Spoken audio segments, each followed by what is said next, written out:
1681 Killing the strange man. 1. In just 10 days, the entire world was in complete chaos. The field was filled with corpses that no one cared about. Everyone's face was filled with exhaustion. They looked haggard and had large dark circles under their eyes, like ferocious evil spirits. Sleep, which could relieve people's fatigue, had completely become the source of people's fear. As long as the word, sleep, was mentioned, people would scream hysterically. The situation was getting more and more serious, to the point where it was completely out of control. Not only would people fall into a deep sleep after dark, but they would also do things that they could not control. When they woke up, they would be exhausted and covered in wounds. Many people disappeared after dawn, and in most cases, they would become corpses that no one would care about. In order to prevent themselves from dying in confusion, people began to travel in groups, gathering towards that location. 1 million, 10 million, in the end, the number of people gathered here had exceeded 100 million. Another night came, and these 100 million people began to move in their sleep, then gathered together, like ants constantly crawling up. From every corner of the world, people were constantly approaching this place, and they would only stop after dawn. But this time, the sky was not bright, and those sleepwalking people did not wake up. The strange human tower was still being built. Those people covered in injuries rushed here one after another, making the height of the human tower continue to increase. 50 meters, 100 meters, 200 meters, when the human tower reached a height of more than 400 meters, there were already more than 1 billion people gathered here. Most of the remaining people had already died on the way. There was almost no trace of living people in the whole world, and it had completely become a paradise for animals. In addition to these animals, there were also some strange life forms. Some of them were transformed from toys, some were daily necessities, and they appeared from time to time in various corners of the world, attacking the survivors who were on the verge of collapse. The world surrounded by darkness seemed to never have hope. Just as all the survivors were about to die, a strange figure suddenly appeared in a remote area that was not shrouded in darkness. He stepped on the corpses and walked to the top of the mountain. He was wearing a tattered long robe, and his lower body was empty. The 7 heads kept shaking on his shoulders, and each head had a vivid expression. One of the heads belonged to Xiao Lu, who had been in a car accident late at night and had lost his head. At this moment, Xiao Lu's face was filled with a strange smile. He was arguing with the other heads, and his voice was sharp and piercing. No, I can't contact the people I know, the people they know, and the people these people know. They're all dead, mine too, they're all dead. Ha ha ha, it's a good death. It's a wonderful death. Flesh and blood should all die. Quickly look for the son of fate. We'll snatch his seed of fate and leave quickly. That's right, that's right. That killing god is coming soon. We can't afford to offend him, we can't afford to offend him. These heads seemed to have their own independent minds, and there seemed to be a main mind in charge of controlling them to prevent them from quarreling and biting each other. All of you, be quiet. Quickly sense where the seed of fate is. In the middle of these heads, an object that looked like a cane suddenly emerged. On it was a metal sculpture the size of a fist. At this moment, it was opening its mouth and shouting angrily at the other heads. Those heads seemed to be very afraid of this metal head. They quickly shut their mouths and then put on a serious look, winking and constantly searching. I can't find her. Where did she go? I can't find it either. I'm so anxious. Why didn't I sense anything? Did he not come? It's possible. Why don't we leave this place and look for it in other places? The heads seemed to be able to chat for a long time whenever they found a topic to talk about, and they seemed to enjoy it. All of you, shut up. The metal head in the center roared and frowned in thought, as if it couldn't figure out what had happened. As it was thinking, the metal head suddenly looked surprised and shouted, "Not good, let's run." As soon as he finished speaking, a sneer came from the sky, causing the faces of those heads to change. Not good, the killing god is here. Where do you think you're going? Are you going to enter the void again? You'll die. At worst, we'll just go all out. It's not certain who will die. If you want to die, then die. Don't drag me down with you. Just as the heads were arguing, the metal head looked forward and stared at the young man with a cold smile. Tang Zhen, did you guess my plan a long time ago and avoid the trap, waiting for me to appear here? Tang Zhen laughed softly. He did not reply. Instead, he directly charged toward the strange man.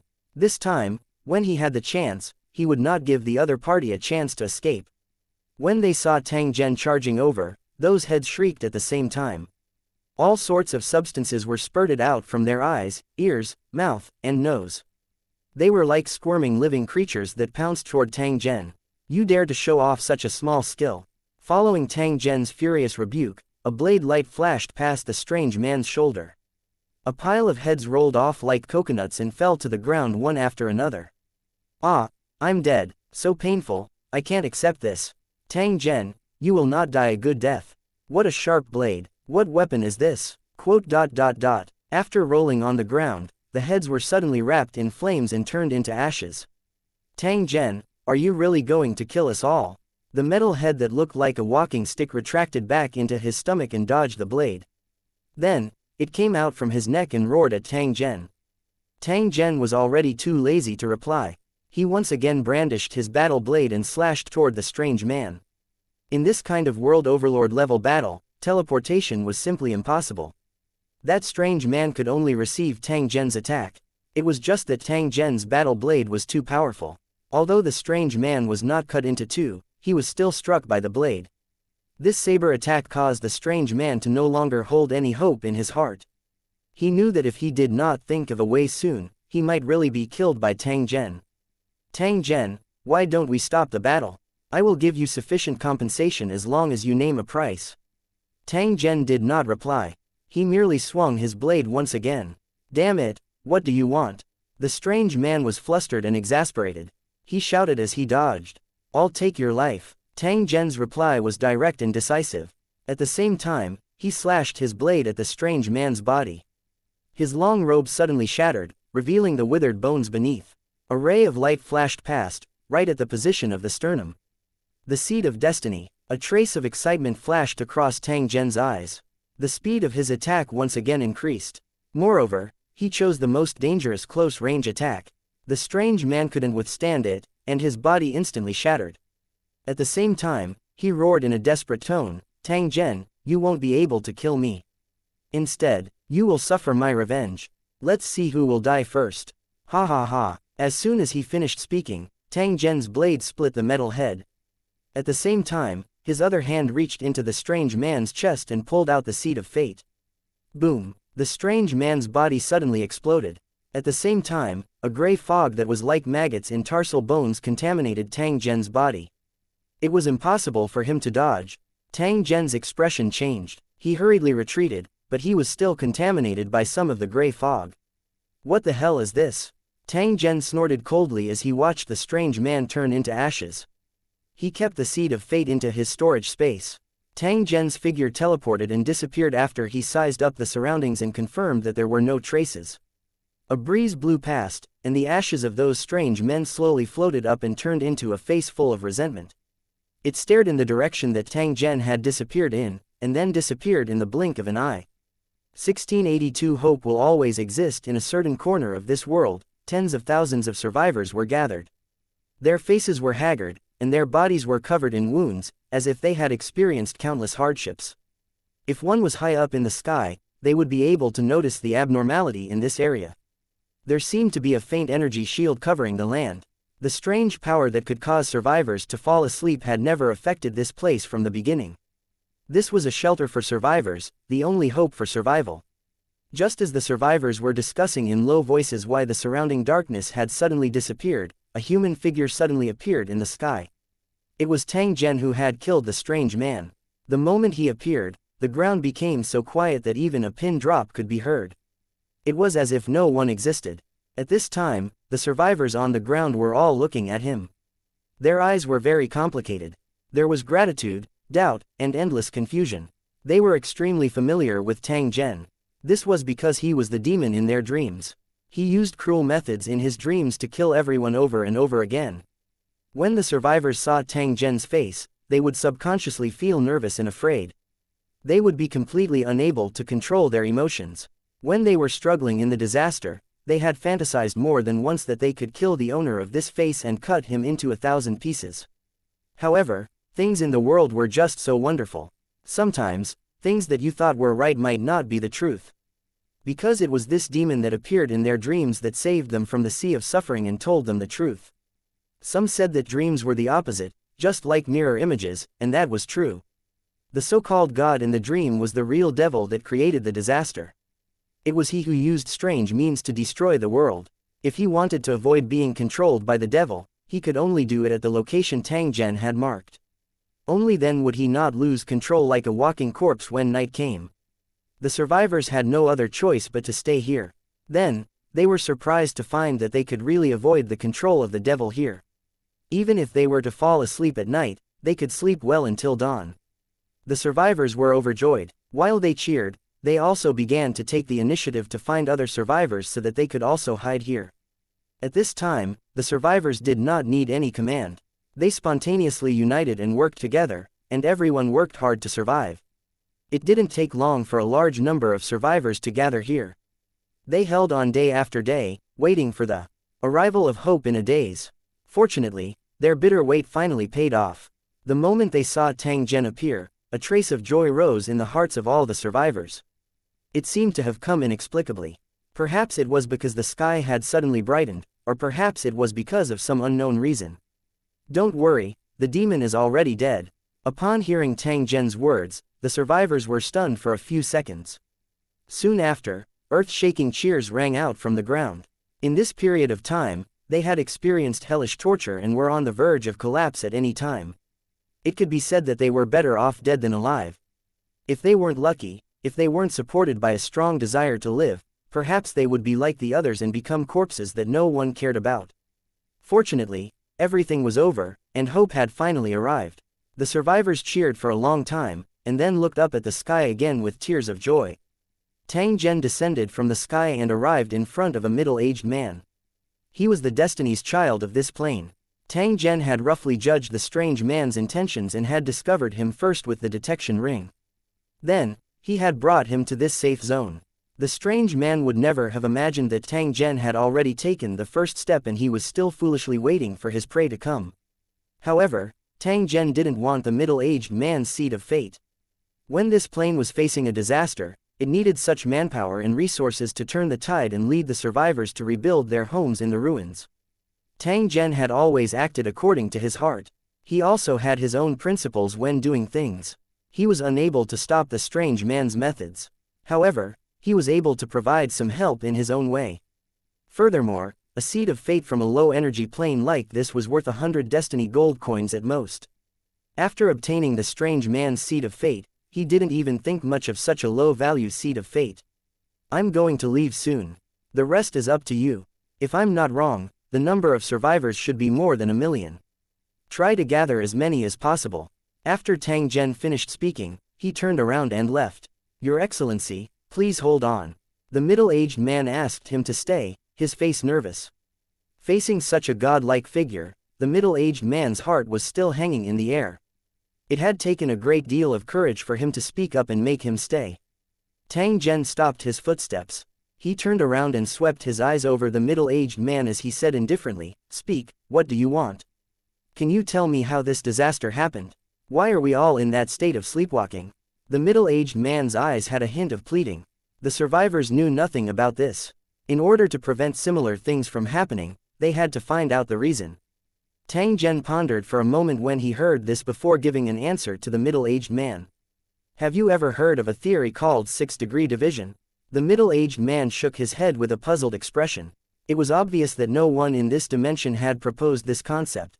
The so-called 6-degree division means that you can contact anyone in the world through the 6 people you know and their network of relationships.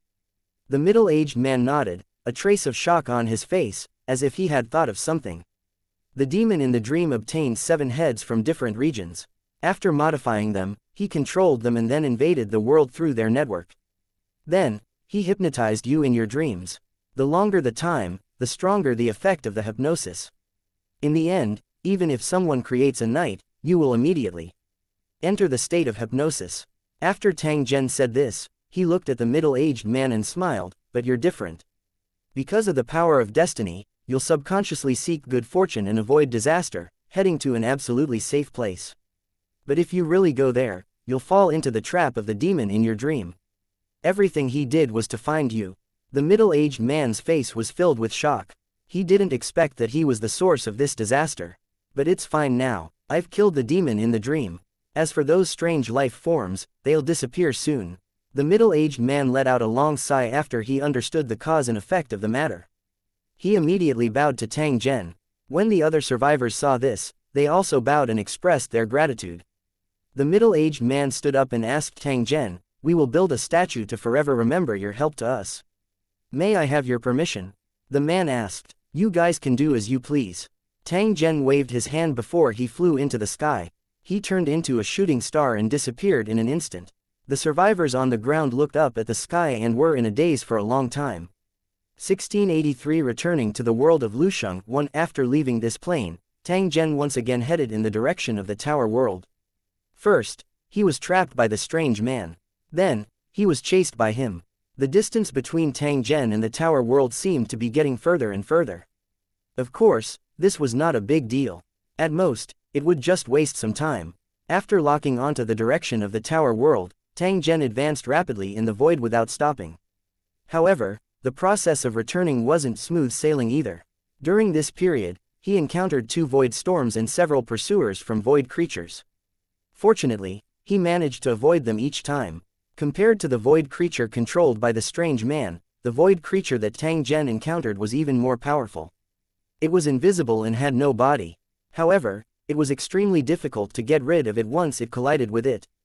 Especially when he was about to approach the world of Lusheng, Tang Zhen encountered a void creature that was nearly 10,000 meters in size. It was like a super jellyfish that was chasing after Tang Zhen. This time around, it was truly dangerous. There were a few times when Tang Zhen was almost caught up by the void creatures. Once he was trapped, the consequences would be too ghastly to imagine. In the end, when he saw that he was unable to escape successfully, Tang Zhen simply gave up running. He raised his battle sword and fought with the void creature.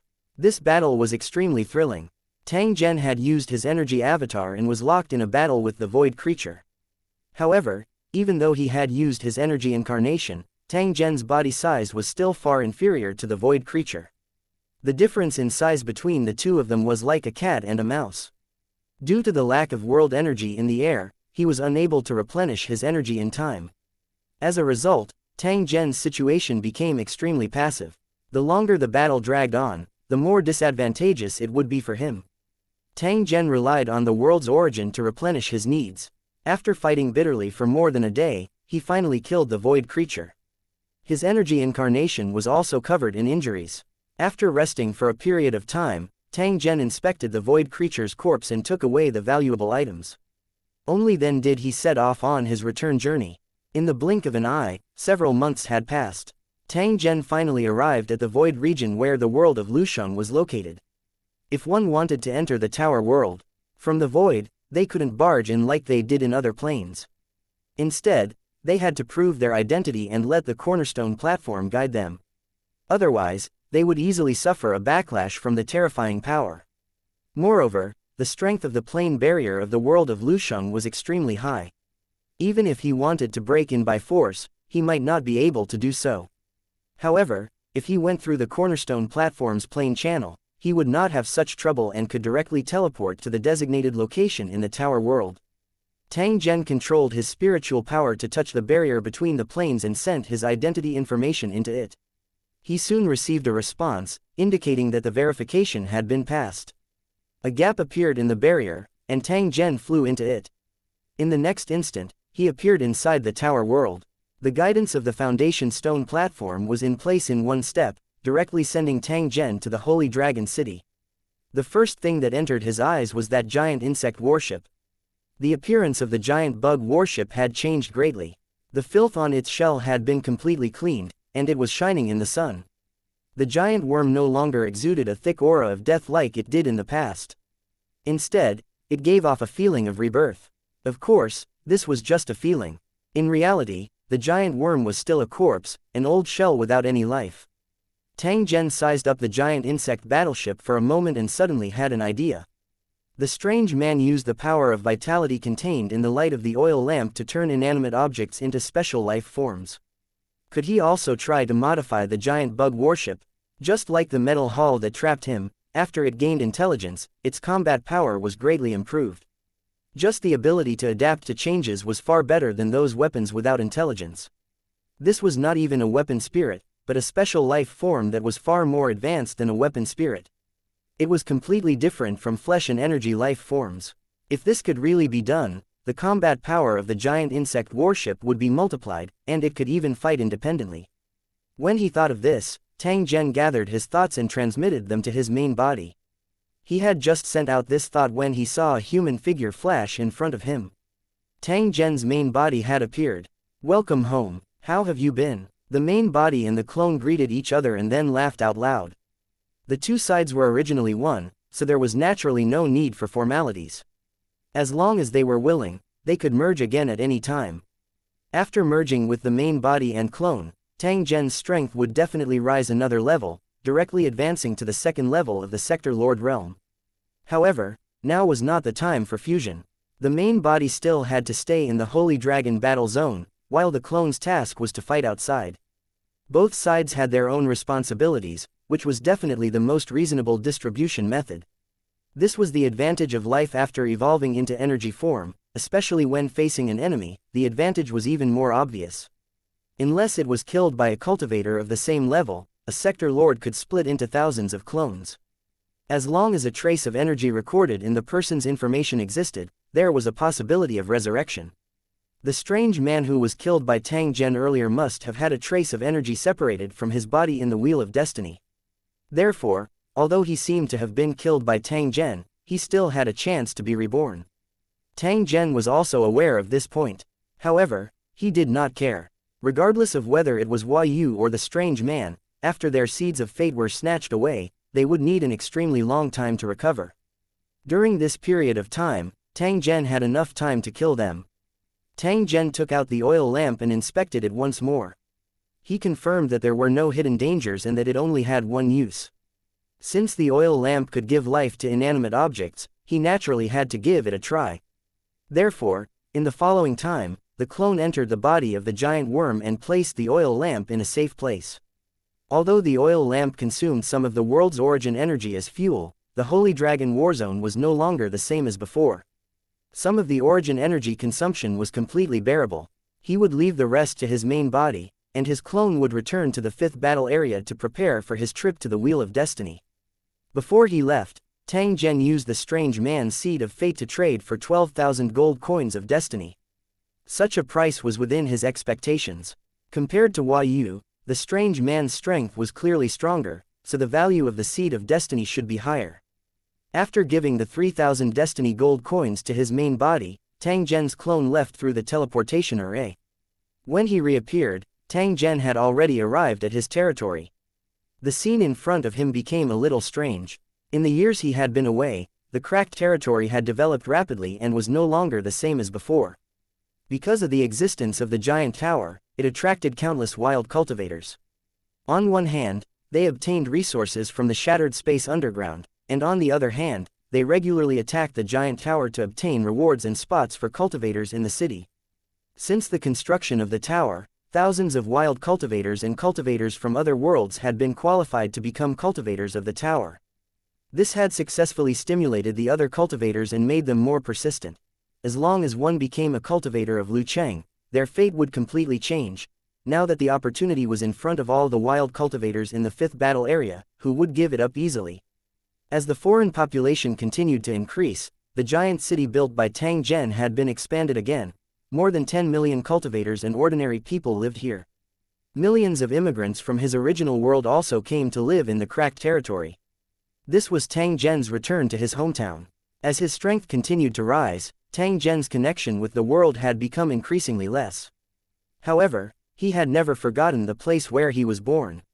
If possible, he would never mind giving his original world some care. Tang Zhen's return did not alarm anyone. He only sent a message to Luo Fei and told her everything that happened in the true immortal plane.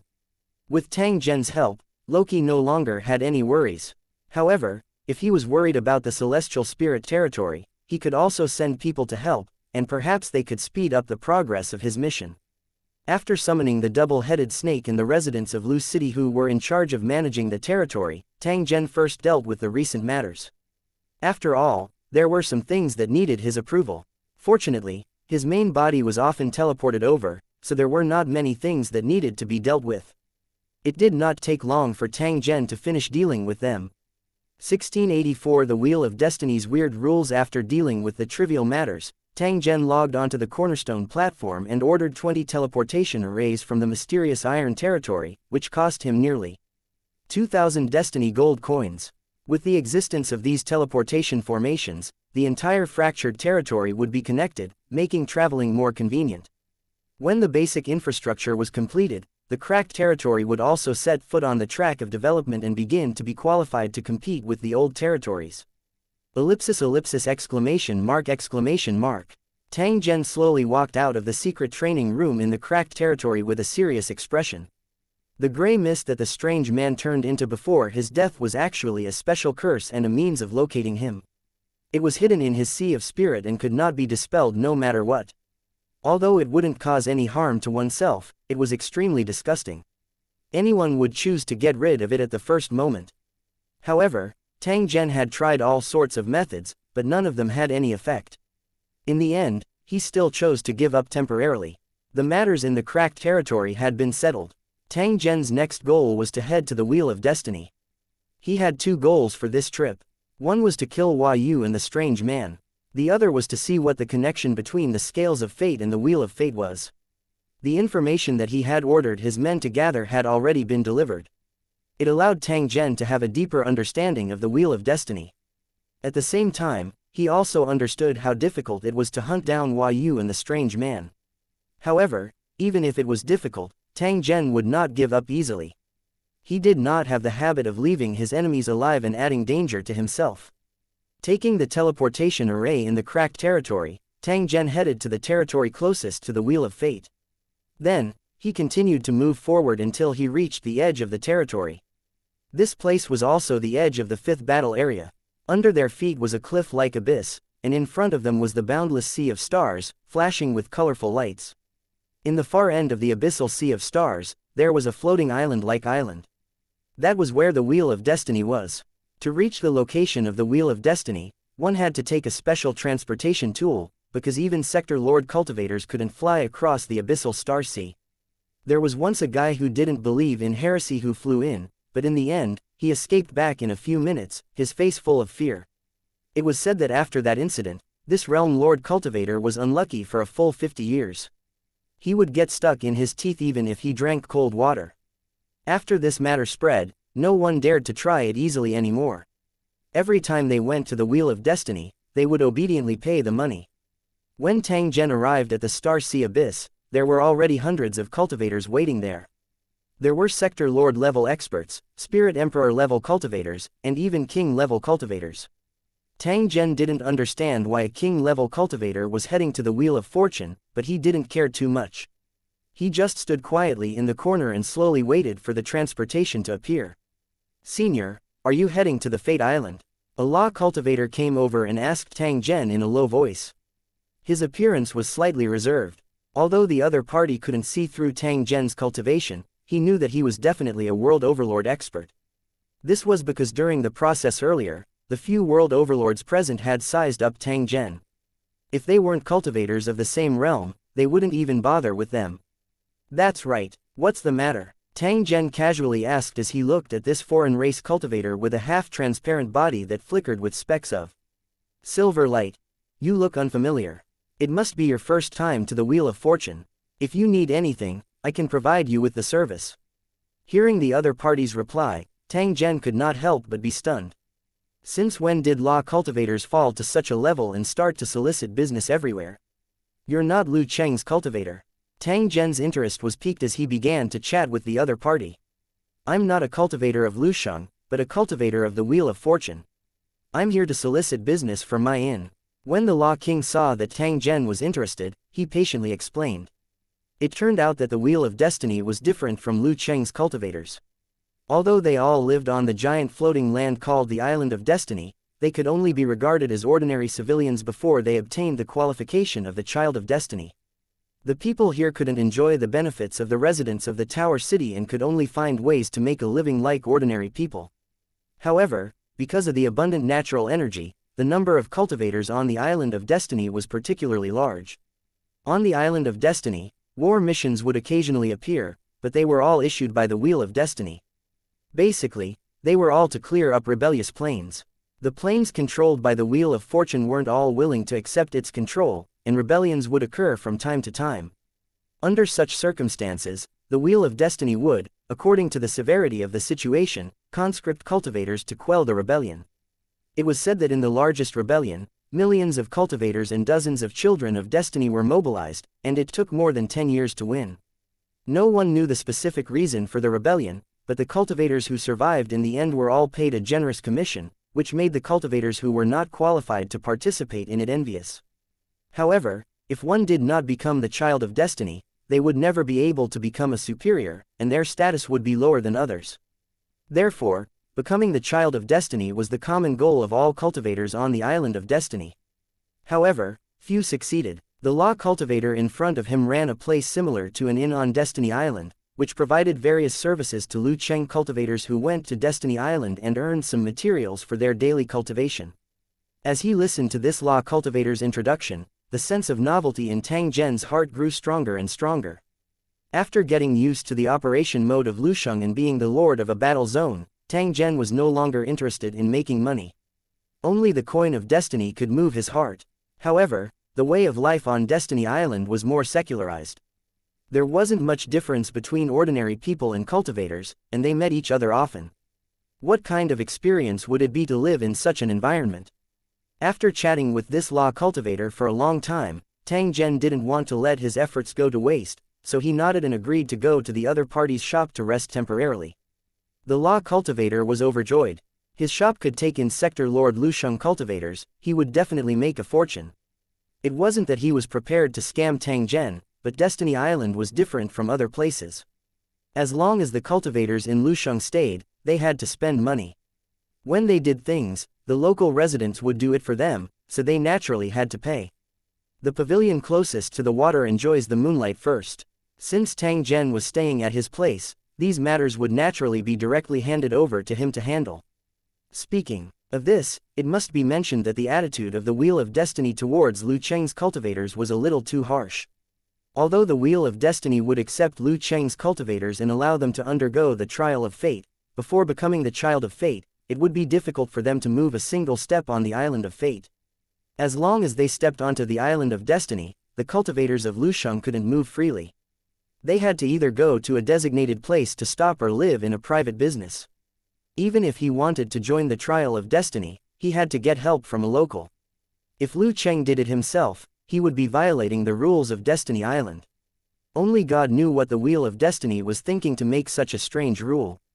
It was extremely harsh on the cultivators of Lu Sheng. Could it be that he had a grudge against the cornerstone platform, so he took the opportunity to retaliate? Just as he was pondering in his heart, a large string of meteors rapidly flew over from the distant abyssal star sea. Their target seemed to be where Tang Zhen and the others were. Seeing this, the law cultivator said with a hint of joy, "Your Excellency, the ferry has arrived." Tang Zhen looked over when he heard this and saw that those meteors had already arrived in front of him. At this moment, the light scattered, revealing a transparent soap bubble-like object. "Your Excellency, please follow me." The law cultivator led the way and led Tang Zhen to a bubble. Then, he entered it. Tang Zhen followed after him when he saw this. This bubble was 5 meters in diameter and could completely accommodate 2 people. The law cultivator threw out a coin of destiny. The bubble shook, and a pair of invisible hands seemed to appear and grab the coin of destiny. Then, the bubble moved slowly, and a brilliant light rose with it, flying into the depths of the sea of stars with the other bubbles. 1685. A terrifying competitor, one standing in the bubble with his hands behind his back, he could see the bright galaxy passing by through the colorful light. When he saw Tang Zhen looking at the shining stars, the law cultivator asked, "Do you know the origin of these stars?" Tang Zhen shook his head. The information he had gathered did not include this. The Wheel of Destiny controls 100,000 planes, but that's just an imaginary number. In reality, there are far more than 100,000. What's displayed in front of us are actually the projections of those planes. It's just that these projections are real and fake.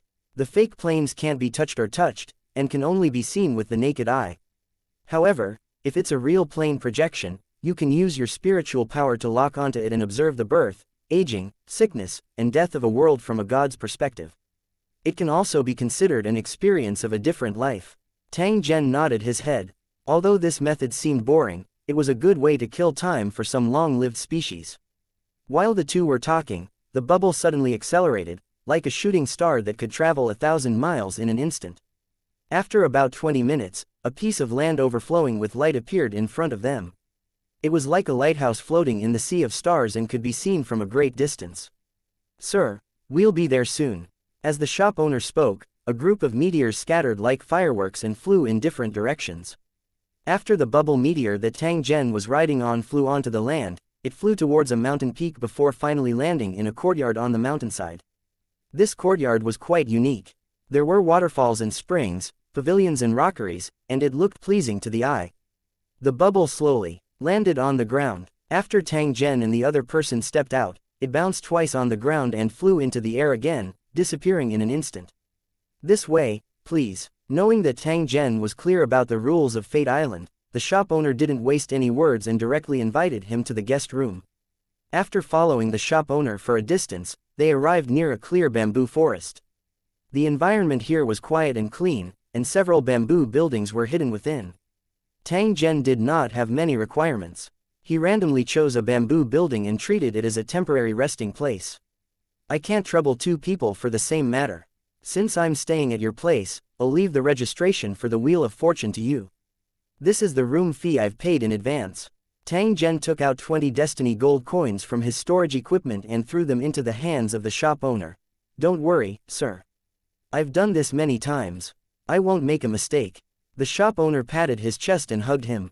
At the same time, he said to Tang Zhen, "Please take out your identity card. I'll make a copy and get it done for you." Tang Zhen nodded and handed over his resident identity card. As long as they were cultivators of Lu Cheng, their identity information would be recorded on the identity card. It could not be faked or concealed. The shop owner took out an item that looked like a jade box and placed Tang Zhen's identity card on it. Then, he returned it to his hand. Taking out another jade plate from the box, the shop owner said a few polite words and then turned to leave. Tang Zhen sized up his surroundings. After which, he walked to a nearby bamboo pavilion and slowly brewed tea while waiting.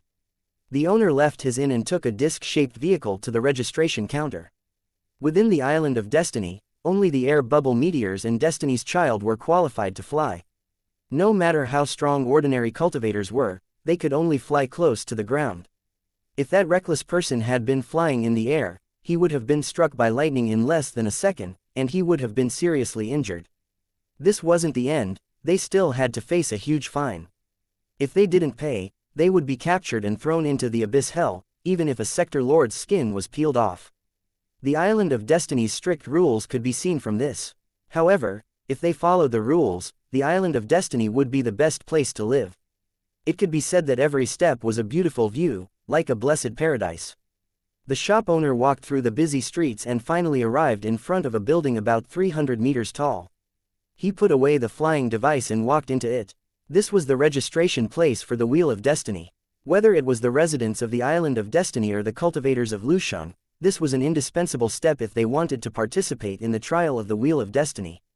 Compared to the relaxed policy of ordinary residents, there were more restrictions on cultivators in Lu City.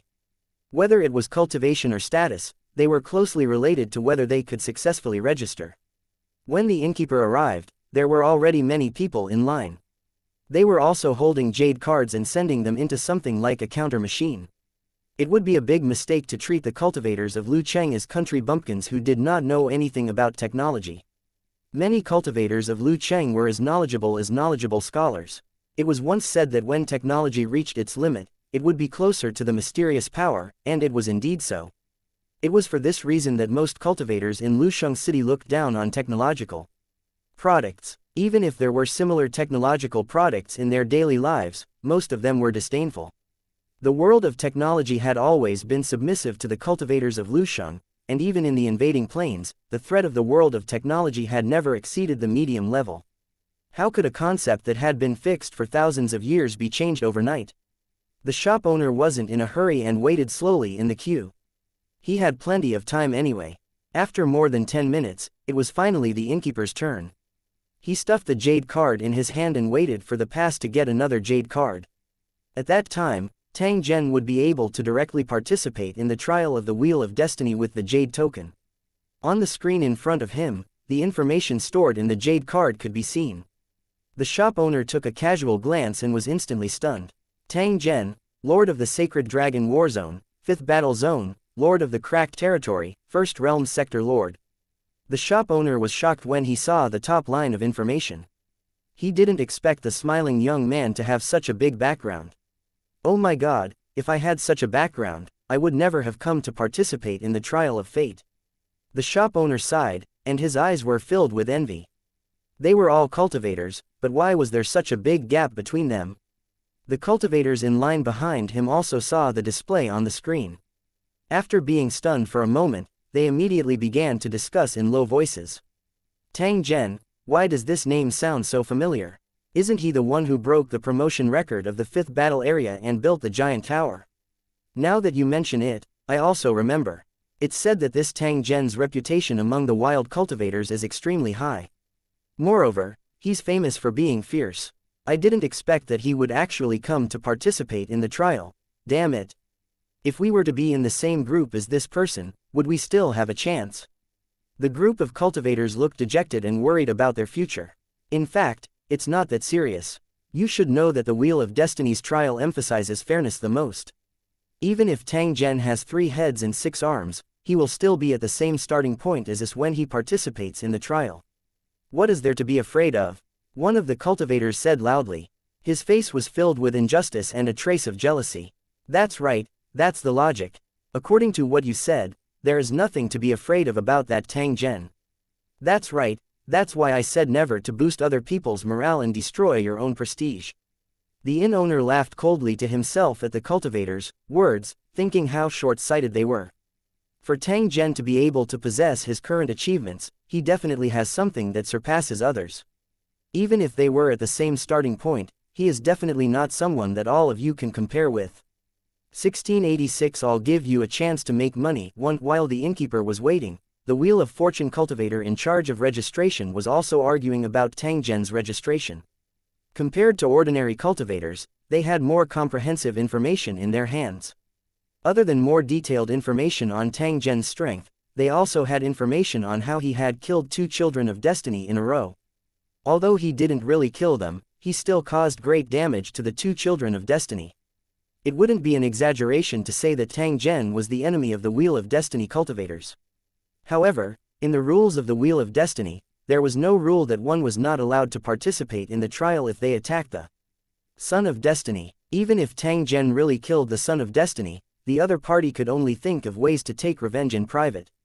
It was impossible to count on the Wheel of Fortune to support him. What should we do? Are we going to pass or not? A Wheel of Fortune cultivator in charge of the assessment turned his head and looked at his colleague beside him. He seemed to be undecided. Is there a problem? If there's a problem, then deny it. If there's no problem, then pass. You decide for yourself. His colleague threw out these words and turned his head to the side, as if he didn't want to get involved in this matter. Just by looking at Tang Zhen's information, one could tell that this person was definitely a strong person. If there was nothing, it was best not to provoke him. There's no problem with that. However, this person has severely injured 2 children of destiny. There's definitely a great enmity that will not rest until one of them is dead. If they find out that I passed Tang Zhen's test, do you think they will hate me? Hearing the cultivator's worry, his colleague chuckled and pointed at the information on the screen. You're afraid of offending Destiny's child, so why don't you offend this person? If you don't pass his test and he finds out, I think he'll dare to kill you directly. Do you believe me? Seeing the cultivator's stunned expression, the colleague shook his head and explained, the 2 Destiny's children were seriously injured by Tang Zhen. That is a personal grudge between them and Tang Zhen. What does it have to do with you? If you can't pass here, Tang Zhen has every reason to complain. At that time, will others still not pass? With His Excellency's strength, there's an extremely high chance that he'll pass the trial of fate. When he becomes the child of fate, he'll have 100 ways to kill you. The colleague stopped talking. He had already made it clear enough. If his colleague still couldn't get it, then there was nothing he could do. A phoenix in dire straits was inferior to a chicken. Those 2 Destiny's children were heavily injured. Only the heavens knew when they would recover.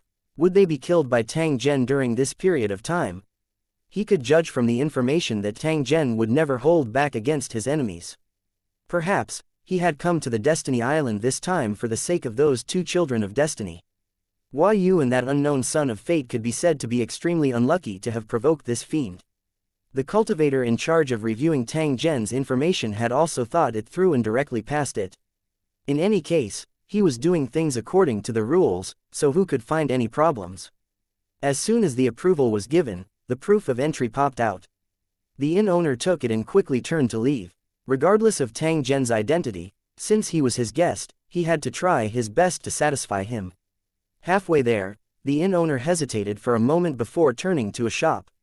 In addition to the remarkable living environment, Destiny Island also produced all kinds of delicious food. Many cultivators in Lu City came here mainly to satisfy their appetite. The shop owner bought some of the Island of Destiny's specialty food and a special wine, and then returned to the inn happily. He instructed the inn's chef to prepare some delicious food, and when it was ready, he personally brought it to the bamboo forest in the backyard. At this moment, Tang Zhen was still making tea and drinking by himself with a leisurely expression. The innkeeper sighed to himself. If he hadn't seen the information on the identity card, who would have known that the other party's background was so extraordinary? It was a blessing for his inn to have such a guest. When Tang Zhen really became the son of fate, he would have the capital to brag when he received guests. It's too boring to drink tea alone. I've prepared some special food from the Island of Destiny. Please do me the honor of tasting it. As the inn owner spoke, he placed the dishes on the table and took out 2 crystal jade cups, pouring the purple wine into them. Tang Zhen raised his wine cup and discovered that this wine was viscous and transparent. A slight movement would cause a 7-colored mist to drift out, as if a rainbow had risen from the mouth of the cup. What was even more amazing was that as the rainbow rose, the 7-colored mist turned into raindrops and continued to fall.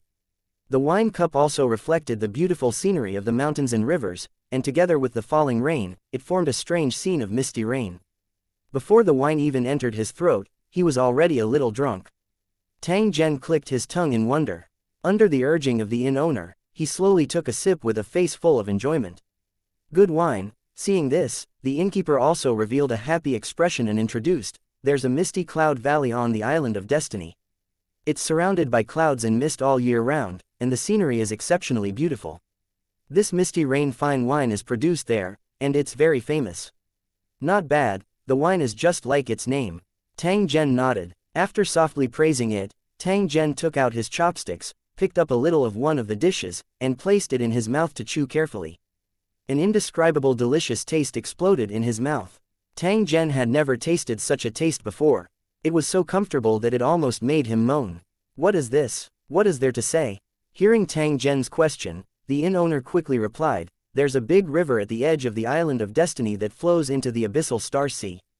This fish is a specialty of the river and can live in the Abyssal Star Sea without being affected at all. There are people who rent shooting star flying boats all year round to pick up such aquatic products from the abyss of the Sea of Stars. Because of its delicious taste, the supply is often in short supply." The meteor flying ship that the inn owner was talking about was the bubble meteor used to ferry people through the abyssal galaxy of stars. Each use required a gold coin of destiny, and the cost was extraordinarily high. "You're so thoughtful, thank you." Tang Zhen nodded his head in thanks. He casually asked a few questions about the Abyss Star Sea before he started to taste the other dishes. The wine was rich and the dishes were delicious. Tang Zhen's mood was also very good. In addition, the innkeeper deliberately fawned on him, causing both the guest and the host to be happy. With the wine, the two of them began to chat. The innkeeper was a native, and he knew a lot about the history of the Island of Destiny. As they chatted, the topic shifted to the Child of Destiny. The innkeeper thought for a moment before carefully reminding, "Don't underestimate the Children of Destiny. They have special positions on the Island of Destiny, and they all have a group of followers. Perhaps their strength is far inferior to yours, but in the trial of fate, they can think of ways to do evil things and ruin your good things." Tang Zhen nodded his head. Since the inn owner had said this, it was likely that he knew about the matter of him chasing after the Son of Destiny. This matter could not be concealed at all. Tang Zhen had known about it from the beginning. However, even so, he still came to Fate Island. "Now that you know my background, things will be easy." As Tang Zhen spoke, he gently waved the silver plate in front of him. The remaining soup, within it instantly disappeared. Clang. One by one, the gold coins of destiny fell onto the silver plate. The innkeeper's eyes were wide open at the sight. He had been running the inn for so many years, and he had only saved up 100 gold coins of destiny. However, there were more than 300 gold coins on the silver plate in front of him. "Sir, what are you doing?" Seeing the shop owner's nervous expression, Tang Zhen smiled and said, "I'll give you a chance to make a fortune now. You just need to help me collect detailed information on 2 children of destiny, and all these coins of destiny will be yours." The innkeeper was stunned when he heard this. He looked at Tang Zhen and then at the gold coin of destiny on the silver plate, swallowing his saliva. After a few moments of silence, the inn owner nodded. "Since you're willing to grant me wealth, I'll naturally give it a try." Tang Zhen revealed a satisfied smile when he heard this. 1687 Trial of Fate 1. Due to the strange rule of the Wheel of Destiny, Tang Zhen's movements were greatly restricted. He had never thought of going against the Wheel of Fortune's rules and secretly sneaking out to find Yu and the strange man. Whether he would succeed or not, he was at a disadvantage from the beginning. Although the Wheel of Destiny allowed private revenge and wouldn't protect the Child of Destiny too much, the condition was that the rules of the Island of Destiny couldn't be violated. If they violated the rules, even if they were reasonable, they would become unreasonable. They would then be hunted down by the Wheel of Destiny cultivators and thrown into the purgatory abyss to receive punishment. During the pursuit and imprisonment, no one knew what would happen. Under the circumstances of being controlled by others, it would be more convenient for the enemy to attack him. Therefore, after Tang Zhen understood the rules of the Wheel of Fortune, he first rejected the plan to act in private.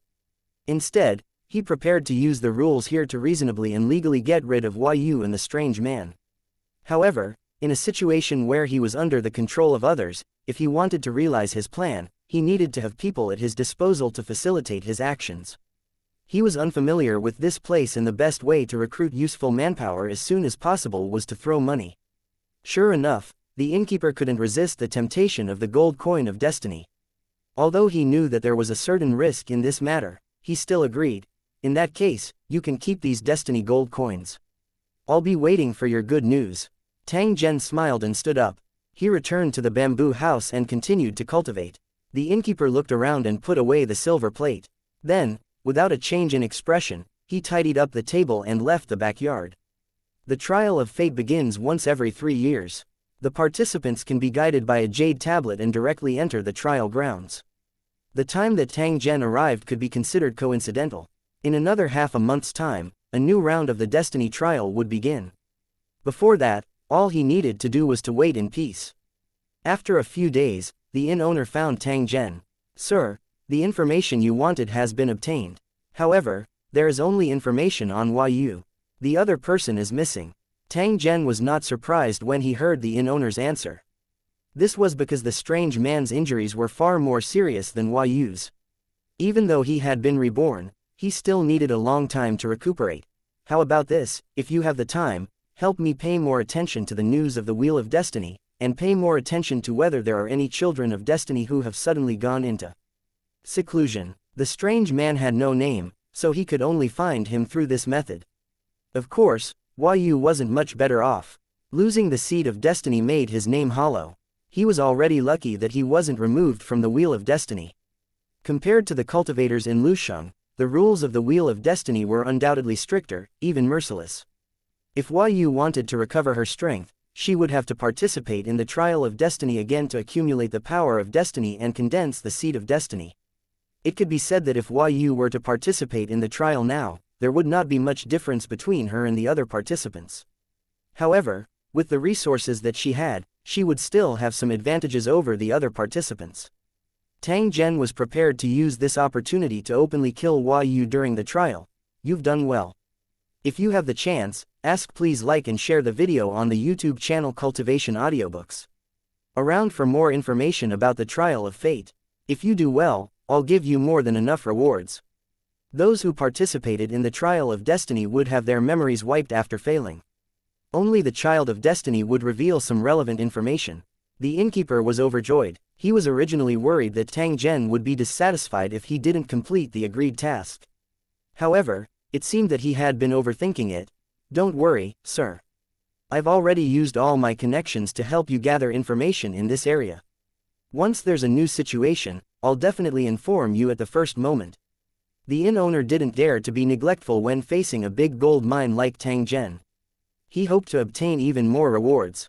Yes, thank you for your concern. Tang Zhen nodded his head as he courteously said to the inn owner. Your Excellency, please don't say anything. This is what I should do. The innkeeper's expression was a little fearful. He knew about Tang Zhen's past experiences. Therefore, even if Tang Zhen expressed his gratitude in a friendly manner, he did not dare to accept it with a calm heart. This was a brutal man who even dared to kill Destiny's child, so he could not be neglected. After receiving an information jade token from the innkeeper, Tang Zhen read all the information within it once before revealing a pondering expression. I'm fine here, you can go. The innkeeper quickly nodded in agreement and bowed before leaving in a hurry. Tang Zhen slowly walked to the pavilion in the bamboo forest. He mused for a moment before completely sealing off the space around him. After summoning the destiny scales, Tang Zhen stated his request. I want an item that can track a specific target. I can find him no matter where he is. A light began to appear on one end of the balance of fate. Then, it slowly sank and a ball of light appeared in front of Tang Zhen. The scales of destiny had already conjured the items he needed according to his request.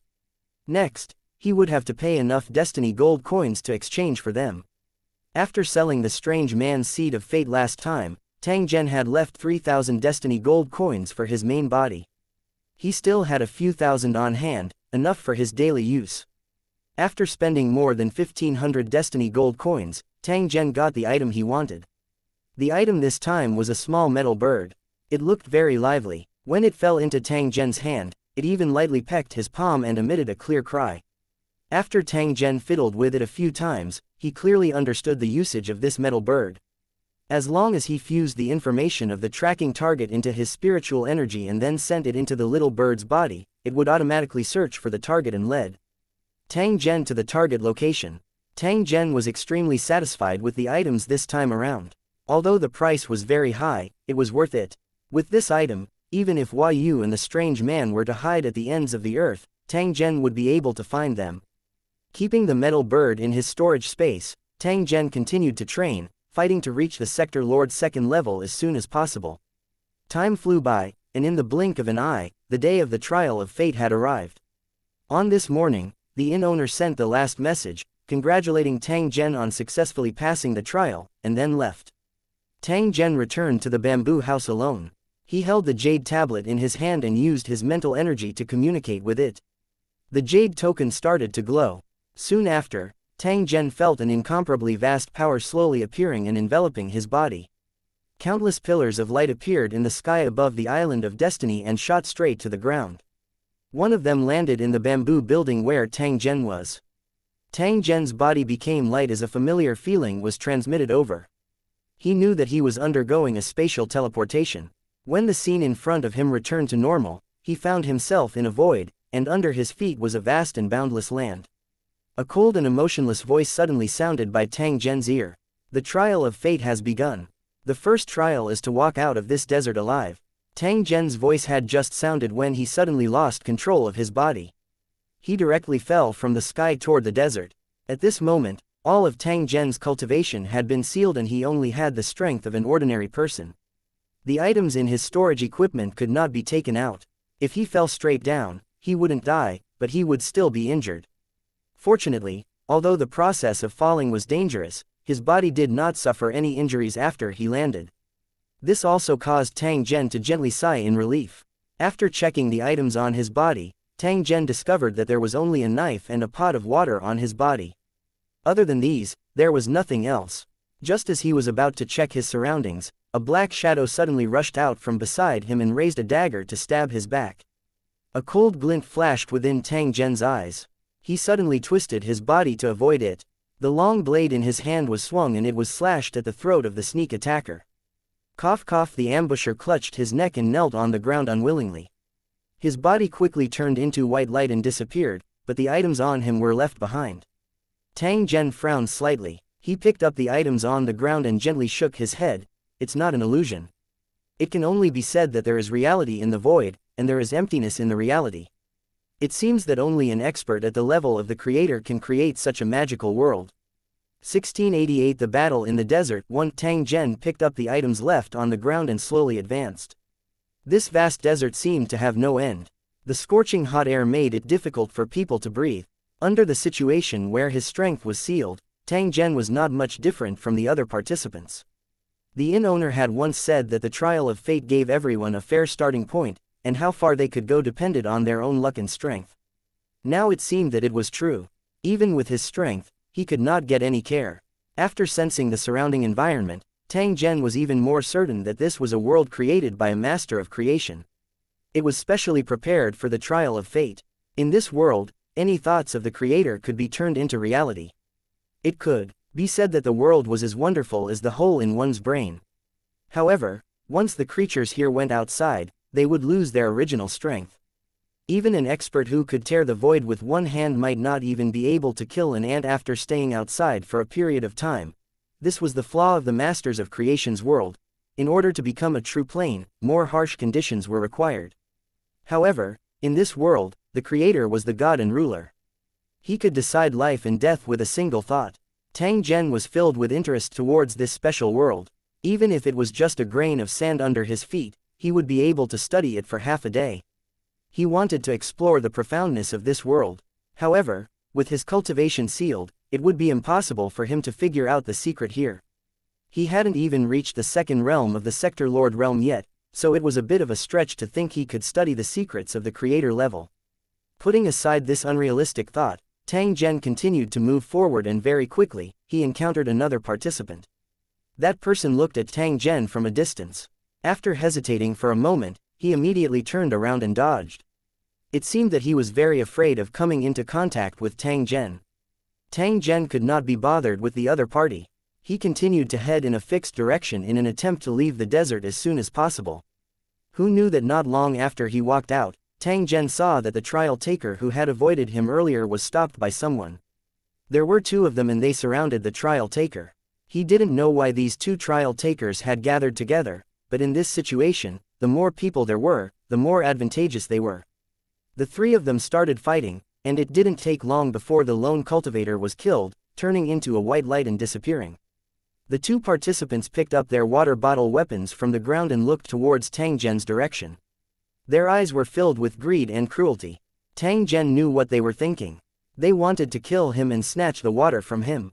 The desert was extremely large, and no one knew when they would be able to get out, so it was necessary to have enough water. Clean water was their lifeline.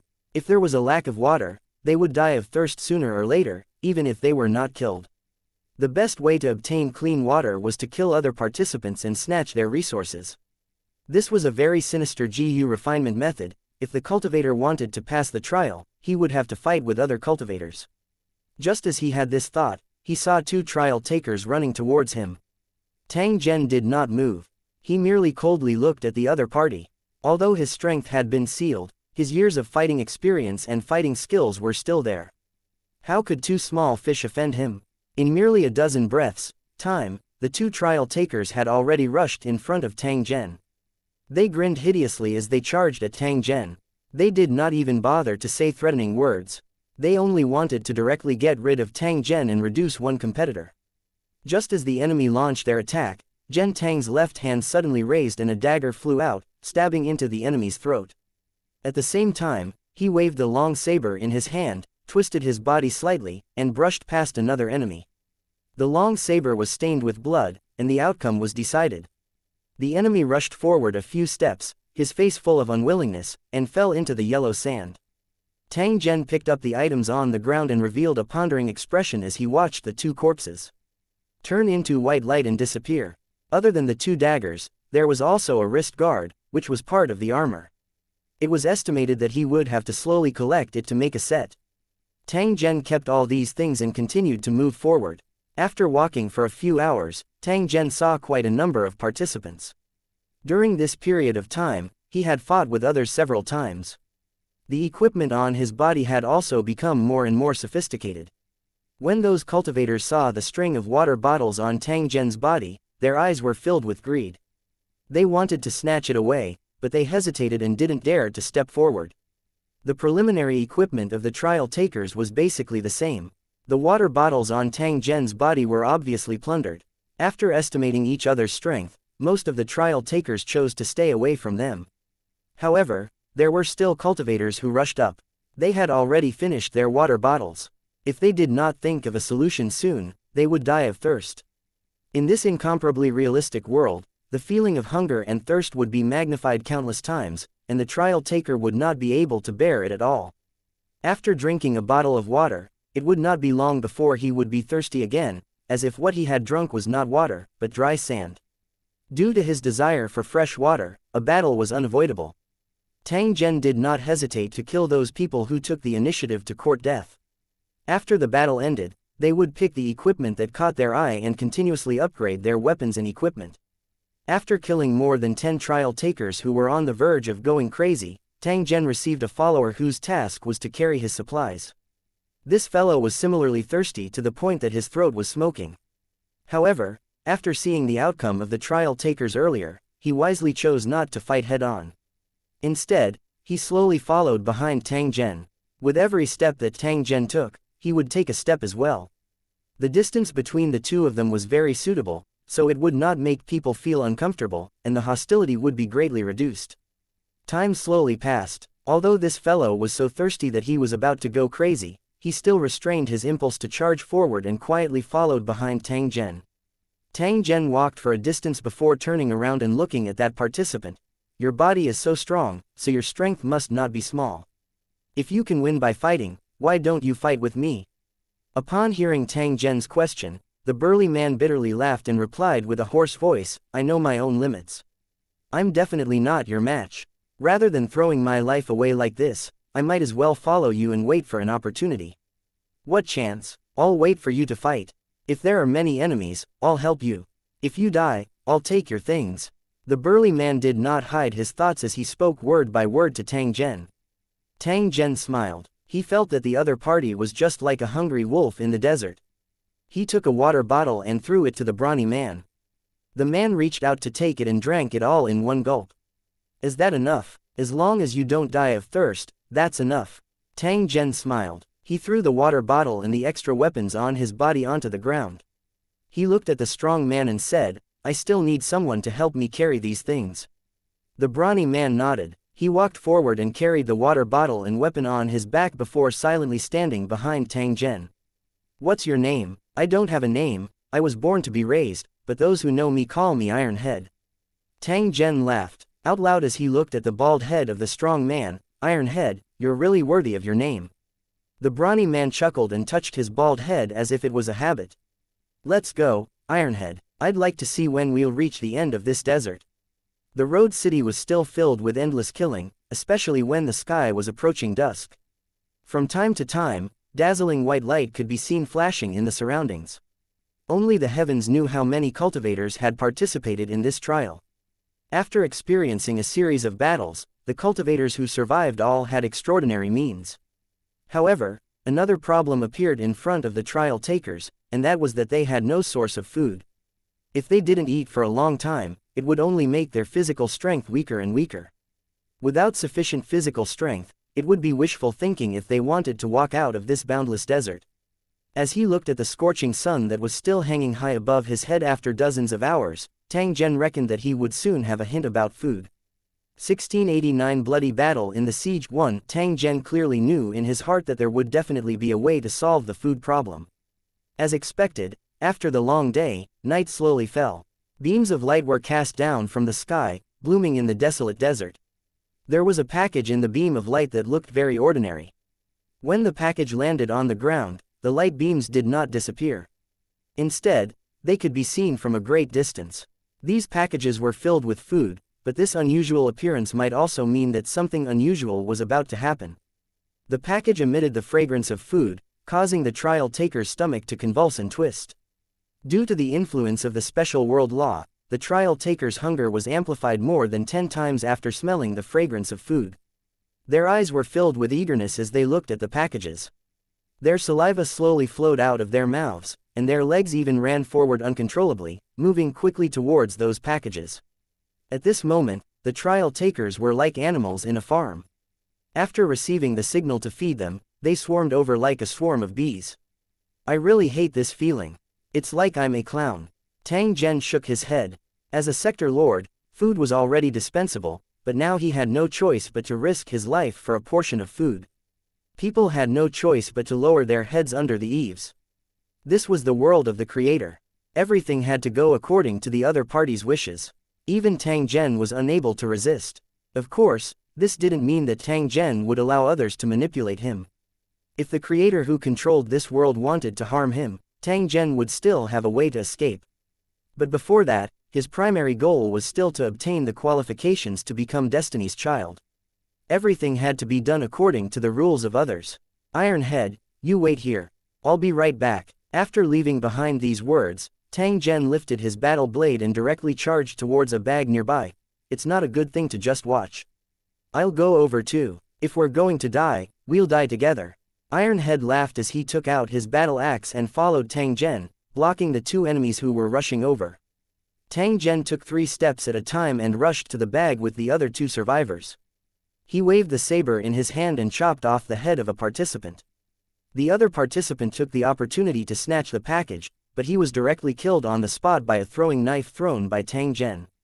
After finishing off 2 competitors, the trial takers at the back hesitated for a moment, before finally turning around and fleeing. There was more than one bag in the desert. If they really couldn't handle it, they could just change locations or kill other trial takers to snatch the bag. These were far better than provoking the guy in front of them. Tang Zhen's excellent equipment was just like the bright colors used in the animal world to deter the enemy, reminding the enemy that they were not to be trifled with. The 2 nearest trial takers were dealt with and the package naturally fell into Tang Zhen's hands. When he saw that no one else was approaching, he raised his blade and rushed straight towards Iron Head's location. Iron Head was blocking 4 trial takers, and the current situation was extremely dangerous. If Tang Zhen had come a step later, he would have most likely turned into white light. Go to hell. Tang Zhen waved his blade and killed the nearest participant. He then sent a kick flying out, kicking another participant to the ground. At the same time, he sent another flying blade. With only 2 enemies left, the pressure on Iron Head was greatly reduced. He laughed hideously as he waved his battle axe, splitting the enemies around him in half. After getting rid of the last enemy, Tang Zhen shouted at Iron Head, "Run!" After that, the 2 of them fled into the distance. It turned out that 100 meters away, there were more than 10 trial takers coming together. They were carrying 3 bags on their backs, and their targets were Tang Zhen and Iron Head. When they saw that things were not good, they would run away. In a situation where they did not have the advantage in strength, they could only live longer if they knew how to act according to the situation. They ran far away in a single breath. After shaking off the enemy, Tang Zhen and the other man sat on the ground and laughed toward the sky. This is really fucking satisfying. Iron Head didn't care about his wounds at all and shouted at the top of his voice. It's quite satisfying to cut into the flesh with every blade. Although this kind of fighting was barbaric and low level, it was undoubtedly more likely to stimulate the hot blood in men's hearts. Tang Zhen said with a smile. He took out 2 pieces of dried meat from his bag and threw them to Iron Head. Have a taste and see what's so different about the food that we risked our lives to get. The facts proved that this dried meat was indeed different. After swallowing it, Tang Zhen felt his strength rapidly recover. After Iron Head ate the dried meat, the wounds on his body rapidly recovered. It turned out that it also had the effect of healing injuries. As expected, everything in this world could not be judged by common sense. Even the dried meat had such a magical effect. Let's go, let's keep going. Tang Zhen stood up from the ground. He placed his battle blade on his shoulder and slowly walked forward. Iron Head looked at the package of food beside him and chuckled. He picked up the package and carried it on his back, following closely behind. The desert's late-night temperature was very low, but even so, the trial takers did not dare to stop and could only walk forward without end. Just when Tang Zhen thought that the night would be like this, a figure suddenly rose from the yellow sand. They were riding warhorses that were condensed from the yellow sand and galloped towards Tang Zhen and his partner. I was bored, but these monsters came at the right time. Tang Zhen waved the saber in his hand and charged towards the sand monsters. They instantly collided. The saber landed on the sand monster's body and instantly fell to the ground, raising a cloud of dust. At the same time, the sand monster's heavy hammer also smashed towards Tang Zhen. Under the effect of the special force, the Power of the sand hammer was no different from that of a stone. Even broken bones and tendons were considered light injuries. Tang Zhen blocked with his saber. At the same time, he punched the head of the sand monster beside him, smashing its head into pieces. Iron Head also had a group of sand monsters around him, and they were fighting each other. The surroundings of the battlefield were already filled with yellow sand. After fighting for more than 10 minutes, the sand monsters were finally taken care of, and the two of them were already panting. They looked at each other and silently took out some dried meat to eat. After their strength recovered, the two of them continued forward. There was only one wave of sand monsters, but they still caused a lot of casualties to the trial goers. Those who survived were either the elites or the lucky ones. Of course, for most of the cultivators, although this level of trial was cruel, it was not enough to make them kneel. The real test had yet to come. When dawn arrived, the end of the desert seemed to have turned green. This also indicated that Tang Zhen and the others were about to walk out of the desert. Tang Zhen sighed in relief. Originally, he thought that he would have to stay in the desert for a long time. He did not expect that he would have already arrived at the edge after a day. However, this didn't mean that the trial was over, but that a new round had begun. It was only now that he realized that there were more and more trial takers around him. The yellow desert was completely covered by dense human figures. The appearance of such a dense crowd meant that all the trial takers had gathered here. It was impossible for the trial takers to walk in one direction. This could only mean that the creator of the world had deliberately done so. Just as Tang Zhen was observing his surroundings, another voice sounded out by his ears. The second stage, directly attack the city and take down the city in front. Those with more points will be eliminated. In just a few short sentences, he had already explained the second stage of the trial, and at the same time, he had also put an end to people who wanted to fish in troubled waters. No one knew what the so-called low-rank points were. In order to avoid being eliminated, they could only try their best to kill the enemies defending the city. Just as the order was given, the trial takers in the desert looked at each other and began to move forward slowly. After the battle in the desert, the trial takers were basically fully armed.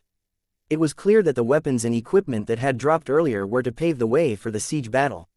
As the trial takers continued to approach, figures began to flash on the city in the distance. Soldiers with long swords and bows in their hands stood nervously watching the overwhelming enemies. Kill! It was unknown which trial taker had shouted, but countless figures began to accelerate, and the huge city in front of them was getting closer and closer. When they were less than 100 meters away from the city, an overwhelming number of sharp arrows fell from the top of the city wall, shooting towards the trial takers like a dark cloud. The trial takers with shields hurriedly blocked, while those without shields brandished their weapons in an attempt to deflect the arrows. The rain of arrows did not stop. The trial takers fell one after another, turning into white light and disappearing. However, there were still many trial takers who managed to break through the blockade line. They quickly approached the city and tried to climb up. Things began to be thrown from the top of the city wall. Stones, logs, and oil and gold liquid fell on the trial takers who were attacking the city. White light flickered below the city walls, so dazzling that people couldn't even open their eyes. The trial takers began to be eliminated in droves. 1690 The key to improving strength 1. Compared to the life and death battles between cultivators, this siege battle was undoubtedly more brutal and could be called a bloody millstone. If it were not for the fact that the trial takers' bodies would disappear after they were eliminated, there would have been a mountain of corpses below the city wall. Looking at the white light appearing one after another around them, the trial takers felt very uncomfortable, as if they had not experienced such a sullen feeling for a long time. Under normal circumstances, any one of these cultivators could easily slaughter the entire city. The reason why transcendent cultivators were able to move unhindered in all planes was because of their powerful combat power, and their opponents had never been ordinary people. It could be said that all those below transcendent were ants that were usually disdained. But in the trial of fate, they were nothing special. Even an ordinary city guard could easily kill them. Under such circumstances, it would be as difficult as ascending the heavens to take over a city with the advantage of numbers. The trial of fate had set up these light cards that seemed to make things difficult. Perhaps it was to wear down the arrogance of cultivators and let them know that the process of the Son of Fate carrying out a mission was not to rely on violence to crush them, but to break through all kinds of hardships and finally conquer the world. Tenacity and foresight were perhaps the qualities that the Wheel of Destiny appreciated the most. Only those who could endure the cycle of loneliness, adapt to the predicament of having their strength sealed, and survive, were qualified to become the child of fate. Tang Zhen was currently an outsider and did not have the right to comment on whether the trial of fate was right or wrong. He only felt a slight headache. At this moment, his shield was already full of arrows, and his body had also been shot by a few arrows. Although he had rushed to the bottom of the city, he was unable to climb up the city wall. A sector lord who could travel through the void at will couldn't even cross the 100-foot wall. This feeling was really frustrating. He had no choice but to pick up the spear on the ground and throw it at the top of the city wall. No matter what, he had to think of a way to kill the enemy. Otherwise, Tang Zhen would really be dumbfounded if he was eliminated. The spear seemed to fly up the city wall slowly, but its power was not to be underestimated. One of the city guards was struck by a long spear. The spearhead pierced through his body, and he fell down from the top of the city wall without a word. At the moment when he killed the soldier, Tang Zhen suddenly felt an additional trace of strength within his body. It was as if the strength that he had sealed had also recovered a little. What's going on? Tang Zhen was stunned for a moment before his spirit was jolted. He didn't expect that killing enemies would have such a benefit. Did it mean that the more enemies he killed, the faster his strength would recover? If he killed thousands of his enemies, would he be able to regain his extraordinary power? He didn't ask. Please like and share the video on the YouTube channel Cultivation Audiobooks. For much. As long as he recovered to the first or second rank, Tang Zhen's fighting strength would be able to increase by more than 10 times. After realizing this point, Tang Zhen did not hesitate at all. He went forward and picked up the bullhorn bow that had fallen on the corpse. At the same time, he pulled the sharp arrow from his shield. Tang Zhen drew his bow and nocked an arrow. His arms continuously opened and closed as armor-piercing arrows continuously shot toward the city wall. With every arrow that was shot out, an enemy would fall to the ground. The strength in Tang Zhen's body also became more and more dense. Tang Zhen's eyes brightened. The fatigue in his body disappeared without a trace. The speed of his attacks also became increasingly faster. As expected, the trial of fate would not set up an unsolvable obstacle. The key to breaking out of this situation was to kill the city guards and increase their strength. This secret wasn't difficult to learn. Tang Zhen wasn't the only one who noticed the abnormality. After the other trial takers successively killed the city guards, the situation on the battlefield suddenly changed. They all used their own methods to kill the city guards. Even the high city walls could not stop the trial takers' attacks. Although they were getting more and more benefits, no one dared to speak about it. They were all trying their best to improve their strength, wanting to make a fortune in silence. Tang Zhen's killing speed was too fast. A region on the city wall had actually been cleared by him, and not a single enemy dared to show their faces. Soon, more than a dozen archers aimed at him, and sharp arrows were shot one after another. Stones were also flying in the air. Bang bang bang, a robust figure suddenly appeared. He held a hardwood shield in his hand and blocked the continuous attacks for Tang Zhen. This person was Iron Head, who had just charged over. He had just been separated from Tang Zhen, and it was unknown how he had found Tang Zhen in the chaotic battlefield. At this moment, there were already 5 or 6 sharp arrows stuck in his body. If it wasn't for his armor, he would have already died. Killing enemies can restore my strength. Tang Zhen shouted at Iron Head in a low voice and took advantage of the situation to counterattack, successfully killing several archers on the city wall.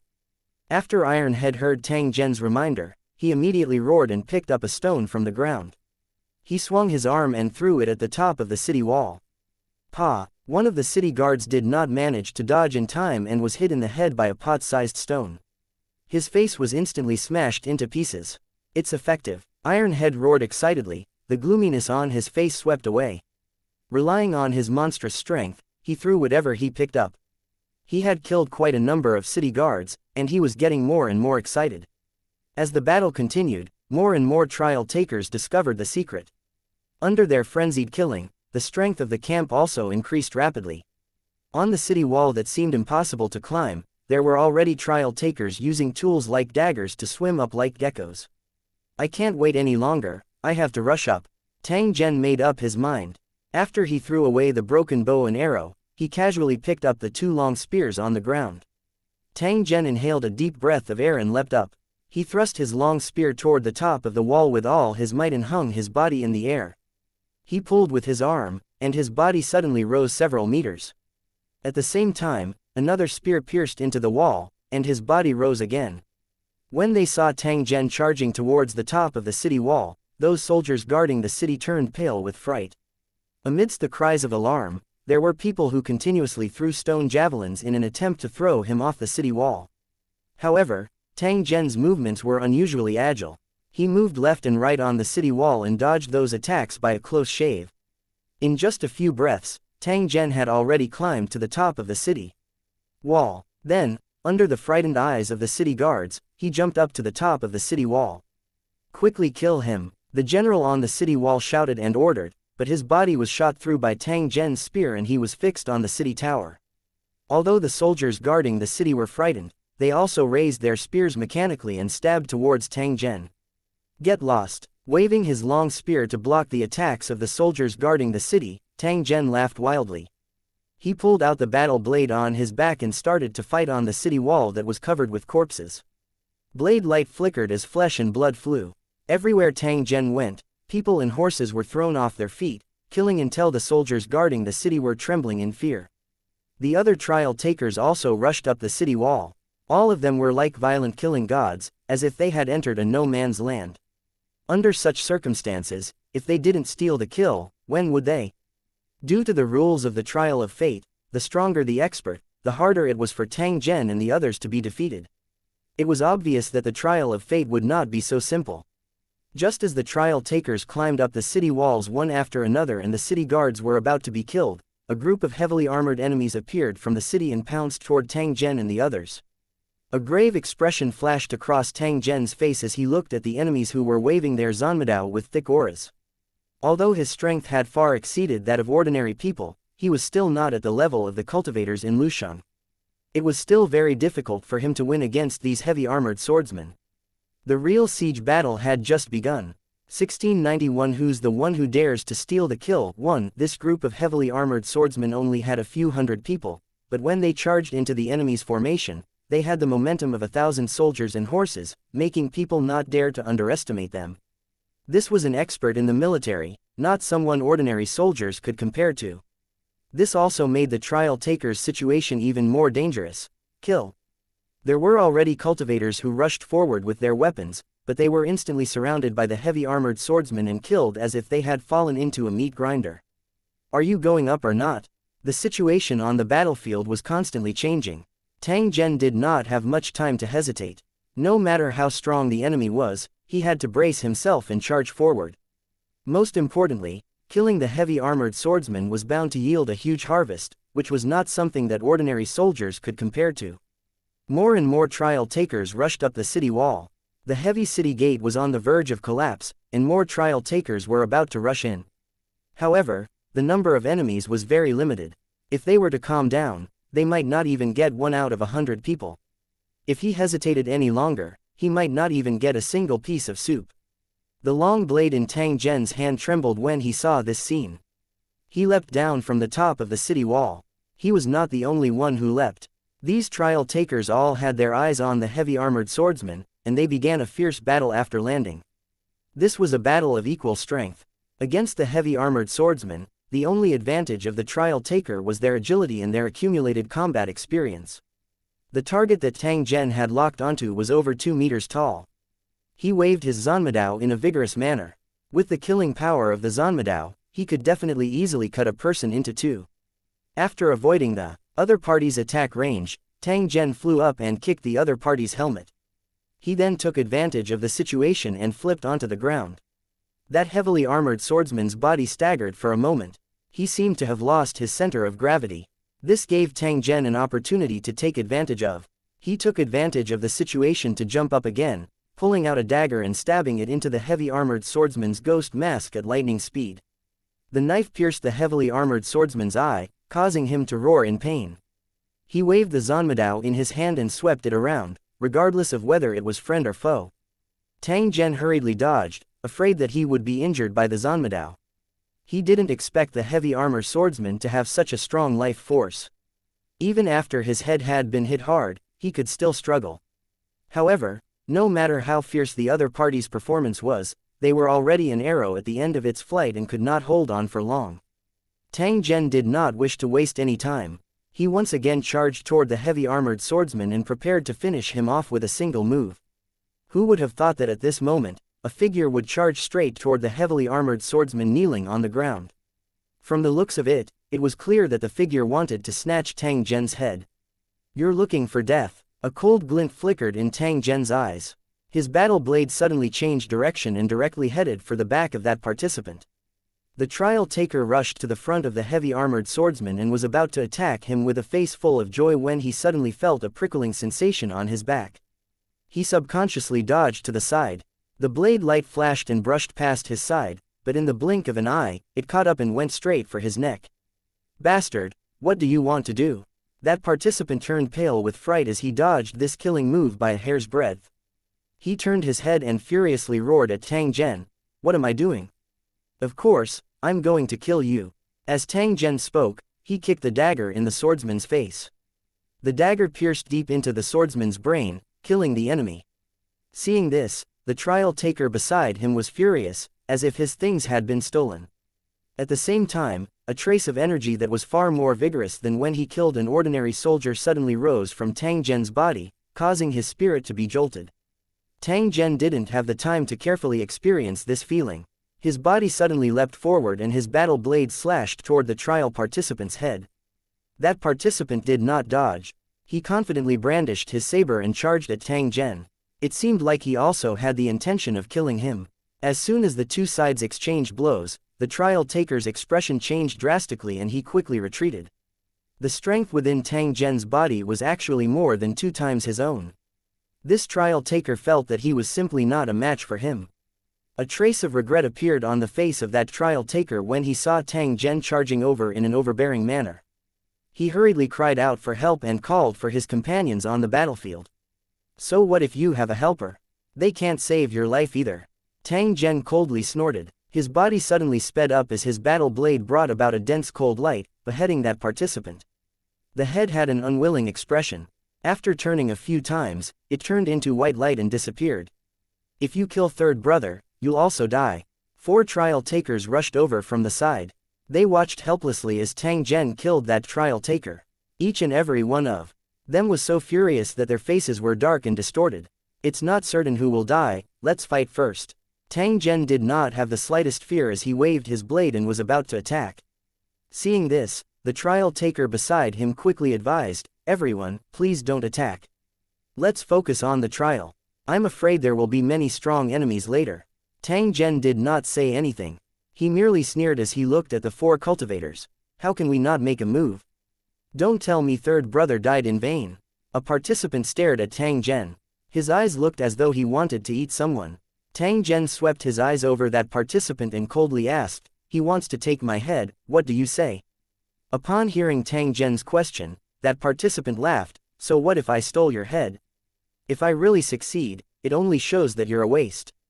Tang Zhen laughed out loud when he heard this. He looked at the participant and said word by word, "Your answer is exactly what I want to hear." Tang Zhen suddenly charged forward after his voice sounded. He swung his blade and slashed at the participant. The other party couldn't dodge in time and was cut in 2 by the saber, his face still carrying an expression of disbelief. "Since you think that snatching is reasonable, then I'll let you know what is reasonable for killing." As Tang Zhen spoke, he turned his hand and slashed at the other participant, forcing him to take 3 steps back. At the same time, he raised his leg and kicked his chest. "So what if I kill you? You can't dodge it, which only shows that you're useless." When they saw that one of their companions was dead and the other was injured, the other 2 participants also made their moves, pincering Tang Zhen from the left and right. Tang Zhen turned around to face the enemy. He waved the battle blade in his hand in an impenetrable manner. While he blocked the other party's joint attack, he was actually able to suppress the 2 of them and force them to continuously retreat. When the trial takers at the side saw this, they could not help but exclaim in unison. They did not expect Tang Zhen's performance to be so ferocious. He had suppressed 5 opponents one after another by himself. If such a strong person did not die, then it was best to avoid him in the following trials. Otherwise, who knew if there would be conflicts? Tang Zhen and the 2 trial takers were locked in a fight. The trial taker that he had kicked away earlier slowly got up and wanted to take out some dried meat to recover from his injuries. However, as soon as his hand touched the package, he felt a cold sensation on his neck. A strong figure was standing beside him. Ironhead laughed and shouted in the direction of Tang Zhen, "You two bastards, look at Grandpa Ironhead." The two trial takers who were currently fighting with Tang Zhen heard this and glanced at their companion's position. Soon after, they saw Ironhead brandishing his battle axe and a head flying into the sky. Bastard! Seeing that their companion had been killed and Tang Zhen's reinforcements had arrived, the two trial takers were in a state of chaos and no longer had the heart to continue fighting. "You dare to be distracted in a life and death battle, die!" Just as the enemy was distracted, Tang Zhen's saber suddenly swept across and cut a participant's body in half at the waist. Seeing this, the other trial taker was so scared that he turned around and ran. At this time, he was the only one left in the 5-man team. If he did not run now, he would die. However, just as he took a few steps forward, he saw a figure rushing out from the side. The dagger in his hand was like a tricky venomous snake, and in an instant, it brushed past the neck of the participant. The trial taker clutched his neck and glanced at the interceptor with an unwilling look before his body went limp and fell to the ground. Tang Zhen looked at the person who had intercepted him. He saw that the person was wearing a cloak and half a mask on his face.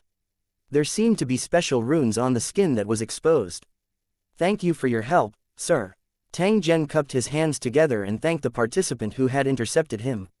"It's nothing, I just don't like them." The trial taker waved his hand, turned around, and walked towards the city center at an amazing speed. Tang Zhen stared at the other party's back for a while before turning around to look at Ironhead's position and nodding to him. Ironhead still laughed foolishly and picked up the package on the ground. He then walked to the side of the heavy armored swordsman who had been killed and stripped the armor off the body. Tang Zhen also found a corpse that looked similar to him. He took off his armor and put it on his body. He then raised his jet black Zanmadao and charged forward. 1692 Killing on the grassland 1. After putting on the heavy armor of a swordsman and holding the jet black Zanmadao, Tang Zhen felt like he was a moving metal can. Although its defense had been greatly increased, its flexibility had been weakened. It could only be said that everything was not perfect. Tang Zhen was unconcerned. With the heavy armor on him, he was able to charge into the enemy lines. Without the heavy armor, he was similarly able to kill his enemies through guerrilla warfare. This city was very large. Tang Zhen and Ironhead fought all the way and finally arrived at the city lord's mansion in the center. However, he didn't feel any increase in power when he killed the soldiers. He didn't know why. Some cultivators had already arrived. The spacious and gorgeous city lord's mansion was now covered with corpses. Among the corpses, there were armored soldiers and ordinary people. They were all killed equally. The moment Tang Zhen and Ironhead entered the city lord's mansion, a notification sounded in his ears. "The second stage has ended. Please find a warhorse and go to the battlefield 300 li away to fight to the death with the local reinforcements." It was still a battle, but this time it was a horse battle. What was there to say? Tang Zhen mused for a moment before speaking to Ironhead. "Don't rush to the battlefield. Since we're fighting on horseback, I'm afraid our heavy armors won't be able to withstand it. Let's first change into a set of suitable armor and then bring enough supplies to avoid any accidents when the time comes." Ironhead nodded and obeyed Tang Zhen's orders. The two of them began to search the city lord's mansion. After an hour, they had gathered all the materials they needed, and then they walked toward the place where the warhorses were stored. At this time, the horse farm was already full of people. Because there were many horses, they only needed to find one. The two of them were wearing armor that should be the standard of a general's school, and they looked very valiant and extraordinary. He jumped onto the warhorse and gently shook the reins, galloping in the designated direction. On the smooth official road, there was a cloud of dust everywhere. The fully armed trial takers were like a long black dragon, galloping straight to the battlefield. After the siege battle, the number of trial takers was still over 10,000. It seemed like a large number, but in reality, more were eliminated. What was certain was that as the trial levels kept refreshing, the difficulty of the trial would also increase. By then, there would probably be less than 1% of the 10,000 participants. This was something that should be done. However, Tang Zhen still felt some doubt in his heart. Could it be that he would continue to kill like this? If the trial of fate was only this much, then it would be too simple. Although he was thinking about something, he did not delay his journey. The two of them mixed in with the trial takers, teams, and got closer and closer to their destination. After letting the warhorses rest a few times along the way, the trial takers continued on their journey and finally arrived at the grassland that had been designated as the battlefield. As time passed, the 10,000 participants had all arrived. They were all sitting on their warhorses and looking into the distance. If there were enemies, they would definitely appear from that direction. Tang Zhen sat on his war horse and sized up the desolate scenery around him. Iron Head was wiping the zanmadao in his hand over and over again. This long and heavy zanmadao was originally a weapon used by infantry. On the battlefield, they advanced in rows like a meat grinder. It could be said that they were invincible. However, in the hands of Tang Zhen and the other cultivators, it became a single-handed weapon. It was as if its original weight had disappeared.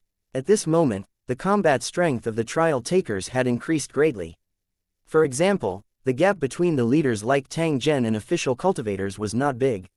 Iron Head, if you're unfortunately eliminated, you can come to this place to find me.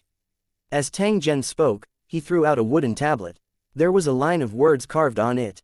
It was the location of the inn he was staying in. Iron Head took it and glanced at it. He nodded, his eyes very calm. He could tell that Tang Zhen was not an ordinary person. If he lost the qualification to compete for the Son of Destiny, it would be a good thing to have someone to follow. The conversation between the two was short, and then they fell into silence. It wasn't just the two of them. The tens of thousands of knights were also eerily quiet. Only the cold wind blew past their ears, causing their battle robes to flutter. The sky was gloomy, and the temperature seemed to have started to drop.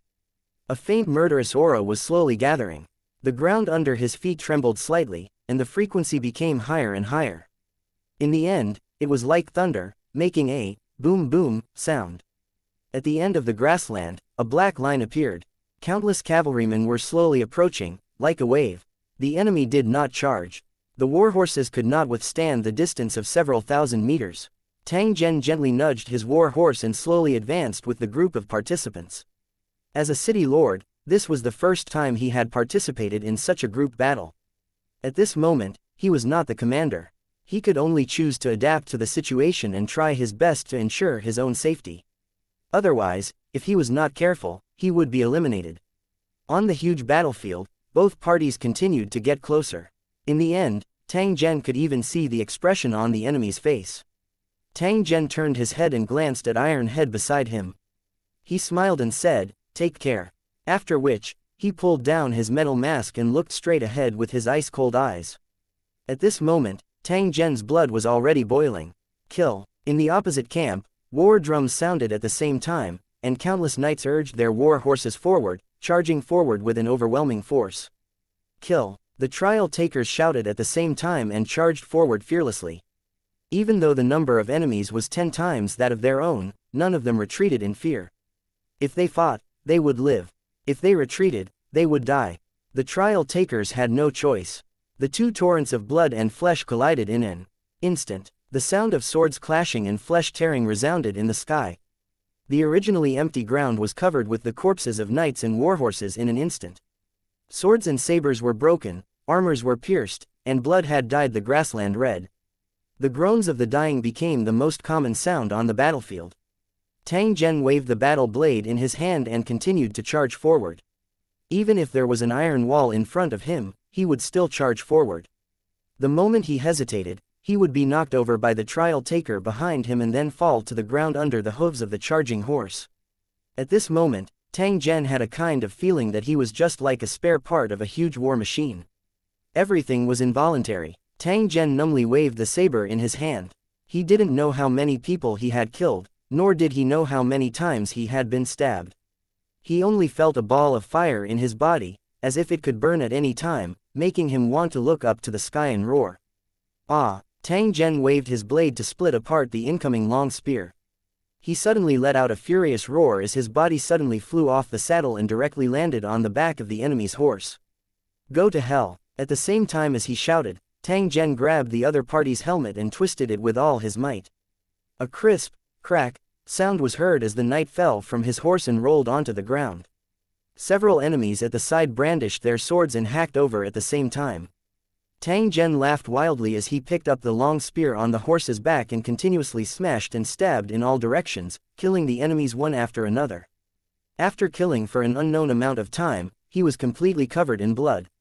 There were more and more enemies around him, but the figures of the trial takers were getting fewer and fewer. Tang Zhen, who was red-eyed from killing, was shocked. His boiling blood slowly cooled down. He realized that if he continued to kill like this, he would die in the chaos sooner or later. Iron Head, Tang Zhen shouted, but he did not receive any response. This caused his heart to turn slightly cold. After casually killing 2 more enemies, Tang Zhen jumped onto the warhorse that he had snatched and directly rushed towards the weakest position. He couldn't hesitate any longer. He had to break out of this encirclement, or else he would have no fate with this trial. After charging out a distance of 100 meters in a single breath, Tang Zhen suddenly saw a figure that was currently gathered together with over 10 trial takers, bitterly resisting the attacks of the surrounding enemies. Iron Head, Tang Zhen roared and stabbed the 2 enemies on the ground. The other enemies hesitated and did not dare to move forward. "It's me." When Iron Head heard Tang Zhen's shout, he casually pulled off his helmet and laughed at him. "Something's wrong. We'll retreat immediately." Iron Head did not hesitate when he heard Tang Zhen's call. He waved his Zanmadao and forcefully killed his way out of the enemy's encirclement. "Let's go." Tang Zhen ruthlessly patted his warhorse. The 2 of them took care of each other as they charged toward the edge of the battlefield. 1693 The true purpose of the Trial of Fate. 1 Just as Tang Zhen and his partner were charging towards the edge of the battlefield, the trial taker that had been with Iron Head earlier had actually followed them. These trial takers looked a little embarrassed. When they were cooperating to resist the enemy, Iron Head was still the main output, which showed that their strength was not that great. After their strength had been sealed, not all trial takers could display their full strength. Because of their own experiences, many people had their eyes set on high and lowered their heads.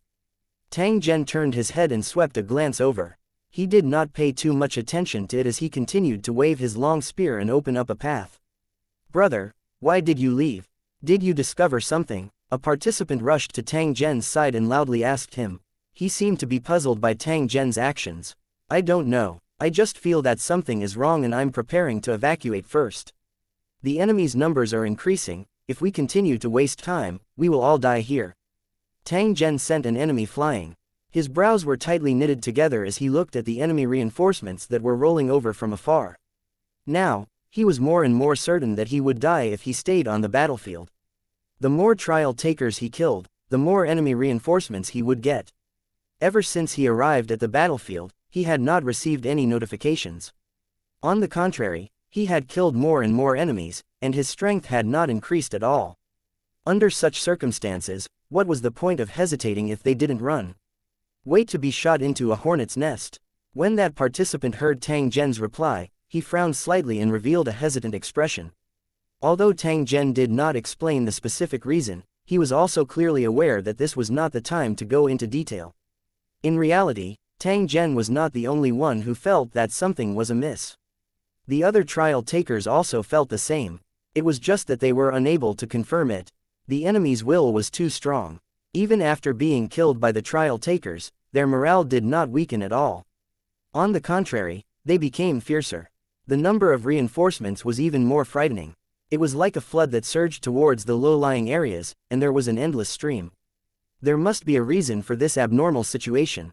Now that they saw that Tang Zhen wanted to retreat, they also felt that something was wrong and did not want to continue persisting. Just as these trial takers were hesitating, Tang Zhen and Iron Head had already rushed to the edge of the battlefield. They then controlled their war horses and galloped towards the depths of the grassland. Dozens of enemy cavalrymen also rushed out and chased closely behind the 2 of them, as if they were determined to kill them. The dozens of riders galloped on the grassland, getting further and further away from the battlefield, and the pressure on their bodies also reduced slightly. Tang Zhen's group ignored the people chasing behind them. As long as they left the battlefield, killing these enemies would not be a problem. Perhaps it was because they were too tired. The speed of the 2 warhorses became slower and slower. After running for a few thousand meters, they were already sweating like water and refused to move a step forward. "It's almost time, kill them." Tang Zhen picked up the long spear in his hand and leapt down from his horse before charging towards the pursuers. Although infantry did not have an advantage over cavalry, it also depended on the situation. Tang Zhen did not put these enemies in his eyes at all. Iron Head did the same. He held a horse-cutting saber full of chips and swung it with all his might with a grim smile, cutting the approaching warhorses and cavalrymen in two. Those cavalrymen attacked together. Although they were clear that the trial takers were unusually ferocious, they were confident that they could kill Tang Zhen and his partner by relying on their numbers. Who would have expected that the following battle would be a one-sided slaughter? The tens of cavalrymen working together were actually not a match for Tang Zhen and his brother. After killing the last cavalryman, the Tang Zhen duo packed up their supplies and continued to gallop into the distance. This time around, they ran for nearly 30 li. A notification suddenly sounded in Tang Zhen's ears after they had completely left the battlefield. The third stage begins. Participants, please head to the Imperial City and assassinate the Emperor. Those who succeed will be qualified to compete for the Child of Destiny. Tang Zhen coldly laughed after hearing the notification. He thought in his heart that this was indeed the case. If they continued to fight on the battlefield, they would probably not receive any notifications until they died, and they would lose the right to continue participating in the trial. This was a trap. If they followed the instructions, the end result would be obvious. From the looks of it, the trial of the Wheel of Destiny was not only a test of one's martial strength. At the same time, it also tested one's ability to adapt to the situation. It was a pity that Tang Zhen did not realize this from the start and had wasted quite a lot of time. However, with the lesson this time, Tang Zhen would definitely think twice before he encountered any trouble to avoid falling into the trap of the Wheel of Destiny again. After knowing the next step of the mission, the two of them naturally went straight to the Imperial City. However, in this way, they had to change their clothes to avoid being investigated by people with ill intentions. After choosing a dense forest by the road and throwing away all the conspicuous things on their bodies, the two of them took their personal weapons and set foot on the road to the Imperial City. Not only did Tang Zhen and the others lose their weapons and armor, they could not even ride their warhorses. They could only walk. This was because there was a branding iron mark on the horse's butt. It was easy to see the flaw and expose their identity. If there were no accidents, the trial takers were now enemies with the world. It would be even more difficult for them to move after their identities were exposed. On the way to the imperial capital, Tang Zhen had been thinking about the true purpose of this fate trial. Could it be that it was simply to kill the emperor? If that was the case, why would they go through so much trouble and just throw the trial taker directly to their destination? With hundreds of thousands of cultivators participating, even if it was an iron wall, they could tear it down directly. Judging from the situation in the first two stages, the role played by the trial takers should be that of a rebel army. Otherwise, there would not be requests to attack the city and assassinate the emperor.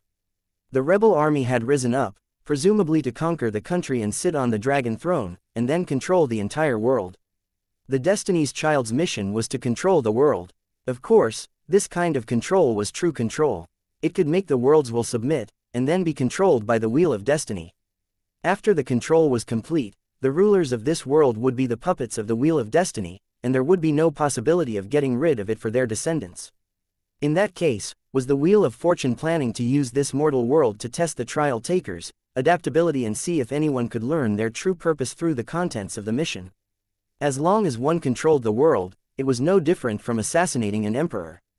Although this deduction was a little arbitrary, it was not impossible, judging from how the Wheel of Destiny calculated the trial takers. Tang Zhen was certain that the path to the capital was filled with danger. There were many experts in the capital, and they were all waiting for the trial takers to fall into their trap. As for the Forbidden Palace where the emperor was located, it was an even more heavily guarded area. No matter how many cultivators went there, they would probably die there. In a situation where his cultivation was sealed, it would be difficult for Tang Zhen to guarantee that he would be able to retreat in one piece when there were more than 100 martial Dao experts. There was really no need for him to get involved in this mess. Iron Head, what do you think of the Wheel of Fortune's mission? Tang Zhen looked at Iron Head beside him and asked in a low voice, "Hee, you're asking me for nothing. I've never used this brain of mine." Iron Head rubbed his head as he sneered at Tang Zhen. "I have an idea. Instead of going to the Imperial City to assassinate the Emperor, I'm going to do something else. Are you willing to go with me?" Iron Head was stunned for a moment. He didn't understand why Tang Zhen didn't follow the mission requirements. "I'll go wherever you go. We're family, and we know our own business. Anyway, I've never thought of becoming the son of fate. I participated in the trial because I didn't want to leave any regrets. To the residents of Destiny Island, as long as they had the qualifications to cultivate, they would definitely not miss the trial of fate. This had already become their belief, and it seemed to be a matter of course. Hearing Ironhead's reply, Tang Zhen smiled, "Don't worry. Although we're not going straight to the capital, our ultimate goal is still there. It's just that we're going in a circle." After making up their mind, Tang Zhen and the other man walked in the opposite direction to avoid the chaos that was about to happen. After the war in the plains, the surviving trial takers would receive the quest notification and would definitely head to the imperial capital together. It would be inevitable for blood to rain and wind to rain on the road. He only wanted to take a gamble. However, his ultimate goal was still to kill the emperor. Even if it proved that his method was not feasible, Tang Zhen still had a chance to remedy it. 1694 An unforeseen event in the Baikan state. After a huge battle, the trial takers on the plains scattered and fled. It was only after they had escaped the battlefield that they received the notifications from the Wheel of Fortune. While they were surprised, they were also cursing in their hearts. The Wheel of Destiny's methods were truly disgusting. If they had received the notification earlier, who would have risked their lives to fight the enemy? In the end, they would have no choice but to flee the battlefield when they could not hold on any longer. Only after receiving the notification did he realize that the real mission was to let them escape as soon as possible, not to fight on the battlefield. Grumbling was one thing, but the mission still had to continue. In the trial of destiny, he naturally had to follow the Wheel of Destiny's commands. So what if he was unwilling? Thinking about how to get to the imperial city and how to kill the emperor, the cultivators all set off for the imperial capital, just for the qualification to fight for the Child of Destiny. If the trial was the preliminary round, then those who killed the emperor would be qualified for the final round. No one dared to neglect their future and fate. At this time, the cultivators still did not know that there were two people who did the exact opposite, heading straight for the wild land of the original imperial city. In the process of distancing himself from the muddy waters, Tang Zhen also had a basic understanding of this world. Perhaps the ruler of this world did this on purpose. Everything he saw along the way was the same as the real world. This also made Tang Zhen more confident in his plan. The experience and knowledge in his mind was Tang Zhen's decisive weapon. He had traversed across many planes and knew more than 1,000 methods to kill. During the journey, Tang Zhen was most worried that someone would succeed in the assassination. This would lead to the end of the trial. If that was the case, all his efforts would be in vain. Fortunately, the notice that he was worried about did not appear. This also proved Tang Zhen's guess that assassinating an emperor was not an easy task. Just as they were about to arrive at their destination, Tang Zhen chose a quiet and secluded spot to see if he could take out the items he needed. This was the key of the key. If he couldn't do it, Tang Zhen could only think of another way. If he were to participate in the trial of fate step by step, who knew how much time would be wasted? Not to mention that Tang Zhen's original intention was not to compete for the Child of Fate, but to take the opportunity to find Yu and kill him. It was naturally best to be able to obtain the qualifications of the Son of Destiny. It didn't matter if he couldn't obtain Tang Zhen, but he must kill Yu. Before participating in the trial of fate, Tang Zhen had guessed that he might not be able to bring any items in. If that was the case, it would greatly affect his plans. Both the items in the storage equipment and the metal bird used for positioning and tracking would not be of use. After thinking about it again and again, Tang Zhen thought of a solution. That was to temporarily store the required items in the balance of fate and summon it when it was time to use it. From Tang Zhen's point of view, the balance of fate had an extremely magical ability. Even if he was in a world controlled by the Creator, it could be summoned and hide its existence. Sure enough, following Tang Zhen's summoning, the scales of fate slowly appeared. There was a stack of cards and a small metal bird on it. Tang Zhen smiled when he saw this. He took all the items on the list in his hand. After which, the destiny scale slowly disappeared. Looking at the card in his hand, Tang Zhen muttered to himself for a moment before continuing to walk forward with Ironhead.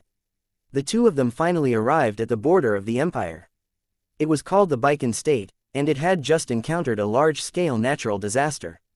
This place bordered the barbarian race. Since ancient times, it had been desolate and poor, and there were often people who couldn't survive and rebelled. Tang Zhen's purpose in coming here was to recruit enough people to form an army and charge towards the imperial city. After the battle on the cavalryman's battlefield, there were not many trial takers left. It was impossible to assassinate the emperor by himself.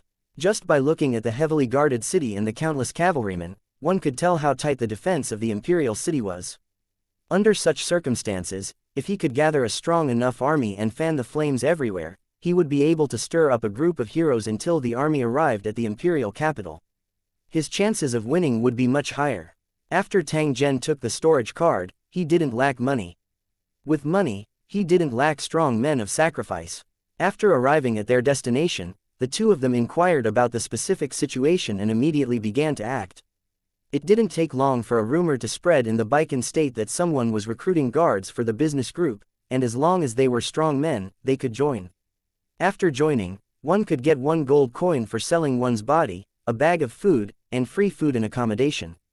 When they first heard this rumor, many people thought it was a lie. It was a year of disaster, and the fields in Baikan state had almost no harvest. Countless people left their homes just to find a way out. In a year where you could buy a virgin with a few dozen copper coins, such a good thing actually happened. If it wasn't a scam, what was it? However, after only 2 days, no one mentioned the word liar anymore. Instead, they ran around and persuaded those who could not survive to join the business group. The other party was really giving money, and they could really eat their fill. Everything was real. With the rumors from all over the country, those men who could not live no longer hesitated and went to the location of the merchant group. They were afraid that if they were late, the quota would be full and they would no longer accept people. The entire family's livelihood depended on them, so no one dared to delay and almost ran over. Who knew that when he went, he would find out that the scale of this business group was extremely large. It was said that if they wanted to go overseas, they would need at least several thousand people. Unknowingly, the number of people in the merchant group increased. When it was almost time, a carriage was seen approaching. It was filled with high-quality swords and even shields and armors. The men of the Baikan state had always been fond of martial arts. After seeing these swords and sabers, they were all overjoyed and wanted to immediately own a set. Some people were suspicious, thinking that this business group was very secretive and unusual. Now that they had brought so many swords and armors, were they going to gather people to rebel? But on second thought, he couldn't help but laugh bitterly. Now that they couldn't live anymore, they would die anyway, so what if they rebelled? With this thought in mind, those tough men didn't make it public. As long as their family members could survive, it was worth it even if they had to lose their lives. Not long after, these men encountered another surprise. The manager gathered everyone and gave them a gold coin and a bag of food while giving out weapons and armor. "Boss is kind, I'll give you an extra portion of money and grain. Quickly send it home." Those men took the money and grain, each and every one of them sobbing silently. They really didn't expect that they could still receive money and grain as a reward after receiving the money from selling their bodies. A gentleman would die for his bosom friend. Meeting such a boss, did he dare to not serve with his life?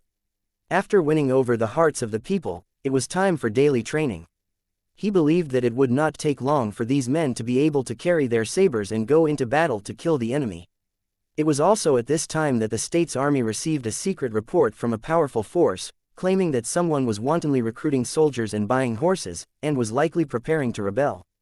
After a closer look, he realized that more than a dozen business groups had suddenly appeared in the Baikan state. They were all recruiting people, and they only wanted strong men. They even privately distributed weapons for training. No matter how he looked at it, the behavior of these business groups was somewhat unreasonable, and it was very likely that they were planning a rebellion. Some time ago, the rebel army had attacked the city and even fought a bloody battle with the imperial court's cavalry. Although they were eventually annihilated, there were still some who had escaped. Now that he had heard that someone was going to rebel, the general guarding the Baikan state did not dare to be negligent and quickly ordered his men to clear the area. No one would have thought that these 5,000 soldiers were like meat buns that had been beaten up by a dog. They had left and never returned. Just half a day later, the general received the news that these soldiers had been ambushed by the rebel army in the process of dealing with the rebellion. None of the 5,000 soldiers had survived. The general was stunned at first, then he flew into a rage. Just as he was about to gather the army to attack, he received another military report. Looking at the contents of the letter, the general's face turned pale and he collapsed to the ground. At the same time, more than a dozen business groups in the Baikan state suddenly moved. They gathered outside the state capital and launched a siege. In less than an hour, the state capital had fallen. Hundreds of officials, including the state officials and the general of the garrison, had all been taken to the long street and beheaded. The Baikan state had also completely lost control. 1695 The army rises in the Baikan state. 1. In the Baikan state capital, Tang Zhen was sitting in the meeting hall of the state capital. He was frowning as he looked at the map. In front of him, there were more than 30 strong men in armor, and there were also scholars dressed like scholars. These people were all people he had spent a great deal of money to win over in a very short time, either through righteous reasons or through suppression and threats. It was impossible to control an army with just the Tang Zhen duo. They could not lack support. Although it was difficult to guarantee the loyalty of these subordinates, Tang Zhen did not care at all. His goal was only to kill his way into the imperial city and kill the emperor at the same time. It could be said that this group's commander was a group of interest. They were only able to unite by relying on a huge amount of gold coins and the alluring prospects of the future, as well as the deterrence of Tang Zhen and Iron Head's martial strength. After the matter was done, whether these people set up their own mountain or fought openly and secretly, it would have nothing to do with Tang Zhen. However, it was also because of the sufficient gold coins that the morale of this army was extremely high. Even if there were spoils of war, Tang Zhen did not want them and distributed them to his subordinates. The combination of kindness and severity made this army full of wolves. Taking down the state capital in an hour was the best proof. Now that the entire army was in high spirits, they only needed to rest a little before they could set off. However, Tang Zhen wasn't in a hurry. The next thing he had to do was to continue to strengthen his forces while planning the next step of his plan. After all, his opponent was an empire, not a state capital. After considering for a moment, Tang Zhen raised his head to look at the people around him and gave the order. Choose the right people and persuade the forces that are dissatisfied with the emperor. Get them to think of a way to send troops to support him. As long as they keep their promise, money is not a problem. At the same time, continue to recruit more troops.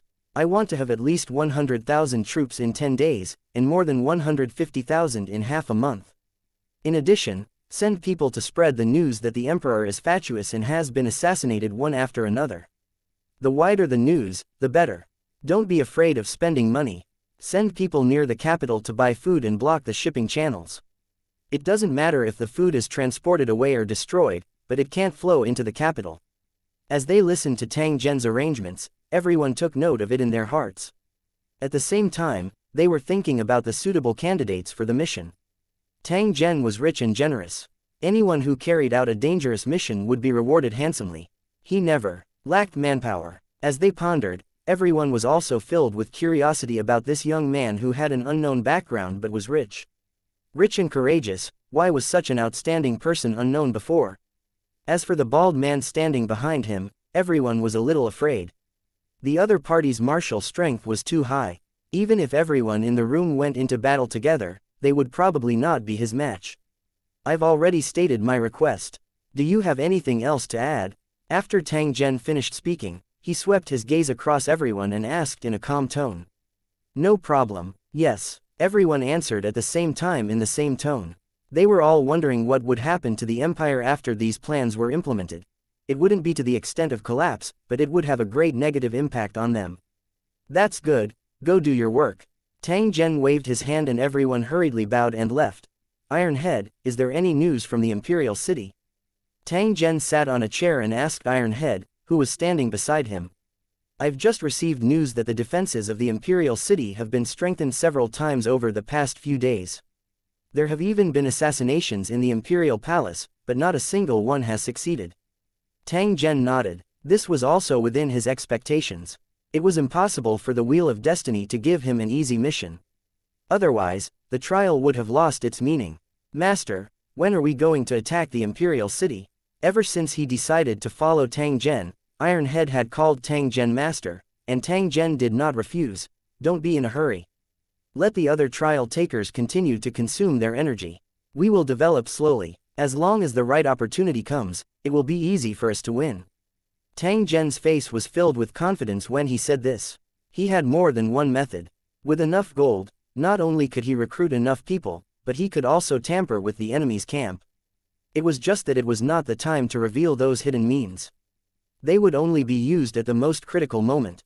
After hearing Tang Zhen's reply, Iron Head didn't say anything. He only needed to do his own thing. After Tang Zhen conquered the Baikan state capital, it immediately caused a commotion in the entire empire.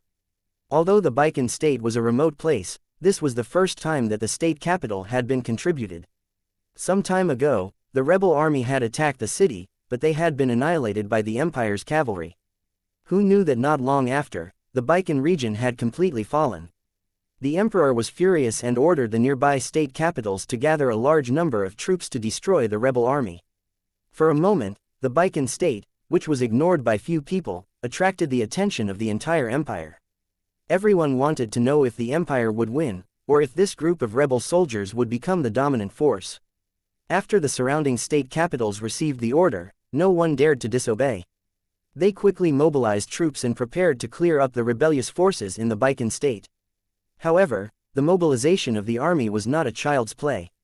It would take at least 3 to 5 days to complete the assembly. In addition to the journey to the Baikan state, it would take at least 10 days to half a month before the battle could be fought. Just as the people were anxiously waiting, for some reason, the state capitals near the Baikan state were suddenly plagued by bandits. Rebel soldiers were everywhere. The officials of the state government who were originally prepared to send troops to Baikan state were now in a terrible fix. They could only gather their troops again to clean up the rebellion in their own state government. At the same time, they could not delay the matters of Baikan state. Before one wave had settled, another wave rose. With the emergence of turmoil in several major states and capitals, remarks that ridiculed the current emperor began to spread. They listed his crimes, and the words were fierce and vicious. Along with the rebellions that appeared one after another, these remarks were quickly spread, and more ordinary people criticized the emperor in private. The various state capitals tried to catch the person who spread the message, but the results were minimal. Just as the people of the empire were in a state of panic, some people had already begun to notice that the price of food near the imperial capital was slowly rising, and sometimes there would be situations where there was a shortage of food. However, compared to the upcoming battle in the Baikan state, not many people paid attention to this matter. As time passed, the armies of the state capitals near the Baikan state had arrived at their destination one after another. A battle that attracted worldwide attention was about to begin outside the Baikan state. The influential officials of the empire who were paying attention to this battle all believed that it was only a matter of time before the rebel army was eliminated. After all, the empire's army had the advantage in both numbers and equipment. Although there were many rebels, they were still a motley crew. How could they be a match for the imperial army?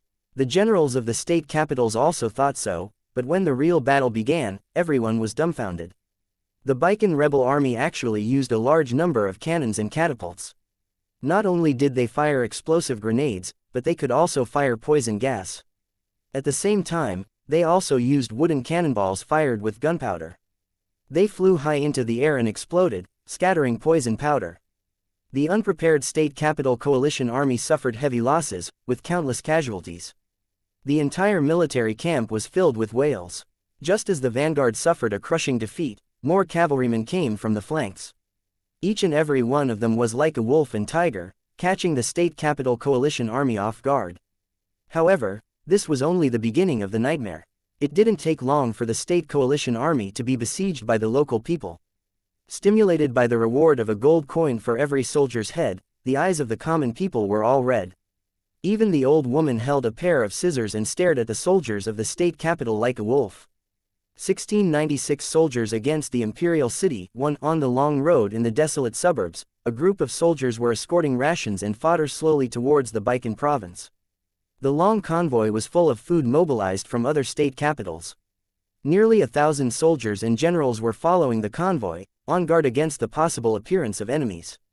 Now that the war was intense and the grain was in short supply, they originally wanted to raise grain on the spot. Who knew that because of the famine, they could not find a single grain of rice locally? The state capital coalition army searched the area but found nothing. In the end, they left the devastated villages while cursing. The villagers were powerless to resist, but their eyes were filled with hatred. The seeds of hatred had been planted. In the end, the state coalition army did not wait for the rebel army's attack. Instead, they were besieged by the people of the Baikan state. Of course, this was inevitably fueled by some people with ulterior motives. When the transport team passed by a village, they were suddenly ambushed. Countless people, under the lead of people, waved their pickaxes and wooden sticks and rushed toward the soldiers. Even though the soldiers escorting the rations were armed with swords and spears, they were still stunned by this unexpected scene and were later swallowed by the surging stream of people. Not long after, all the rations in the transport team were taken away, and the weapons of the soldiers were also taken away. A soldier's head was worth a gold coin. There was no pretense at all. The commoners naturally wouldn't miss this opportunity to make a fortune. Similar scenes played out all over the Baikan state capital. The small teams that had been separated from the main force had also suffered devastating blows. First, they had lost the first battle, and now, their provisions had been robbed. The state generals who heard the news were so angry that they cursed loudly, but there was nothing they could do. Since there was a lack of food, the battle could not be delayed. It was best to win in one go, or else there would be changes. As a result, the state coalition army, which had just been defeated, had no choice but to brace themselves and prepare for a decisive battle with the Baikan rebellion. 3 days later, the final battle began. After a bloody battle, the main force of the state coalition army was defeated. The defeated army stretched for dozens of miles, and the local people were killed at the same time. Headless bodies were all over the mountains and fields. After defeating the state coalition army, the Baikan state rebel army pursued the victory and headed straight for the nearby state government. This matter shocked the entire empire. No one had thought that the rebel army would be so fierce that even the regular army of several state capitals were no match for them. However, more people believed that the victory of the North Star rebel army was mostly due to their sharp weapons. The other reason was that the rewards of the rebel army were generous.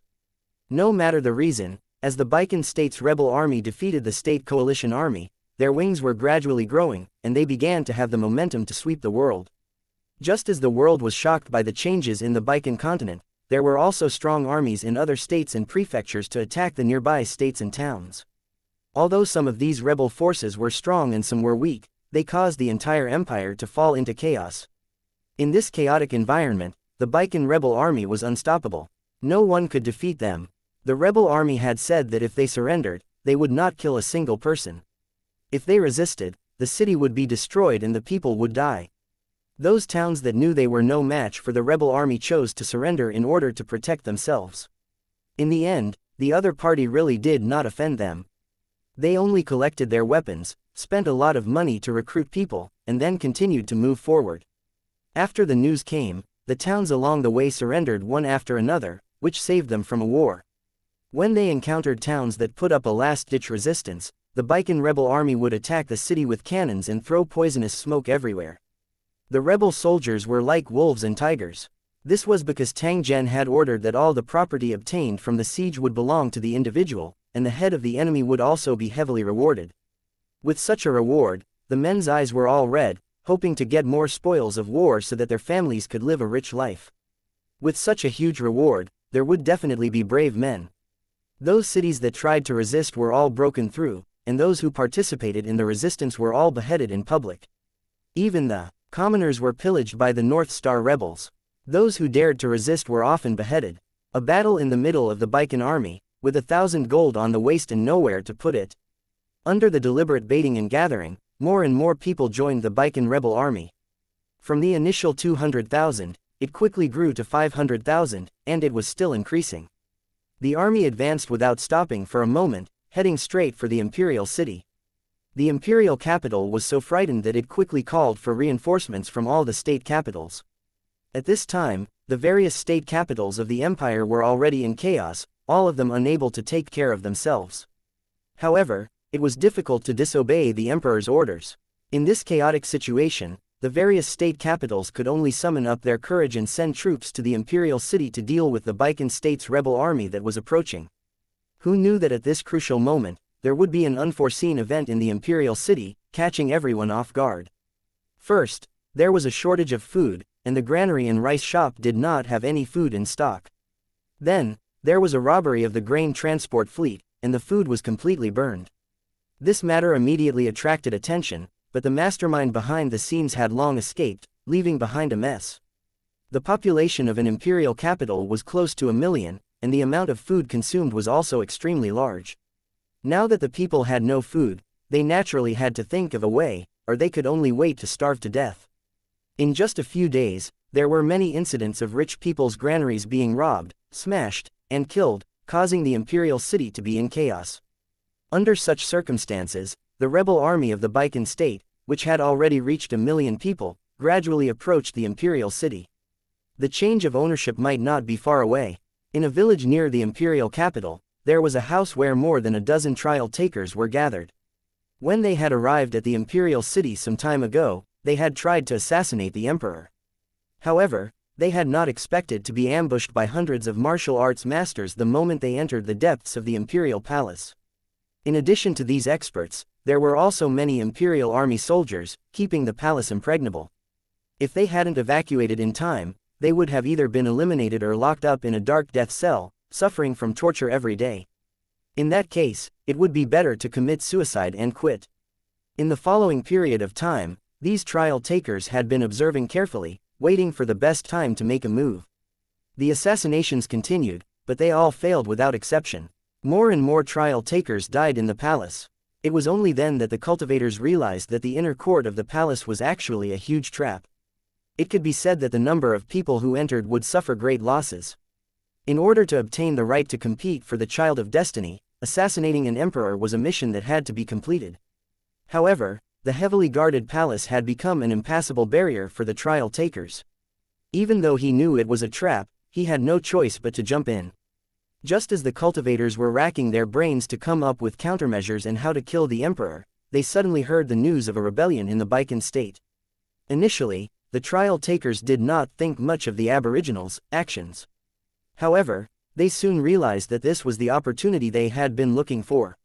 The main reason for their previous failures was that they had too little manpower, but with the help of the rebel army, the problem of insufficient manpower would be solved.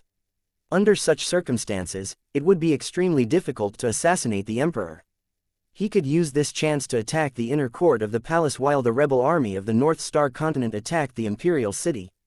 If he had an army in his hands, such as the scale of the rebellion army of Baikan, he could command the army to attack the city, no matter how many martial arts masters they had. In the end, he would still die in the chaos. At that time, killing the emperor would be as easy as turning over his hand. After thinking of this, the cultivators also took action. They began to recruit people from the various state governments. They cooperated with the Baikan state's rebel army and announced their rebellion. There were even cultivators who had their eyes on the Baikan rebels. They wanted to control the highest commander of the rebels and control them. It was just that they did not expect that this was exactly what Tang Zhen had hoped for. He and the trial taker were just using each other. 1697 A clue delivered to the door. 1. Just as the entire imperial city was in chaos, the nearly 1 million rebel soldiers of the Baikan region were like a flood that had broken through a dam, charging straight for the imperial city. All the eyes in the world were focused on this. Everyone knew that this was a battle of life and death. If the rebel army of the Baikan region took down the imperial city, then this empire that had stood for 300 years would come to an end. The day when the wind and rain were unstable was the day when heroes from all sides made their appearance. Therefore, even if the Baikan rebel army really did take down the imperial city, it did not mean that they could control the world. At most, it was just the prelude to a new era. There were many people in the world who had coveted the throne for a long time, but they lacked a suitable opportunity. The appearance of the rebel army in the Baikan state was a heaven-sent opportunity. As the strength of the Baikan state's rebel army grew stronger, the other state capitals, rebel armies also gradually formed a climate. They all headed straight for the imperial city, clearly not wanting to miss this grand event. There were more or less the figures of some aristocratic families among the rebel forces of other states and capitals. From time to time, there were traces of the trial takers. As for the imperial city, which was at the heart of the storm, it looked stable on the surface, but it was actually filled with internal dangers.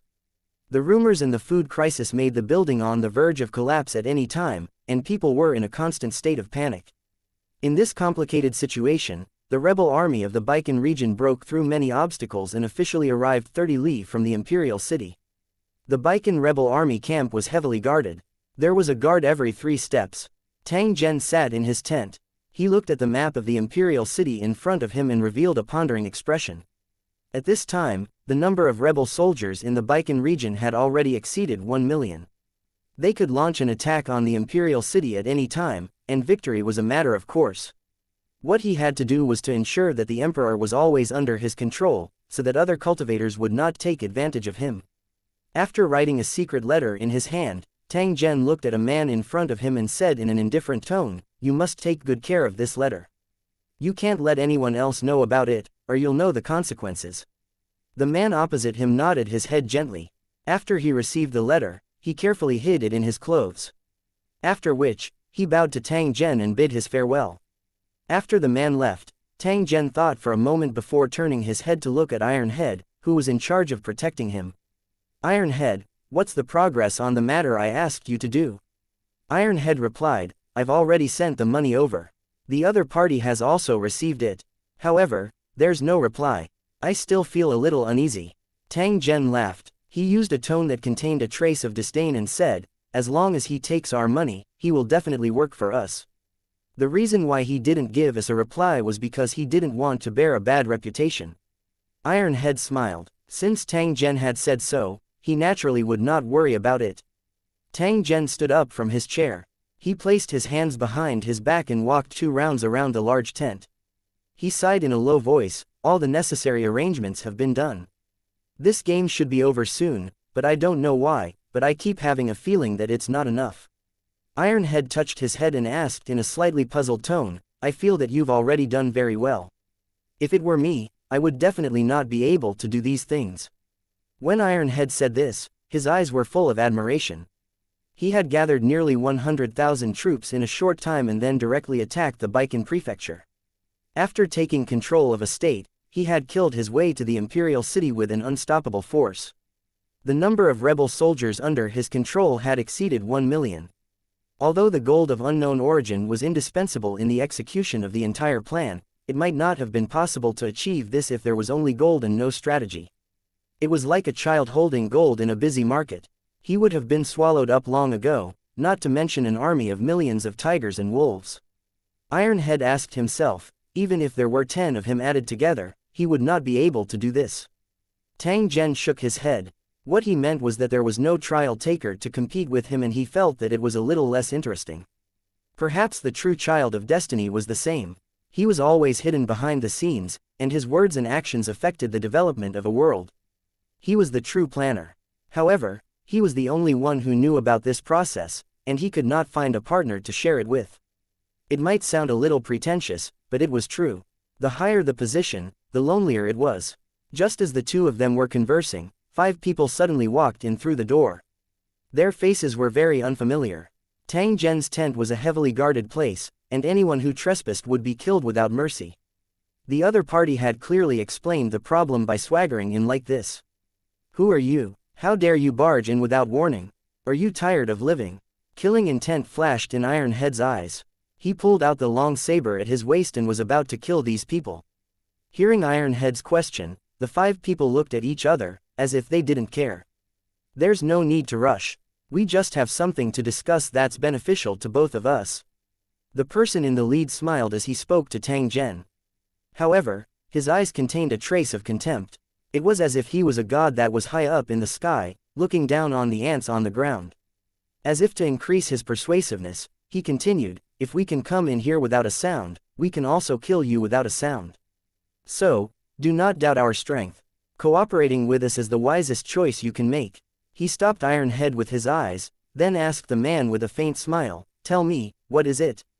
"It's simple. We'll help you attack the imperial city and help you take control of the world. What you need to do is hand the emperor over to us." The other party's words were full of confidence, as if attacking the imperial city was something that they could do with ease. Tang Zhen and Iron Head exchanged a glance and could not help but burst out laughing. "I've already guessed that there might be people who have ideas about us, but I didn't expect that there would really be fools who aren't afraid of death." Iron Head also laughed, his eyes full of disdain and ridicule as he looked at those people. He didn't do anything but wanted to take advantage of the situation. How could there be such a good thing in the world? The expressions of those few people changed when they heard Tang Zhen's words. The person in the lead coldly snorted and said, refusing a toast only to drink a forfeit, "I think you're really tired of living. Today, I'll let you see what tricks I have." Hearing the other party's words, Tang Zhen was so happy that he was convulsing. He pointed at the few people and laughed, "You're really stupid. Haven't you realized who we are?" Hearing Tang Zhen's words, the few people were slightly stunned. Just as they were about to carefully examine him, Tang Zhen and Iron Head had already attacked at the same time. With a flash of the blade, the head of the man at the front was already flying. He turned into a white light and disappeared with a face full of horror. "I don't know what you're thinking about the trial takers, but you're simply sending yourselves to your deaths." Hearing Tang Zhen's words, the rest of them were shocked as they furiously roared, "Damn it, so you're also a trial taker. Hee, it's too late for you to know now." As Ironhead laughed, the saber in his hand was already slashing at a participant, splitting him in half from head to toe. The remaining 3 participants were about to turn around and escape, but a group of fully armed guards rushed in from outside the tent and completely blocked their retreat. The 3 trial takers revealed a look of despair as they roared at Tang Zhen, "You dare to kill us? Do you know whose subordinates we are? Tell me about it. If I know him, I might let you live." Tang Zhen was also not in a hurry to attack. Instead, he was like a cat toying with a mouse as he watched the 3 trial takers struggling on the brink of death. Seeing that Tang Zhen was no longer attacking, the 3 trial takers revealed a happy expression as they hurriedly shouted, "Our master is the true son of fate. He only re-participated in the trial because of some unforeseen circumstances. If you offend him, you will have a hard time on Destiny Island in the future." Tang Zhen revealed a trace of joy on his face when he heard the other party's words. He continued to ask, "Cut the crap. Who is your master?" In fact, he already had an answer in his heart. He only asked to confirm it. "I'm not afraid of you knowing. To tell you the truth, my lord is the son of fate, Yu. You should have heard of his name, right?" Tang Zhen smiled slightly when he heard this. There was a saying that said, "One would wear out iron shoes in a searching place, yet one would find it without any effort." Perhaps this saying was referring to this moment. He originally wanted to find traces of Yu after controlling the emperor, but he did not expect that his subordinates would take the initiative to come to him. Under such circumstances, if he did not kill Yu, he would really be letting down his luck. 1698 Not a bad plan. Seeing Tang Zhen's face full of smiles, the 3 trial takers were a little unclear of the exact situation. They did not know whether Tang Zhen was frightened by their own background or if he had a backer behind him. Hence, he was not afraid. However, looking at the situation in front of them, it seemed to be extremely disadvantageous to them. Since they were participating in the trial of fate, no one was willing to give up this rare opportunity so easily, so the 3 trial takers still wanted to fight for it. If you have heard of Lord Yu's reputation, you should be clear of the consequences of offending him. Thus, it is best for you to cooperate with us and complete Lord Yu's plan. After this matter is over, Lord Yu will definitely not treat you badly. With the protection of Destiny's child, I believe that no one on Destiny Island will dare to make things difficult for you." The words of these 3 trial takers were sincere, as if they were thinking for Tang Zhen. There were countless participants in a trial of fate, but only one person was qualified in the end. Although everyone hoped that they would be the lucky one, reality was often extremely cruel. Those who could truly obtain the qualifications to compete for the Child of Destiny were all extremely talented people, and ordinary cultivators had no chance at all. Under such circumstances, if he could befriend a noble who was already the son of fate, it was undoubtedly a very cost-effective thing. The 3 trial takers harbored such thoughts. From their point of view, Tang Zhen would definitely carefully consider the pros and cons before making the wisest choice. In this case, the 3 of them did not waste their time. In the future, when they were rewarded, they would still be the first to take the credit. As for Tang Zhen and Iron Head, he would naturally find an opportunity to kill them after he gained control of the Baikan Rebellion to prevent them from fighting for credit in front of Sir Yu. With such a thought in mind, the 3 of them looked at Tang Zhen with a trace of anticipation in their eyes. Tang Zhen pretended to be deep in thought.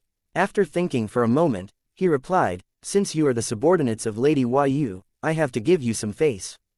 However, this Bei Chen State's revolutionary army was built by me. Even if it is handed over to Lady Yu, it would be done by me. Hearing Tang Zhen's words, the hearts of the 3 trial takers became slightly anxious. If Tang Zhen were to personally step in and hand over the command of the Baikan rebellion to Hua Yu, their contributions would be greatly reduced. No, he had to stop this.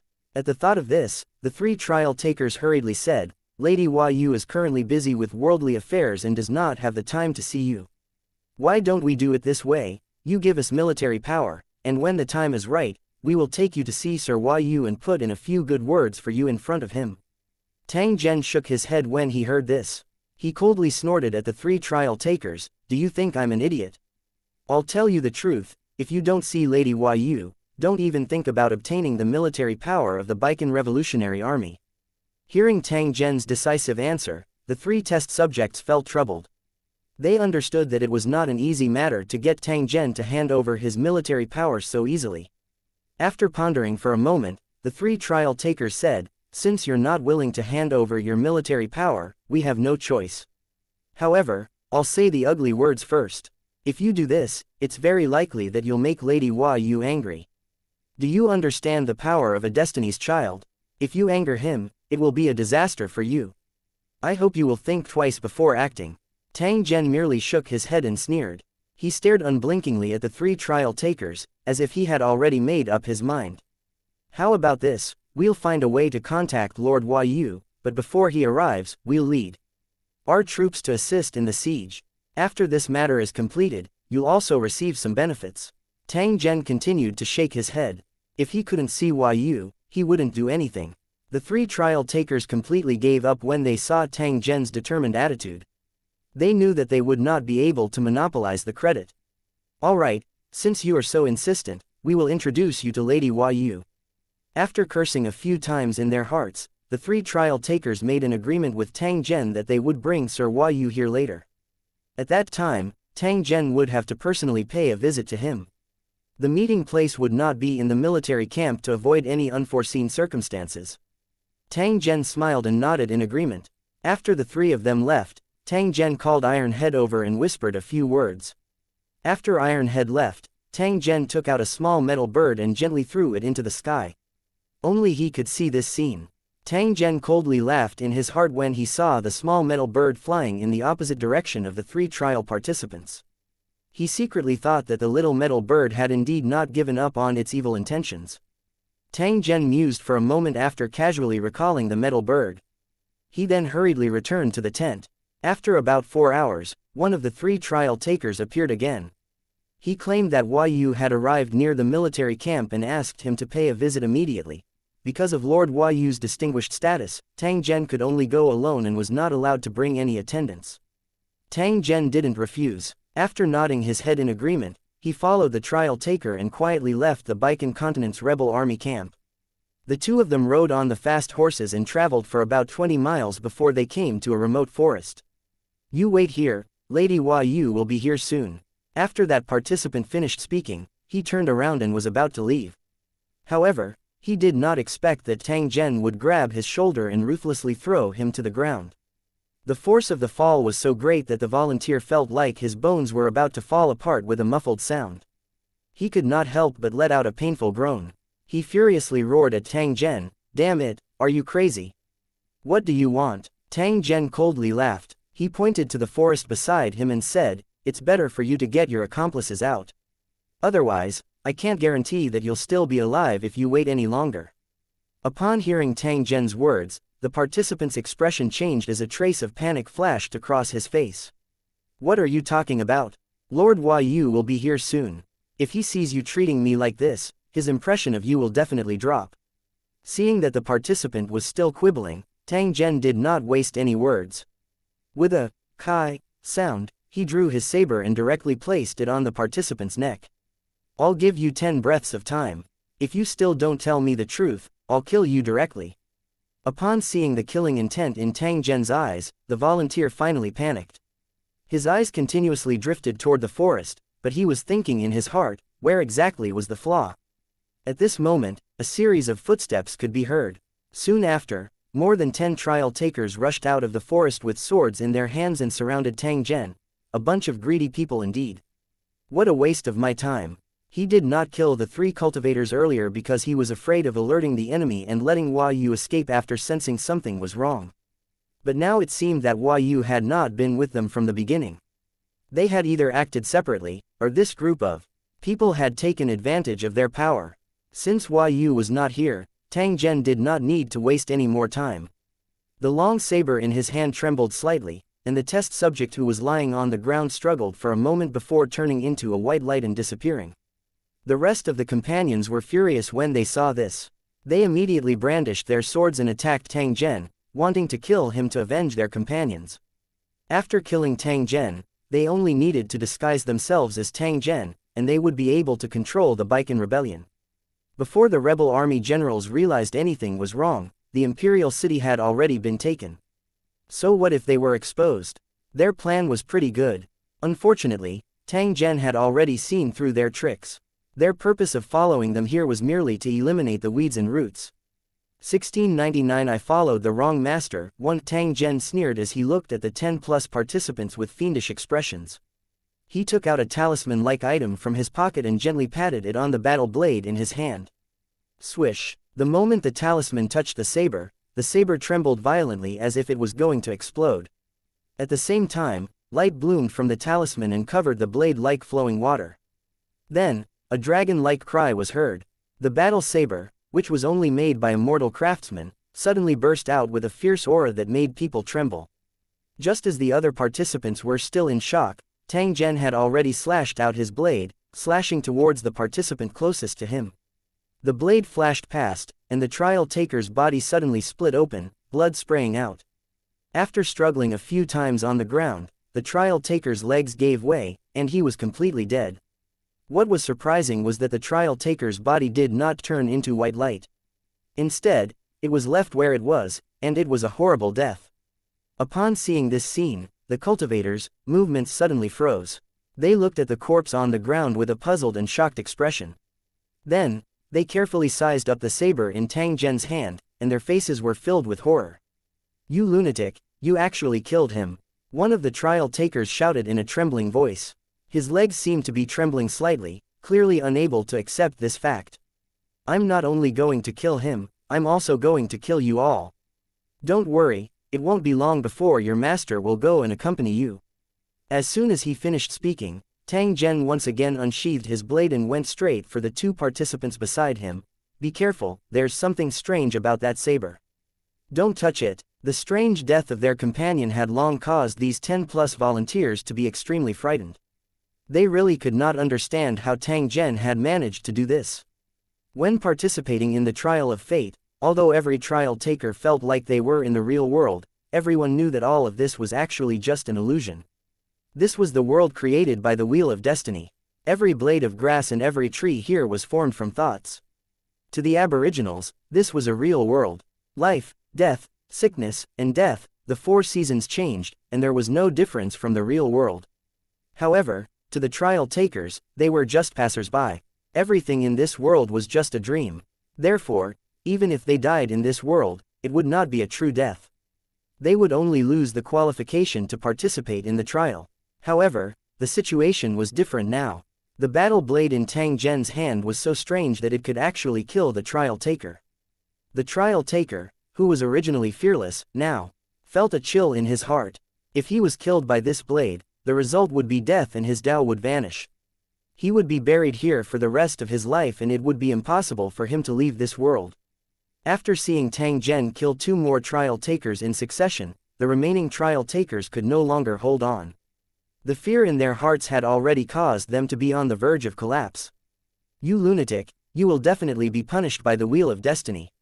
You are breaking the rules," one of the trial takers shouted in horror. He glanced at his companion beside him and turned to flee without hesitation. If they continued to hesitate, they would all die here. Whether it's against the rules or not, it's not up to you or me. It's up to the Wheel of Destiny. Even if I really broke the rules, so what? At least before I'm punished, you'll all be dead.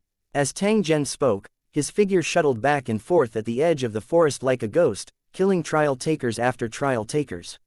His speed was so fast that it was shocking. Although those trial takers were fighting back with all their might, they had lost all their fighting spirit at this moment. In addition, they were anxious to escape. Therefore, not a single one of them was a match for Tang Zhen. In truth, if they were able to gather together and join forces to fight against Tang Zhen, they might still have a chance of survival. After all, Tang Zhen's strength was still sealed at this moment. He might look unusually powerful, but he was actually relying on the might of his battle blade. As for his true strength, he was at best equivalent to a level 1 cultivator in Lusheng. Even with the intimidation of his saber, he might not be able to kill more than a dozen cultivators with similar skills. However, the opponent's defeat gave Tang Zhen the opportunity to kill them one by one. He was like a flock of sheep chasing after a herd of fleeing sheep, cutting down the trial takers one after another. However, the cultivators' minds were already in a mess, and their thoughts were wandering, so how could they have thought of this key? Tang Zhen's actions were decisive. He was also on guard against this. Fortunately, the heavens followed his wishes and the enemy did not join forces to counterattack. In the end, the four of them gathered together, hoping to give Tang Zhen a heavy blow. However, they were still toyed with by Tang Zhen and were killed in succession in front of the small forest. At this moment, the saber in his hand wailed and suddenly broke into pieces, leaving only the bare hilt. As for the spiritual talisman on the saber, it had long turned into ashes and disappeared without a trace. Tang Zhen let out a soft snort as he looked at the corpses that were scattered all over the ground. He turned around and jumped onto his war horse. They're just a bunch of clowns. They tried to scheme against others, but in the end, they lost their lives. They really don't know their own strength. With Tang Zhen's status, he would not be so calculative with some ordinary cultivators. However, since these cultivators were under Yu, Tang Zhen had a reason to attack them. Cutting off its wings and breaking its claws and teeth was also a very important step in the process of killing Yu. Without the help of his subordinates, Yu, who had become a commander, would inevitably be alone and have no place to go. Since he had already killed Yu's subordinates, then the next target would naturally be him. Tang Zhen did not dare to delay any longer. If this fellow were to sense the wind and hide in advance, it would be hard to avoid another round of twists and turns. As the legitimate son of destiny, who knew if Yu had any special means to protect herself? In the trial of destiny. Putting all these aside, if Yu were to clench her teeth and withdraw from the trial, Tang Zhen would not be able to do anything to her. Unless Tang Zhen was willing to violate the prohibition of the Destiny Island and search for the other party's traces on the Destiny Island. If that was the case, he was 100% confident that he could kill the other party. However, if that was the case, he would be in a very passive situation, which was definitely not the result he wanted. Tang Zhen had taken the initiative to participate in the trial of fate. Firstly, it was to attack Yu. Secondly, he wanted to see if he had the chance to obtain the qualifications to compete for the Child of Fate. If he succeeded, he would also have the right to move freely on the Destiny Island. This way, after killing Yu, he would be able to personally find the whereabouts of the strange man and think of a way to kill him. Compared to Yu, that strange man was undoubtedly even more difficult to deal with. If Tang Zhen wanted to find the other party, he might have to rely on the help of the metal bird. As for the spiritual talisman he used to kill the cultivators, it naturally came from the destiny balance. This spiritual talisman had a time limit and was specifically used on the cultivators. Once hit by a weapon with a talisman, the real body would suffer the same injury, unlike under normal circumstances, which would turn into white light and disappear. To be able to forcefully change the rules of the world of the masters of creation, this ability was definitely extraordinary. It was even more difficult to not be discovered. The effect of the talisman was unique, and its price was also quite high. The total price of 500 destiny gold coins made Tang Zhen's heart ache. However, as long as he could kill Yu, this price was worth it. 1700 zon Yu. After taking out the metal bird again, Tang Zhen sent it into the sky and followed closely behind on his war horse. The small metal bird was also not in a hurry to fly away. It merely emitted, chirping, sounds if Tang Zhen was walking 100 meters in front of it if he was too slow. It seemed to be urging Tang Zhen to move faster. If Tang Zhen intentionally stopped and did not advance, the small metal bird would return in anger. It would land on his head and continuously scratch him, appearing extremely angry. Haha, you're such an impetuous person. Tang Zhen saw that this metal bird was extremely interesting and would tease it from time to time. If there was a yellow dog following him, he would definitely be a wastrel from a rich family. However, only he knew that ever since he started cultivating, he had very few opportunities to relax and play. He had always been fighting and killing. Once this matter is over, I'll take a good rest and try to break through to the second level of the Sector Lord realm. Tang Zhen had made a decision in his heart. Instead, he became neither arrogant nor impatient. It was as if he was on a scenic tour as he slowly returned to the Baikan Volunteer Army camp. When they were about to reach the Baikan State's military camp, they saw Ironhead leading 1,000 heavily armored cavalrymen from the military camp to welcome them. These 1,000 cavalrymen were one with their horses and followed their orders. As they advanced, it was as if they were a single entity, and waves of killing intent surged forth. Ironhead's expression relaxed when he saw that Tang Zhen was fine. He stepped forward, bowed, and said, "Master, the military experts you asked me to gather are all in place, ready to be deployed at any time." Tang Zhen nodded his head. His gaze swept across the 1,000 carefully selected military elites and nodded his head in satisfaction. He said to Ironhead, "No need to ask, just follow behind me.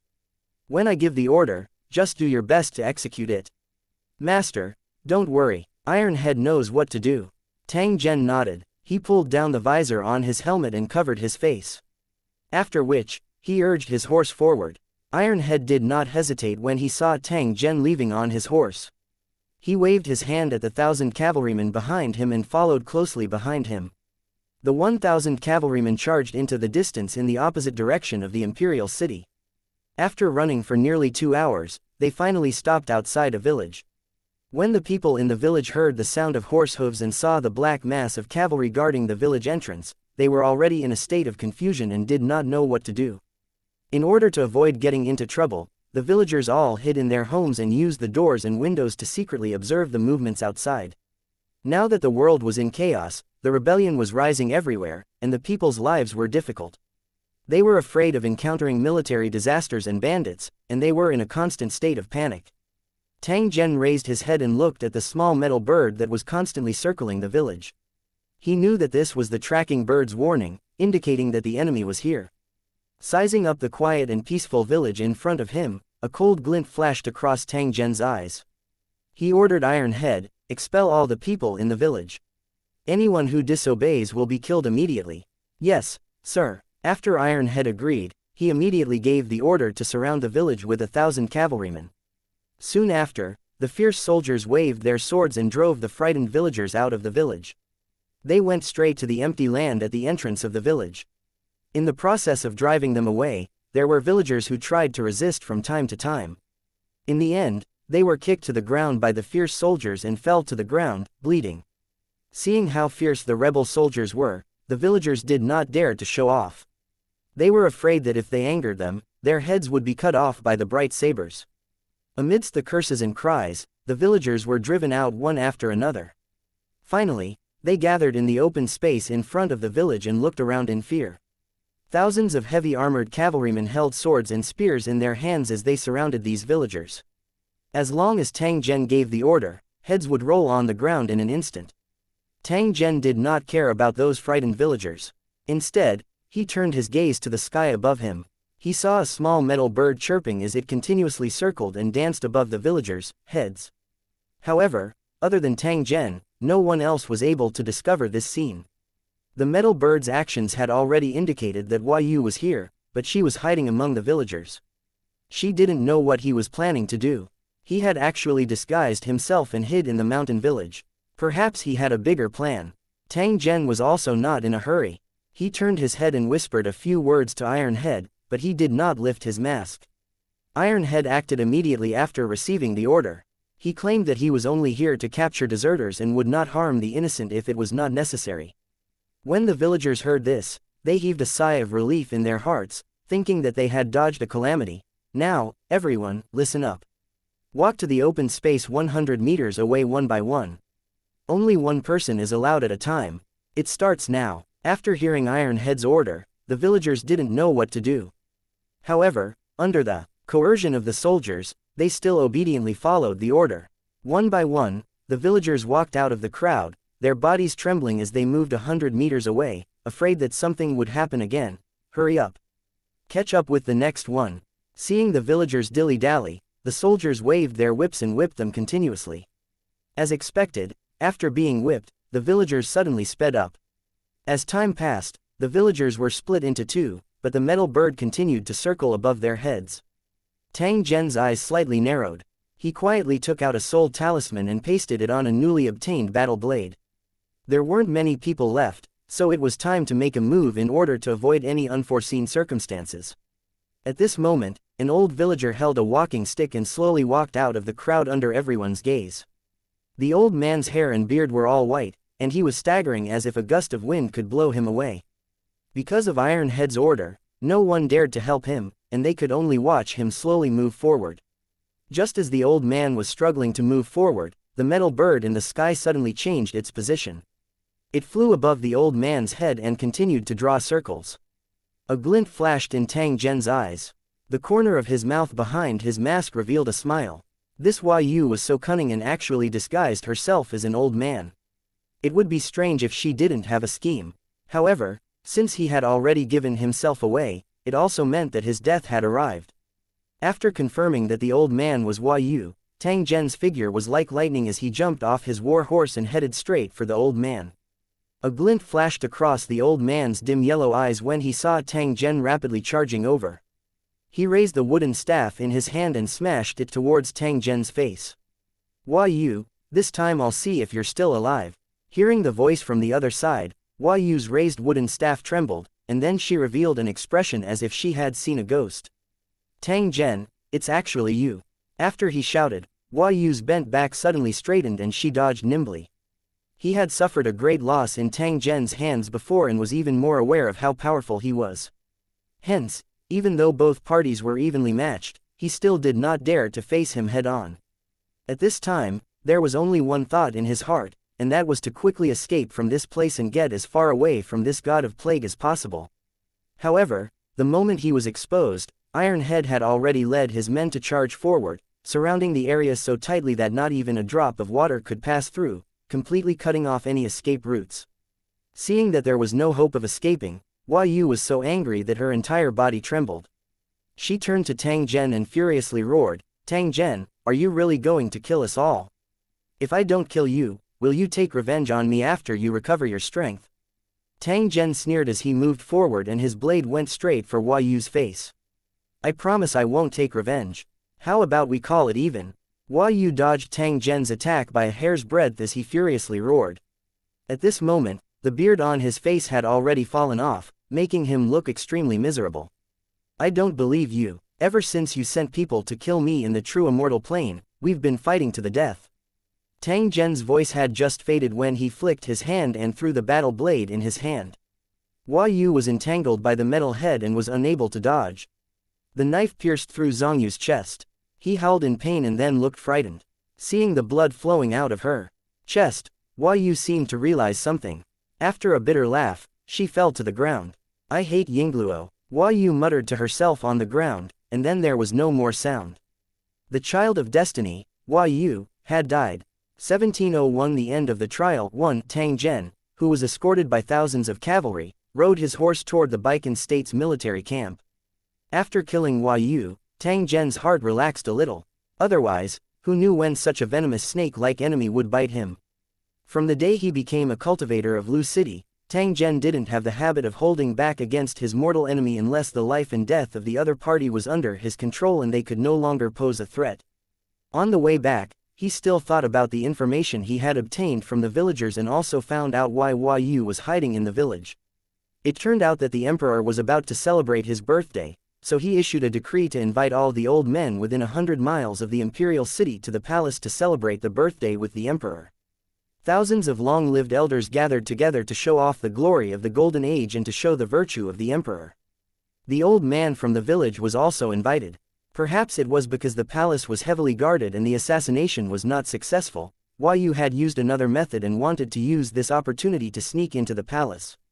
After he killed the old man, he used a secret technique to make a mask. His disguise was flawless, and even the old man's family didn't notice. If it wasn't for the Baikan State, the old man might have entered the palace in a few days. When the banquet started, he might be able to assassinate the emperor if he acted accordingly. Since Yu dared to do this, he must have his own reasons to hide from the inspection of the palace guards. Although this method was slightly passive, the possibility of success was very high. How many people would be wary of an old man? In order to prevent his plan from being leaked, he didn't tell anyone where he was going. Even his subordinates didn't reveal anything. Unfortunately, despite all his calculations, he did not expect that Tang Zhen had dug 3 feet deep to find him. Moreover, he had found him one by one. If Tang Zhen had come a step later, Hua Yu, who knew that the Baikan state army had surrounded the city, would have given up on this plan and headed to the imperial city to wait for the best opportunity. At this moment, the imperial city was in chaos. If Hua Yu seized the opportunity, they might really have a chance to escape. It could only be said that this was fate. Hua Yu was destined to be unable to escape this calamity. After exterminating Hua Yu and crushing his bones and scattering his ashes, Tang Zhen's only enemy was the strange man. The other party did not participate in the trial of fate. Instead, it was unknown where he was hiding. In addition, there was a secret technique attached to Tang Zhen's body, allowing him to easily sense the arrival of danger. Perhaps it was because he knew that Tang Zhen had come to the Fate Island that the strange man did not participate in the fate trial to avoid Tang Zhen's pursuit. Tang Zhen had to admit that compared to Hua Yu, the other party was undoubtedly more difficult to deal with. However, Tang Zhen wasn't in a hurry. After he completed the trial of fate, he would have plenty of opportunities to settle scores with the other party.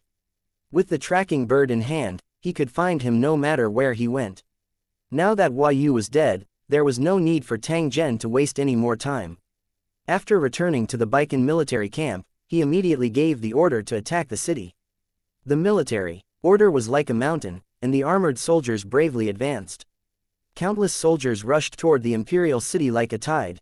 Smoke and fire rose to the sky, and the bloody war began. The cannons on the Baikan state's side fired in unison, and countless highly toxic wooden clogs flew into the sky, exploding above the heads of the city guards.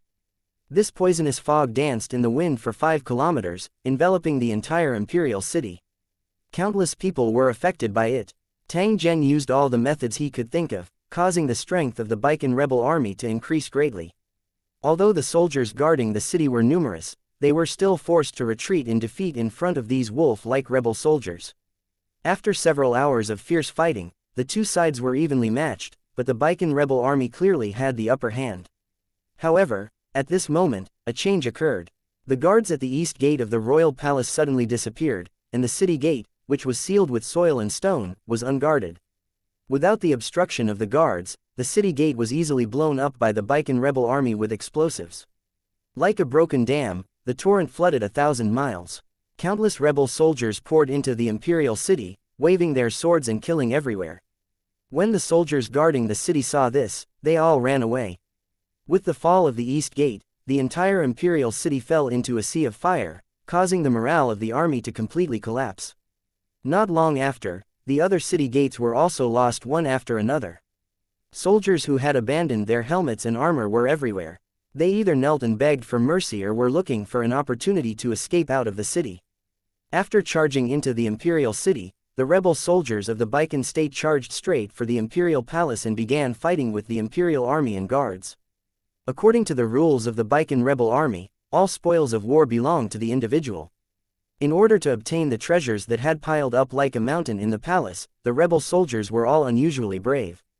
Although the imperial guards were well equipped, they did not have the advantage in numbers. It was only a matter of time before they took down the imperial palace. In the chaotic camp, there were many hidden cultivators. They all looked at the palace with greedy eyes, hoping to take advantage of the chaos and successfully assassinate the emperor. Just as the entire imperial city was in an uproar from the killing, Tang Zhen was in a forest outside the city. He was quietly sipping tea and meditating. Iron Head was standing in the distance, fully clad in heavy armor. He held a long saber in his hand and was leading 1,000 cavalrymen. Thick smoke was billowing from the distant imperial city. The sound of killing shook the heavens, but it seemed as though it had nothing to do with Tang Zhen. Voila! A sound similar to the friction between rocks sounded. A dark cave entrance suddenly appeared on the stone wall not far from Tang Zhen. The sound of footsteps could be heard. Soon after, a group of men and women hurried out of the cave, their faces full of embarrassment. Although he was dressed simply, it could not hide the habits he had formed on a daily basis.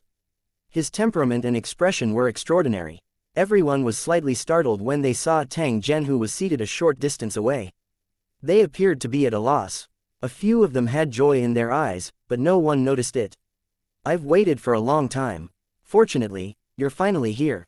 May I ask, please like and share the video on the YouTube channel Cultivation Audiobooks. Which one of you is the emperor? Tang Zhen stood up from the side of the table and smiled as he looked at the men and women. The other party looked at the thousands of soldiers around them. How could they not know that they had fallen into a trap? For a moment, their hearts were like dead ashes, and many women began to cry softly. I've troubled you to wait for a long time, may I know your name? A middle-aged man walked out from the crowd. He had a dignified appearance and an extraordinary bearing. I'm flattered. The commander of the Baikan volunteer army is me. I have a pot of tea here, please have a taste, Emperor. Tang Zhen looked at the middle-aged man. He extended his hand and made an inviting gesture. The man didn't refuse. He stepped forward and sat down with a smile. Please have some tea, Emperor. Tang Zhen placed a cup of tea in front of the other party and also poured himself a cup to drink. The man, who was also the emperor, drank the tea in his mouth in one gulp and cupped his hands at Tang Zhen. Everyone says that the winner is king and the loser is a bandit. Now it seems that it is true. Since I have fallen into your hands, I have nothing to say. However, I have a few questions that I hope you can answer. Tang Zhen nodded and indicated for the other party to continue. First question, did someone close to me betray me? Tang Zhen smiled and gently nodded. The emperor let out a long sigh and turned to look at the crowd behind him, only to see several men avoiding his eyes, not daring to look him in the eye. Ha ha ha, I've always thought that I'm diligent. Even if I don't have any credit for expanding the territory, I'm still more than capable of keeping the peace. First, it was the rebellion of the state capital, and then he was betrayed by someone close to him. What a joke. The emperor looked up at the sky and sighed. His face was filled with desolation. He then asked Tang Zhen, the second question. You must be planning to rule the world by mobilizing your troops, right? Tang Zhen slowly shook his head. The emperor was confused and asked, since you don't want to rule the country, why did you raise an army to rebel? Power and wealth in your eyes are nothing but dung and floating clouds to me. But I can't tell you the specific reasons. The emperor was puzzled in his heart, but he did not ask. Please like and share the video on the YouTube channel Cultivation Audiobooks. Any further. He knew that Tang Zhen would not tell him. One last question. Do you want my life, everyone's life? Tang Zhen stretched out his hand and pointed at the emperor. I only need your life, and my family can be spared.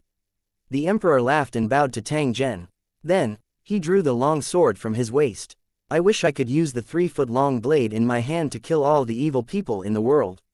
Although my broken body is gone, I will still bear a grudge for eternity. After taking a deep look at his family, the emperor's sword trembled, and blood spurted out from his neck. He fell to the ground. The moment the emperor fell to the ground and died, a notification rang in the ears of all the cultivators at the same time. The trial of fate had ended, and they were to leave this world immediately. Tang Zhen waved his hand at Iron Head in the distance. After which, his body disappeared without a trace in front of everyone's shocked eyes. 1702 Betting on Destiny. 1. Slowly opening his eyes, Tang Zhen appeared in the inn's bamboo building.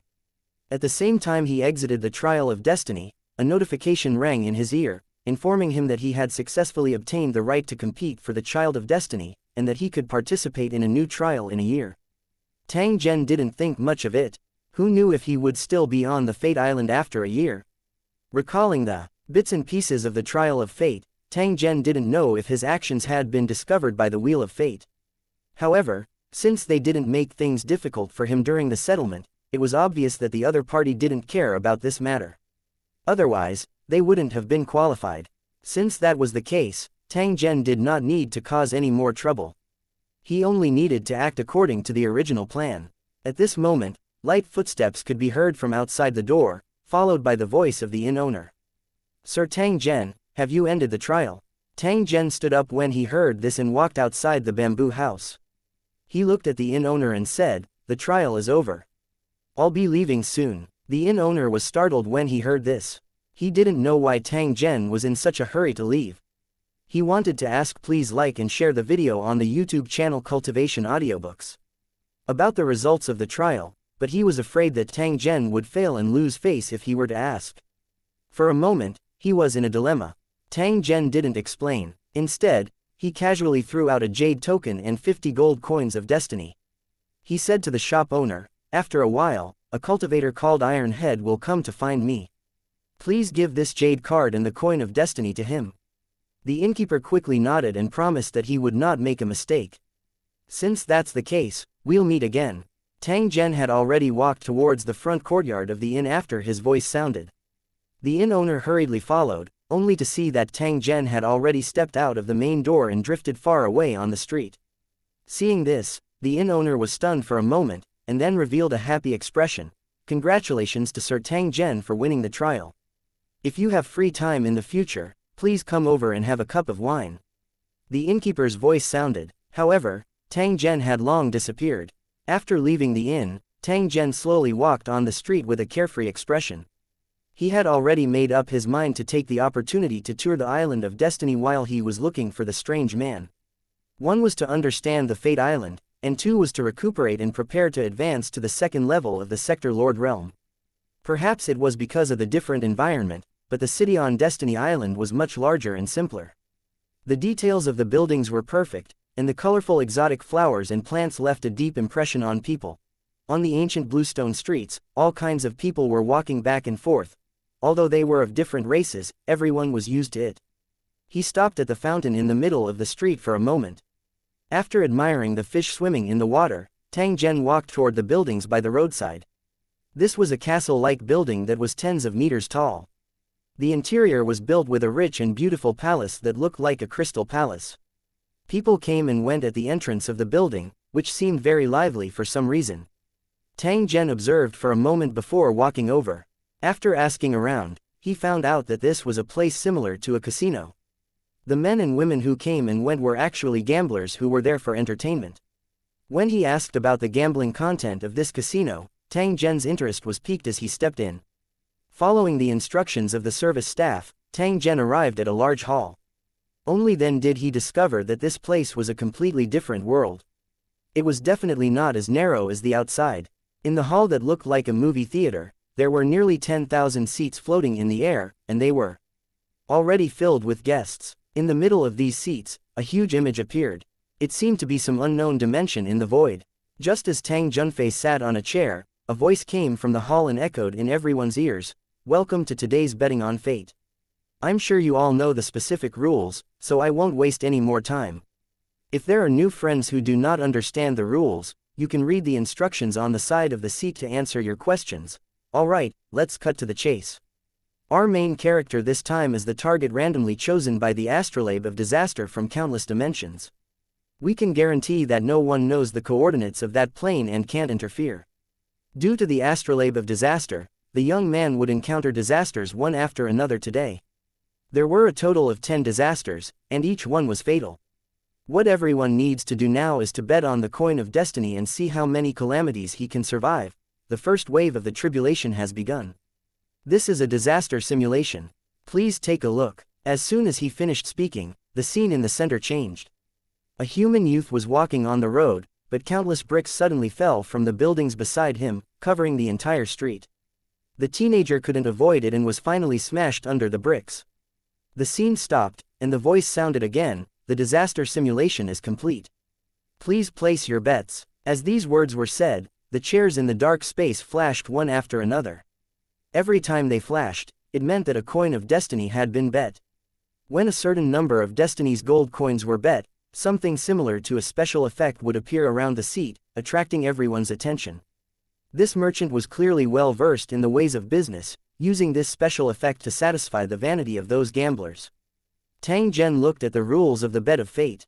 It turned out that the guests could freely bet on the life and death of the randomly selected person. At this time, 70% of the guests had bet that the young man would die in the first wave, and only 30% of the guests bet that the young man would survive. They were obviously betting on an upset. Tang Zhen did not know what kind of calamity the young man would encounter. However, from the disaster simulation, it was likely that the young man would not be able to escape death. This young man was really unlucky to be chosen by the disaster astrolabe. He was about to face a life and death crisis, but he didn't know it at all.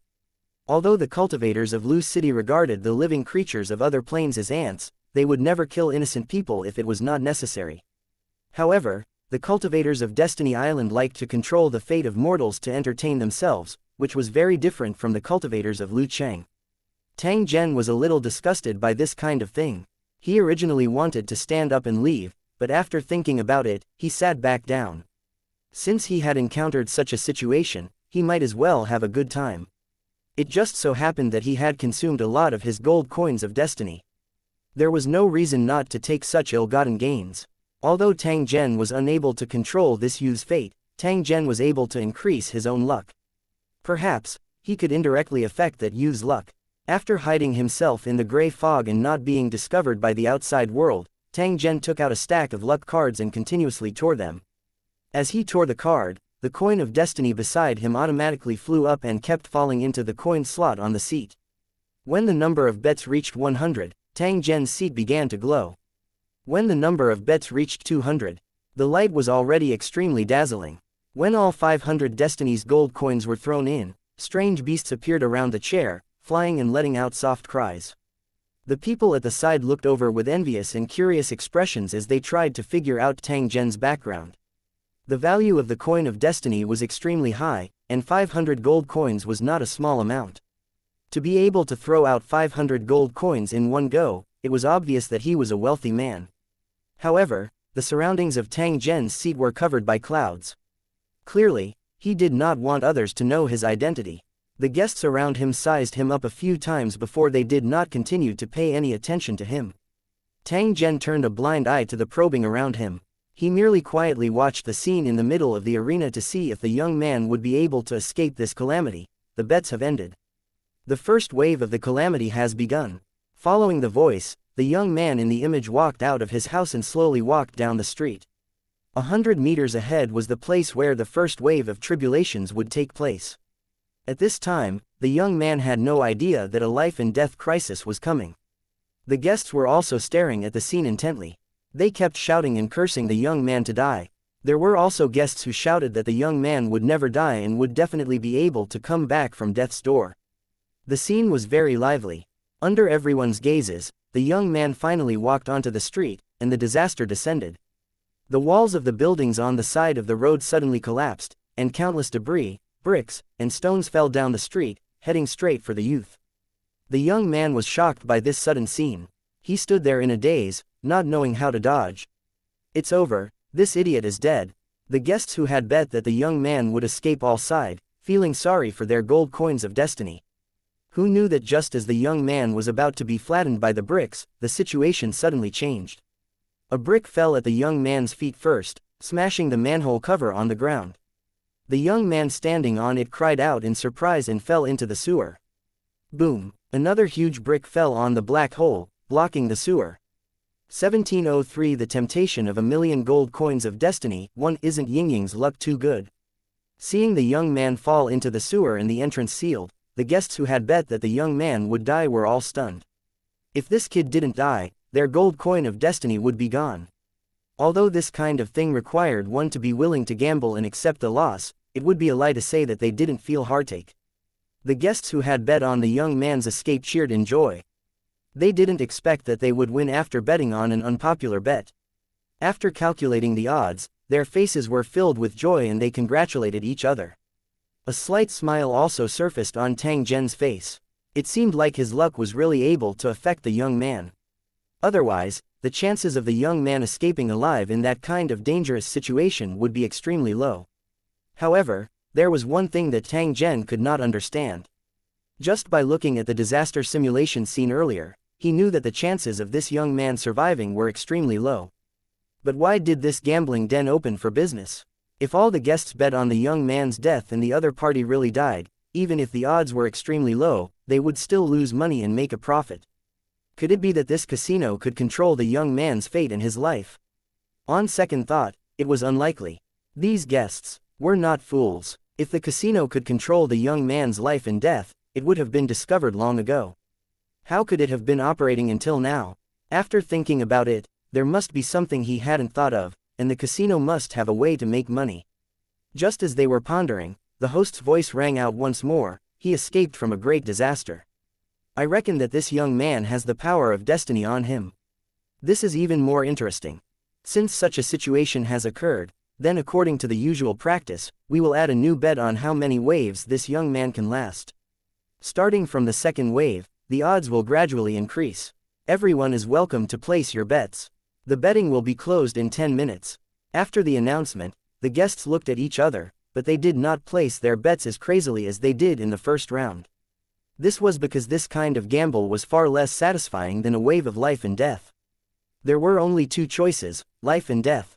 There were a total of 10 waves of tribulations, and no one could determine the accurate result. Who knew if the young man would survive the fourth or fifth wave if he were to bet that he would die in the third wave? However, there were still many guests who placed their bets on the second wave. Although the young man was quite lucky, he was chosen by the disaster astrolabe, so the chances of him surviving were very low. Even if he was blessed by the power of fate, as long as he was not the son of fate, he would die without a doubt. As for the chances of him choosing the child of destiny, it could be completely ignored. The effects of the astrolabe of disaster were special, and it definitely wouldn't treat the child of destiny as prey. Otherwise, it was very likely that he would suffer a backlash. This casino had a long history, and there had never been a similar example, so there was no need to worry. 10 minutes was not a long time. The guests thought for a while and chose to place their bets. Tang Zhen was not in a hurry. He merely continued to tear his luck card as he smilingly looked at the betting board that had appeared in front of him. On it was the number of people who had bet from the second to the 10th wave. The further back they went, the fewer people placed their bets. From the 5th wave onwards, there were already very few people who placed their bets. The coin of destiny was not an ordinary item, and no one would spend it recklessly. Time passed slowly. Just as there were only 30 seconds left on the betting time and the betting was about to close, the betting board suddenly changed. Behind the option to bet on the young man surviving the 10th wave of the catastrophe, there really was a gambler. This man was quite generous, actually directly offering 1,000 gold coins of destiny. He was really rich. While the guests were envious, they were also secretly disdainful. They thought that this person was either too conceited or he really didn't lack money. He actually dared to bet on the option with the highest odds. If he really succeeded, these 1,000 gold coins of destiny could be turned into 1 million.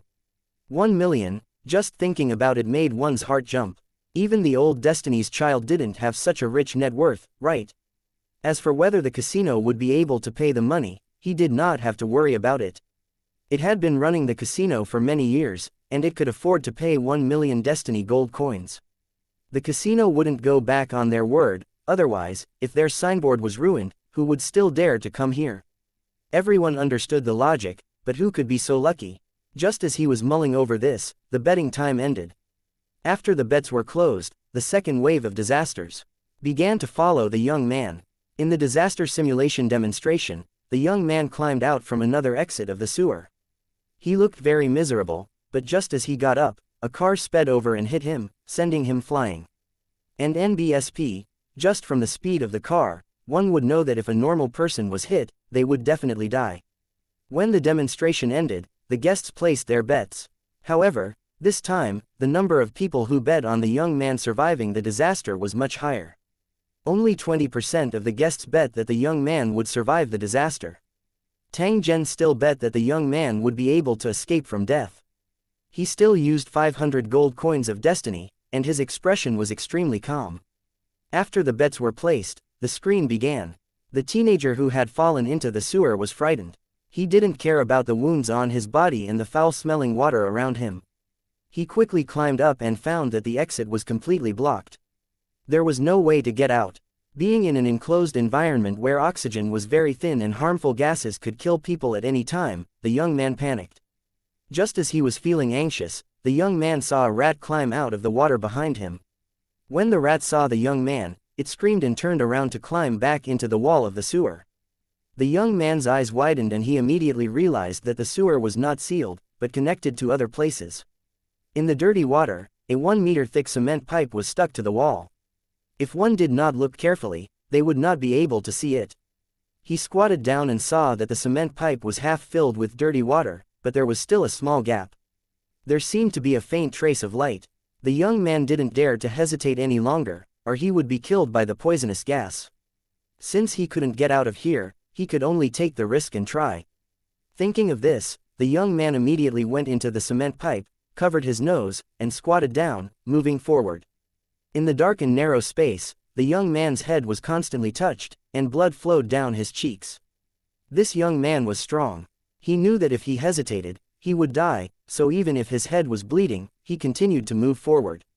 After walking for an unknown amount of time, the young man finally rushed out and arrived at another sewer. Looking at the sunlight shining down from above, the young man was so excited that he almost cried out. He quickly climbed up the reinforced handrail that had been pre-buried in the sewer and slammed the manhole cover. The fresh air hit his face and the young man cheered in his heart. He used all his strength to push the manhole cover aside and climbed up with difficulty. Just as the young man climbed out of the ground, a truck was moving fast on the street around the corner, heading straight for the young man. The driver accidentally saw a collapsed building on the street next to him. His attention was drawn to it, and he didn't notice a person crawling out of the ground. The young man did not know that danger was approaching. He just greedily breathed in the fresh air and tried to stand up. Perhaps it was because he had risen too violently, or perhaps the poisonous gas in the sewer had taken effect, but the young man suddenly felt his vision go black and he fell to the ground. It was also at this moment that the truck rushed over. It was only a short distance away and the young man's head would be opened. After that, the young man rode on the truck and drove away. 1704 This luck is invincible. 1. The scene froze, and the scene was silent. But after a few seconds, the guests in the dark hall began to curse. Damn it, this is too much of a coincidence. This luck is simply invincible. This kid is poisonous, and it's extremely poisonous. I don't believe that he's so lucky every time. I'll bet 500 gold coins on his death next time. The guests who lost kept on cursing, but the ones who won were all smiles. At the same time, they were also somewhat baffled. This time, the bet was all based on luck. They didn't think too highly of the young man, but when they bet that he would definitely die, they casually placed a few gold coins of destiny on the survival option. Who would have thought that the big head didn't gain anything, but the small head had a return? Although he still lost a lot, he felt a trace of comfort in his heart. Tang Zhen had another harvest this time. Although it was not much, it was close to 100 destiny gold coins.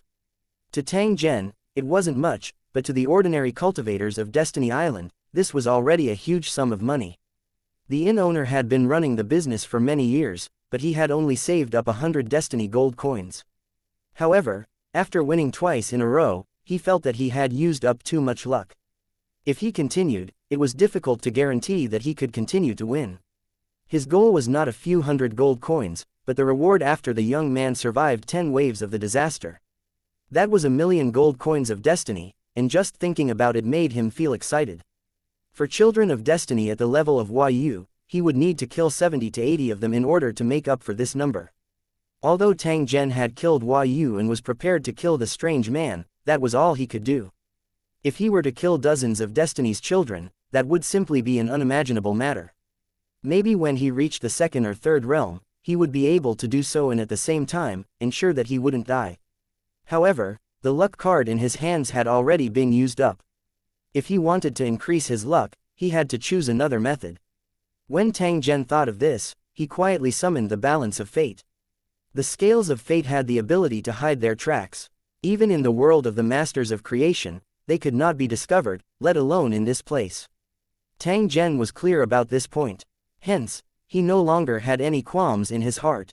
I need an item that can increase one's luck to the greatest extent. It can affect one's own body as well as a specific target. The price is a coin of destiny. After Tang Zhen finished explaining his request, one end of the balance of fate sank, indicating that the required items had been conjured. Tang Zhen controlled the coin of destiny and threw it into the balance of destiny. What surprised him was that he actually spent 2,000 coins of destiny to get the item he wanted. After the light faded, a ring appeared in his hand. Why do the scales of fate like the shape of rings so much? The detection ring is like this, and the luck ring is also like this. Tang Zhen took the ring and observed it for a while. He understood how to use it. Then, he put the ring on his finger and controlled the coin of destiny to move closer. A huge mouth emerged from the ring. After swallowing the coin of destiny, it suddenly burped and spat out a ball of light. The light landed on Tang Zhen's body and disappeared in an instant. His luck also began to increase rapidly. There was even a display of the strength of his luck on his ring. From low to high, they were good fortune to the mind, heaven helps the worthy, time arrives, wishes come true, and great fortune to the heavens. At this moment, his luck was already 100 times that of an ordinary person. He had reached the point where he could get what he wanted, and was only one step away from the highest level. Not only did the ring show the scale of the 5 levels of increased luck, but it also had prompts for when one was unlucky, such as nothing is going well, overwhelming bad luck, 9 deaths, 1 chance of survival, and so on. Tang Zhen studied it for a while and felt that it was very interesting. Now was not the time to study it in detail. The third wave of calamity was about to begin. Tang Zhen also casually bet 1,000 gold coins of destiny. The scene of the disaster demonstration was that the teenager was rescued and sent to the hospital. However, after he reached the hospital, there was an accident. After the young man entered the hospital, he met the injured patients from the collapsed buildings. At the same time, he also met the culprit who caused the disaster, a crazy madman. This person had actually followed them to the hospital, put down the bomb when no one was prepared, and then hid outside to detonate the bomb. The young man was unlucky. A bomb was hidden near him, and he was unconscious, so he was swallowed by the sea of fire. Half of the hospital had been reduced to ruins, and there was almost no way to escape. The demonstration of the disaster came to an abrupt end. The guests discussed animatedly and concluded that the young man would definitely die this time. He was unconscious and had no idea what was going on outside, which was the most dangerous factor. The speed of the madman was extremely fast, and the power of the bomb was terrifying, raising half the hospital to the ground. Under such an extremely disadvantageous situation, it would be unbelievable if the young man could escape. That's the end of that young man's luck. He'll definitely die this time. I think so too, there's almost no suspense. I'm not sure. What if something happens again? I don't know what to do. If he can still survive under such circumstances, I'll admit defeat. After the discussion, the guests placed their bets. Tang Zhen still placed 1,000 gold coins of destiny on the young man's escape. It was just that the profits from the last round had all been fed to the Ring of Fortune. However, in order to obtain the final victory, this investment was worth it. After the bets were placed, the screen started moving again. This method must be related to the law of space. It could pause and fast-forward images, which ordinary cultivators couldn't do. For example, if one stood on the ground, the starlight they saw was from countless years ago. The casino used similar means to change and adjust the distance, receiving the images in advance or late. This was roughly the logic behind it. However, Tang Zhen was not clear about the specifics. In the video, the young man had been discovered and sent to the hospital in an ambulance. The entire hospital was in a mess. There were injured people bleeding everywhere. After a simple diagnosis and confirming that there was no major problem, the young man was thrown into the corridor, where he was given oxygen and waited in line. There were too many injured people, and no one had time to care about the young man. Just as everyone was busy, a man wearing a hat walked in and quietly threw the bags into the trash can and corners. One of the bags had been thrown beside the young man, only a few meters away from him. The young man was unconscious and did not know anything about it. The outcome seemed to have been decided. The young man would not be able to escape. Upon seeing this, the guests smiled as if they could already see the scene of victory. Tang Zhen frowned as he continued to think in his heart. How should that young man escape from this crisis? As the crazy man walked out of the hospital, everyone's hearts were in their throats as they waited for the final moment to arrive. Who knew that, at this moment, a change would suddenly occur? A man rushed into the hospital like a madman, shouting the name of his family. When he saw the young man on the trolley, he mistook him for the family he was looking for. He pushed the crowd aside and rushed over. A passerby in the corridor was pushed over and fell onto the young man's cart. The cart also slid into the door at the side. The medical elevator was behind that door. When the cart rushed in, the elevator door just happened to open. There was no one inside or beside it. The youngster's cart rushed straight in. Then, under the exclamations of the crowd, the elevator door slowly closed and went straight to the basement. 10 seconds later, a violent explosion was heard, and half of the hospital was engulfed in a sea of fire.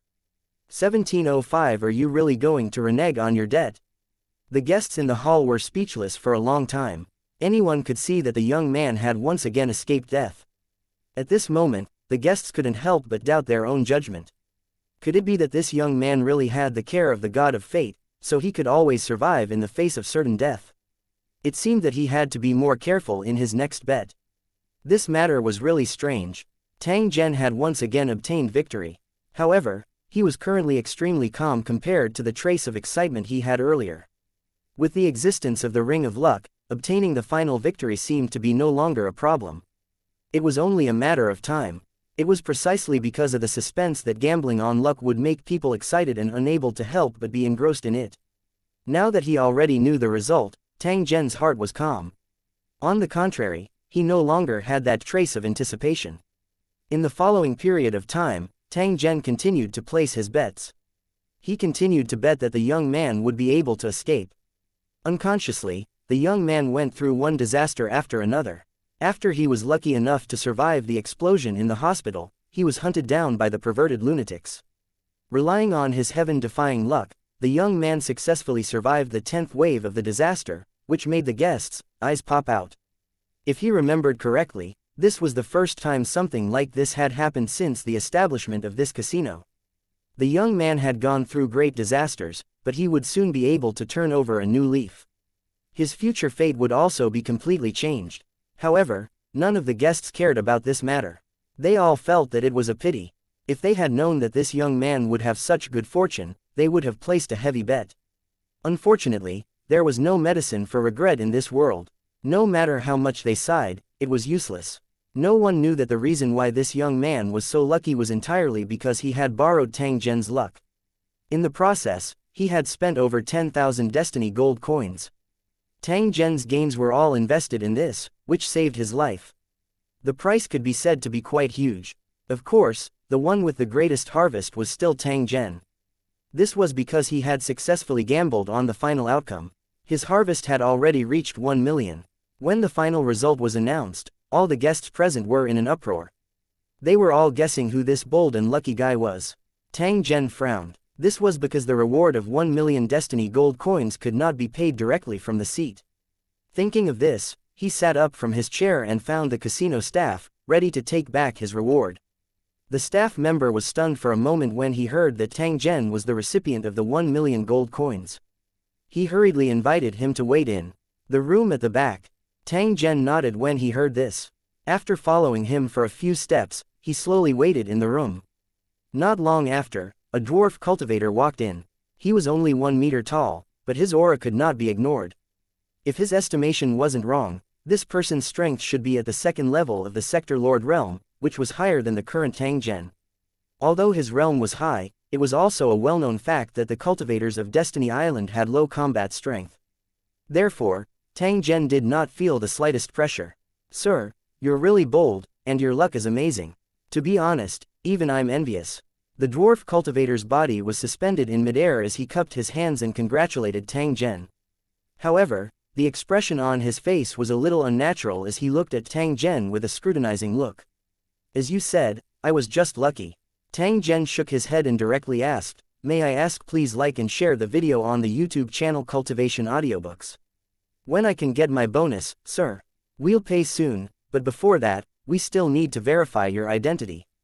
Hearing the other party's request, Tang Zhen frowned slightly and softly asked, "How can there be such a process for verifying the identity of the guests?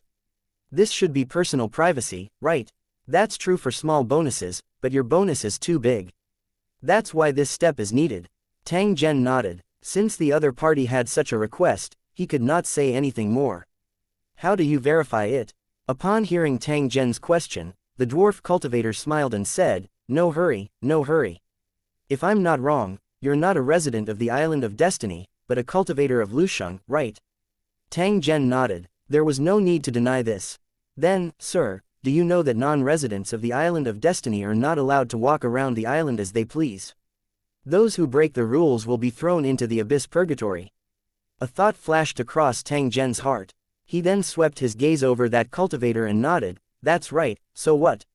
If he was right, the dwarf cultivator was going to cause trouble. This was also within Tang Zhen's expectations. It would be somewhat abnormal if the other party was willing to obediently take out a huge sum of 1 million destiny gold coins. He snorted coldly in his heart.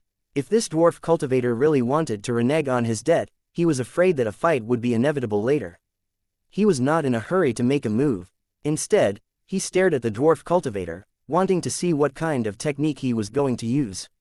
The dwarf cultivator didn't know what Tang Zhen was thinking, or perhaps he understood it in his heart, but he didn't care.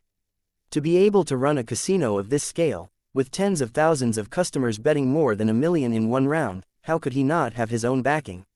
Putting aside his background, the dwarf cultivator's words were in accordance with the rules. If Tang Zhen were to make trouble, the Wheel of Destiny would directly interfere without them even having to do anything. It could be said that this dwarf cultivator was fearless and thought that he had Tang Zhen in the palm of his hand. Since you're not a resident of the Island of Destiny, does it mean that you've violated the rules by appearing here alone? When Tang Zhen heard this, how could he not understand the other party's plan? He involuntarily laughed coldly. What do you mean? Are you going to renege on your debt? The dwarf cultivator shook his head and refused to admit it. Instead, he said in a calm tone, we've been running this business for hundreds of years, and our reputation is more important than the coin of destiny. However, as a resident of the Destiny Island, you must abide by the rules of the Destiny Island. If you break the rules, we naturally can't give rewards to those who break the rules. After the dwarf cultivator finished speaking, he waited for Tang Zhen's outburst. Anyone who missed 1 million destiny gold coins would completely lose control in an instant. The dwarf cultivator wasn't afraid that Tang Zhen would lose control. Even if he really caused a ruckus, he was confident that he could handle this matter perfectly. After waiting for a while, there was still no movement from Tang Zhen. This made the dwarf cultivator feel a trace of doubt in his heart. Tang Zhen's behavior was really too abnormal. Even though the dwarf cultivator had been running this place for many years, he rarely saw such a guest. The atmosphere became a little silent. The dwarf cultivator was a clever character. He knew that peace was the most important thing in business and there was no need to completely offend people. After some thought, the dwarf cultivator said, you can't be too extreme in everything. To make up for your losses, we won't report you to the Wheel of Fortune, which can also be considered as helping you avoid a prison sentence. So if Sir has nothing else to do, it's best for you to leave this place as soon as possible, so as to avoid any mishaps later on and we won't be able to account for it. Tang Zhen coldly laughed when he heard this and said to the cultivator, in that case, I should thank you. The dwarf cultivator pretended not to hear Tang Zhen's sarcasm and said, there's no need to thank me. There's no enmity between us. If I caused you to be locked up in the purgatory abyss, it would be immoral. Although the rules of the Island of Destiny were strict, there were still places that could be adapted. If one was lucky enough not to be discovered by the patrolling elves and reported by no one, there was still a chance of escaping. To be honest, I also feel sorry for you. If it wasn't for the rules that fate knows, you might have 1 million assets in the blink of an eye. Although the dwarf cultivator felt pity for Tang Zhen in his words, one could tell from his expression that he was still a little proud. If he could avoid the loss of 1 million gold coins and at the same time do it reasonably without anyone finding fault with it, that in itself was something worth being happy about. 1706 Former arrogance and later deference. Tang Zhen shook his head after hearing the dwarf cultivator's explanation. The other party's actions made him feel very disdainful, but the truth was indeed so. If everything was really as the other party thought, he really had no way to do anything. The outsiders on the Island of Destiny were very sullen. As long as they came to this land, they could be said to have been deprived of all their rights. Apart from the space of the inn, walking outside the inn was against the rules of the Island of Destiny. Once they were discovered by the patrolling elves that were everywhere, there would be no mercy at all. They would be captured by the giant hand that appeared out of thin air in minutes and thrown into the abyss purgatory to receive punishment. Regardless of identity, everyone was treated equally. This also led to the cultivators of Lu City rarely stepping foot here, so as not to capsize in an easy task and ruin their reputation. The purgatory abyss was not an ordinary place. The Wheel of Destiny only imprisoned people, but never released them. If he wanted to leave the purgatory abyss, he could only rely on his own abilities. However, since he had been feared by others, it was destined that it would not be easy to leave the purgatory abyss. The residents of the Fate Island had another name for the purgatory abyss, which was the Land of No Return. It was enough to show how terrifying it was. Tang Zhen was a special case. Although he was somewhat famous in the tower world, he did not care at all. He came here without hesitation only because his enemy was hiding on the Island of Destiny. But even so, he had to follow the rules of the Island of Destiny and didn't dare to act rashly. The dwarf cultivator also directly used the rules as an excuse and determined that he had hit the nail on the head. Even if Tang Zhen was unwilling in his heart, he could only swallow his anger in the end. It was a pity that Tang Zhen's identity was special. It wasn't like what the dwarf cultivator had thought. His wishful thinking was probably going to fall through. I'm not a resident of Destiny Island, so I don't have the right to receive this reward. But if I had the right, would you give it to me? Hearing Tang Zhen's question, the dwarf cultivator's expression froze for a moment, as if he didn't dare to believe it. Sir, I'm afraid you're not joking. Do you really think I can't tell that you're a cultivator of Lu Cheng? The dwarf cultivator replied with a smile. However, there was a lack of confidence in his tone, and there was a faint doubt in his eyes. Even though cultivators of Lusheng City did not have a token to indicate their identity, and there was no obvious difference between them and cultivators of fate, that was only to ordinary people. In the eyes of high-level or experienced cultivators, the difference between them was obvious. It was like the difference between a black cat and a white cat. The dwarf cultivator was certain that Tang Zhen was a Lu City cultivator, and the very orthodox kind. The killing aura all over his body was hidden, but it was almost condensed into a substance. Even if he searched the entire Destiny Island, he would probably not be able to find any residents with a similar aura. However, in the Purgatory Abyss, there was never a lack of such existences. If one wasn't a resident of Destiny Island, and their aura was completely different from Destiny's Child's, how could they possibly have the right to walk freely on Destiny Island? The dwarf cultivator thought hard and suddenly realized a possibility. He was shocked. After sizing up Tang Zhen again, the dwarf cultivator cupped his hands and asked, "If I'm not wrong, could it be that you've participated in the Trial of Destiny and obtained the right to compete for the Child of Destiny?" After thinking about it, he felt that this might be the truth. His original smug mood instantly disappeared. If that was the case, not only would he have to abort the original plan, but he would also have to find a way to make up for it. Even if Tang Zhen was not a true Child of Destiny, he was only a step away from becoming one after obtaining the qualification to compete. When encountering such a person, it was too late to be on good terms with him, but he definitely could not offend him. Tang Zhen nodded and said to the dwarf cultivator, "That's right, I'm the winner of this Trial of Destiny.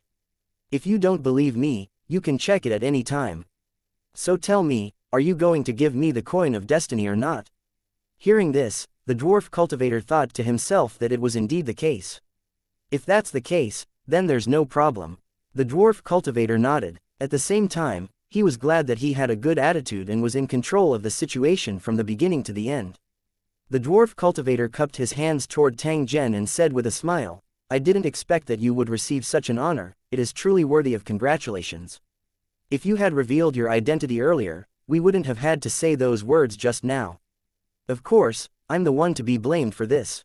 It's just that I didn't expect this to happen, so I'm sorry to have embarrassed myself." The dwarf cultivator was straightforward. After realizing that he had miscalculated, he immediately changed his attitude.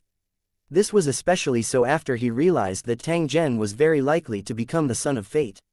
Although his attitude was neither servile nor overbearing, his tone appeared to be very intimate. To be able to make a Sector Lord 2 realm cultivator act like this, it was truly because of his special status on the Fate Island. Not only did they possess strength far above that of ordinary people, but they had also learned from the Wheel of Destiny, which was a technique that only they could master. These methods controlled fate, killed people invisibly, and were impossible to guard against. The items produced by the Wheel of Destiny could only be purchased by the Son of Destiny. Ordinary citizens, even if they were worth billions, would not be able to buy a single thing. In addition, there was also the privilege of flying to show off his identity. The psychological concept formed over thousands of years had made the status of the Son of Destiny even more majestic. Therefore, even an expert cultivator like the dwarf cultivator didn't dare to offend the Son of Fate so as not to cause unnecessary trouble. Other than that, there were other reasons. On the Destiny Island, the Children of Destiny were an independent group, and a slight change would affect the whole. Behind every Child of Destiny, there were many powerhouses that were deeply rooted and intertwined. It wasn't scary to offend one Son of Destiny, but if he offended a group of them, then things would get serious. He could be killed at any time. The Wheel of Destiny followed the path of destiny. Although it gave some special privileges to the Child of Destiny, it never paid attention to the battles of the Child of Destiny. Even if he died, it would be indifferent. Even so, on the Island of Destiny, no one dared to make a move on the Child of Destiny. A powerhouse like Tang Zhen, who had chased him from the ends of the earth and killed the Son of Destiny without any explanation, was simply an existence like phoenix feathers and Qilin horns on the Son of Destiny's island. The dwarf cultivator still didn't know Tang Zhen's true identity, and he didn't know that he had killed a son of fate in the trial of fate. Otherwise, he would definitely not have his current attitude. Instead, he would obediently hand over the 1 million gold coin reward and respectfully send Tang Zhen away. He was afraid that this killing god would stay for too long and cause unnecessary trouble for himself. Only the heavens knew how many people on Destiny Island wanted to find him and kill him before he could become the true Son of Destiny.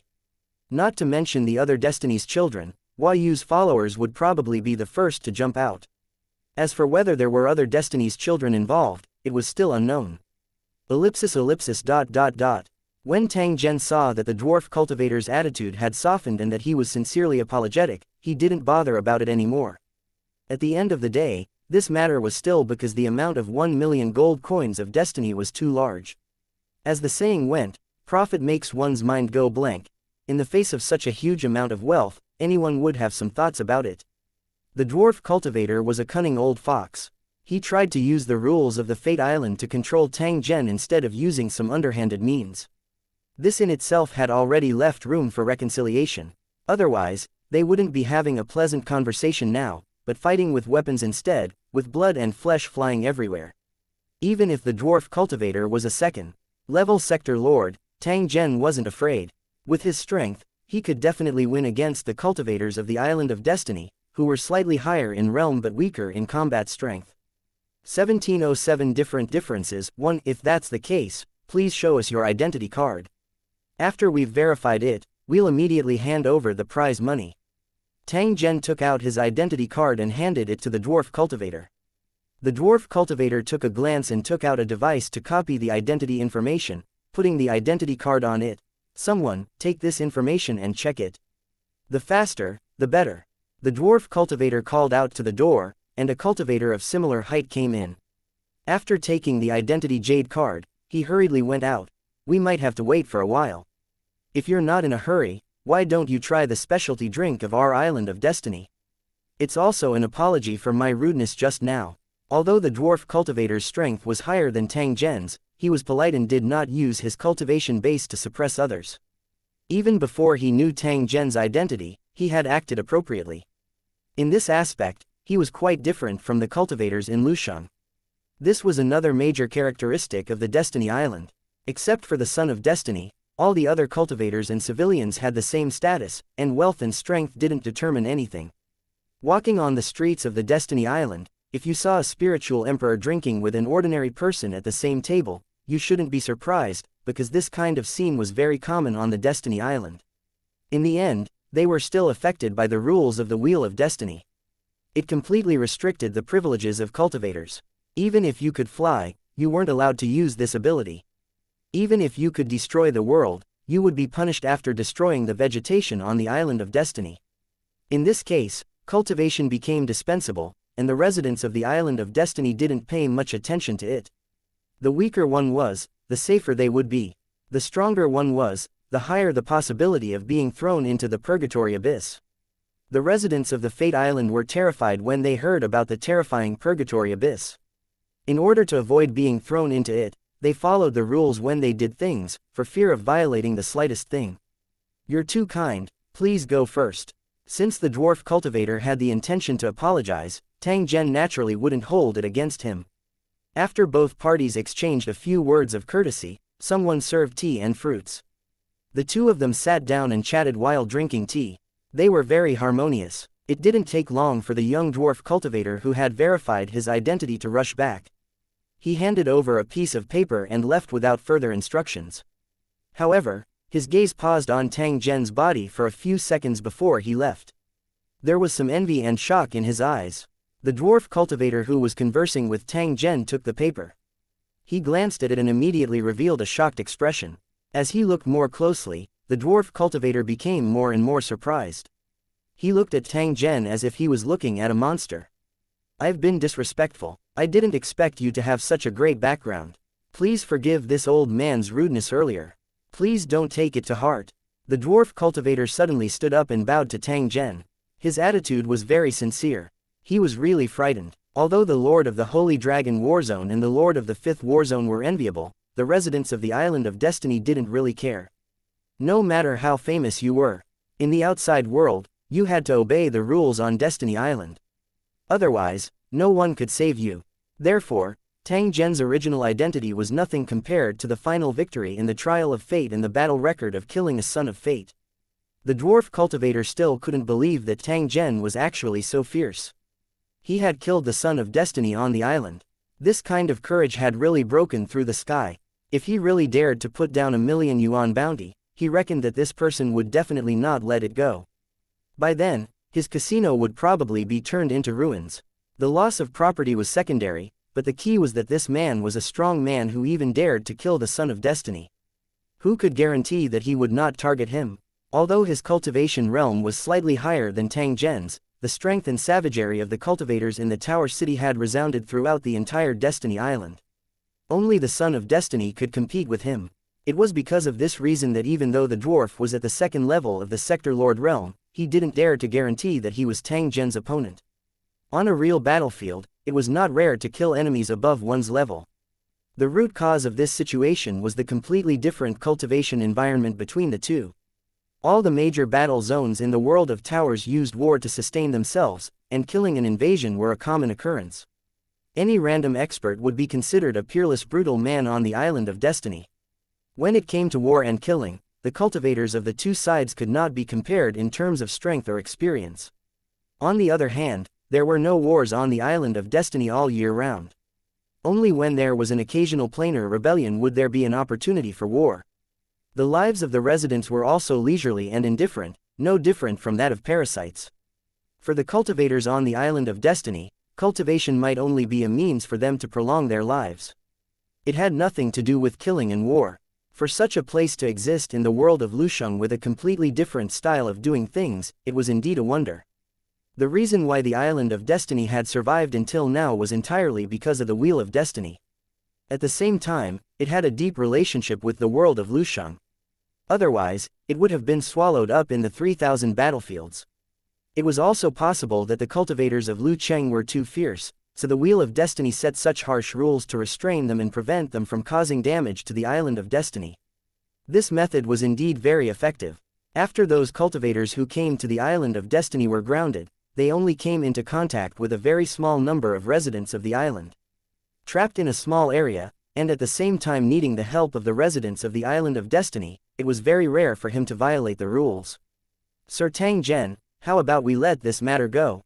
After seeing the dwarf cultivator sincerely apologize and once again mention reconciliation, Tang Zhen laughed and expressed that he didn't mind. Seeing this, the dwarf cultivator finally felt relieved. Since the misunderstanding had been resolved and Tang Zhen had fulfilled the rules of receiving the reward, the dwarf cultivator no longer hesitated and took out a small money bag from his storage equipment. When he saw the doubt on Tang Zhen's face, the dwarf cultivator smiled and explained, "Sir Tang Zhen, don't look down on this small purse. In fact, there's a whole new world inside, and there's 1,000,000 gold coins of destiny. Moreover, this money bag's wondrous use was not limited to this. It had another name, money begets money. As the name suggested, money could indeed generate money. However, in order to do so, one had to have a sufficient number of destiny's gold coins. Moreover, the amount of money generated was random, and there was no fixed rule.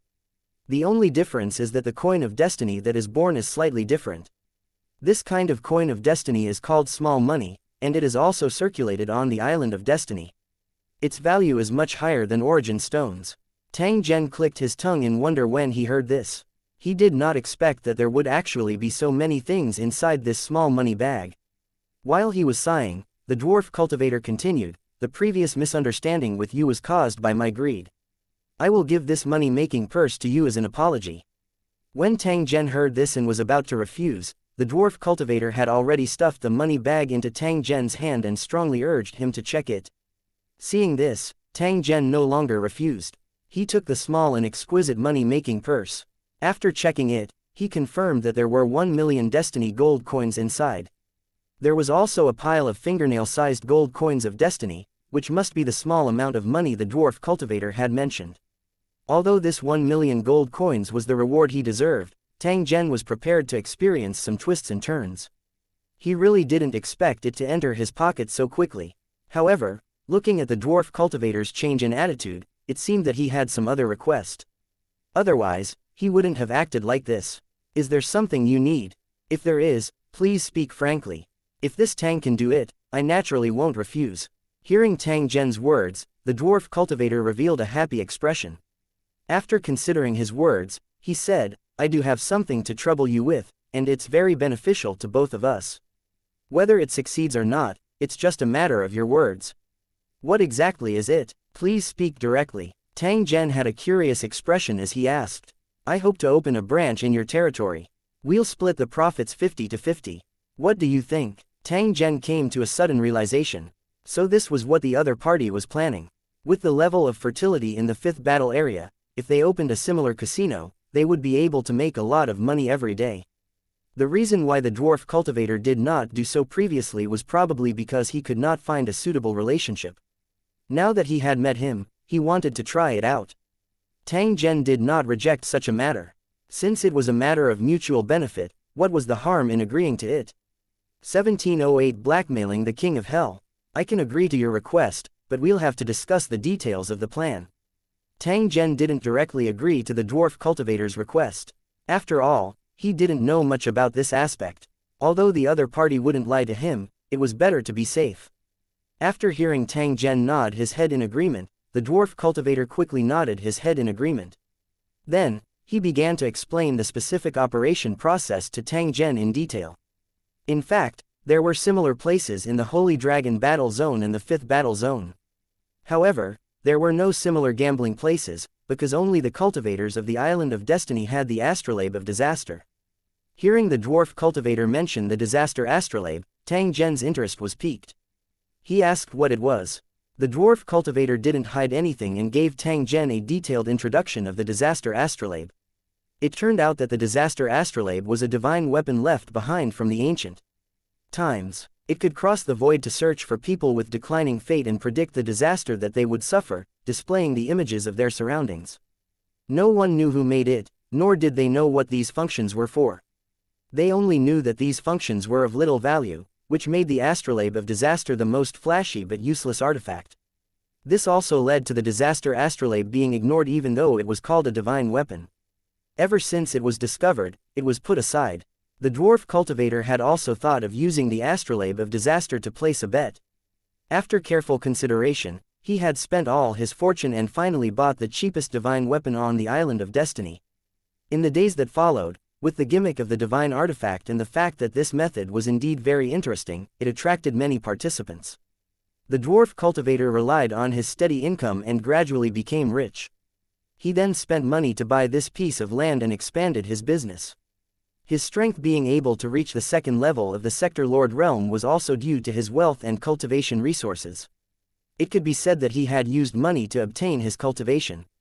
Tang Zhen nodded as he listened to the dwarf cultivator's explanation. He didn't expect that there would be such a reason behind this. By the way, from the simulation of the astrolabe of disaster, the experiences of these chosen ones are extremely dangerous. They are almost certain to die. If everyone bet to death in the first wave and they win, won't you lose money?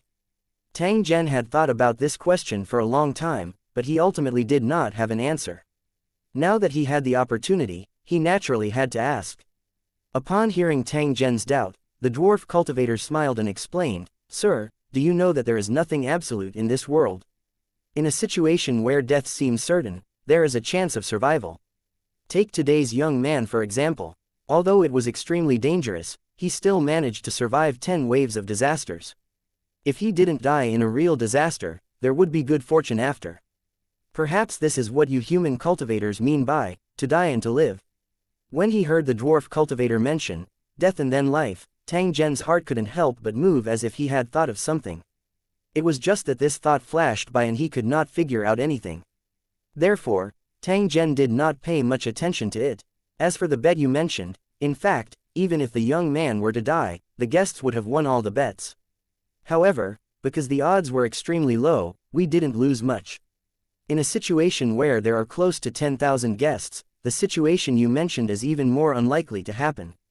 This is the psychology of a gambler.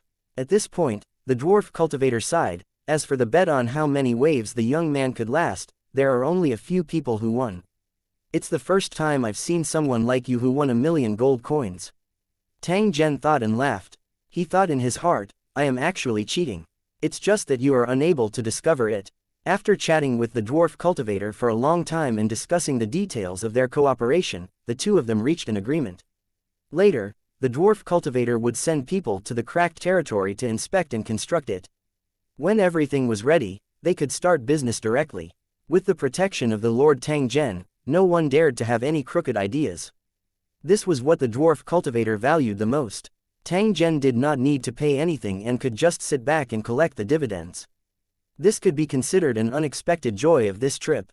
After staying in the gambling house for half a day, Tang Zhen discovered that there was someone secretly peeking at him when he walked out. He didn't even need to guess to know that someone was definitely eyeing the money and wanted to have a wicked idea on him. Tang Zhen coldly laughed in his heart as he continued to move forward. He completely ignored these people. If this group of people had the guts, they could attack him as much as they wanted. Tang Zhen would definitely make them regret it for life. In reality, he didn't even put these people watching him in his eyes. The real enemies that he needed to be wary of were actually Son of Destiny, who was connected to Hua Yu and the schemes of the strange man. At this moment, Tang Zhen was all by himself while the other party was a local snake who was born and raised. Their forces were deeply intertwined and might suddenly attack at any time. The Destiny Island that had started to become peaceful was no less than a dragon's pool or a tiger's den to Tang Zhen.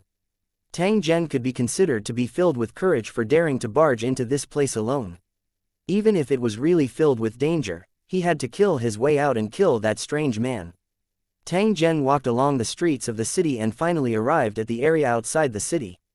It wasn't appropriate to say it was outside the city, because the Island of Destiny was full of beautiful scenery.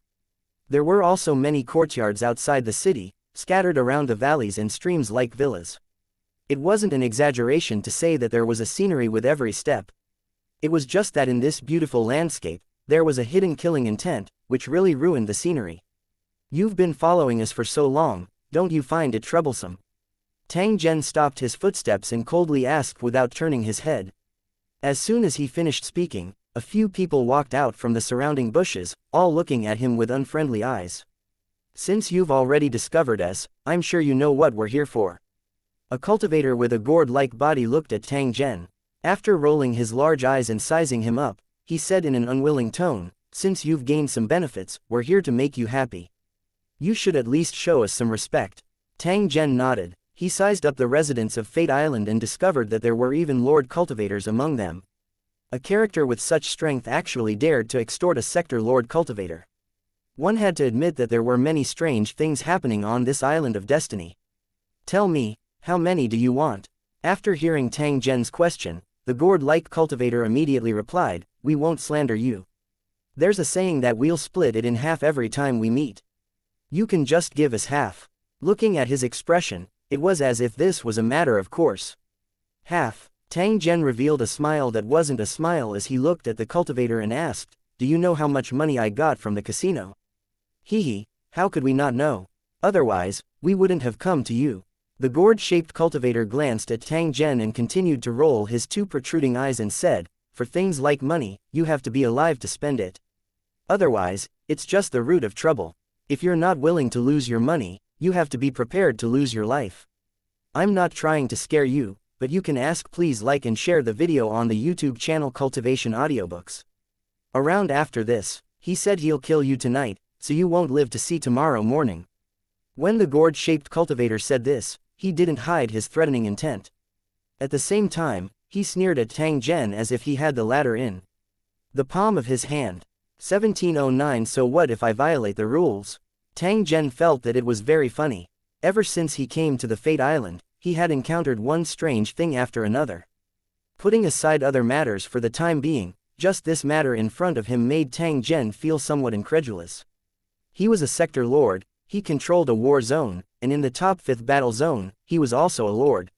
He could mobilize 10 million cultivators with just a word. Even though he had such an amazing background, he was still restricted in every way on the Destiny Island. After obtaining the qualifications to compete for the Child of Destiny and finally being able to move freely, he was blocked and extorted by a group of rascals. Asking for 500,000 gold coins of destiny was like asking for 50 potatoes.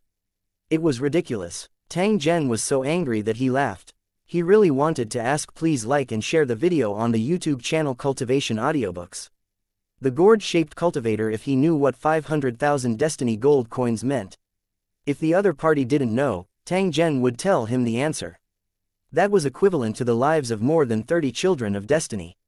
After killing Hua Yu and the strange man, and taking their seeds of fate, he had only managed to get 20,000 gold coins of destiny. Of course, this price might be related to their cultivation level. If it was a Destiny's child who had surpassed the 2nd level of the World Overlord realm, the price of the seed of destiny would probably be much higher. Thus, by comparing the two, one could easily tell what 500,000 destiny gold coins meant. These ruffian-like characters actually dared to covet this wealth. Where did they get the courage? A dignified realm lord was actually threatened by a hooligan. If this news spread out, he would become a laughing stock. Such a ridiculous thing would probably only happen on the Island of Destiny. Tang Zhen would naturally not allow the other party to succeed. As for why he had not acted yet, it was because he wanted to see why they were so fearless. At the same time, he also had a faint feeling that this matter was not as simple as it seemed on the surface. Thinking of this, Tang Zhen smiled and looked at Cultivator Gourd. It's not impossible to split half with you, but you have to give me a good reason. It's not that easy to take my money. Reason? What other reason do you need? Cultivator Gourd seemed to be a little angry. He pointed at Tang Zhen and said, don't think that I can't do anything to you just because you're strong. To tell you the truth, this is the Island of Destiny. It's different from the Lusheng battlefront. Strength doesn't mean everything. If you obediently cooperate, you can still get half the gold coins in the end. Otherwise, not only will you not get a single cent, but you may also be imprisoned. After you pay the gold coins, I won't throw you into the abyss. What do you think of this reason? The purgatory of the abyss. Actually, I was just thinking of taking a look around there. If you can send me there, I might have to thank you.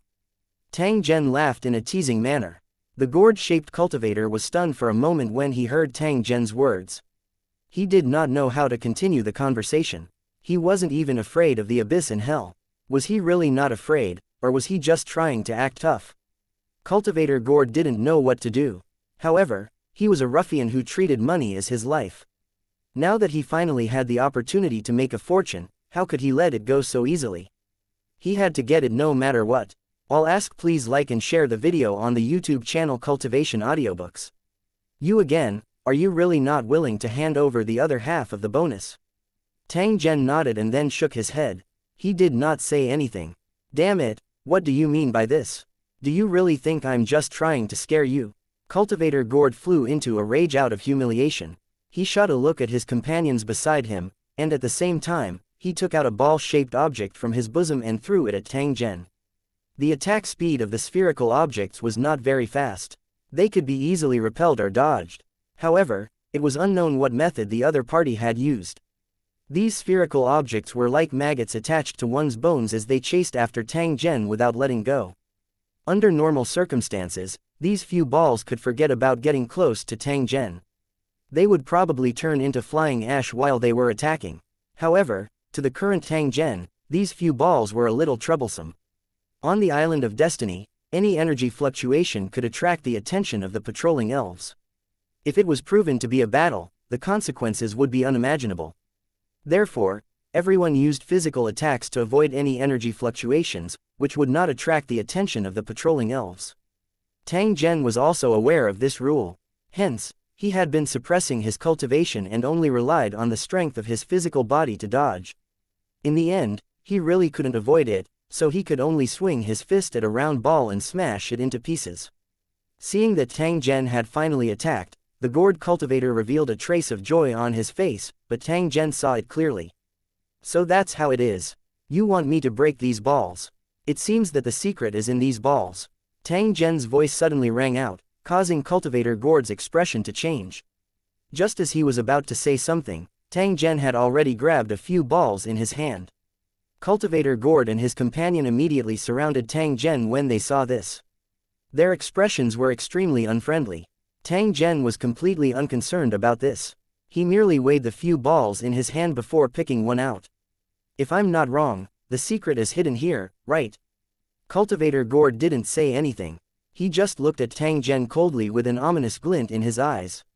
Crack, a soft sound was heard as the ball was casually crushed by Tang Zhen. Soon after, the object inside was revealed. It was a miniature version of an elf with a pair of wings on her back and a graceful figure. She was no more than 3 inches tall and was currently unconscious. These little things were the patrolling elves that were everywhere on the Island of Destiny. They were the Wheel of Destiny's eyes and ears, monitoring every word and action of the residents on the Island of Destiny, so that's how it is. You want me to shatter the ball and kill this patrolling elf at the same time. This is equivalent to violating the rules of the Island of Fate and will definitely be thrown into the abyss, right? Tang Zhen used his palm to support the unconscious patrol fairy. His eyes had already turned extremely cold. He didn't expect that the other party's methods would be so sinister. Hehe, so what if you do? To tell you the truth, if you don't agree, I still have countless means to make you wish you were dead. Cultivator Gord revealed a smug expression when he heard this. It was as if he had Tang Zhen in the palm of his hand. Tang Zhen used his finger to gently stroke the patrolling sprite. After musing for a moment, he raised his head and asked, I still have a few questions, can you help me answer them? The Gord cultivator thought that Tang Zhen had been frightened and was prepared to spend money to avoid disaster. He said proudly, for the sake of the coin of destiny, I can agree to your request. Can you tell me what kind of punishment I'll receive for killing people on the Island of Destiny? Do you still need to ask?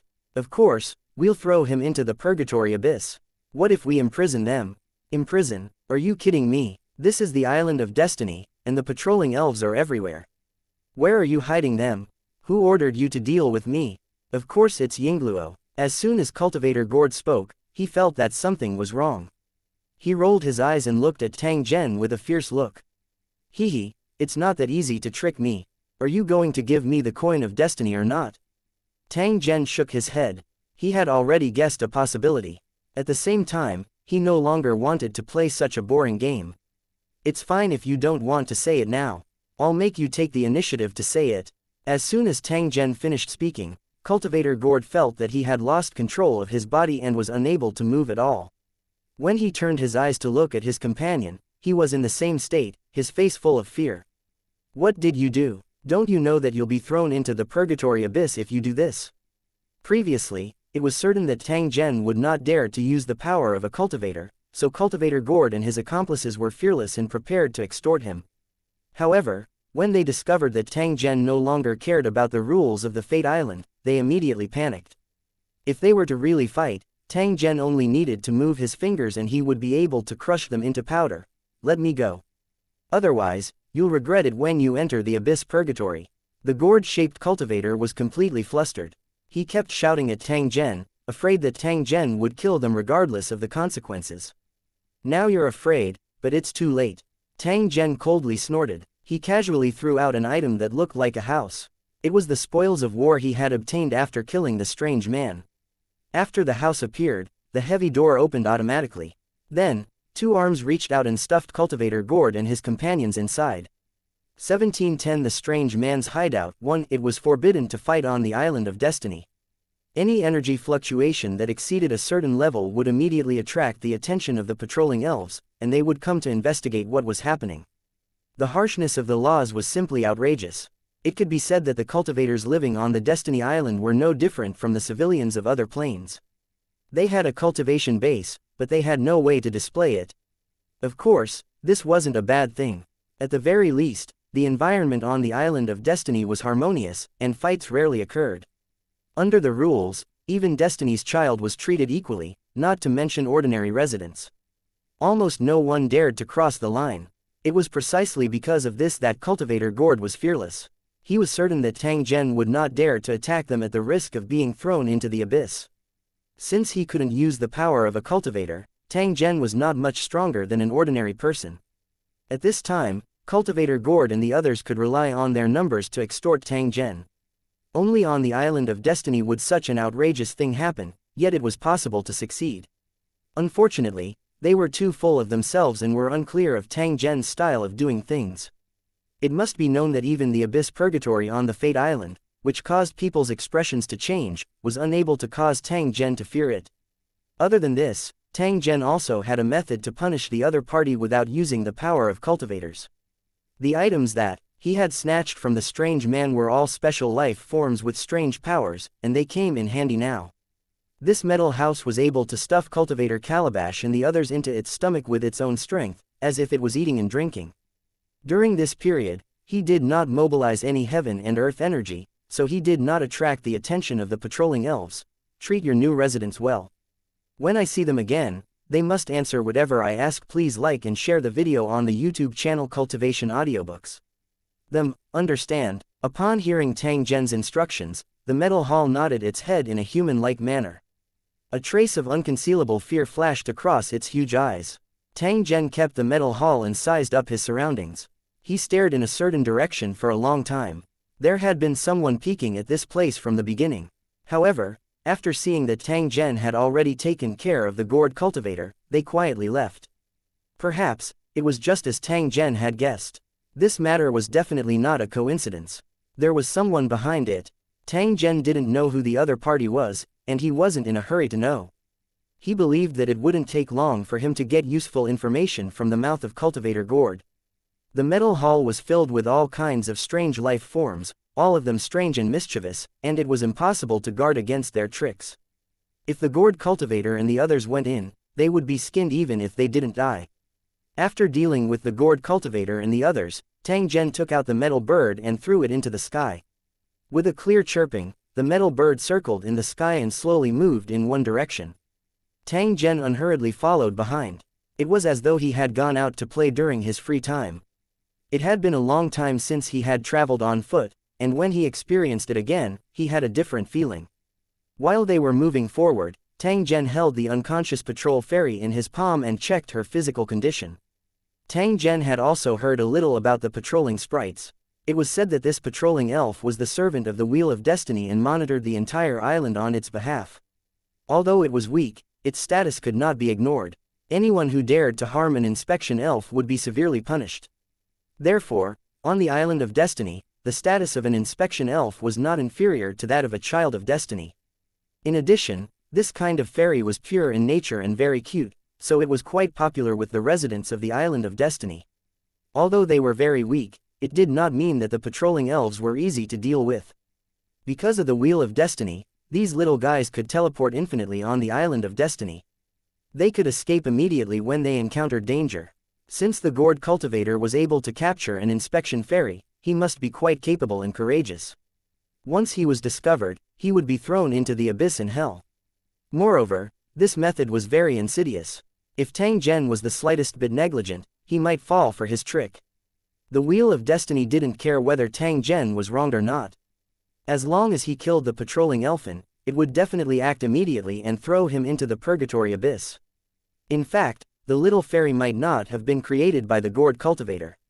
It was very likely that the person behind the scenes had given it to them, and the gourd cultivator and the others were willing to take the risk for 500,000 gold coins of destiny. This also involved another rule of the Island of Destiny. All the items of those who were caught in the abyss, hell would be cleaned out, and not a single thing was allowed to be brought in. If Tang Zhen violated the rules and was captured, not only would he lose the 1 million gold coins of destiny, but all his other items would also be thrown to the ground and become the gourd cultivator's spoils of war. Tang Zhen could not help but sigh after he thought clearly about the details. The seemingly perfect rules of the Fate Island actually had many loopholes that could be exploited. To dare to do this, one must have a certain amount of courage. Otherwise, once the Wheel of Destiny detected it, it would be hard to avoid being thrown into the purgatory abyss. Unknowingly, Tang Zhen had already left the town and arrived at the vast green wilderness. There were beautiful houses scattered here with winding paths interspersed among them. After walking for a long time, Tang Zhen sat beside a huge jade-like rock and continued to observe the patrol sprite in his palm. The aura of this little fellow in his hand was weak and seemed to be on the verge of death. A trace of pity appeared in Tang Zhen's heart as he looked at her delicate and pitiful appearance. He took out a wisp of the world's origin from his storage equipment and gently placed it on the body of the patrolling elf. Then, the purest power seeped into the body of the patrolling elf like flowing water. The small body of the patrolling sprite moved a little. It seemed to be enjoying it very much as it turned over in Tang Zhen's palm. Although she didn't wake up immediately, he could tell that she was out of danger. This was only natural. With the power of the Origin's ability to regrow flesh from bones, it was effortless to save the fragile patrol elven. However, Tang Zhen had also discovered a trace of abnormality. The color of the little fairy's body seemed to have become even more vivid.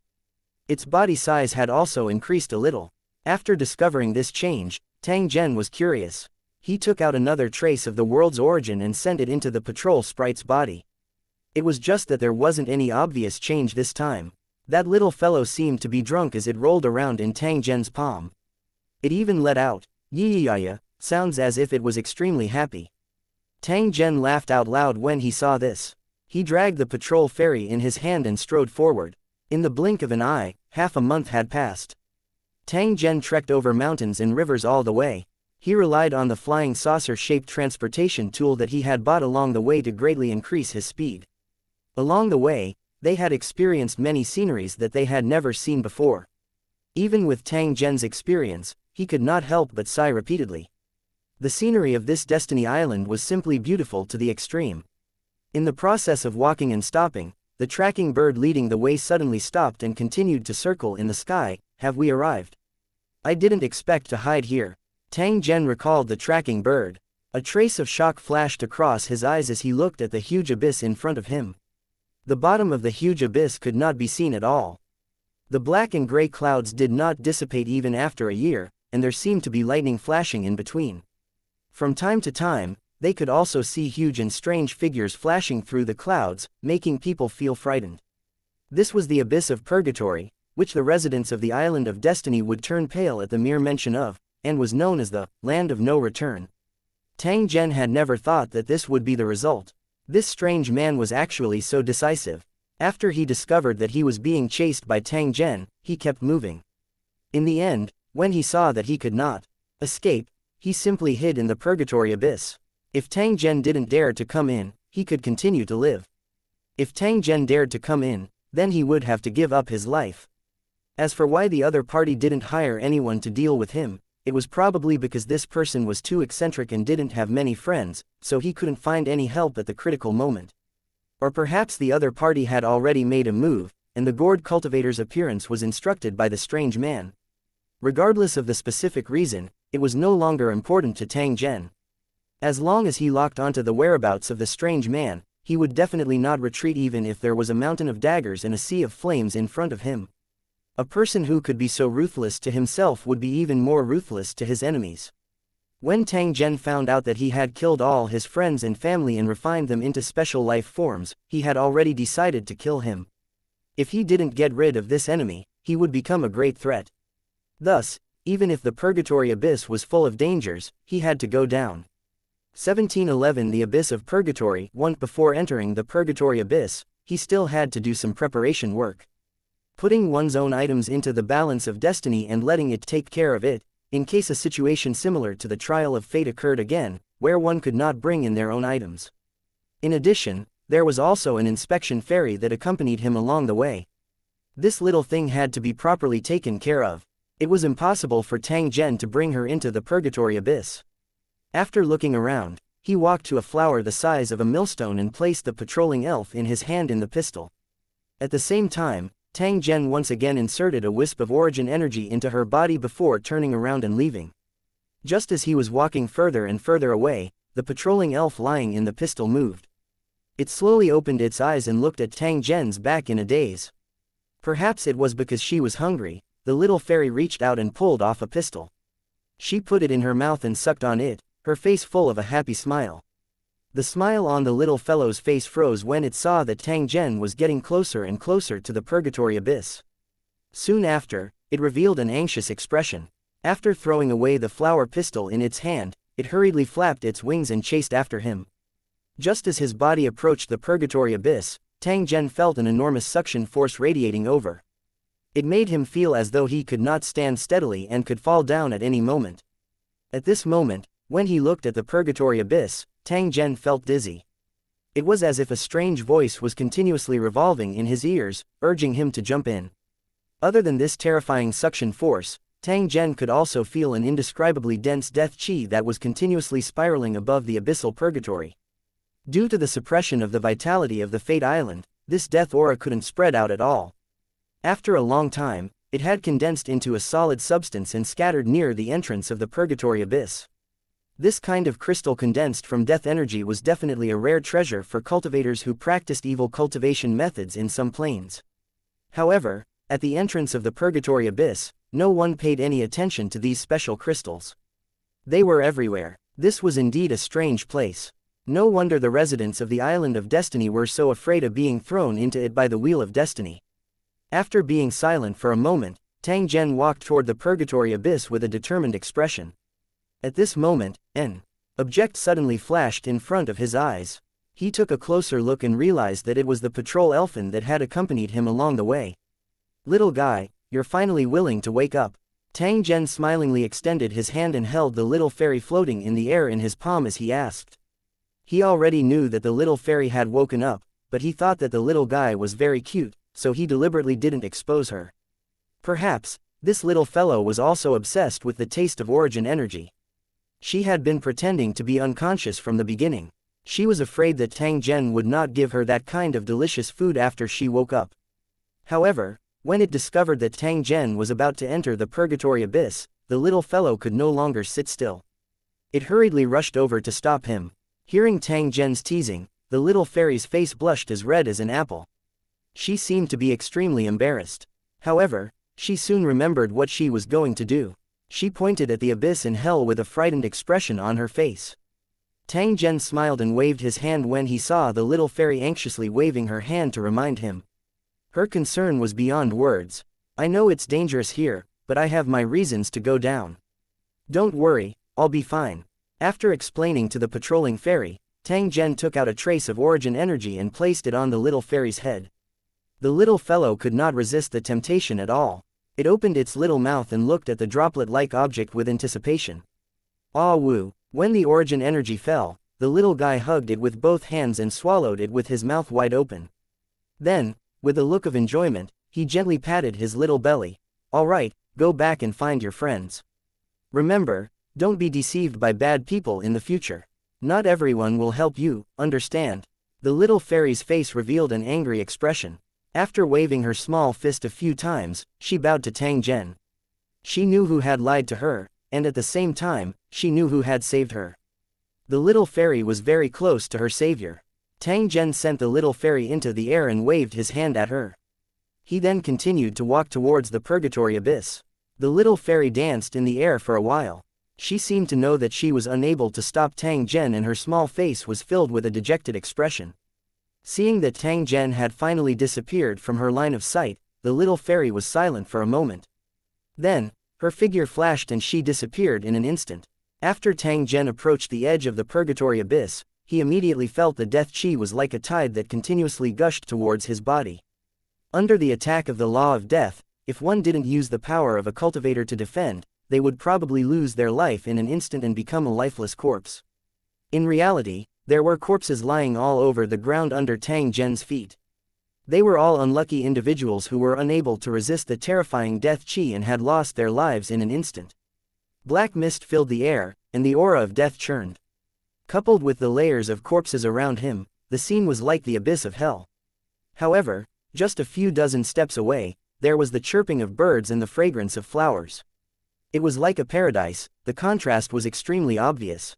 The land of beauty hid great evil, allowing Tang Zhen to have a new understanding of this mysterious wheel of destiny. It was as if it had mysophobia, not allowing a single trace of dirt to exist in its territory. The abyssal purgatory was its trash can, throwing away all the ugly things. Stepping on the corpses that were scattered all over the place, Tang Zhen continued to advance along the spiral path, heading straight for the interior of the purgatory abyss. The closer he got to the bottom of the purgatory abyss, the denser the pure death qi became. In the beginning, it was only in the form of mist. Soon after, it turned into the form of water droplets and floated around Tang Zhen's body. When they went deeper, the water droplets turned into black water, swimming around like living creatures. Roar! A dull sound rang out, and a group of strange fish-like creatures swam in the black water, as if the death energy had no effect on them. However, the surface of their bodies was still like a zombie. As they swam, rotten flesh and blood kept falling off, and then flesh and blood would grow at their wounds, repairing their missing bodies. Without a strong body recovery ability, one would not be able to resist the strange death energy, and would not be able to survive in such an extremely harsh environment for a long time.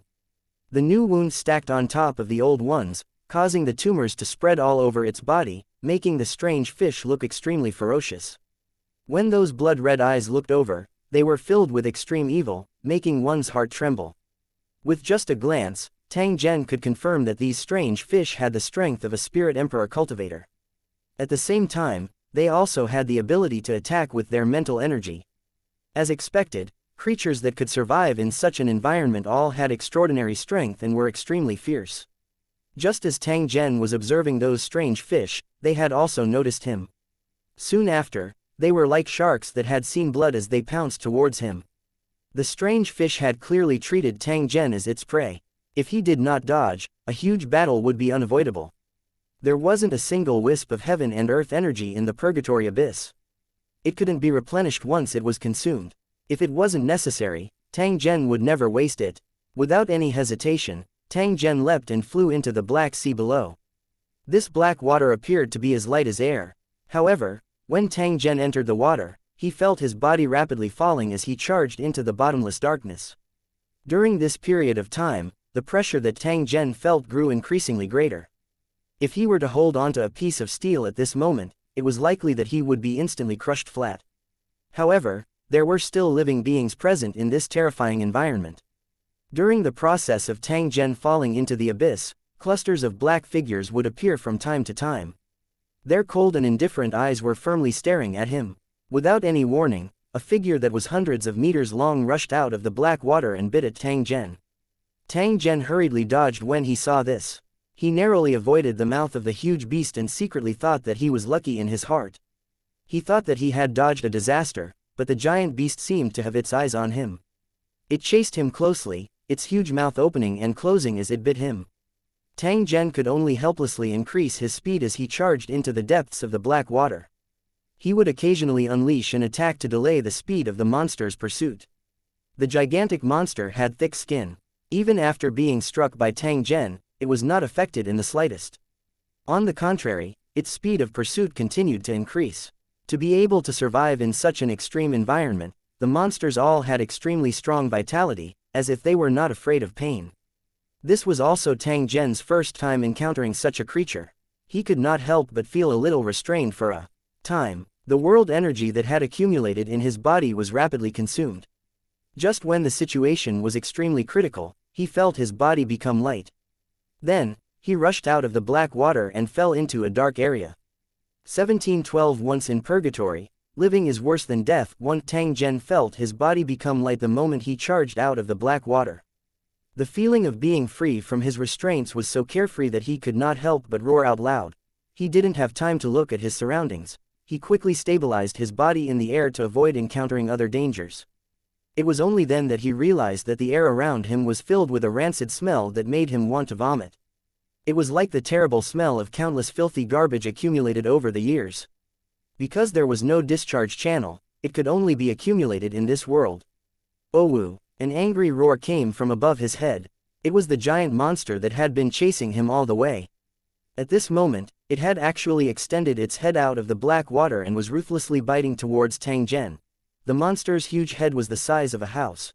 When it opened its mouth, it looked extremely ferocious. Tang Zhen's body was too small compared to it. He could not even fill the gaps between its teeth. However, even if this was the case, the monster was still unwilling to give up. The eyes that it used to look at Tang Zhen were still filled with greed, as though he was the supreme delicacy. You still dare to be arrogant even now, go to hell. Tang Zhen no longer had any scruples after escaping from the black water's restraint. As he waved his right hand, a giant hand condensed from energy appeared and directly grabbed the black water monster's head. Die! Following Tang Zhen's furious roar, the giant energy hand grabbed the monster's body and pulled it down violently. The monster's eyes were filled with fear. It struggled desperately to escape, but the giant energy hand was so powerful that it couldn't break free. Following Tang Zhen's sudden burst of strength, the monster was forcefully pulled out of the black water. Its enormous body was like a collapsing mountain as it was ruthlessly thrown to the ground by the huge hand. Boom! A muffled sound came from the ground, and the monster's body fell to the ground, raising a cloud of black dust. The monster's body flipped a few times in the dust. It attempted to get up and escape, only to see Tang Zhen rushing down from the air. The battle blade in his hand ruthlessly hacked at the monster's head. Previously, it had been turned into a miserable state by this monster. Now that the tables had turned, it would be strange if Tang Zhen let it go. Although the saber was only as tall as a person, the blade was hundreds of feet long. It drew an arc in the air and landed on the monster's head. With a shrill scream, the monster's head and body were split in two. Stinky blood spurted out and instantly formed a pool on the ground. The monster's head kept opening and closing in the dust, tearing at the dust on the ground. It was still extremely fierce. At this time, it was already like a lamp without oil. After struggling a few times, it no longer moved. Tang Zhen observed his surroundings. After confirming that there was no danger, he slowly descended from the sky. Although the monster was completely dead, the flesh around its wound was still growing like wriggling maggots, making people feel creepy. Just as Tang Zhen was prepared to take a closer look, he suddenly heard waves of hurried footsteps coming from his surroundings. Soon after, he saw many strange figures appearing and heading straight towards his location. "Who is it? Get out here!" Tang Zhen lifted his battle blade and furiously roared. His gaze landed on the dark corners around him as a cold glint flickered in his eyes. "Hee, we're just here to watch the fun.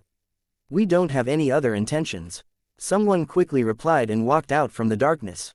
However, a trace of surprise flashed across Tang Zhen's eyes when he saw the other party's appearance. This person was 6 to 7 meters tall, his body was covered in scales, his waist was bent at a 90-degree angle, and he had 3 heads of different appearances on his back.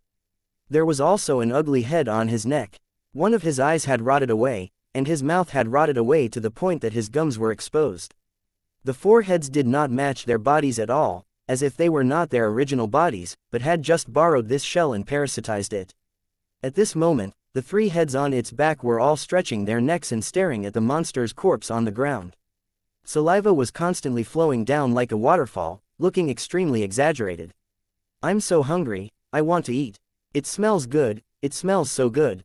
What are you hesitating for? Let's grab it together." While drooling, the 3 heads were constantly urging the surrounding black shadows to rush up and snatch the monster's corpse. "All of you, shut up."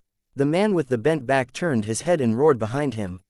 Soon after, he looked at Tang Zhen and said with a smile, "Friend, did you just get thrown into the abyss of hell?" The man's face was completely rotten. Although he tried to smile, he looked very ferocious. "That's right, what can I do for you?" Tang Zhen nodded his head and admitted his origin. The aura on his body was too obvious and was incompatible with the prisoners in the abyssal purgatory. The other party could tell his origin with a glance. Naturally, Tang Zhen did not have the need to hide it. "Hee, you killed a black water beast right after you arrived. It seems that you are not weak." First, he praised and revealed a reminiscing expression. Then, the rotten-faced man continued, "However, I want to give you a piece of advice. In the purgatory abyss, if you don't need to consume earth and heaven energy, you'd better save it. It won't take long for you to understand how blissful it is to be able to possess heaven and earth energy." The rotten-faced man continued to size Tang Zhen up as he spoke. His eyes were filled with greed and vigilance.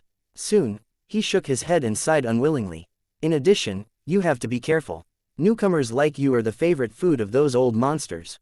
If you encounter them, you'd better leave immediately. Once you're caught, they won't kill you, they'll just put you in their stomach. They'll only let you go when they've used up all your world energy." Tang Zhen was stunned when he heard this. He never expected that such a thing would happen in the purgatory abyss. It seemed like this place was indeed a land of evil. Anything could happen here. "Thank you for your reminder, but I'm very curious. Why are you telling me this?"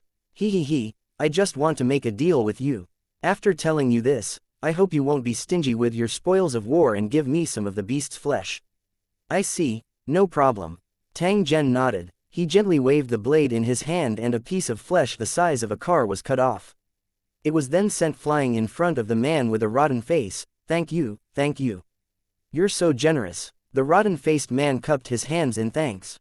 Then, he drooled and rushed impatiently to the piece of flesh, devouring it madly. After seeing this scene, the surrounding black shadows could no longer hold back. They screamed and pounced on the beast's corpse. If you want to snatch it by force, you'll have to see if the saber in my hand agrees.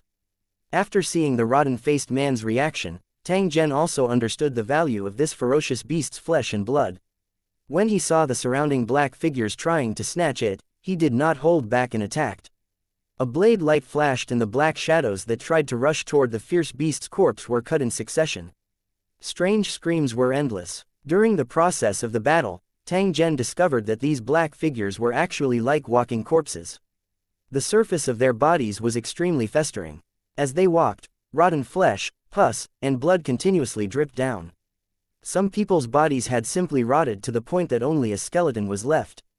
This scene, which was like an Asura hell, caused Tang Zhen's heart to become increasingly alert. There was no need to guess to know that they were all unlucky fellows who had been thrown in. Even though he was sighing in his heart, his movements did not slow down at all. His blade was faster than ever, and he cut down all the zombies and skeletons that were charging at him. This time, he listened to the rotten-faced man's warning and did not use the power of a cultivator at all. Instead, he resisted the enemy with his physical strength alone.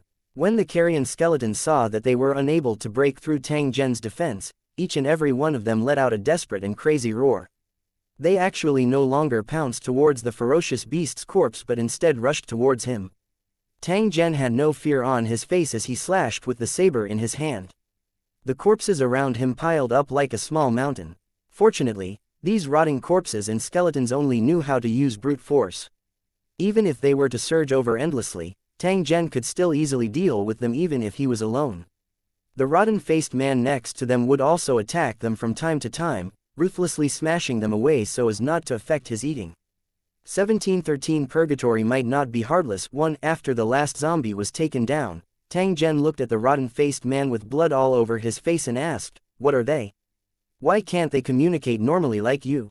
The rotten-faced man chuckled, reached out his hand to wipe the squirming flesh on his face, wrapped his tongue around his finger, and sucked it. They were all unlucky people who were thrown into the abyss purgatory. However, because they were too weak, they were eroded by the death energy and lost their minds. They lived in a daze all day long, and it could be said that they were better off dead. There's no need to pay attention to them, sir. In the abyssal purgatory, there are countless of them, and they're as annoying as flies. Tang Zhen shook his head when he heard the rotten-faced man's explanation. He secretly thought that the abyssal purgatory was indeed dangerous. No wonder the residents of Fate Island had a change in expression when they heard it. If he wasn't here in person, Tang Zhen wouldn't dare to believe that the Fate Island, which could be called a paradise on Earth, would have such a place. The seemingly heavenly Fate Island might not be as beautiful as he had imagined. Tang Zhen thought for a moment before casually asking, "Are there many prisoners like you in the purgatory of the abyss?" No, the rotten-faced man shook his head. In the entire purgatory abyss, only 10% of the prisoners are like me. Although they won't lose their minds, they will become like this as time passes. He casually tore off a piece of the beast's flesh and threw it on his back so that the three heads could also eat it. The rotten-faced man's face revealed a desolate expression. If it's a sector lord cultivator, their body can produce world energy and they can last for a while, but one day they'll run out of energy. Do you see the three heads on my back? They are my brothers. Their cultivation base is too low, but they were thrown into the purgatory abyss because of me. I was too impulsive and led my brother down. We've been locked up for hundreds of years, and the situation is getting worse. Their bodies have long decayed and become useless. In order to survive, we can only use the parasitic method and transplant the head on the back of the fierce beast. Every day that can be sustained is a day. Hearing the man's words, the three heads on his back looked sad. At the same time, they comforted him and told him not to blame himself. It's been a few hundred years, and you're still dawdling. Aren't you tired of it? Isn't it good to die together? What's there to be dissatisfied about? Boss, stop talking nonsense. I want to eat meat. Hearing this, the rotten-faced man bent his body and tore off a piece of flesh, throwing it to the 3 heads on his back. A faint smile appeared on his face. This scene looked very terrifying, but it was mixed with something called brotherhood, which made people feel emotional. Take this beast head as well. Consider it my thanks to you. After hearing Tang Zhen's words, the rotten-faced man nodded. His body was already stiff and he could not stand upright. He could only express his gratitude with this. Since you're so generous, I'll remind you again. None of the prisoners who can survive in the purgatory abyss are easy to deal with, and they more or less have some strange means. If it's not necessary, it's best to keep a respectful distance. After saying this, the rotten-faced man exerted strength in his arms and dragged the car-sized beast's flesh and head slowly into the darkness. The 3 heads on his back turned around and kept shouting at Tang Zhen, reminding him to take care. Tang Zhen wanted to ask please like and share the video on the YouTube channel Cultivation Audiobooks. A few more questions. However, when he saw that the other party had left in such a straightforward manner, he gave up on this intention. Before entering the purgatory abyss, he had already prepared himself to face the ugliest things. However, after coming into contact with the rotten-faced man, his original thoughts changed. Just like the abyss of purgatory on the island of fate, since the land of great kindness hid great evil, why couldn't the land of great evil hide great kindness? Moreover, in the cultivation world, it was difficult to define good and evil. It could be seen from the Calabash cultivator's use of an inspection spirit to plot against Tang Zhen that the rules of the Wheel of Destiny might not be fair. Tang Zhen turned his head and glanced at the fierce beast's flesh. Although he felt disgusted, he did not wish to throw it away after understanding its value. I'd better take it with me. Maybe it'll come in handy at some time. Tang Zhen raised his hand and gently waved. The fierce beast's corpse was stored into his storage ring, leaving behind only a ground full of rotten corpses and dirty blood. Tang Zhen once again observed the surrounding environment. He discovered that this place seemed to have experienced a volcanic eruption. Other than the rancid smell in the air, there was also a trace of sulfur. It was the same no matter where he went. There was not a single blade of grass growing on the ground. A thick layer of black dust had accumulated on the ground, leaving deep footprints on it. Tang Zhen did not know how big the purgatory abyss was. However, it was definitely not small. It was likely that he would have to waste quite a lot of time if he wanted to track the strange man here. He threw the tracking bird into the sky above his head. Although the strange darkness blocked his vision, Tang Zhen was still able to accurately lock onto the location of the tracking bird. After the tracking bird circled in the sky for a while, it let out a cry and flew in a certain direction in the darkness.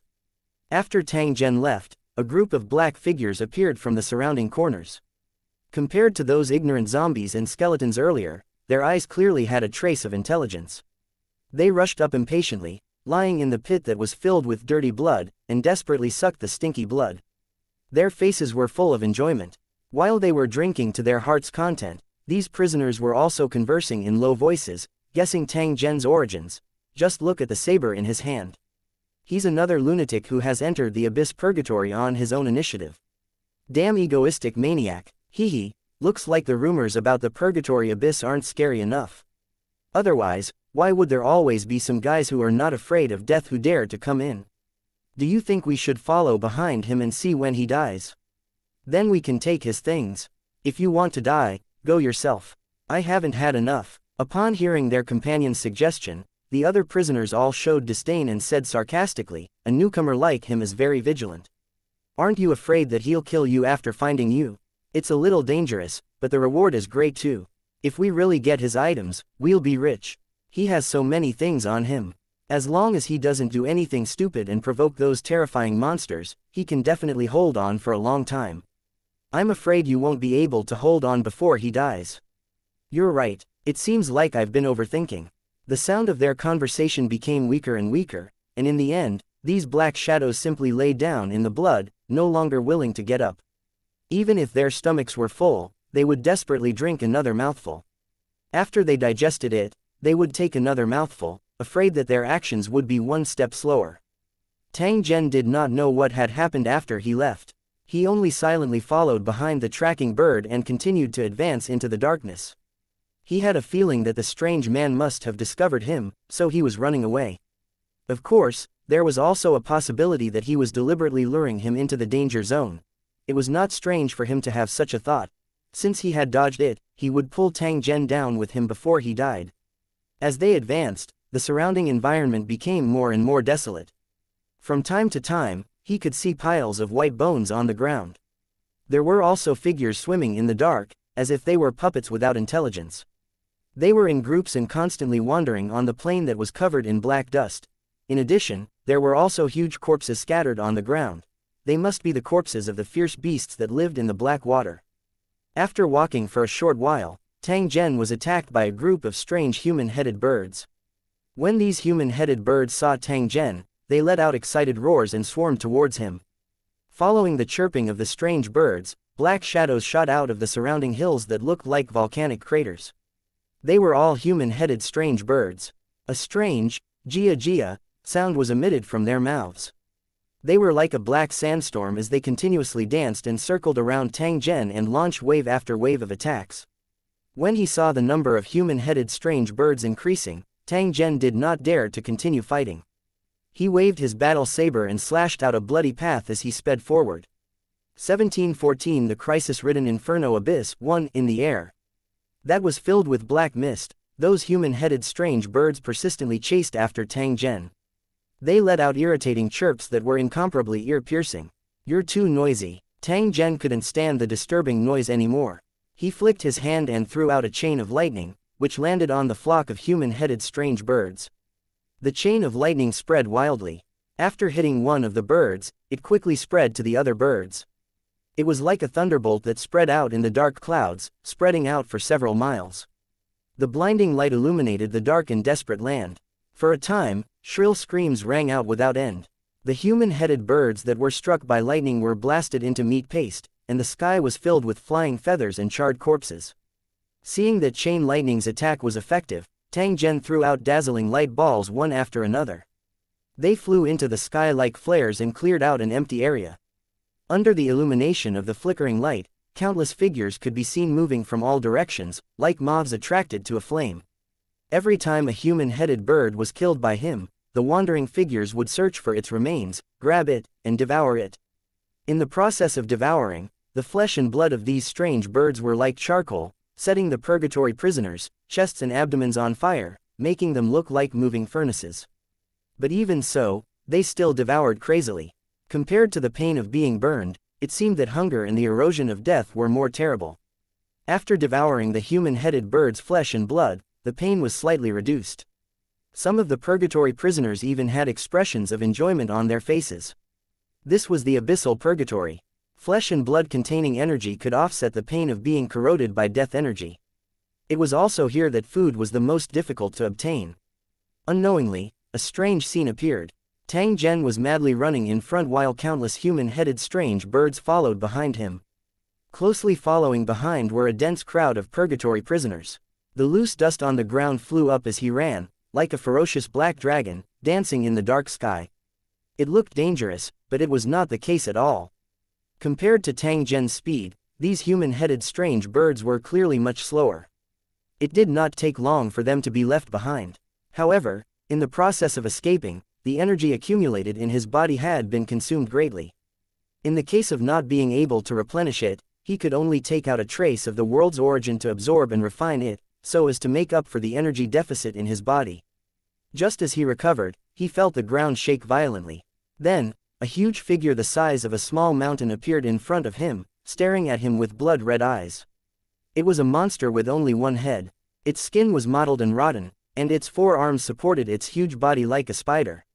The human-headed monster opened its mouth and revealed a savage smile when it saw Tang Zhen sizing it up. "Haha, fresh food." The human-headed monster roared excitedly, and the surrounding black dust flew up along with its roar, covering its huge figure. Whoosh! With a sharp sound, the monster's four arms bent to support itself on the ground. Then, it bounced into the air like a ball and smashed toward him. Boom! The ground was smashed into dust, and his vision was completely blocked. He could not see his surroundings at all. A pair of monstrous hands appeared from the dust and ruthlessly clawed at Tang Zhen. It was accompanied by the excited roars of the human-headed monster. Tang Zhen's figure flashed and dodged the human-headed monster's attack. At the same time, the battle blade in his hand slashed out and chopped off one of the human-headed monster's arms. Sparks flew in all directions as Tang Zhen's body rapidly retreated. His face carried a trace of shock. The battle blade that could kill a sector lord in one strike didn't even cut off the arm of the monster, only leaving a terrifying wound. The monster with a human head was severely injured. A pained expression immediately appeared on its face. Its bulging eyes turned blood red, and indescribable anger burst out when it looked at Tang Zhen. Die, ants! It was like a giant bear that had been angered by a mouse. The human-headed monster attacked again and was determined to kill the mouse that had offended it. You still dare to come? Do you really think I can't deal with you? Tang Zhen coldly snorted. His figure rapidly flashed and flew toward the human-headed monster. Seeing that Tang Zhen had delivered himself to the door, the human-headed monster's eyes flashed with surprise. It opened its mouth and ruthlessly bit at him. Tang Zhen did not dodge.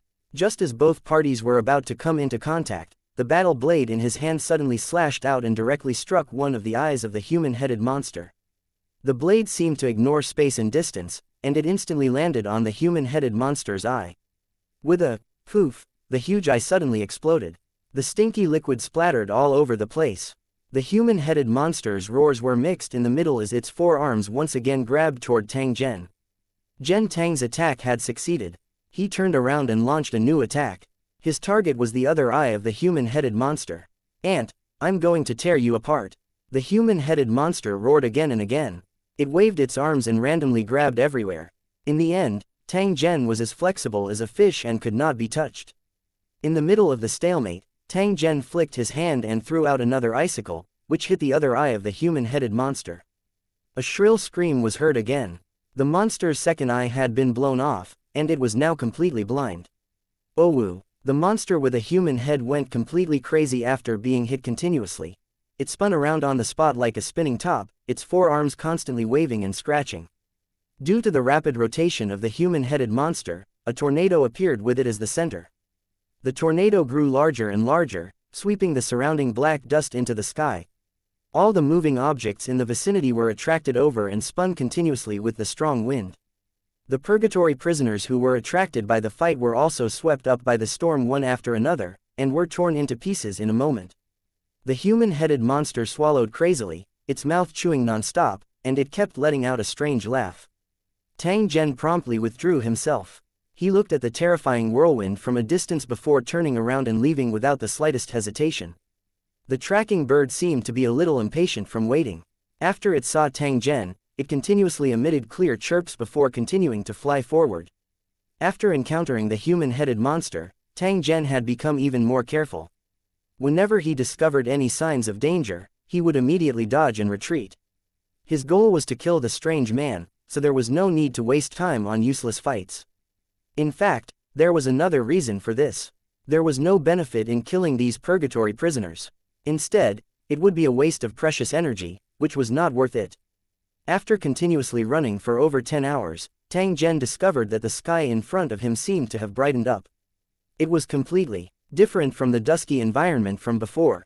After walking in, he realized that the light came from the dust on the ground.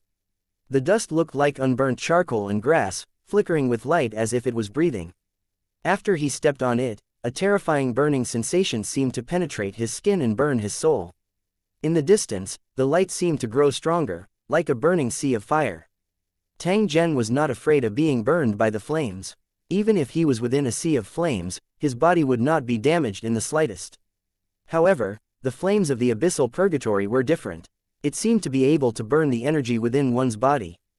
The moment Tang Zhen's feet stepped on the scorching dust, his body actually started to burn. In such an environment, it was impossible to avoid the loss of energy. Even Tang Zhen was helpless. Tang Zhen shook his head as he looked at the tracking bird that was still in front of him, urging him to hurry up. He then walked forward with determination. If his enemy had such courage, what did he have to fear? He didn't believe that the strange man who had reincarnated would be able to endure through him. Since the other party had already issued a challenge, how could Tang Zhen have the reason to retreat? As he continued to advance, the flames on Tang Zhen's body became more and more exuberant, making him look like a moving fireball. Although the energy consumption was huge, a trace of pleasant surprise appeared on Tang Zhen's face. It turned out that in the process of burning the flame, the building foundation in his mind space was also being tempered at the same time. The realm that had been stagnant began to show signs of a breakthrough. Tang Zhen, who was originally a little hesitant, no longer had any scruples at this moment. He laughed out loud as he strode forward and headed straight into the distance. 1715 Advancing to the second level of the Sector Lord realm unknowingly, Tang Zhen's surroundings had already turned into a lava hell. Everything that entered his eyes was bright. This light was extremely strange. It did not give people the feeling of light or hope, but pure destruction. The originally flat ground was now undulating like waves, constantly flashing with dazzling spots of light. This sea of light seemed to be a forbidden zone for life, but in fact, there were also creatures that existed, and they were all extremely powerful. At this moment, a huge flame dragon was writhing in the sky a few dozen kilometers away from Tang Zhen. It seemed as though it was having fun. The other party was obviously also a purgatory prisoner, but he treated the terrifying flames as if they were nothing. It could be seen that he either had terrifying strength or was extremely talented. Regardless of the reason, Tang Zhen had no need to provoke him. After advancing for a distance, Tang Zhen suddenly stopped and sat cross-legged on the lava-like dust.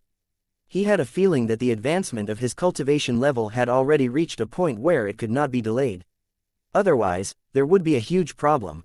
Tang Zhen, who was originally like a moving fireball, was now more like a volcano that was about to erupt. His entire body was filled with a terrifying aura. This situation lasted for about 15 minutes. Then, the surrounding space trembled continuously, and layers of ripples spread out in all directions. Boom! It was as if a huge wave had hit a dam, causing the earth to tremble.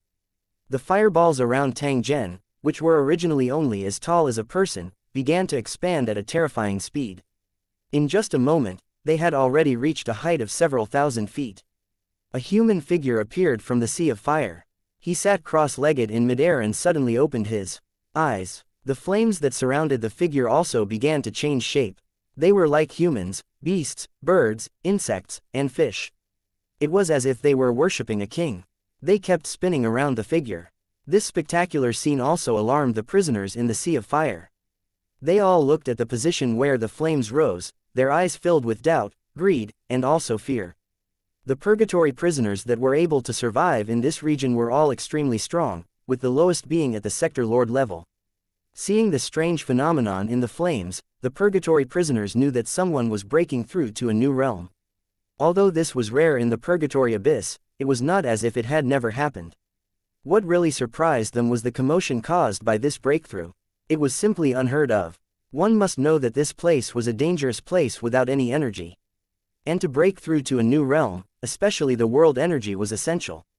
Therefore, those who chose to break through here were all forced to do so, and the success rate was not high. Even if it was successful, it was impossible to cause such a big movement. So what was the reason? Although they were curious, none of the purgatory prisoners came over rashly to avoid any unnecessary misunderstandings.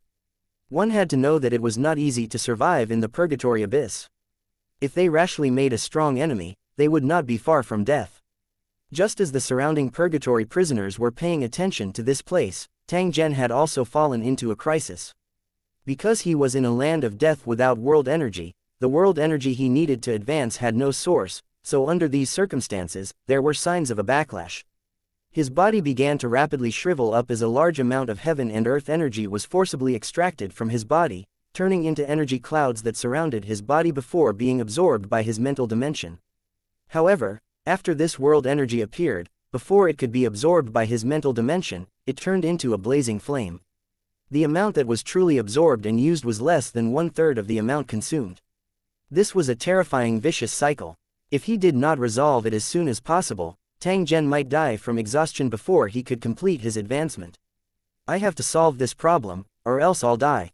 This thought flashed across Tang Zhen's heart.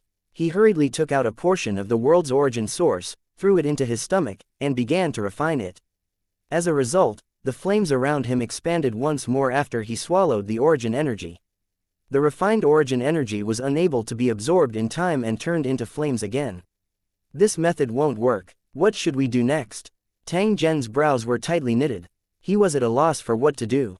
When he saw that his body was getting thinner and thinner, and was almost no different from those purgatory prisoners who had lost their minds, a flash of inspiration suddenly appeared in Tang Zhen's mind. He shook his hand and took out a pile of destiny gold coins. According to his analysis, the coin of destiny was also a special energy condensation. In a situation where there was no earth and heaven energy to supplement it, the coin of destiny might be able to solve the urgent need. The most important reason was that he had no other choice. Refine. Following Tang Zhen's low roar, these destiny gold coins suddenly trembled. Like ice cubes thrown into a flame, they quickly melted into a liquid state. Absorb it. Tang Zhen did not hesitate any longer when he sensed the unique energy contained within the liquid. He sent all of it into his mind space. Perhaps the power that formed the coin of destiny was too special. But the flames that burned energy couldn't do anything to it. In the end, all of it was successfully sent into it. The cornerstone of the tower in his mind space was like a fish that was about to die of thirst. Seeing the new energy appear, how could it be picky? It immediately devoured it madly. However, after absorbing this completely different energy, the reaction of the building's cornerstone was very strange. Its aura was suddenly strong and weak, as if it could collapse at any time. Tang Zhen's heart immediately became suspended when he saw this. He was afraid that another unexpected change would occur at this critical moment. However, what he was afraid of happened. Just as this thought appeared in his mind, the building's foundation began to shake violently. A ball of flame appeared out of thin air and wrapped around the tower's foundation stone. It looked exactly the same as Tang Zhen at this moment. With the appearance of the flame, the mental space also began to shake, as if it was about to collapse. At the same time, he also felt a special emotion coming from the building's foundation stone, as if it was asking him for help. However, the current Tang Zhen was too busy to even take care of himself. Even though he was anxious in his heart, he was helpless. Crack. A crisp sound came, and cracks appeared on the surface of the cornerstone of the tower in his mind. Soon, the number of cracks increased and spread all over the surface of the entire cornerstone. Voila! The building's foundation had completely shattered. Tang Zhen's heart was suspended when he saw this. Who would have thought that before Tang Zhen could recover from his shock, a burst of extreme joy was transmitted over. It was precisely the building's foundation stone that had shattered earlier. Tang Zhen focused his eyes and discovered that a light spot had actually appeared among the fragments of the foundation stone of the tower. It was the foundation stone of the tower that had been reborn from the fire. It kept dancing in the space of his mind as if it was celebrating its new life. At the same time, it also made Tang Zhen feel more spirituality. Every building had a building spirit, and a similar thing seemed to have appeared in this building's cornerstone. In the process of the tower's foundation stone flying, Tang Zhen felt a trace of thought. It seemed to be very eager for the power that the coin of fate had turned into, hoping that Tang Zhen could give him more. At this moment, Tang Zhen only wanted to laugh out loud.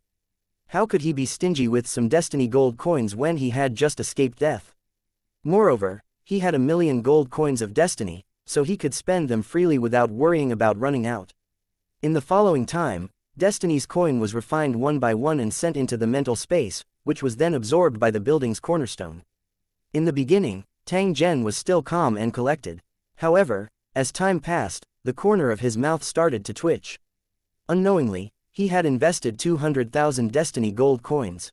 However, the foundation stone that was only the size of an egg was still not full.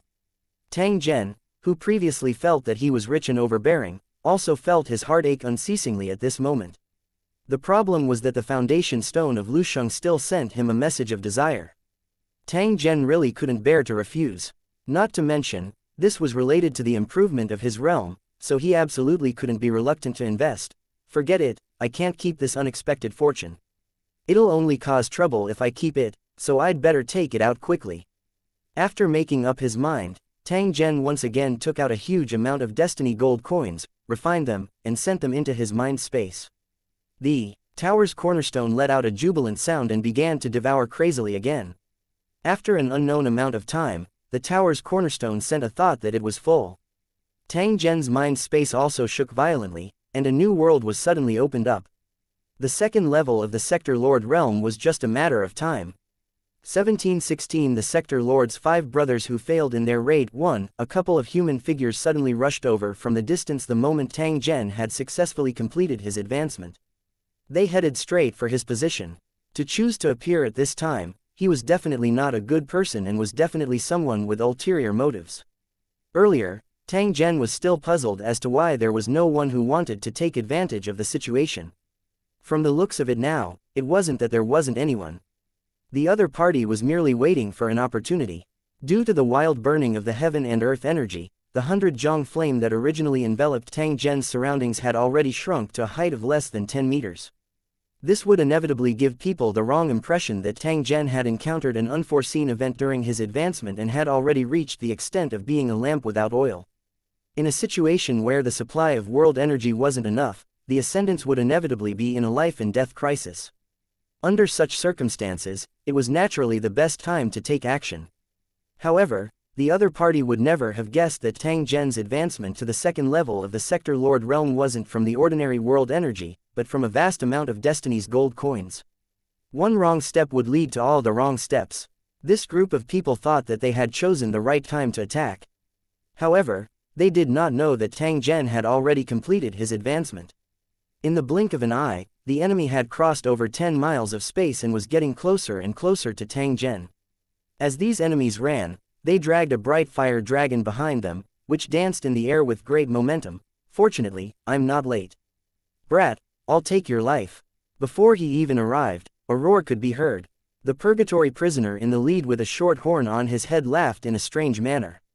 He casually waved his hand at Tang Zhen and threw out a weapon that looked like a spear. Take my spear of flames. As soon as he finished speaking, the spear, which was dragging flames behind it, shot toward the huge figure in the air like a lightning bolt. Although this spear did not attack Tang Zhen's body, it was also not to be underestimated. If Tang Zhen was really hit, he would suffer quite a serious injury. That was his energy incarnation, which was closely related to his main body. It could hurt people, and it could also be hurt by people. The other 4 enemies went in different directions and surrounded Tang Zhen, seemingly to prevent him from taking the opportunity to escape. Tang Zhen, who had just completed his advancement, suddenly opened his eyes. A cold glint flashed across his eyes as he shook his hand and grabbed at the long spear that was flying towards him. Boom! With a muffled sound, the spear that was shot at him was caught in his hand, and it was still trembling. He's actually been caught by the Ka. A cry of surprise came from the prisoner who had thrown the spear, and his face was full of fear. The long spear originally carried an aura that could destroy the world. However, after it was grabbed by Tang Zhen, the aura suddenly disappeared without a trace. It was like a stupid dog that was being strangled in Tang Zhen's hand. It kept shaking and wailed from time to time. It's impolite not to return the favor. Eat my spear. Tang Zhen coldly snorted. The long spear in his hand changed direction and he threw it ruthlessly at the purgatory prisoner who had just attacked. This spear seemed to have a spirit of its own. It wanted to resist Tang Zhen's attack, but who would have thought that the force would be so thick that it was simply unable to resist? The aggrieved and helpless spear continued to wail as it flew forward at high speed, shooting towards its master. The purgatory prisoner who had attacked Tang Zhen earlier was still in a daze. When he saw Tang Zhen counter-attacking him with a long spear, he was instantly shocked. Not good, the spear is out of control. The purgatory prisoner shouted and dodged to the side without any hesitation, trying to avoid the attack. However, the spear seemed to have eyes of its own. It changed direction and continued to fly in the direction he had dodged. What do you want? I'm your master, why are you chasing me? Seeing the long spear chasing closely behind him, the purgatory prisoner was so angry that he cursed out loud, but it was of no use. As the weapon's owner, he naturally knew the destructive power of this spear. With a full blow, even a sector lord would be heavily injured. If he was in the outside world, he could slowly recover even if he was injured. However, in the purgatory abyss, the prisoners were already in a miserable state. If they were seriously injured, they would not be far from death. Hearing its master's angry curses, the spear's attack didn't slow down in the slightest. Instead, it sped up and suddenly shot at the purgatory prisoner's buttocks. The moment the spear hit the target, it protected the heart desire and tried its best to dissipate the force. At the same time, it changed its direction to avoid the danger of its owner being hit in the ass. Ayo, this deal is a huge loss. Touching his butt that had been pierced by the spear, the prisoner looked indignant and shouted to his companions around him, why aren't we doing anything? When he really completes his advancement, can we beat him? Upon hearing the loud roar of the purgatory prisoner, 4 figures charged toward Tang Zhen at the same time. They wanted to kill him directly. It's too late to kill me. Tang Zhen revealed a contemptuous expression. He extended his hand and gently waved it at his surroundings. The scorching dust in the surroundings rapidly rose and transformed into human figures, surrounding Tang Zhen. This was the ability he obtained after reaching the second realm. He could turn everything into weapons, even plants and rocks could be granted intelligence for a short period of time. His strength was comparable to the cultivators in the city. The 4 purgatory prisoners' attacks landed, but they were blocked by the human-shaped objects. Boom, boom, the loud sounds were endless. Although this attack had successfully destroyed the dust guard, Tang Zhen was not the slightest bit injured. There was not even a trace of dust on his body. Long-range attacks won't work. Let's attack at close range. As one of the purgatory prisoners roared, the other 3 purgatory prisoners also moved forward. As they raised their palms, all kinds of weapons condensed in their hands. Brat, die! The 4 purgatory prisoners revealed excited expressions as they looked at Tang Zhen, who was sitting cross-legged on the ground and unable to move. It was as if they could already see the scene of them splitting the spoils of war equally after Tang Zhen was killed. You're the ones who will die. Tang Zhen, who was sitting cross-legged on the ground, suddenly opened his mouth. As he laughed out loud, 4 energy arms shot out from his body. His 4 arms grabbed the weapons and twisted them at the same time. With a series of cracking sounds, the weapons were all broken. Not good, this is a tricky problem. Brothers, retreat. When the prisoner with the injured butt saw this, he immediately roared at his companion, covered his butt, and ran away without hesitation. When his 4 companions saw this, they quickly flew back and retreated in the same direction. It's too late to run now. Tang Zhen stood up from the ground and coldly looked at the 4 enemies. Killing intent was boiling in his eyes. He punched the ground, and as the earth trembled, a human-shaped warrior made of burning dust appeared. They were 5 meters tall, and they held large sabers and warhammers in their hands. They strode toward the 5 prisoners. Hearing the heavy footsteps behind them, the 5 purgatory prisoners turned around and were instantly scared out of their wits. Oh my God, isn't this bullying? They cried out bitterly in their hearts, their faces full of dejection. Even though the 5 of them were all sector lords, they were only strong on the outside but weak on the inside. The attacks just now seemed fierce and sharp, but they could only sustain one wave. After years of suffering in the purgatory abyss, his energy had been completely depleted. The attack just now was also a trace of energy accumulated by his mental space over the years. It was used as a life-saving trump card. If it was not because Tang Zhen was in a state of advancement, there was a 99% chance of him failing. Otherwise, they would definitely not dare to launch a sneak attack. If they succeeded, then it was fine. But if they failed, then their ending would be like this, being chased like a stray dog.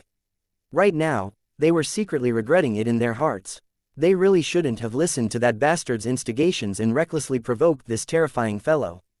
It was also at this moment that the humanoid warriors had caught up, waving their heavy hammers and swords and slashing at them. A few purgatory prisoners made a prompt decision, wriggling around in the thick and soft dust like gophers, constantly avoiding the attacks that came at them, but they were complaining in their hearts. As they dodged, they would also counterattack from time to time. However, these human warriors formed from dust were impossible to kill. Once they were scattered, more human warriors would immediately appear. One did not need to guess to know that Tang Zhen was relying on the sufficient amount of heaven and earth energy in his body to maintain the attacking form of the human-shaped warrior. Unless Tang Zhen stopped casting, these human warriors would never dissipate. It would be strange if they did not die of exhaustion. Your Excellency, I was wrong. Please stop. The purgatory prisoner who still had a long spear stuck in his butt pleaded loudly, his face filled with panic. The long spear looked like his tail. He couldn't beg for mercy. If this continued, it wouldn't be long before the brothers were killed here. The situation was stronger than the person. Even a sector lord would have moments where he was short of breath. 1717 The strange man is dead. 1 When he heard the purgatory prisoner's plea for mercy, Tang Zhen walked over and coldly glanced at him.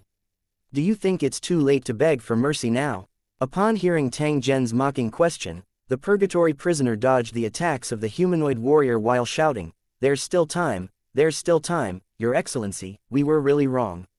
His companions were the same. As they dodged the attacks, their faces were covered in dust, and they kept shouting and begging for mercy. "That's right, Your Excellency, we were really wrong. We were blinded by greed. We shouldn't have listened to the vile person's instigation. Please be magnanimous and don't hold it against us. Sir, please listen to me. We've all been thrown into the purgatory abyss. It's not easy for either of us. Please spare us this time.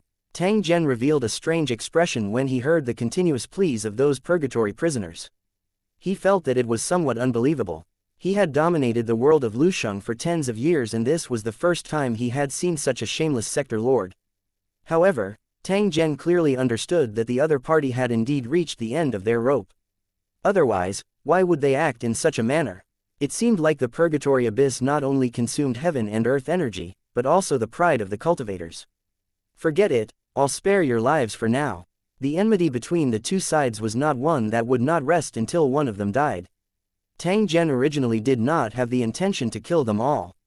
At most, he would only teach them some lessons. Otherwise, with his methods, killing the 5 sector lords would be as easy as blowing off dust. Why would he let them live for so long? With a light wave of his hand, the humanoid warriors stopped their attacks and turned into ashes that scattered with the wind.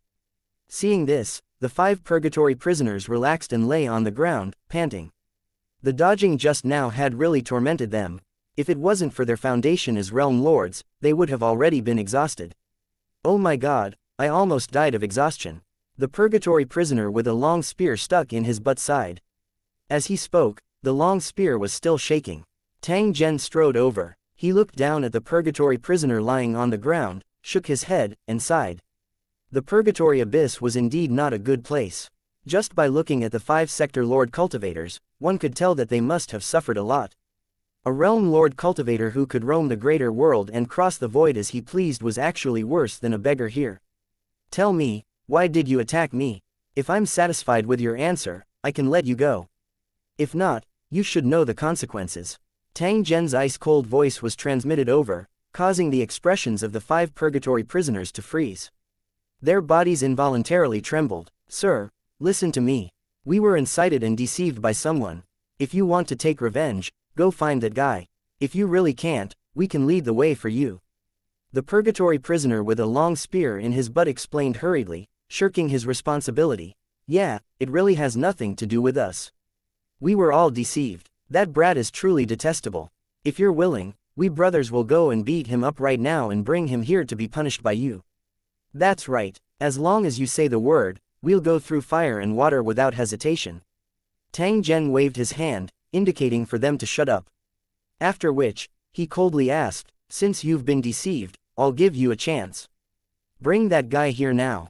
Otherwise, I won't let you off even if I have to search the entire hell abyss.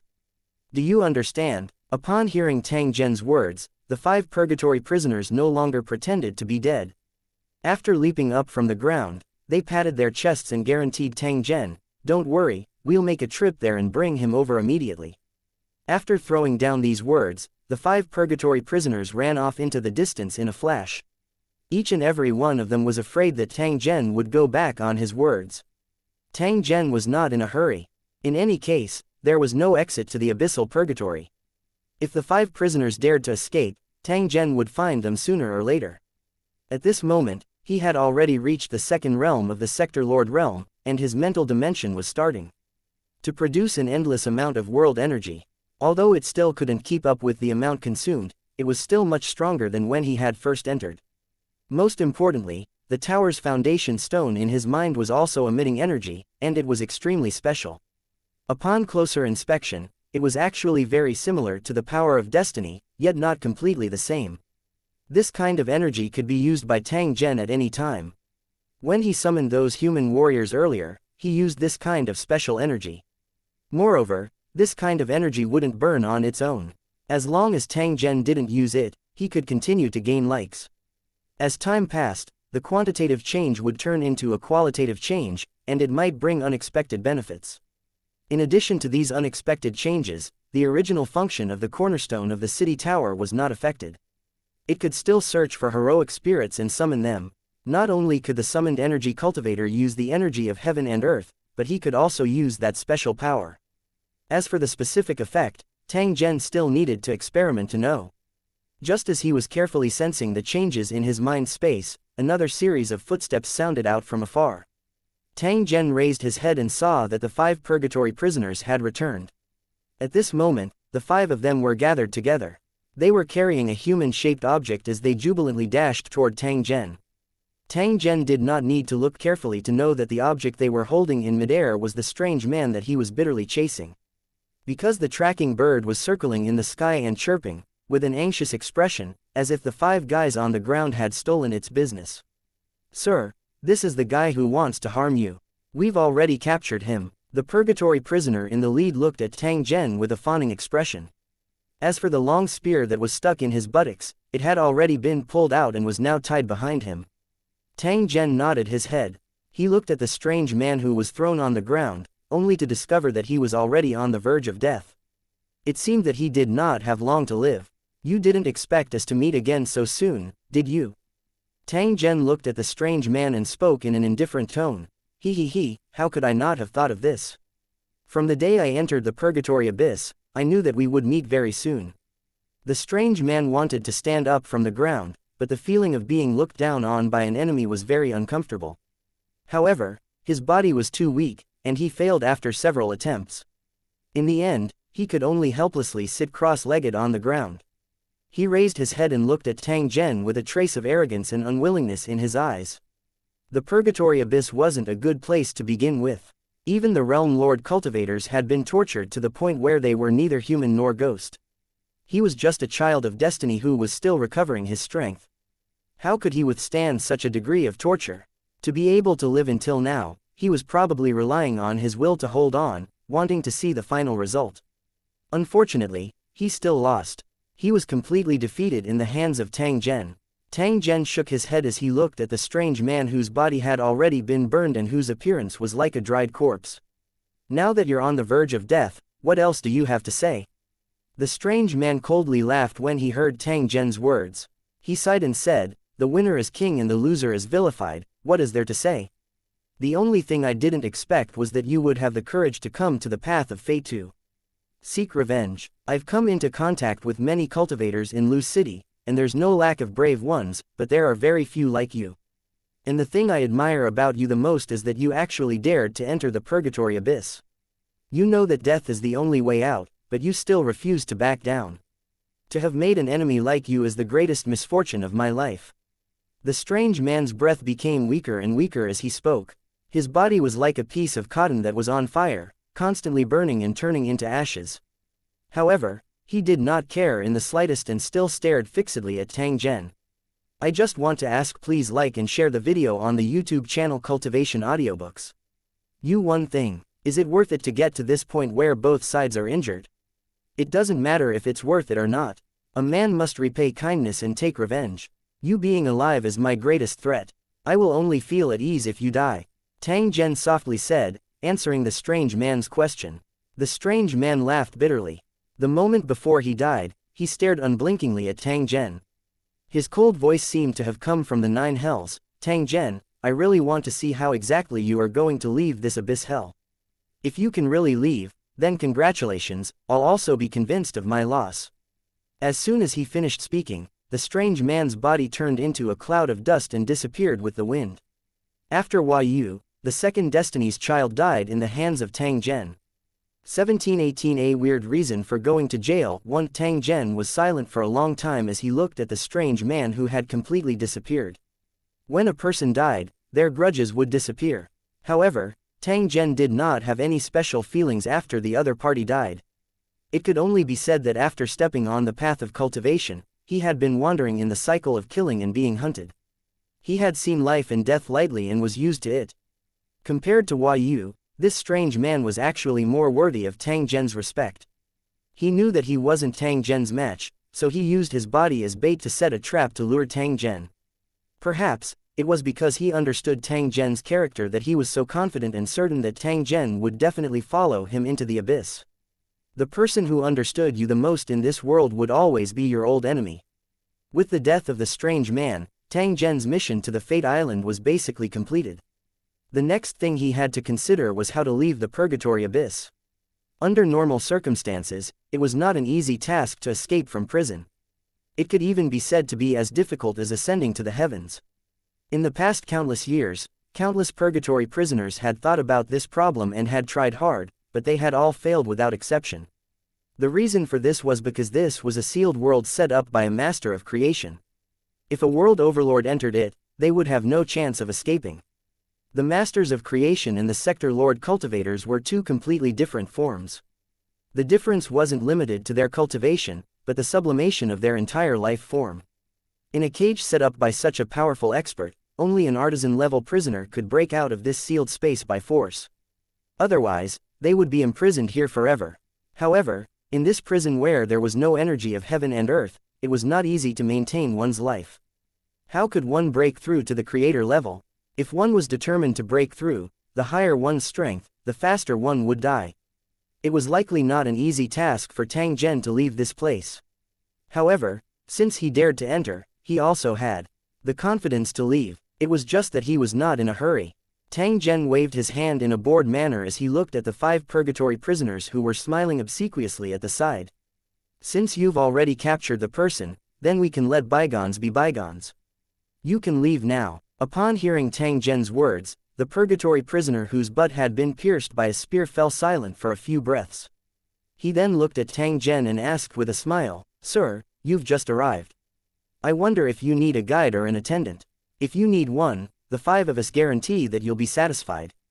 Yes, we've been here for hundreds of years, so we're very familiar with the terrain. A big shot like you should have a few underlings to run errands for you. Otherwise, wouldn't you lose face? Don't worry, sir. The 5 of us are cheap and useful. You won't regret it." Tang Zhen waved his hand and stopped the 5 of them from continuing to promote their products.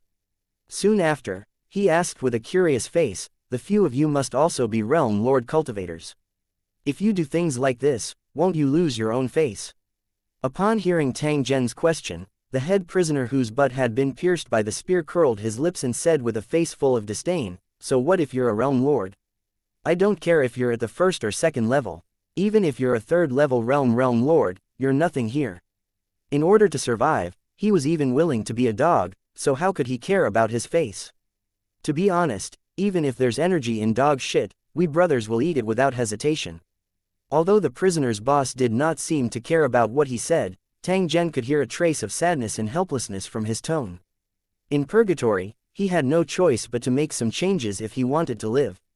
Tang Zhen originally wanted to refuse. However, after seeing the miserable appearance of these 5 people, he swallowed the words that were at the tip of his tongue. Forget it, he didn't need this little bit of world energy anyway, so he would just help them out. When he thought of this, Tang Zhen took out a trace of the world's origin and threw it in front of the 5 purgatory prisoners. "Before I leave this place, this will be the payment for hiring you. I think it should be enough." Looking at the world's origin floating in front of them, the 5 purgatory prisoners' eyes were wide open, and they rushed up without hesitation. "Enough, enough. You are indeed generous. It's been hundreds of years. I've finally seen the power of the origin source again. It's really good stuff. Let's quickly split it up. Don't worry, let me feel that familiar aura. It's really intoxicating." Upon seeing this, the prisoner leader was so angry that he cursed, "What the fuck are you dawdling for? If you wait any longer, it'll all be fucking burnt." Hearing this, the other 4 purgatory prisoners suddenly came back to their senses. They reluctantly refined and absorbed the origin energy, and then they showed a look of enjoyment. After absorbing the origin energy, their originally rotten bodies began to change. On the surface, he looked no different from a normal person. "Haha, after absorbing this world's origin, we brothers will be able to hold on for another 8 to 10 years. The head prisoner laughed heartily and waved at the other 4. He then walked forward and bowed to Tang Zhen. "If you need anything, please say it. As long as we brothers can do it, we promise we won't hesitate to do it." Tang Zhen glanced at the eldest prisoner. This eldest prisoner did have some redeeming qualities for being able to resist the temptation of the origin energy and leave the opportunity to his brothers. "I don't have anything for you to do for the time being. I'm just curious, how did you get thrown into the purgatory abyss?" Upon hearing Tang Zhen's question, the prisoner leader immediately revealed an indignant expression. The other 4 prisoners also had the same expression. "I can't hold my breath when I mention this. Back then, the 5 of us heard that there was a lot of good food and wine on the island of destiny, so after completing a mission, we ran here excitedly. In the end, when we arrived at the island of destiny, we found out that we couldn't walk around randomly. We had no choice but to stay in that inn all day. Although our movements are restricted, our purpose is to taste the food and wine here, so it's fine even if we can't walk around. In the end, one day, we drank too much and forgot about the bullshit rules here. We saw a group of fat birds flying in the sky and wanted to catch them to drink with us. Who knew that the bird was so agile that he couldn't catch it after a long time and finally ran far away? We were so drunk that we forgot that we were not allowed to fly here, so we all rushed up to catch the bird. In the end, even though the bird was caught, we were also unlucky. A large hand caught the 5 of us and threw us into the abyss without any room for discussion. I never dreamed that I would be thrown into the hell abyss just because I caught a bird, and locked up for a few hundred years. Tell me, where do you think we can find any reason for this? At this point, the prisoner leader squatted on the ground and held his head in frustration. The other 4 prisoners were the same. They all squatted on the ground and sighed. Tang Zhen could not help but be dumbstruck when he heard the prisoner boss's description. He really did not expect that they were thrown into the abyssal purgatory for such a strange reason. He had been sentenced to life in prison after drinking and catching a bird. He had indeed been wronged. However, this was the rule of the Island of Destiny. When the Wheel of Destiny dealt with this kind of matter, it had always been merciless. As long as the rules were violated, even the Son of Destiny would not be forgiven. It could only be said that the luck of these 5 unlucky fellows was not good. They had nothing better to do than to come to this Fate Island. They were really too bored. 1719 Recruiting a group of Sector Lord Hatchet men. After hearing the old prisoner's unbearable past, Tang Zhen could only shake his head and sigh. Fate was truly making a fool of him. Who would have thought that a small mistake would cause 5 Sector Lord cultivators to be thrown into the abyss of hell and suffer for hundreds of years? Moreover, this torture was endless. As long as they didn't leave the abyssal purgatory, they might lose their lives here sooner or later. Alright, you guys don't need to be depressed. If you have that much time, you might as well think of a way to escape from this place. Tang Zhen casually said. At the same time, he prepared to summon the balance of fate. Your Excellency, it's easy for you to say that. If we could leave, why would we stay here? I'm afraid he would have escaped long ago and would never come back to the Island of Destiny again. The other 4 prisoners nodded at the same time, their faces full of helplessness. Tang Zhen also ignored them. He merely silently summoned the scales of fate in his heart and quickly received a response. What price do I have to pay if I want to leave the abyss in hell? After hearing Tang Zhen's request, one end of the balance of fate flashed, and a ball of light slowly appeared. Tang Zhen felt a slight joy in his heart. He secretly thought that the scales of fate were really omnipotent. He took out the coin of destiny that was previously stored in his mind and threw it into the balance of destiny. It didn't take long for the ball of light to fly into Tang Zhen's hand. He had spent a total of 10,000 destiny gold coins, but as long as he could bring Tang Zhen out of this place, it would be worth it even if he had to spend 10 times more. Tang Zhen took out the light ball from his mind. It turned out to be a key-shaped object. After studying it for a while, he understood the use of this object. It was a replica, and the main body was located in an unknown place in the abyssal purgatory. As long as the prisoner found it, he would have the right to escape the cage. As long as Tang Zhen activated this key, he would be able to immediately leave the purgatory abyss and be randomly teleported to any corner of the Fate Island. It seemed that this purgatory abyss, known as the One Way Out, did not have a way out. It was just that it was extremely difficult to find. This situation was normal. If it was a pure land of death, without a trace of life, it would probably not be tolerated by the laws and would not be able to exist for long. Now that he had the key, Tang Zhen could leave at any time. Just as he was about to activate the key, a flash of inspiration appeared in his mind, and he temporarily stopped the activation. Looking at the 5 purgatory prisoners who were squatting on the ground, Tang Zhen softly asked, "If I can take you out of the purgatory abyss, how are you going to thank me?" Upon hearing Tang Zhen's words, the 5 prisoners were stunned for a moment. Their faces were filled with doubt and shock. "Your Excellency, are you trying to make us happy?" "That's right, this joke isn't funny at all. If you can really bring me out of here, I'll even call you my father." "You're so shameless. Who would want a stupid son like you? However, if you can really bring us out, we're willing to work like cows and horses." That's right, that's right. "Even if I have to eat dirt outside, it's still much better than staying here. I don't want to stay in this damn place for another second."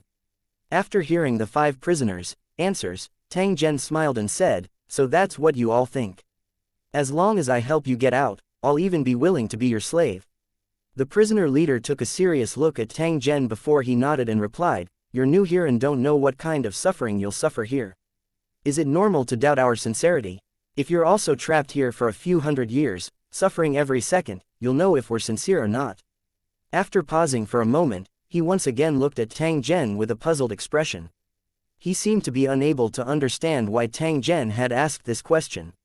Could it be that he had made a mistake? Did this cultivator, who had just entered the purgatory abyss, really have a way to leave? But on second thought, he felt that it was unlikely. For so many years, countless experts had been trapped in the purgatory abyss, and many of them were extremely talented. However, they still couldn't leave and were trapped here until their deaths. The human cultivator before him had only just entered the second realm. Although he was a powerful cultivator, he might not be able to find a way to leave the purgatory abyss. Such a confident performance was only because he had not suffered a blow.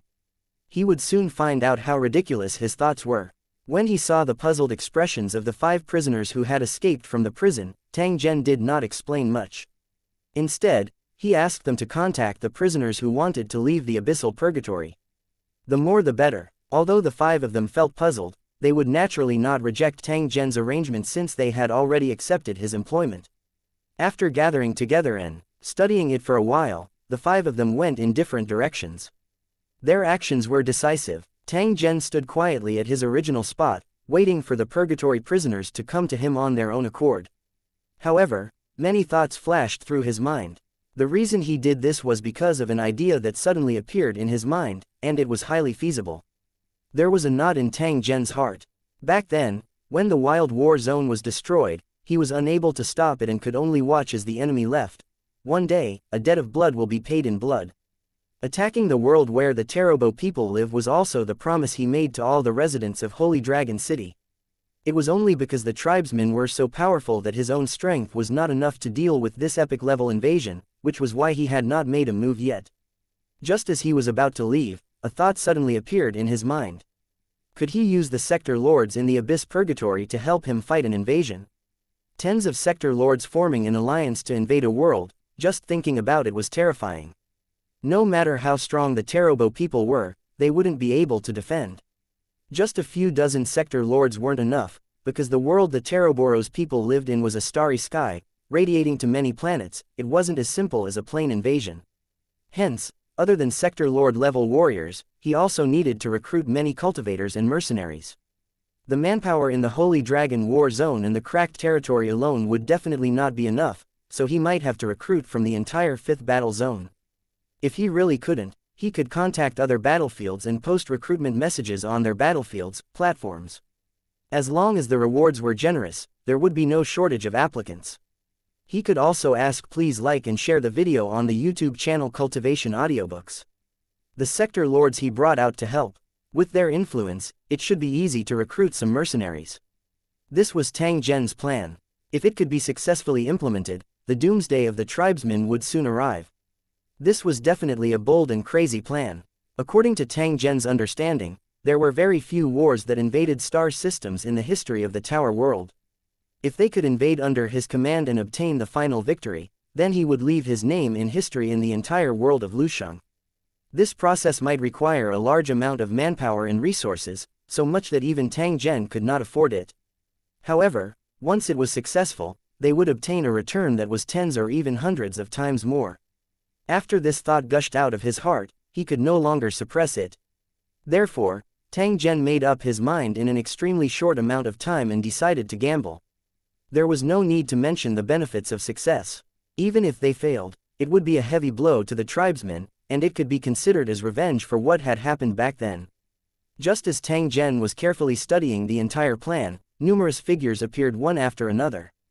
Their auras were astonishing. They were all purgatory prisoners who had rushed over after being notified. The enormous fire dragon that Tang Zhen had seen earlier was also among the group. At this moment, it was circling in the air 1,000 meters away from Tang Zhen. It was sizing him up without blinking. Tang Zhen carefully distinguished the fire dragon's aura and confirmed that it was a 3rd-level sector lord, only a step away from the artisan realm. However, In the purgatory abyss, his strength couldn't increase at all. This resulted in him having the aura of a sector lord level 3, but not the corresponding strength. Strong on the outside but weak on the inside, even Tang Zhen, who had just reached the second level of the world overlord realm, could fight him to a standstill. I heard that you can take us out of the purgatory abyss. Are you serious? The fire dragon's voice resounded from the sky and reverberated around Tang Zhen. For a time, the fire waves churned. This is a serious matter. Do you think I would joke about this? Hearing Tang Zhen's question, the fire dragon nodded its head. A trace of joy was revealed in its eyes. Soon after, it continued to ask, in that case, please state your request. As he watched the increasing number of purgatory prisoners gathering around him, Tang Zhen stood up and raised the key in his hand, displaying it to the prisoners. This is the way to leave the purgatory abyss. My request is simple. After I take you out of here, you must help me fight an invasion without any compensation. 1722 choices. After hearing Tang Zhen's explanation, those purgatory prisoners looked at the key in his hand at the same time. Are you saying that we can leave this place through this key? A puzzled expression appeared on the purgatory fire dragon's face. After pondering for a moment, it looked at Tang Zhen with shock. I've heard of a legend that there's an item hidden in the abyssal purgatory. As long as we find it, we can return to the outside world. Could it be that this is the key? That's right, there is indeed such an item. Moreover, it's in my hands. Tang Zhen nodded. The hellfire dragon nodded and said in an envious tone, congratulations, you actually have such good luck. Of course, I believe that you came prepared. Otherwise, we couldn't find it after searching for countless years. How did you get it the moment you came? Tang Zhen smiled but did not give an explanation. Who knew where the real key was? The balance of fate had only given him a replica. Although he wasn't sure if the functions were the same, Tang Zhen didn't care about anything else as long as he could bring people out. The other purgatory prisoners looked at each other. Many of them didn't even know that this legend existed. Now that they saw that the most experienced purgatory fire dragon had also confirmed Tang Zhen's words, they immediately became excited. To them, this was undoubtedly great news. They were willing to pay any price to get rid of the imprisonment of the abyssal purgatory. To sector lords like them, it was as easy as blowing off dust. However, that purgatory fire dragon opened its mouth once again and spoke to Tang Zhen in a serious tone. Even if this key is real, there is only one. Can you lead so many people away? Upon hearing this sentence, the originally excited prisoners were immediately stunned. The gazes they used to look at Tang Zhen had also become complicated. If there was only one chance to escape, who would it fall to? This was a matter of life and death, so who would give up so easily? The atmosphere at the scene became a little tense. Some prisoners were already prepared. If the situation changed, they would directly snatch it. Instead of continuing to live, it was better to fight for a chance to regain freedom. Tang Zhen smiled and kept the key in his hand. He looked at the fire dragon and those prisoners and said, since I dared to gather you, I have the confidence to take you away. What you need to do is to sign a contract with me. The hellfire dragon nodded. Signing a contract was not a big deal.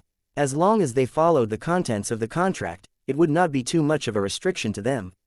After some thought, the hellfire dragon nodded and said, since you've said so, I'll believe you can do it for the time being. But have you ever considered another problem? How are we going to leave the island of destiny? We're all prisoners. Who knows if the wheel of fortune will throw us back in after we get out? Even if they didn't have the status of a prisoner, none of the sector lords present were residents of Fate Island. Even if they didn't have the status of a prisoner, they weren't allowed to walk freely on Fate Island. Unless you have a key that can teleport everyone out of the island of destiny, then all the problems can be solved. However, as far as I know, the abyssal star sea blocks off all transmission functions and can only be called a special means of transportation. That's why it's impossible to be transmitted to the outside world. When the purgatory fire dragon spoke up to this point, he stared at Tang Zhen without blinking.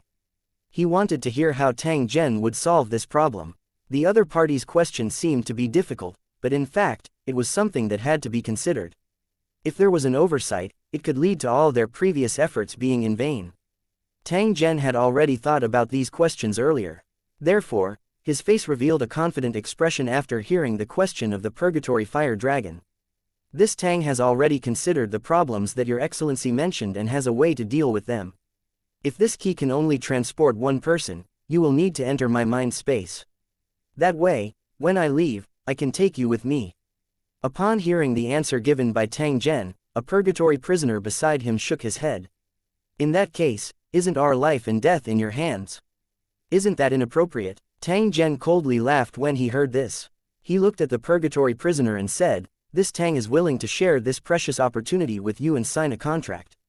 If this still can't exchange for your trust, then I can't do anything about it. The choice is in your hands, and you only have one chance. Just think about it." Ignoring those purgatory prisoners who had a contemplative look on their faces, Tang Zhen continued, "After you enter the mind space, I will activate the key and lead you out of the purgatory abyss. My other identity is the Son of Destiny candidate for the Wheel of Destiny. I have the authority to walk freely on the Island of Destiny. Therefore, the problem that His Excellency Fire Dragon was worried about just now is the easiest problem to solve." Tang Zhen swept a glance at the purgatory prisoners present. He paused for a moment before he continued, "Actually, this is only the first option. If you really don't trust me and don't want to enter my mind space, I have another option for you." The purgatory fire dragon was originally still pondering over Tang Zhen's plan.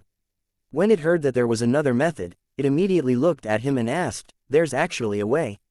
Are you joking?" Ever since the Inferno fire dragon had been imprisoned in the abyssal inferno, it had never given up on finding a way to escape. The prisoners of his generation were the same, but no one had ever succeeded. In the end, Tang Zhen actually said that there was more than one way to leave this place. This caused the purgatory fire dragon to feel shocked, and at the same time, it also had an illusion. Could it be that the fire had damaged his brain and caused his IQ to drop? Was that why the other party could think of more than one method while he didn't think of any? In reality, not only was the purgatory fire dragon shocked, the other purgatory prisoners also had similar expressions. They felt that Tang Zhen's words were somewhat inconceivable. They looked at Tang Zhen in unison, waiting for him to give an explanation. Tang Zhen did not hold back and explained to the prisoners, "Actually, the second method is related to the first method. It also requires a key." After hearing Tang Zhen's explanation, the purgatory fire dragon laughed involuntarily. "There's only one key, which means everyone can only choose one method, so there's no need to talk about the second method. Those who don't agree to enter the mind space, just let them stay in the purgatory abyss. If you're not convinced, come and talk to me." After saying that, the hellfire dragon looked around with a provocative look. Upon seeing this, the purgatory prisoner, who was still harboring some thoughts, immediately shrank his neck and hid, not daring to provoke the most senior fellow in the purgatory abyss. If she angered him, she might be swallowed in one bite the next moment. Even though he had been through a lot in the Abyss Hell, the other party was still a third-level sector lord. Crushing the second-level cultivators in the Abyss Hell was a piece of cake. With the Inferno Dragon's intimidation, the other prisoners all became well-behaved. However, Tang Zhen still had to finish his words. This second method might seem redundant, but it could effectively resolve the concerns of the prisoners.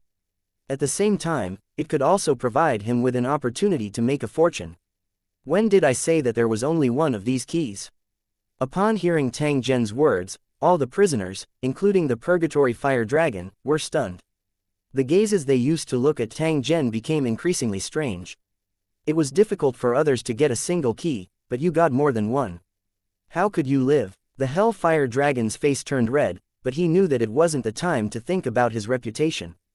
The most important thing was to figure out how to use the second method. "Don't keep me in suspense, tell me what your request is."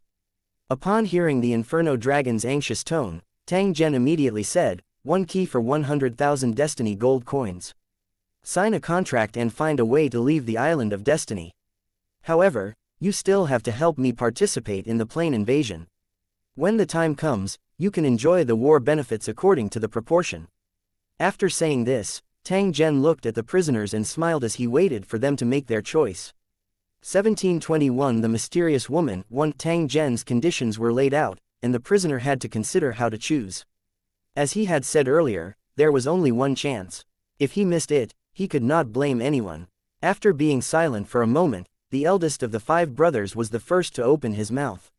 He said to Tang Zhen, "Sir, the 5 of us are willing to sign a contract to enter your mind space.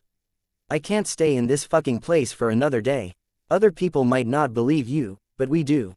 Just because you gave us the world's origin without saying anything and didn't pursue our faults, if we still don't trust you, then it really doesn't make sense. Besides, we're the beneficiaries of this, so what's there to hesitate? At this point, the head prisoner turned to look at the purgatory prisoners around him and shouted at the top of his voice, "They've already made clear arrangements for you, what else do you want? If you're still not satisfied, then fuck off as far as you can and wait to be turned into a pile of ashes in the abyssal purgatory." His 4 brothers also rolled up their sleeves, looking around aggressively with an expression of, "We'll fight if we can't accept it." Tang Zhen secretly laughed when he saw this. It seemed that the few underlings that he had recruited were quite useful. They knew how to support him at the crucial moment. "The 5 of you, scram to the side. It's not your turn to stand out." And NBSP, the Hellfire Dragon let out a low roar and its body suddenly shrunk. It then turned into a handsome young man. Unlike Tang Zhen's group, his body was a foot away from the flame. Moreover, the flame was translucent green in color. One would not be able to discover it if one did not look carefully.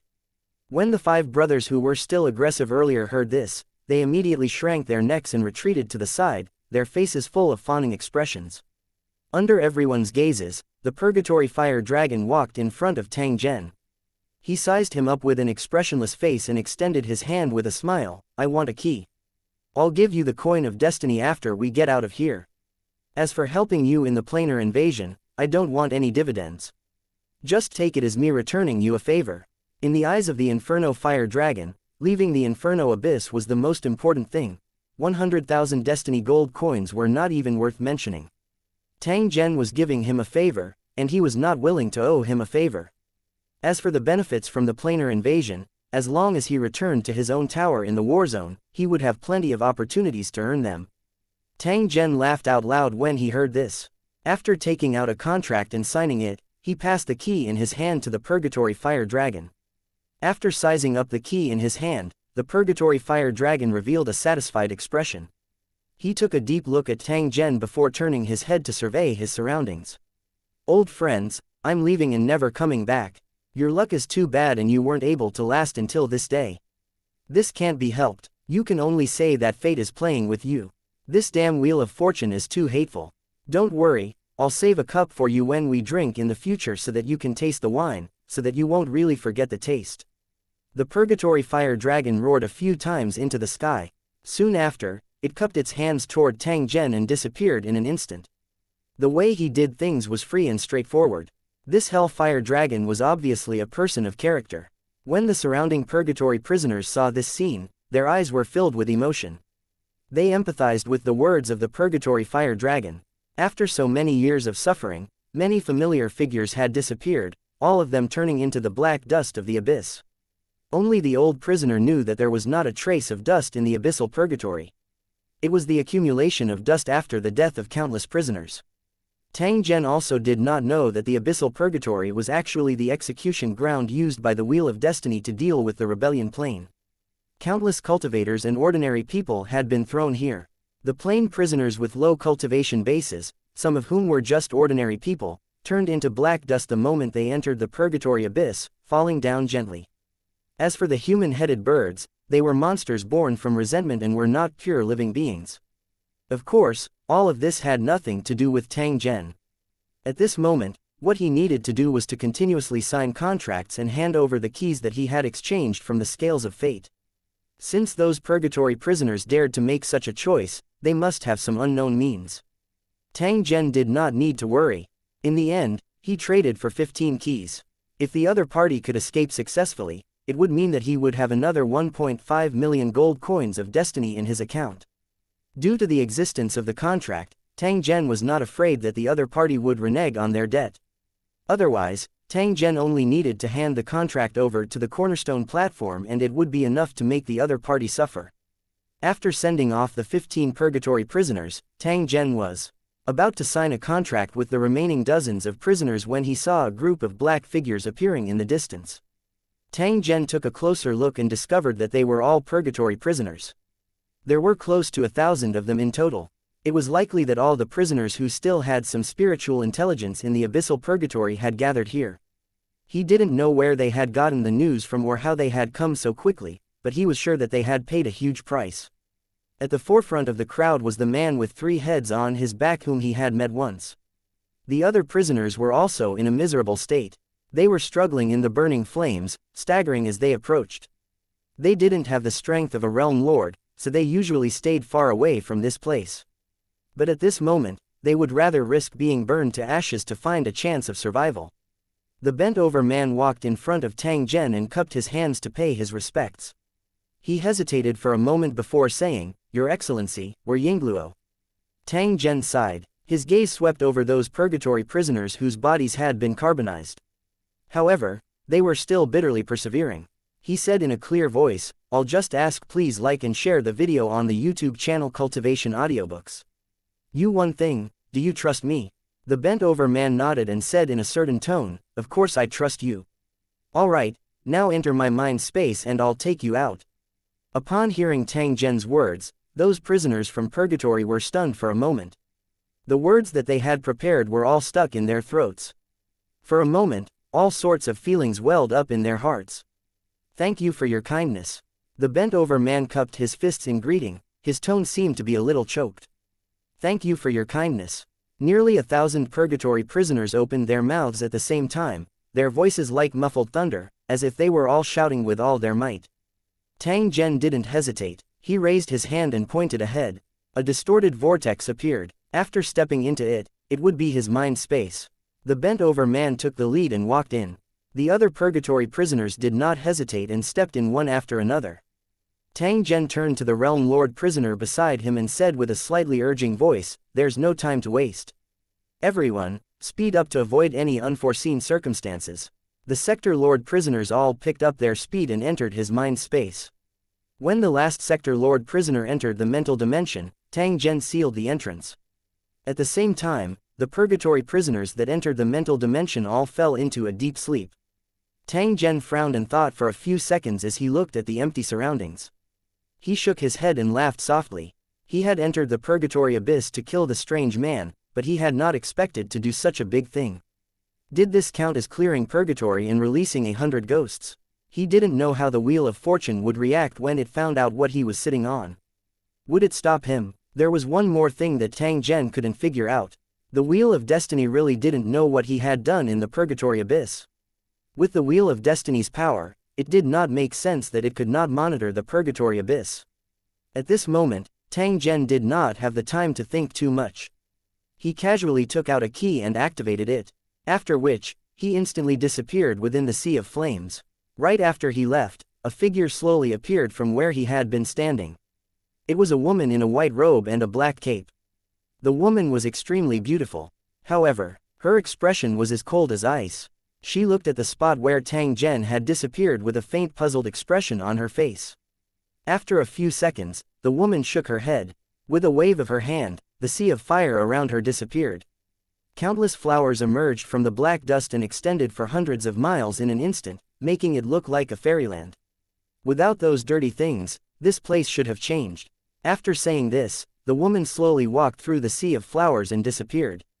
1722 The Lazy Management Mode 1 The scene before his eyes flashed and Tang Zhen appeared near a sea of flowers. The surroundings were filled with pavilions and ancient trees that were verdant and glistening. Although the environment looked very unfamiliar, Tang Zhen knew that he was still on the Fate Island. If it was any other place, there would definitely not be such a harsh beauty, almost without any flaws. The Wheel of Destiny seemed to have a special fetish. It didn't allow anything with an ugly appearance to exist on the Island of Destiny, even the residents of the Island of Destiny. At this time, a group of small elves were dancing in the flowers. Their figures were beautiful, and their expressions were very happy, as if nothing could bring them trouble. Not far away, there was a 5-colored pavilion that looked like a blooming flower. A woman in white sat quietly by the railing, seemingly intoxicated by the beautiful scenery. Although she was in the middle of this scenery, the white-clothed woman's figure was the most eye-catching part of the beautiful scenery, making people unable to look away. On a verdant ancient tree nearby, more than a dozen elves were sitting on huge leaves, holding all kinds of small and exquisite musical instruments and playing an unknown music. Melodious music kept drifting over and circulating in the sea of flowers. It seemed that the flowers were also dancing. This scene was beautiful, but Tang Zhen had a kind of uneasy feeling in his heart. Fortunately, He did not feel any killing intent, and his suspended heart was slightly relieved. Tang Zhen mused for a moment after clearly seeing the surrounding scenery. He slowly walked toward the flower pavilion where the white-clothed lady was. Although the key's teleportation was random, Tang Zhen clearly knew in his heart that he had been deliberately arranged by someone to arrive in this area. As he had thought earlier, this was the Wheel of Fortune's territory. No matter what the reason was, it would never sit by and do nothing. As for who the white-clothed woman in front of him was, Tang Zhen already had an answer in his heart. He just didn't dare to be certain. Tang Zhen's expression was solemn as he followed the emerald green vines and walked up the flower pavilion. He cupped his hands together and bowed to the white-clothed lady. "I hope you don't take offense at my presumptuous intrusion." After hearing Tang Zhen's words, the white-clothed lady slowly turned around and used an emotionless gaze to look at Tang Zhen. Tang Zhen faintly had a feeling that those loathing eyes were like an ancient ice that seemed to be able to completely freeze one's soul. Even with Tang Zhen's strength, he could not help but tremble. It was as though his thoughts had become sluggish. Tang Zhen's heart quietly muttered that something was wrong. The energy in his body followed and circulated. Only after he successfully blocked this invisible force did he feel a little more comfortable. At the same time, he was secretly shocked. He tried to guess how powerful the woman in white was.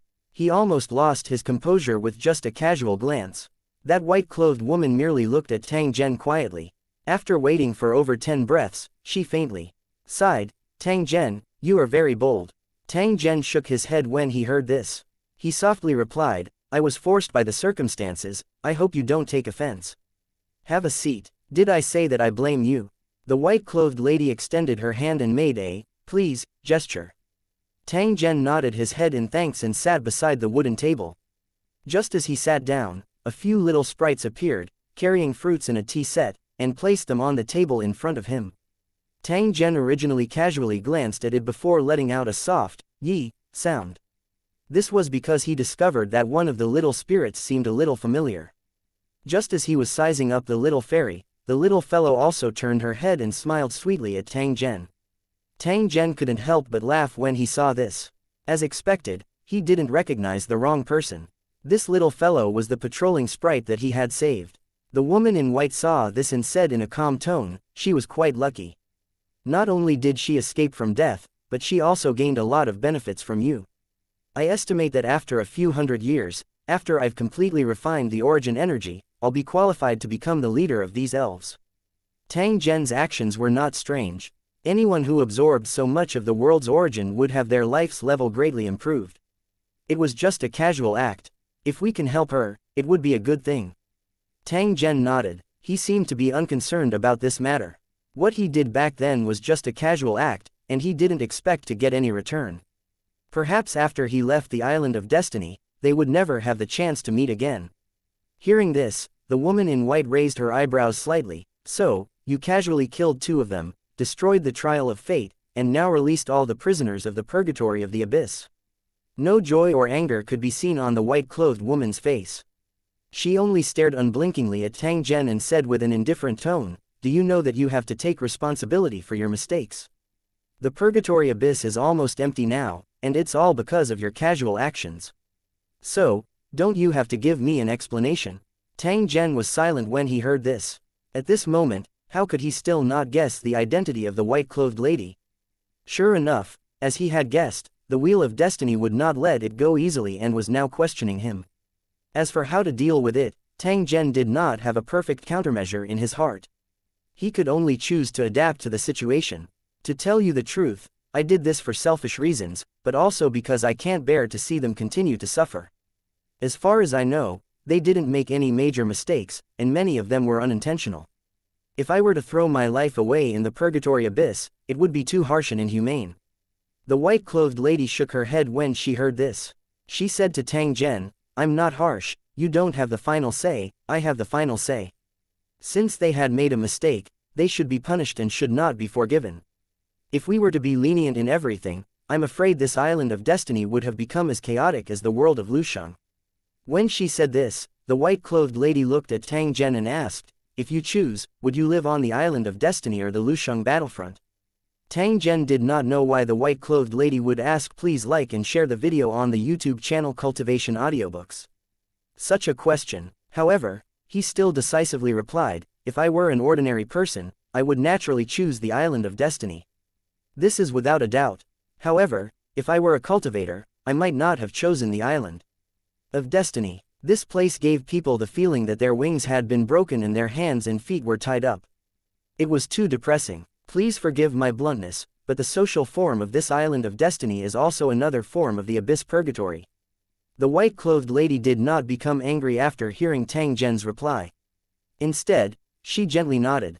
"You're right, whether it's the abyssal purgatory or the island of destiny, I want absolute control. There's no other reason, but after this model is activated, it'll be much easier to be a manager." Tang Zhen revealed a surprised expression. He didn't expect that the original intention of this special social model of Fate Island was actually for the managers to be lazy. At first, it seemed a little unbelievable, but after thinking about it carefully, it was excusable. As far as Tang Zhen knew, whether it was the Island of Destiny itself or the 100,000 planes that the Island of Destiny controlled, they were all managed by the Wheel of Destiny. For some unknown reason, the Wheel of Destiny did not appoint a specialized manager. It could be said that she had to handle everything personally. Everything had to be handled by her. In this case, the workload could be imagined, and just thinking about it would give him a headache. Under such circumstances, it seemed that the most effective way to solve the problem was to implement a strict rule system. The white-clothed lady continued after seeing Tang Zhen reveal a pondering expression. "I relied on this method to maintain the Wheel of Destiny's normal operation for tens of thousands of years. You think it's not desirable, but I think it's good. As for your unintentional mistake, I can only say that they were unlucky. It's not that I want them to bear the punishment, but the rules are so strict that they have to bear it after breaking them. Now that you've brought them out of the purgatory abyss, it's their destiny. I won't make things difficult for them, but I won't make things difficult for you either." But from now on, no matter what the reason was, they were not allowed to set foot on the Island of Destiny. If they dare to show up again, I'll throw them into the purgatory abyss regardless of whether they break the rules or not. Don't even think about bringing them out. 1723 Borrowing the light of the scales of fate. Tang Zhen was silent when he heard the white-clothed lady's warning. However, he felt a little surprised in his heart. His actions could be said to have completely challenged the bottom line of the Wheel of Destiny. Tang Zhen had even made preparations to welcome the storm. However, he didn't expect that after they met, the other party would deal with the matter so casually, as if he didn't care about it at all. There was an undercurrent in the Ping Lake. There must be something wrong if things were abnormal. This super expert who controlled 100,000 planes was definitely not a soft-hearted person. There must be a reason why she was doing this. What was the reason for the Wheel of Destiny to be lenient on him and not even fuss over such a big matter? Tang Zhen's mind was like lightning, but he was unable to obtain an answer. In the end, he could only helplessly give up. No matter what the reason was, as long as the Wheel of Destiny did not pursue his responsibility, Tang Zhen would be able to feel fortunate. Not many people could withstand the anger of a creator. Tang Zhen once again stood up and gave his thanks. This time around, he was sincere and did not give a perfunctory reply. The woman in white continued. "Since you've already obtained the right to compete for the Child of Destiny, you must complete all the processes and do your best to become the Child of Destiny. You can't be perfunctory about this," the white-robed woman warned Tang Zhen. It was as if she knew that he was only using the trial of fate to kill Hua Yu. She didn't care about his identity as the Child of Fate. Tang Zhen revealed a puzzled expression when he heard the white-clothed lady's warning. However, he could only nod his head and agree. "There's one more thing. The cultivators on the Island of Destiny aren't suitable for war. I don't plan to let them come into contact with this matter in the future. Therefore, if there are any rebellions in the future, I will hire your Lu Cheng cultivators to fight. Do you have any objections?" Tang Zhen really wanted to ask, "Do I work for you to pay you?" However, on second thought, he still obediently shut his mouth to avoid angering this super expert. "The other party already didn't care about your mistakes, but you turned around and talked about compensation with them. It really was a bit hard to open your mouth." The white-clothed lady narrowed her eyes when she saw the conflicted expression on Tang Zhen's face. The corner of her mouth seemed to be lifted into a slight smile. "You can rest assured that I won't let you work for nothing. The reward that should be given will definitely not be less than what you deserve." Tang Zhen's suspended heart was finally at ease when he heard the white-clothed lady say this. How could he reject such a large business deal that had been delivered to his door? Tang Zhen immediately guaranteed the white-clothed lady when he thought of this. Don't worry, Your Excellency. The cultivators of Lusheng in the Sacred Dragon battlefront are brave and good at fighting. I guarantee that they won't let you down. The woman in white nodded. She did not seem to be interested in this matter. The War Commission was just a casual mention. All right, since you've finished your business, you can leave. The white-clothed lady waved her hand, indicating that Tang Zhen could leave on his own. After which, she turned her head and looked to the side. This Tang will take his leave. Tang Zhen slowly stood up and bowed to the white-clothed lady. After which, he walked down from the five-colored flower pavilion. At this moment, the white-robed woman's voice came from behind him. Could it be that you are made of stone? After such a long time, you don't want to say a word to me? Tang Zhen was startled when he heard this. He did not understand where the white-clothed lady's words came from. Just as he was at a loss for what to do, the woman in white sighed softly and disappeared. Tang Zhen stood quietly for a moment as he looked at the five-colored flower pavilion that was empty. After which, he took large strides and walked forward. On the way back, he kept thinking about what the woman in white said and had some guesses in his heart. Perhaps the Wheel of Fortune had been lenient not because he had convinced it, but for some other special reason. After careful analysis, Tang Zhen discovered the biggest suspicion, which was the destiny scale on his body. The scales of destiny were the shape of a mobile phone after it was unsealed. Not only was its name very similar to the Wheel of Destiny, but it also had the ability to interfere with the operation of the Wheel of Destiny. The scales of fate could conjure the function of an item according to one's request. It was not an exaggeration to say that it was heaven-defying, and even the cornerstone platform could not compare. If he wanted to exchange for these items, he could only use the coin of destiny. Other currencies that were circulated in the world of Lusheng were useless. The fact that there were so many connections between the two was enough to explain the problem. What was the relationship between the balance of destiny and the Wheel of Destiny? Why did the woman in white's last sentence contain a trace of unwillingness?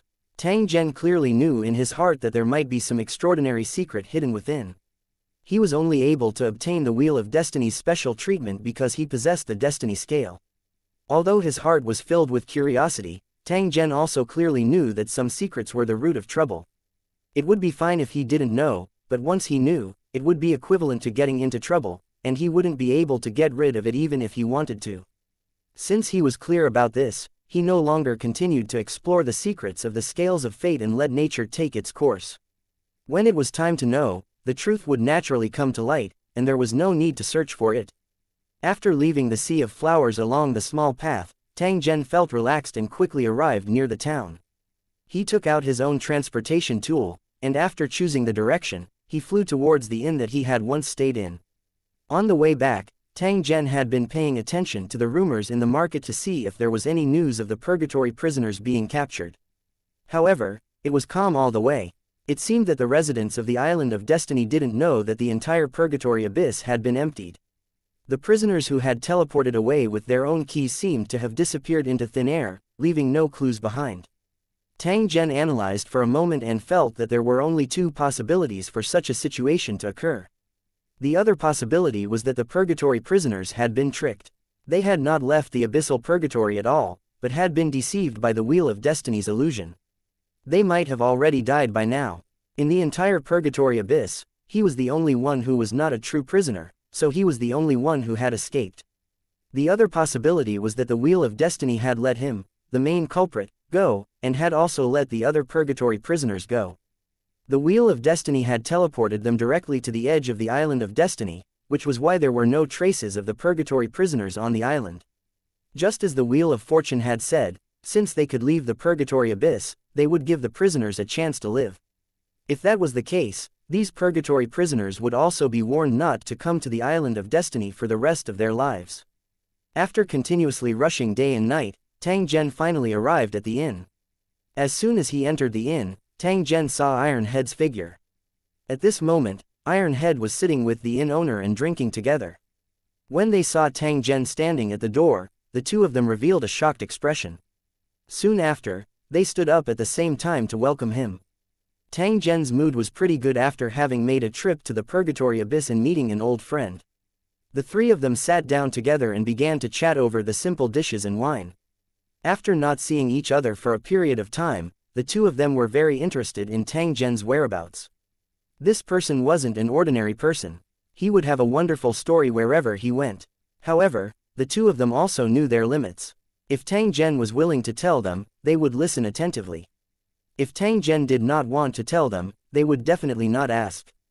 After the three of them had eaten and drunk their fill, Tang Zhen asked the shop owner to take them to the Starry Sea flying ship and leave Fate Island. The inn owner had some doubts in his heart.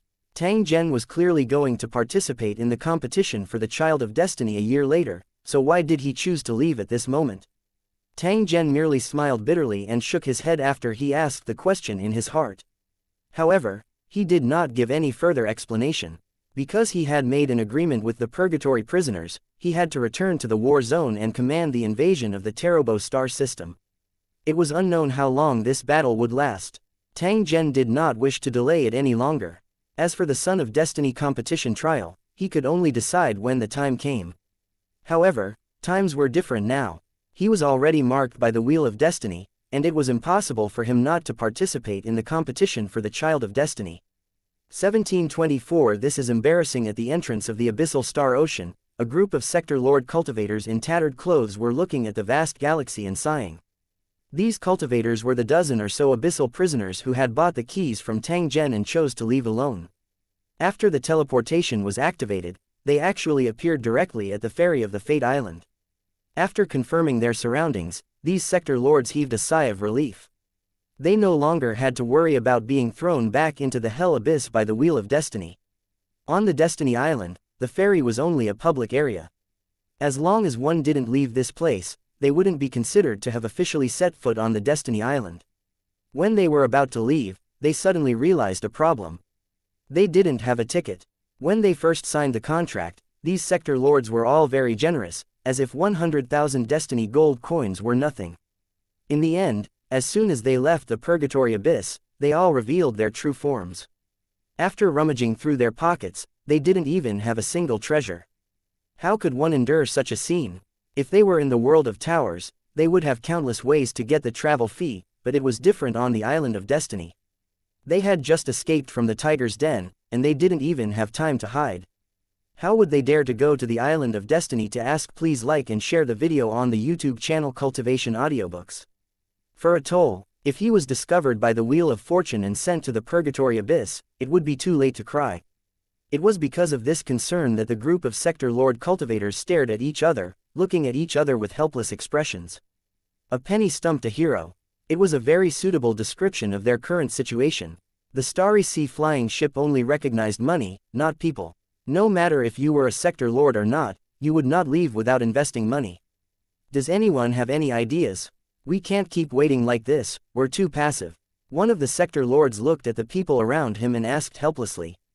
We're penniless now, and we don't have anything of value. I don't think there's a better way than to rob. A sector lord beside him shook his head and said in a certain tone, as if he was still eager to try, have you forgotten who you are and where this place is? You still dare to rob us on the Island of Destiny? Can you use your brain when you speak?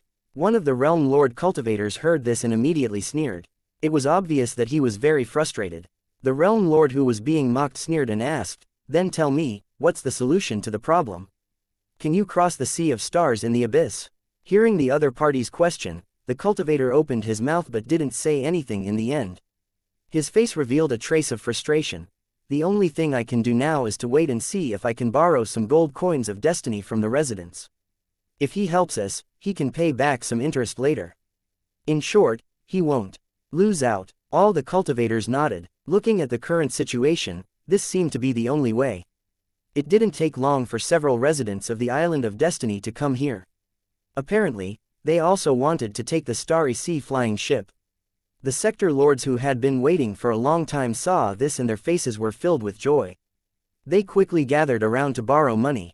Who would have thought that after the residents of the Island of Destiny saw them, they would immediately tremble in fear and leave without hesitation? Fate knew that flying was forbidden, but it did not forbid them from running. At this moment, when these residents ran, their legs actually left afterimages, and they were even faster than rabbits. No matter how the sector lords shouted, they refused to turn back and quickly disappeared. The sector lords exchanged glances, only then did they notice that they were all rotten and had evil looks, like ghosts from the abyss. After staying in the purgatory abyss for so long, no one cared about their appearance anymore. However, at this moment, they had scared the residents. After realizing this, the sector lord cultivators quickly grabbed some plants and turned them into simple clothes to cover their bodies. It was just that the design of these clothes was too natural and primitive. Those who did not know the specific situation would probably think that they were savages who ran out of the forest. Well, this way, it shouldn't scare people. Looking at their proper clothing, the sector lord cultivators nodded in satisfaction and continued to wait patiently. As a result, they waited for a long time, but no one came, leaving the group of cultivators puzzled. What's the matter? It's such a big island of destiny, but no one has come to ferry it for so long. This is obviously abnormal. After waiting for a long time, no one came, and these realm lords couldn't sit still. They stretched their necks and kept looking at the road in front of them, but they couldn't see anyone. This Fate Island was originally a place of trouble, and the group of sector lords were anxious to return. After not seeing anyone for a long time, they were all so anxious that they almost jumped up. We can't wait any longer. We have to figure out what's going on. Otherwise, when the crisis comes, none of us will be able to escape. After realizing that the situation wasn't good, some sector lords suggested that they should head deeper into the Island of Destiny to see what was happening. Only during the selection process, the sector lords all delayed it. No one was willing to take the risk. After discussing for a long time without any results, they sighed and could only continue to wait patiently. Looking at them now, they didn't have the demeanor of the powerhouses who ruled over thousands of planes. They were completely like a group of timid mortals. The reason for this was because he was helpless. They had been locked up in the purgatory abyss for at least several hundred years. Their spirit had long been polished clean, and they had become low-key and tactful. Not to mention that he had just come to the outside world, and his strength had yet to fully recover. Under such circumstances, if he didn't keep a low profile, he might have to stay on Destiny Island forever. Perhaps the prayers in their hearts were answered. After waiting for a long time, another figure finally appeared. Looking at the three slowly approaching figures, the sector lords almost cried tears of joy. They wanted to rush up immediately, but they were afraid of scaring them away. In order to avoid any more unforeseen circumstances, they could only forcibly suppress the excitement in their hearts and stand in place, pretending to be unconcerned. In the end, when the three of them got close, the world overlords were shocked to discover that one of them was actually Tang Zhen. "Sir Tang Zhen, why have you come?" The leading sector lord saw this and quickly went up to greet him, his face filled with joy. "So you're all here, what a coincidence." Tang Zhen cupped his hands and sized up the sector lords in their grass skirts and straw robes. He smiled and replied, "This Tang naturally came here to leave the Island of Destiny. I'm sure you all have the same intention."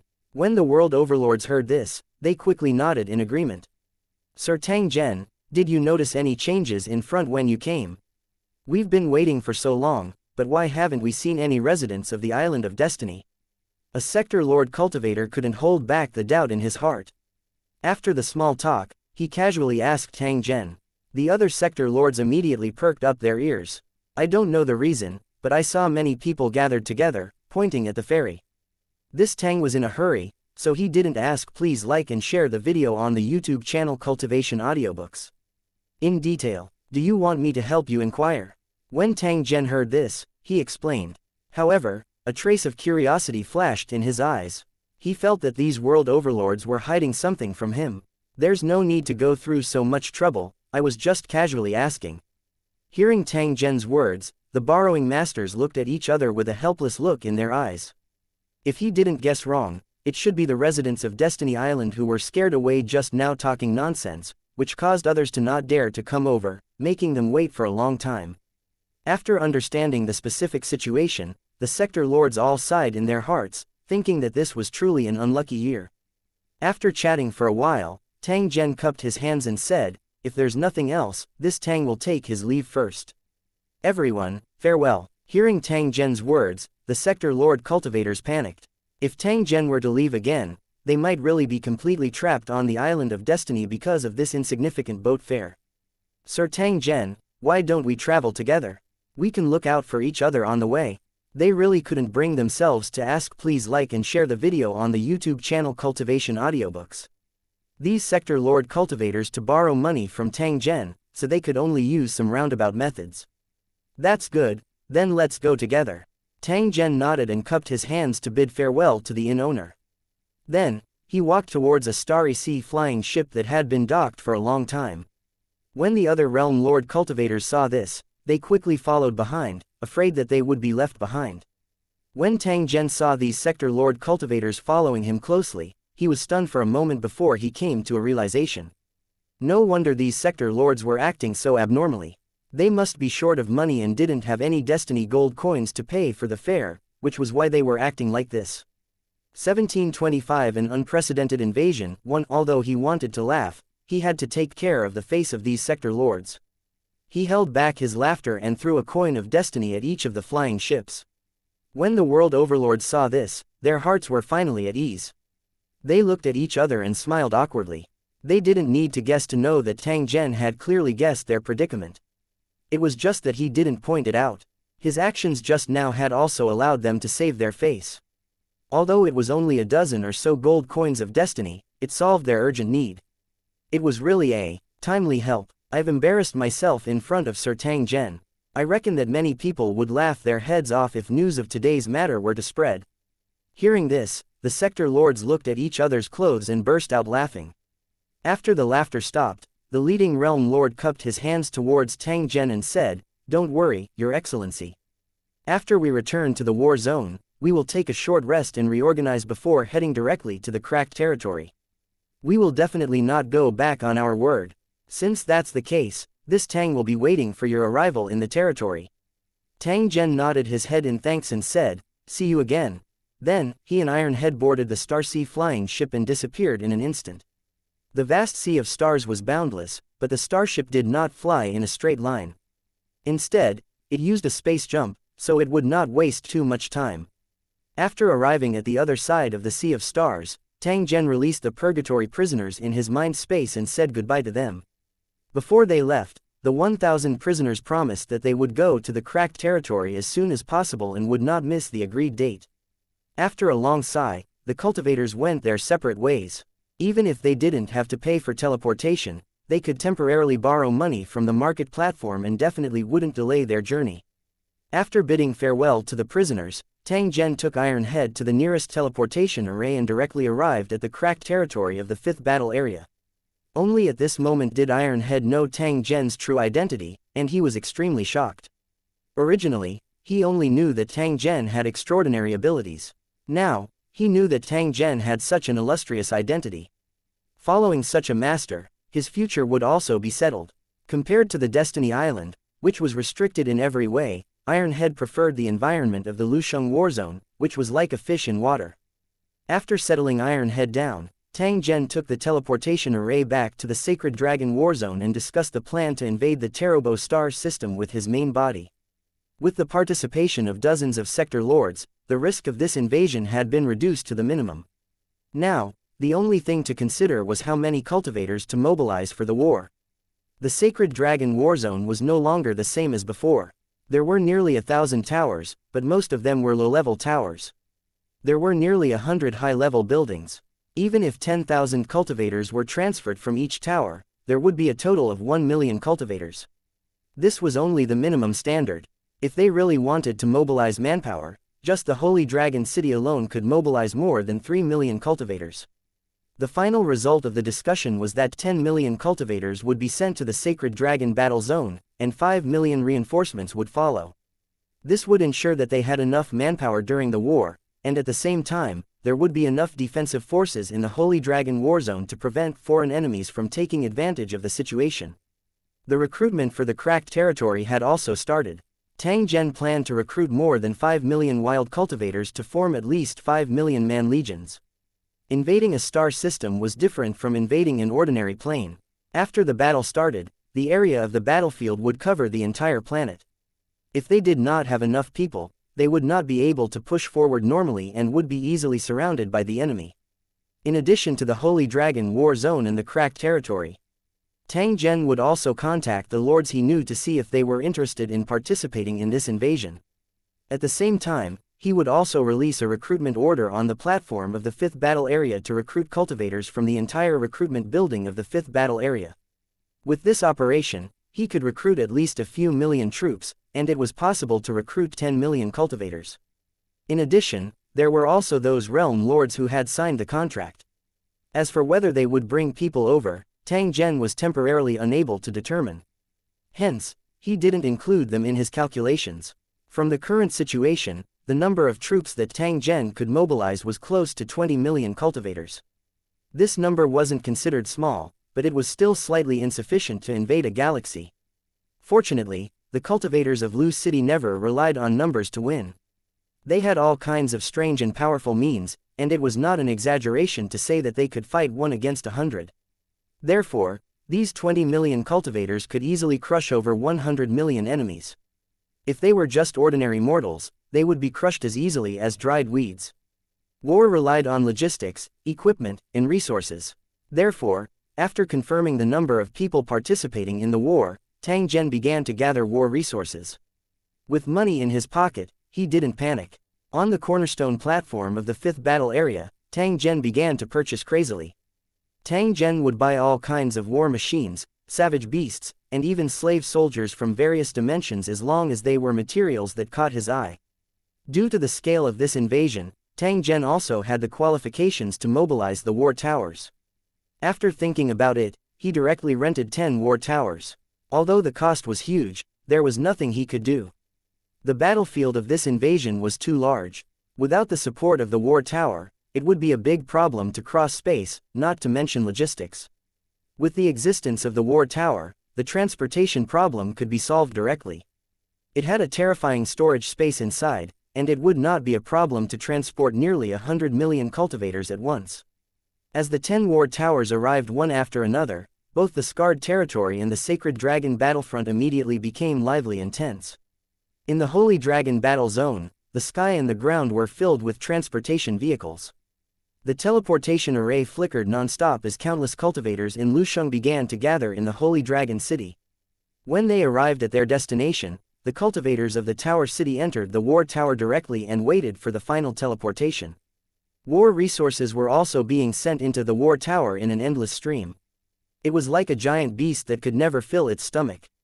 In the scarred territory, the recruited wild cultivators entered the inner space of the war tower after registration. They were full of anticipation for this large-scale war.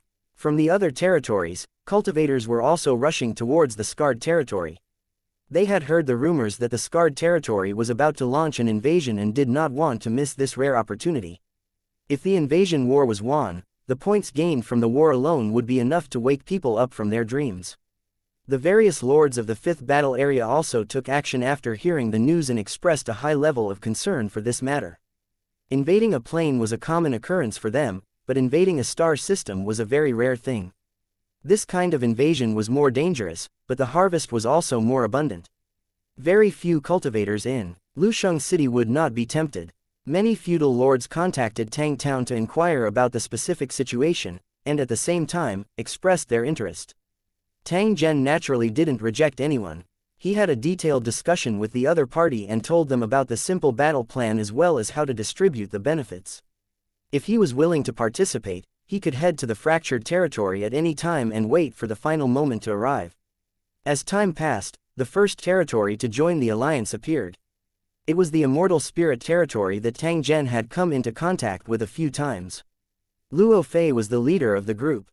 Apart from the 10 spirit emperors, there were also 500,000 cultivators from the immortal spirit territory. The main reason why Luo Fei came this time was to support Tang Zhen. Even if there weren't many benefits to be gained from the war, the immortal spirit territory didn't care. The other territories seemed to still be observing, and no one had come for a long time, so it was unknown what they were worried about. Tang Zhen wasn't in a hurry. Even if the other territories didn't participate, his troops were enough. Moreover, he still had tens of Sector Lord cultivators. Not long after Luo Fei's arrival, the first Sector Lord saved by Tang Zhen from the abyss came as promised. This also allowed the outside world to officially understand Tang Zhen's strength. This Sector Lord had teleported over from many battlefields, bringing 100,000 Lu Cheng cultivators with him in his mind space. The cultivators in these buildings all had powerful auras, and they were obviously valiant generals who had survived hundreds of battles. No one dared to underestimate them. Following the arrival of the first sector lord, the teleportation formation in the scarred territory never stopped working. One by one, the other sector lords arrived, all of them with their capable subordinates. Looking at the continuous appearance of sector lord experts, the lords who were observing from the start were all shocked. They couldn't understand where Tang Zhen had gotten so many strong reinforcements. Unknowingly, the number of sector lord level warriors that had arrived at the cracked territory had gradually reached 50. The entire 5th battle area was shocked. No one had expected that Tang Zhen's plan would be so big. Looking at the entire 5th battle area, there seemed to be only one invasion with over 50 sector lords, and that was 1,000 years ago, started by the Foundation Stone platform. It was the first time in the 5th battle area that a single person launched an invasion of this scale. The shocking event had just begun. Just as the lords thought that 50 sector lords was the limit, countless more spiritual emperors arrived. Even though they weren't as eye-catching as the sector lords, but with close to 1,000 of them, they still couldn't be underestimated. Just a week before the invasion, more sector lords appeared and joined the army. The Inferno Dragon was from the 2nd battle area. Not only did he come personally, but he also brought millions of elite reinforcements. Compared to the 5th battle area, the 2nd battle area was obviously more powerful, so the cultivators in the Lusheng were naturally more powerful. Tang Zhen did not expect that the Hellfire Dragon would actually support him in such a manner. He felt touched in his heart and thanked the dragon repeatedly. The lords, who had been paying attention to the development of the matter, could not sit still. They really did not want to miss such a grand event. If they hesitated any longer, they were afraid that they would not even be qualified to drink the soup. Soon, cultivators from other territories arrived one after another. Some of them were led by the lords themselves, and they all brought at least 1 million Lusheng elites. By the time the teleportation date arrived, the total number of troops involved in the invasion had already exceeded 50 million, an unprecedented scale. 1726 Arrival in the silent space, 3 small transport ships were flying forward. Although it was a small transport ship, it was still nearly 100 meters long and its configuration was quite advanced. From the model of the transport ship, it could be confirmed that it was a personal item belonging to the citizens of Terobo. The 3 transport ships were filled with precious minerals that needed to be sent to the ore refining factory for further refining. The refined special metal had great uses. It was always in short supply on the market, and the price was frighteningly high. There weren't many workers on the transport ship. With the rapid advancement of technology, intelligence had been realized in many fields, greatly improving production efficiency. Even the battleship, which was nearly 100 meters long, did not need too many people to operate it. Most of the time, it was in an automatic operation state. With money and free time, the Teroboros people would either choose to work hard for what they liked or pilot exploration ships in search of new resource locations. This was an extremely profitable industry, and it had always been monopolized by the special wave of people. After all, no one would complain about having more money. The 3 transport ships were the private exploration fleet of the Teroboros. They searched the galaxy and finally found a special meteorite belt and the precious mineral. According to the data collected and analyzed, the meteorite belt had a large mineral reserve. If it was fully mined, all the members of the exploration ship would become rich. Even in the technologically advanced Terobo galaxy, the gap between the rich and the poor still existed. Of course, in most cases, as first-class citizens, the Terobo people did not lack money. The only difference was how much money they had. When one could obtain a large amount of wealth, no one would be unhappy. At least, when they had their eyes on an expensive item, they would not give it up because they were short of money. At this moment, in the leading transport ship, more than a dozen Teroboros were on autopilot and were holding a simple banquet. To the tribesmen, feasts and gatherings were an indispensable part of their daily lives. As long as they were in the mood, they could drink anywhere. At this moment, the members of the fleet were all holding exquisite wine vessels in their hands, leisurely enjoying their time. The extract of a precious plant from a primitive planet. After a series of meticulous refinements, it has been turned into a fine wine with excellent taste. It has always been highly praised by the tribesmen. In the eyes of the Teroboros people, tasting the fine wine collected by the lower-class races and carefully brewed by the Teroboros bartenders, as well as listening to the melodious music, was undoubtedly the most enjoyable thing on a journey. In a long life, it was important to find something that one liked. That way, one would not feel empty. "Carter, what are you doing? Can't this fine wine attract you?" When he saw a member of the fleet sitting in a chair and browsing the space network, the captain next to him called out in a dissatisfied voice. "Oh, don't be in a hurry. I'm currently looking for a new gene repair fluid on the market.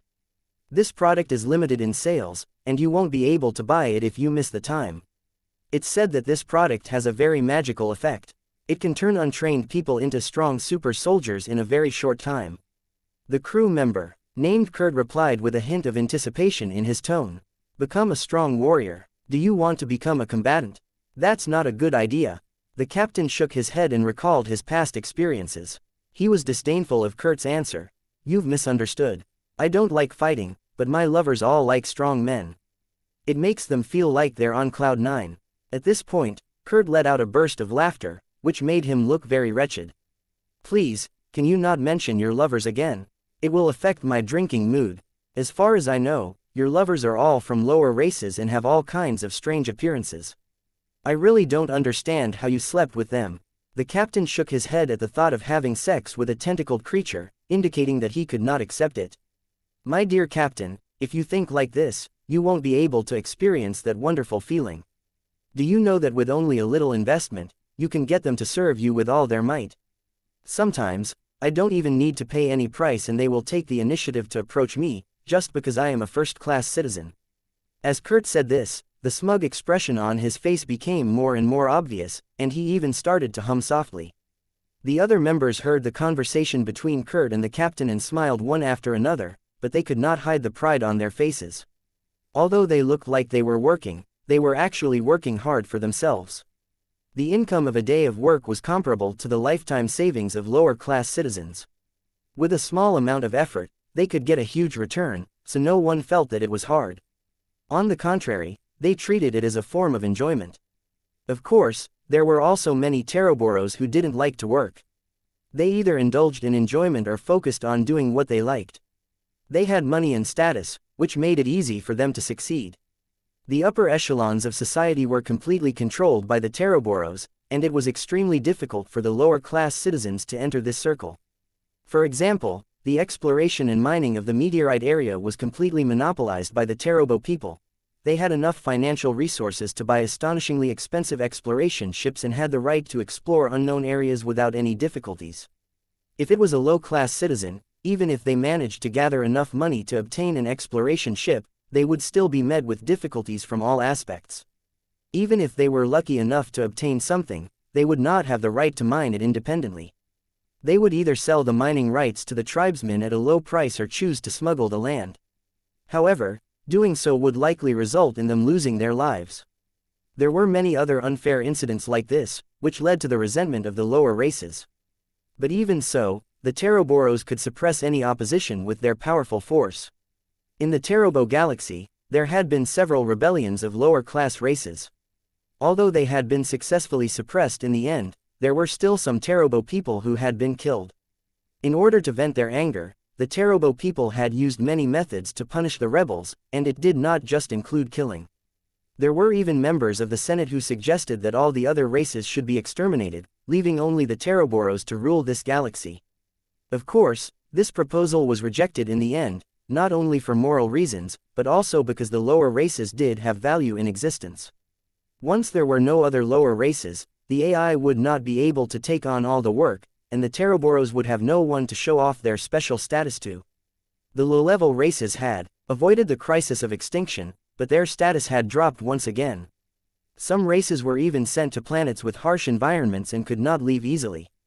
This was the current situation of the Terobo star system.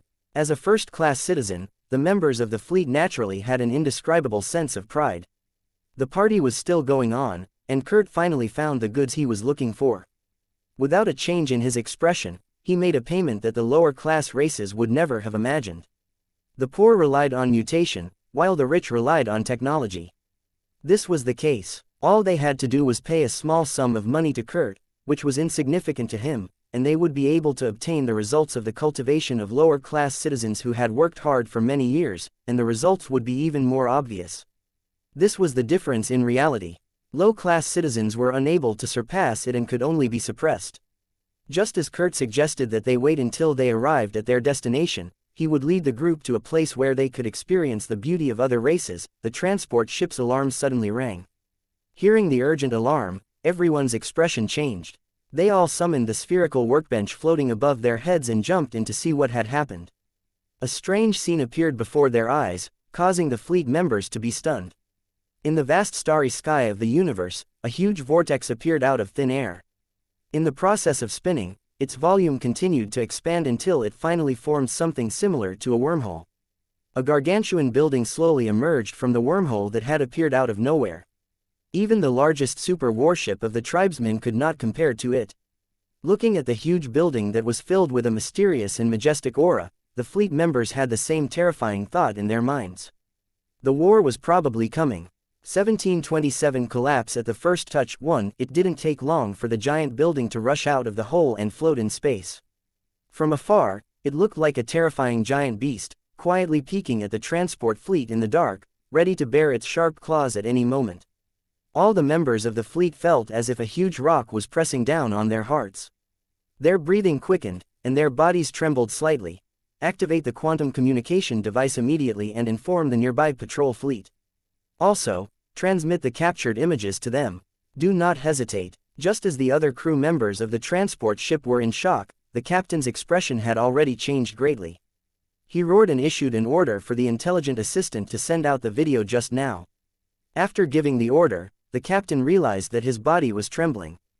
The sudden appearance of this mysterious building had brought him an indescribable pressure.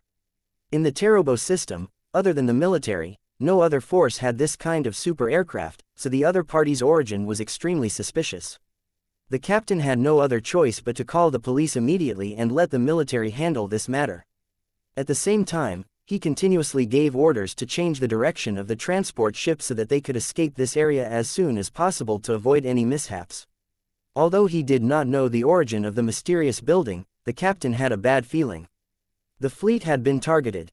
Transport ship, activate the wartime mechanism and all defense systems. Fleet members are allowed to use private weapons and are to listen to the captain's command at all times. If there's an accident, you're allowed to use survival equipment to evacuate. Your life is your priority. Hearing the captain's order, everyone's hearts sank. For the captain to abandon the precious minerals in these 3 transport ships, it meant that the situation was very critical. Although they were upset and regretful, no one cared about the loss of property under such circumstances. To the people of Terobo, wealth was something that could be easily obtained, but life was something that could not be bought with 1,000 gold. Even if he used cloning technology to clone his body and re-input and activate the stored spiritual waves, it was still not a pure rebirth. The Teroboros people were extremely repulsed by such a method. They believed that it was not their true self, and unless it was a last resort, no one would do such a thing. After the captain's order, the spherical workbench the crew members were on quickly left and headed straight for their respective resting cabins. Every Terobo man had to bring along a set of survival equipment when they went out. This was a way for them to save themselves in times of danger. This set of survival equipment was equipped with the functions of escaping, arming, saving, and replenishing supplies. Even in the harshest of environments, it could ensure the safety of the Terobo people to the greatest extent. It was fully functional and naturally very expensive. It seemed that only the special wave people could afford it, and it was even customized according to their own preferences. When this set of equipment was activated, a distress signal would be sent out at the same time. After receiving the signal, the rescue team would immediately try their best to rescue the others. At that moment, Kurt and the others were collecting survival equipment to guard against any possible changes so that they could escape in time. After the captain activated the automatic defense system, he also summoned his survival equipment and attached it to his body. The equipment looked like a giant backpack, taking up the space on the captain's back. It monitored all the data around it. When the surrounding environment endangered the user's life, it would automatically activate the escape mode. Heaving a sigh of relief, the captain checked the alarm message that had just been transmitted. However, he realized that the intelligent assistant had notified him that the system had malfunctioned, and the message had not been sent. At the same time, the AI assistant issued a warning. There was a special magnetic field in the surroundings, and the transport ship could no longer work properly. It was spinning in circles on the spot. After realizing this, the captain's forehead immediately broke out in cold sweat. At first, he only suspected that there was danger, but now he had confirmed that the danger existed. Other than the military, no one was allowed to block the space communication signal, or it would be a serious crime. Coupled with the existence of the special magnetic field, which had deliberately trapped the transport ship, the other party's hostility was already very obvious. Even the transport ships could not get out of this special environment, and their survival equipment was useless. They were really in danger this time. At this moment, the captain's heart was burning with anxiety, but there was nothing he could do. He could only constantly pray that disaster would not come. However, when the captain looked forward again, he was once again shocked by the scene in front of him. It was not just one super building that flew out of the black hole, but one after another. They were suspended in space side by side, like war fortresses that they had seen before. It was a chilling sight. Just as the captain was observing, he saw a few figures appear from the super buildings and approach the transport ship at a high speed. Who is this person? He can actually fly in space with his physical body. The captain's eyes widened as he zoomed in on the image. He finally confirmed that he was not seeing things. The humans who flew out of the superbuildings were indeed unprotected. They were flying at high speed in the forbidden zone. What kind of monster is this? Is he a cultivator from another plane? After the captain recovered from his shock, this thought immediately appeared in his mind. At the same time, he felt that it was somewhat unbelievable. He had once served in the military, so he knew many secrets that ordinary people didn't know, including secrets about other planes. Most of the Teroboros people looked down on these alien races who absorbed the energy of the world and worshipped their own strength. They thought that they were nothing but clay chickens and pottery dogs, unable to withstand a single blow from the powerful Teroboros fleet. At the same time, there were also a group of people who were obsessed with increasing their personal strength. They thought of all sorts of ways to increase their strength, even occasionally plundering and invading other planes just to obtain special items that could increase their strength. Even though some of the tribesmen had gained great strength after their hard work, it did not change anything. In this high-tech world, an individual's strength couldn't affect the overall situation. Even the most powerful cultivator couldn't resist the attacks of those high-tech weapons. The problem was that from the beginning, it had always been the tribesmen invading other planes, but there had never been a situation where the tribesmen were invaded. What kind of cultivator was he? How could he be so bold? Not good. Retreat immediately. After guessing the enemy's origin, the captain no longer hesitated. He roared and gave the order to the fleet to escape. After the order was given, the survival equipment on the captain's body was instantly activated. It wrapped around his body like a mecha, and then the captain was directly ejected out of the transport ship. At the same time, dozens of light beams flew out of the transport ships and fled in different directions. You want to run? It's too late. After seeing this, the cultivators of Lusheng City who were close to them teleported over and threw out energy chains one after another towards the fleeing fleet members. Seeing the energy chains flying toward them, the members of the fleet were filled with panic. They tried their best to operate their survival equipment and fly around to avoid the energy chains behind them. However, the energy chains seemed to have eyes of their own as they chased after them. Their speed was even faster than before. Swish! The energy chains wrapped around the mech-like survival equipment and burst into a blinding light. The survival equipment that was moving forward at high speed instantly stopped and was dragged backward toward the cultivators in the building. The entire process only took a dozen seconds. The members of the fleet never dreamed that their survival equipment, which was their trump card, would be useless in front of the enemy. The captain's body was also bound by the energy chains. His heart was already filled with sorrow. He had a feeling that these enemies that had suddenly appeared were really different. Just as the fleet members were captured, 3 energy chains shot out from one of the war towers, binding the transport ship that was spinning. After wrapping around the target, the energy chain suddenly tightened, dragging the 3 transport ships towards the war tower and disappearing into the entrance. After the transport ship was dragged away, the 10 war towers suddenly started moving. Like unstoppable comets, they charged straight towards the nearby planets. 1728 The undying Terobo, one bang. Kurt felt the force that was restraining him disappear, and then his body flew up and fell heavily onto the hard ground. Damn bastard. Although he was not hurt, Kurt was still cursing in his heart, and he always felt that he had been humiliated. As a citizen of Tarobo, he had never been treated like this since he was born. Naturally, he was indignant. Other than anger, there was also an uncontrollable fear. He had been forced to use his survival equipment, but he had been caught while escaping. Not only had he been caught, but none of his companions had escaped either. Under such circumstances, the hope of being rescued would be even slimmer. In addition, these unknown enemies had also taken control of the 3 transport ships, and those valuable mines were now the spoils of war of others. At the thought of this, Kurt felt even more annoyed, because he hated being taken advantage of, especially by low-class races. Who are you? Don't you know that we're all first-class citizens? Don't you know the terrible consequences of your actions? Kurt stood up from the ground and shouted at the surrounding people, trying to intimidate the enemies. This trick had worked 100 times in the past. As long as he was threatened, he would show his first-class citizen status and those lower races would obediently apologize. In the starry sky, no race would easily offend the Taroboros unless they did not want to live anymore. Kurt felt that it might work this time as well. However, after roaring several times, no one paid any attention to him.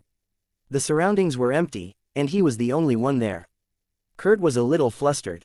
He was afraid that no one would pay attention to him, and if that happened, his identity would lose its use. His companion's fate was unknown, and he was trapped in this strange place. How could he save himself? After thinking about this, Kurt tried to activate his survival equipment again, but there was no reaction. He didn't know if there was a malfunction. This bunch of damned unscrupulous merchants. When they ordered the survival equipment, they praised its abilities to the skies, but in the end, it can't be activated at the critical moment. Kurt cursed again, his face full of anger. As he often entered the areas where the lower races lived and encountered danger more than once, he had specially ordered a set of advanced survival equipment. In the end, this set of equipment that cost a lot of money didn't provide him with any help. It would be strange if Kurt wasn't angry. He made up his mind that if there was a chance to escape from danger, he would find the manufacturer of the survival equipment and let them know the consequences of lying to Sir Kurt. Just as Kurt was cursing and thinking about how to reactivate his survival equipment, he suddenly heard light footsteps in the distance. It was as if someone was slowly pacing around in an empty hall. Although the sound was soft, it was extremely clear. Every sound knocked on Kurt's heart, making him panic. After activating the energy shield on his body and charging the laser cutting beam on his wrist, Kurt finally had some confidence. The sound of footsteps suddenly stopped, and then Kurt saw a young man slowly walking over, while sizing him up at the same time.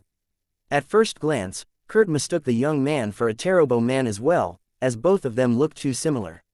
Very quickly, Kurt realized that the other party was not a Tribo person, and there were many differences in the details of their faces. Who was the other party?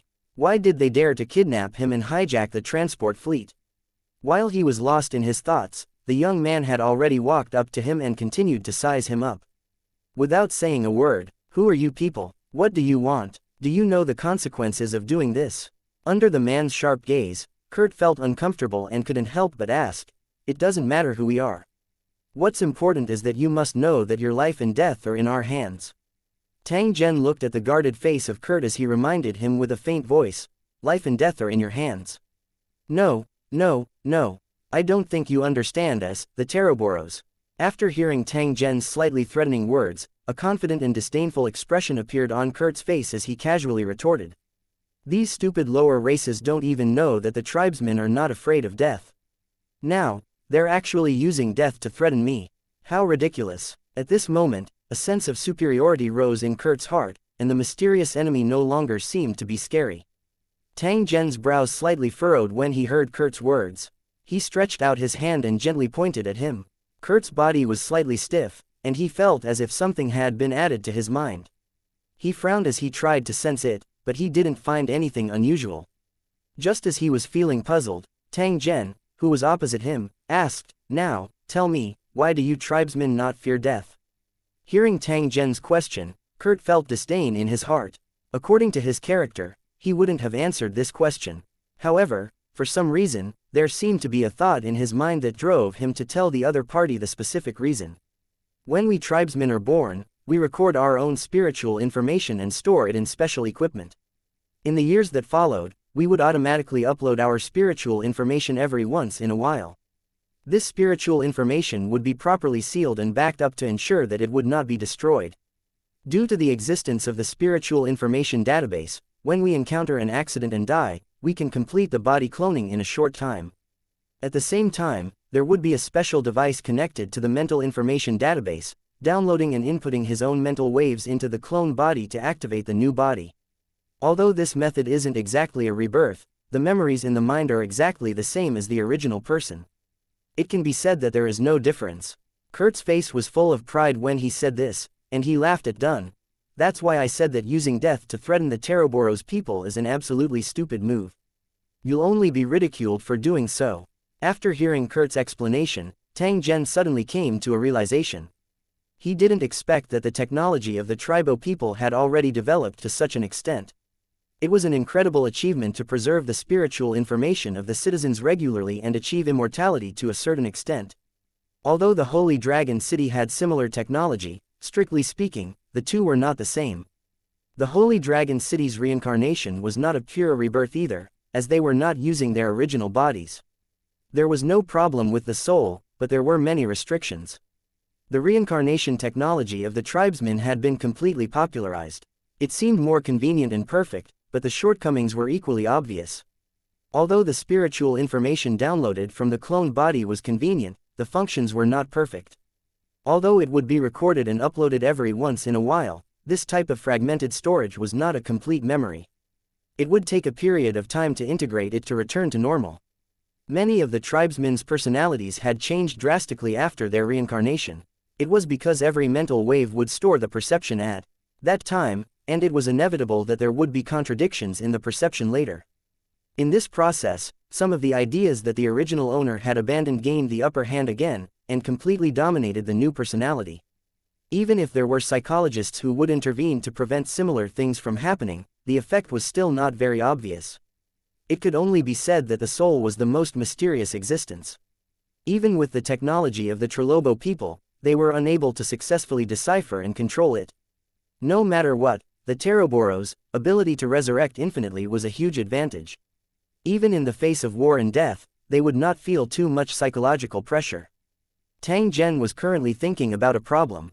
If he could launch an attack on the mental information vault of the tribesmen and destroy or modify it, would he be able to deal a fatal blow to the tribesmen?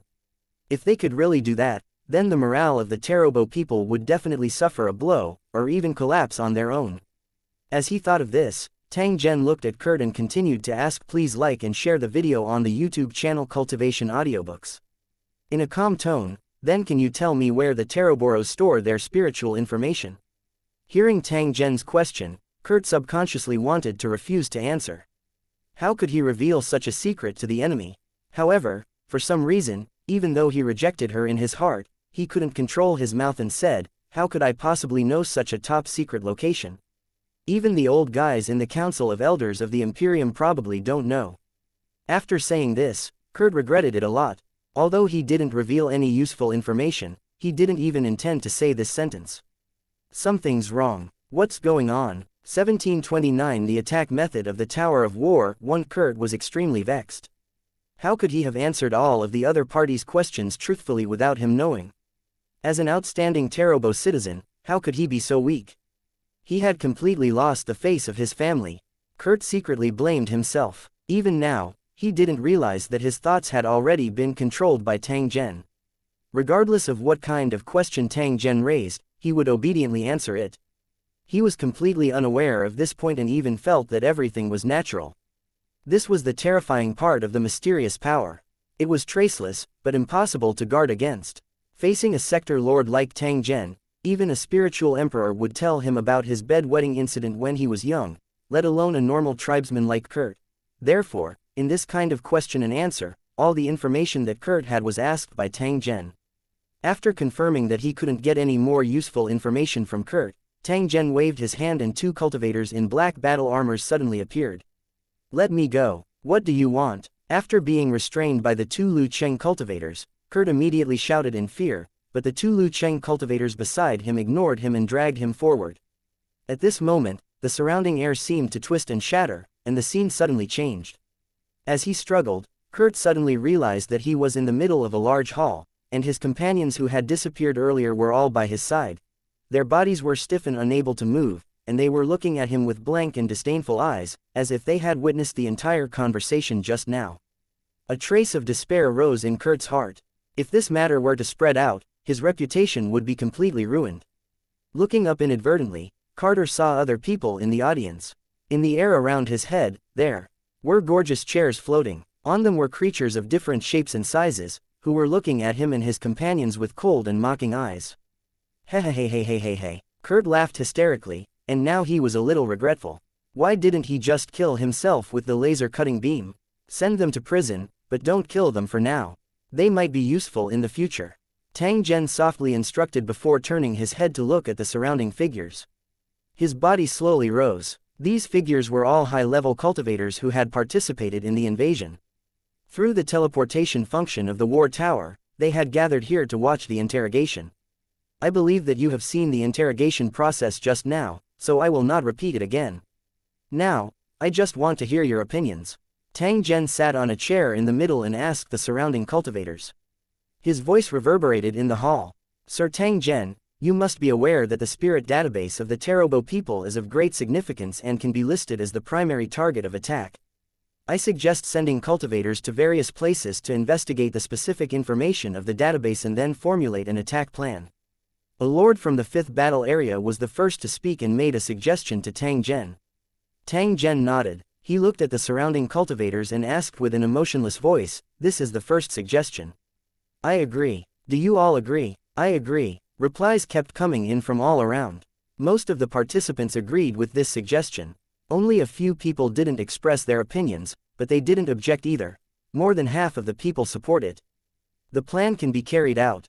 I will appoint someone to be in charge of this matter. Tang Zhen slowly opened his mouth and made his final decision. This was the authority he possessed as the commander. The Tarobo people should not have noticed our presence, so it is necessary to launch a surprise attack before they react. Then, we will reformulate a new strategy based on the specific situation. I don't recommend that the 10 war towers move separately before we figure out the true strength of the Tarobo people. We don't want to be defeated one by one. Another participant of the meeting made a suggestion. He was afraid that Tang Zhen would be greedy and make the decision to split his troops to attack different planets. Each city had 5 million cultivators. Although it sounded like a lot, they were facing an entire planet's enemy. The other party had high-tech weapons and cultivators. A little carelessness could lead to a complete loss. This is the second proposal. Everyone, please express your opinions. I agree. I don't agree. I agree. After counting the number of people who voted, Tang Zhen nodded and made the final decision. More than half have agreed. The proposal can be executed. I can tell you now that we've selected the nearest commercial planet as our primary target. After we take down this planet, we will launch an attack on the other 2 planets closest to us. At the same time we launch our attack, please be prepared to face the main forces of the tribesmen. As the host of the meeting and the initiator of this invasion war, Tang Zhen had 1 veto vote. However, he could only exercise it once in each meeting. This was also to prevent the commander from acting arbitrarily and making a series of mistakes that would harm the interests of his allies. The meeting continued until 5 hours later, when the participants began to leave. During this period of time, the 10 war towers had already flown a great distance, and their target was already within sight. The war towers that were specially prepared for an invasion had the ability to hide their tracks. In the process of approaching this planet, they were never discovered by the tribesmen. Never in their dreams would they have thought that the 10 super war fortresses from the world of Lusheng had already reached their doorstep and could launch an attack at any moment. The planet's outer space patrol fleet was still in the middle of cruising. It was extremely close to the 10 war floors. Even so, they still didn't notice anything unusual and didn't know that death was around. In the defensive zone, the war tower was already prepared and the first wave of attack was about to be launched. Whether it was the outer space patrol fleet, the commercial planet's near-space defense ring, or the ground-air defense facilities, they had all been included in the attack range of the 10 war towers. The cultivators of Lusheng City did not advocate technology because they had means that were not weaker than technology and were more unpredictable. At this moment, on the battle platform of the war tower, the dangerous areas had been marked one by one, becoming the main focus. After all the preparation work was completed, Tang Zhen, who was the supreme commander of the battle, gave the order to start the attack. The terrifying heaven and earth energy gathered together and gushed out from the war tower. These terrifying attacks formed 10 light balls and flew straight towards the planet in front. The warning system of the Near Space Defense Ring detected an attack and issued a global alert. At the same time, the energy shield of the defense ring was immediately activated. In the blink of an eye, the sky above this commercial planet was covered by a faint energy shield. At the same time, countless attacks were launched from the Near Space Defense Ring in an attempt to intercept and destroy the 10 light balls. However, the ball of light completely ignored these intercepting attacks and even directly broke through the energy shield, falling rapidly to the ground. The entire commercial planet was filled with alarms. The residents of the planet looked at the light balls falling from above in fear, not knowing what to do. Boom! In less than a minute, the 10 light balls touched the ground, and the entire Earth began to shake violently. Mountains collapsed and tsunamis crashed, and lives were lost. The 10 light orbs were not just purely physical attacks. They also had all sorts of special attack abilities, which was the truly terrifying part. The moment the ball of light hit the ground, the entire planet changed, and strange attacks kept appearing. Before the frighteningly high temperature that could evaporate a river had dispersed, extreme cold arrived. In the exchange of extreme heat and extreme cold, there were also tornadoes wreaking havoc, lava spewing, and poisonous smoke spreading everywhere.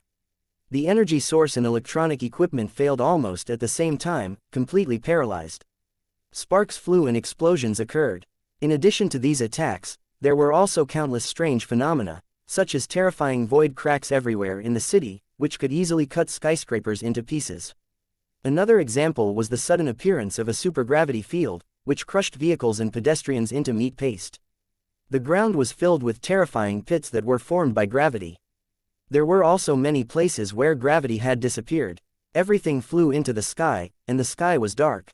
There were also some places where the air of death was overflowing. The plants instantly turned into black ash, and even the buildings seemed to have experienced thousands of years of wind and rain, instantly becoming dilapidated.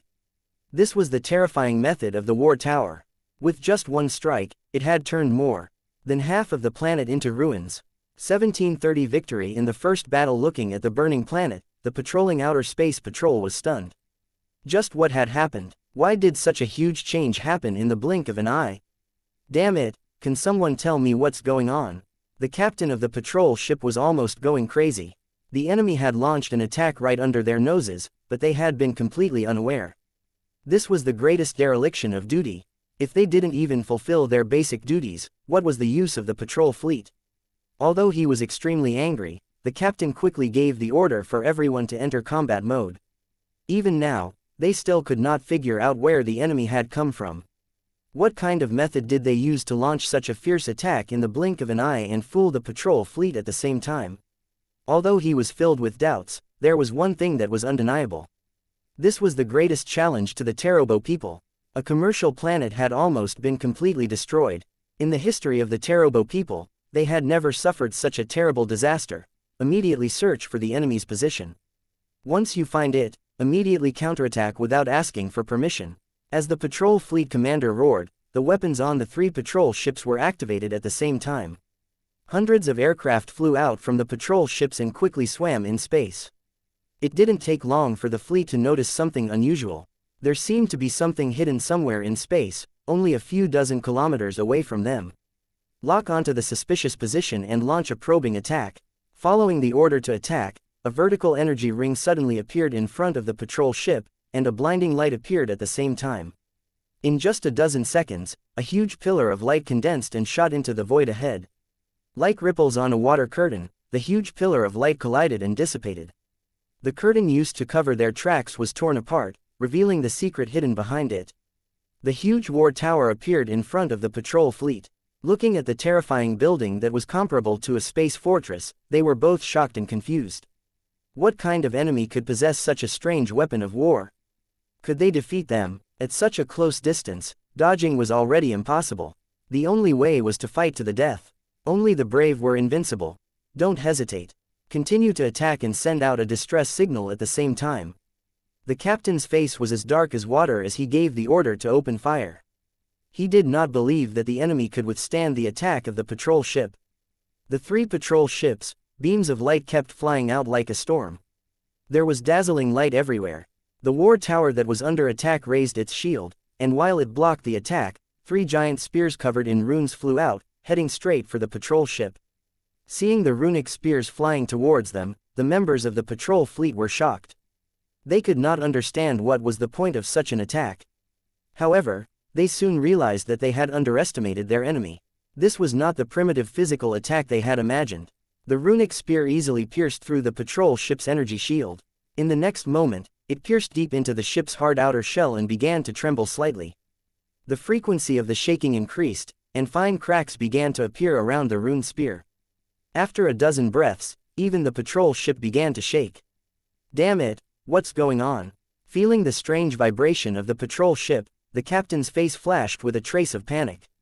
Just as he was about to order someone to find out the specific reason, the frequency of the vibration suddenly increased. At the same time, some parts of the warship actually made cracking sounds, which made people's scalps numb. Not good, the warship is going to break apart. The thought flashed through the captain's mind, and then there was a loud boom. The patrol ship began to crack from where the rune spear was, and the destructed warship immediately fell into chaos. Activate the survival equipment and escape the warship immediately. Realizing that the situation was irreversible, the captain did not hesitate to give the order to escape.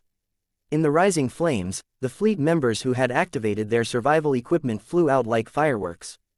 Just as the patrol fleet collapsed, countless beams of light shot out from the war tower, blowing up the fleeing fleet members into silent fireballs. At the same time, energy chains flew out and bound the fleet members, pulling them back into the war tower. The battle between the 2 sides was extremely short, and the victor was decided very quickly. Shattered wreckage and charred corpses were everywhere in space.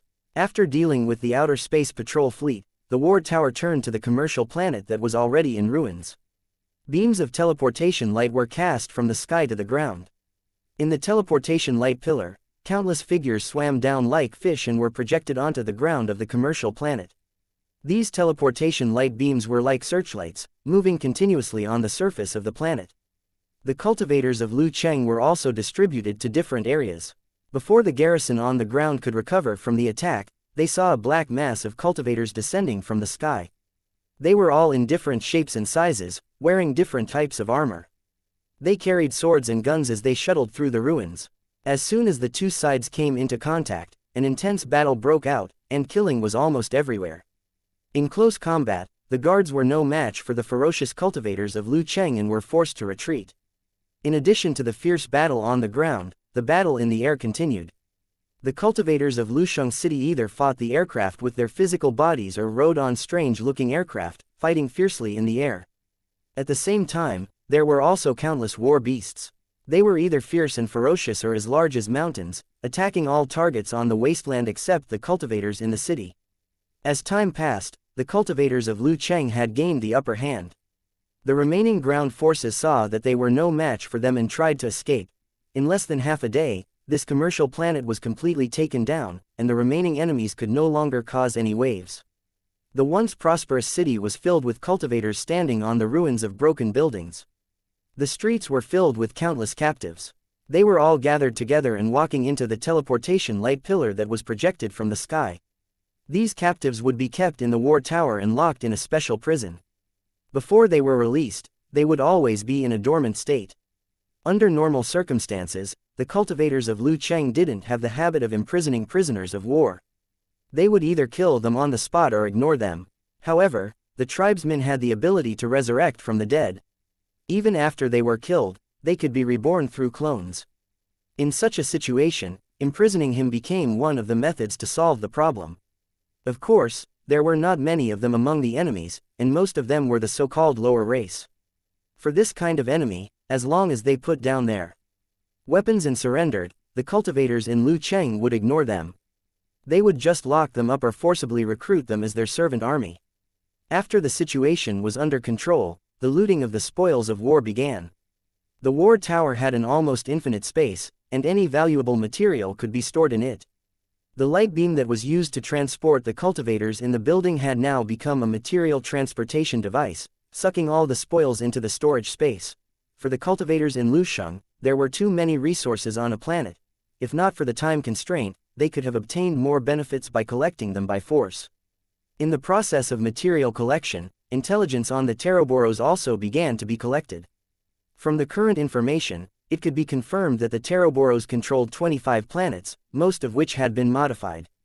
There were 5 main planets among them, and they were the concentrated residences of the Teroboros people. Their defenses were very strong, and they were not something this commercial planet could compare to. It was likely that the Teroboros had already received the news of the invasion, and a large fleet would be rushing over.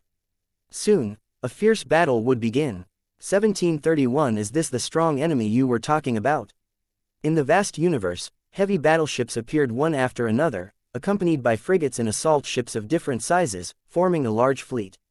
These battleships all had the same destination, which was the commercial planet that had completely lost contact. A fleet of this size was rare in the space under Terobo's control, and its appearance meant the beginning of a war. The invasion of the cultivators in Lusheng was too sudden. Before the Terobo people could react, a planet had already fallen. After receiving the news, the upper echelons of Terobo were shocked. They did not hesitate to mobilize their forces and prepared to wipe out the invading enemies. In the history of Terobo, they had only ever conquered and invaded others.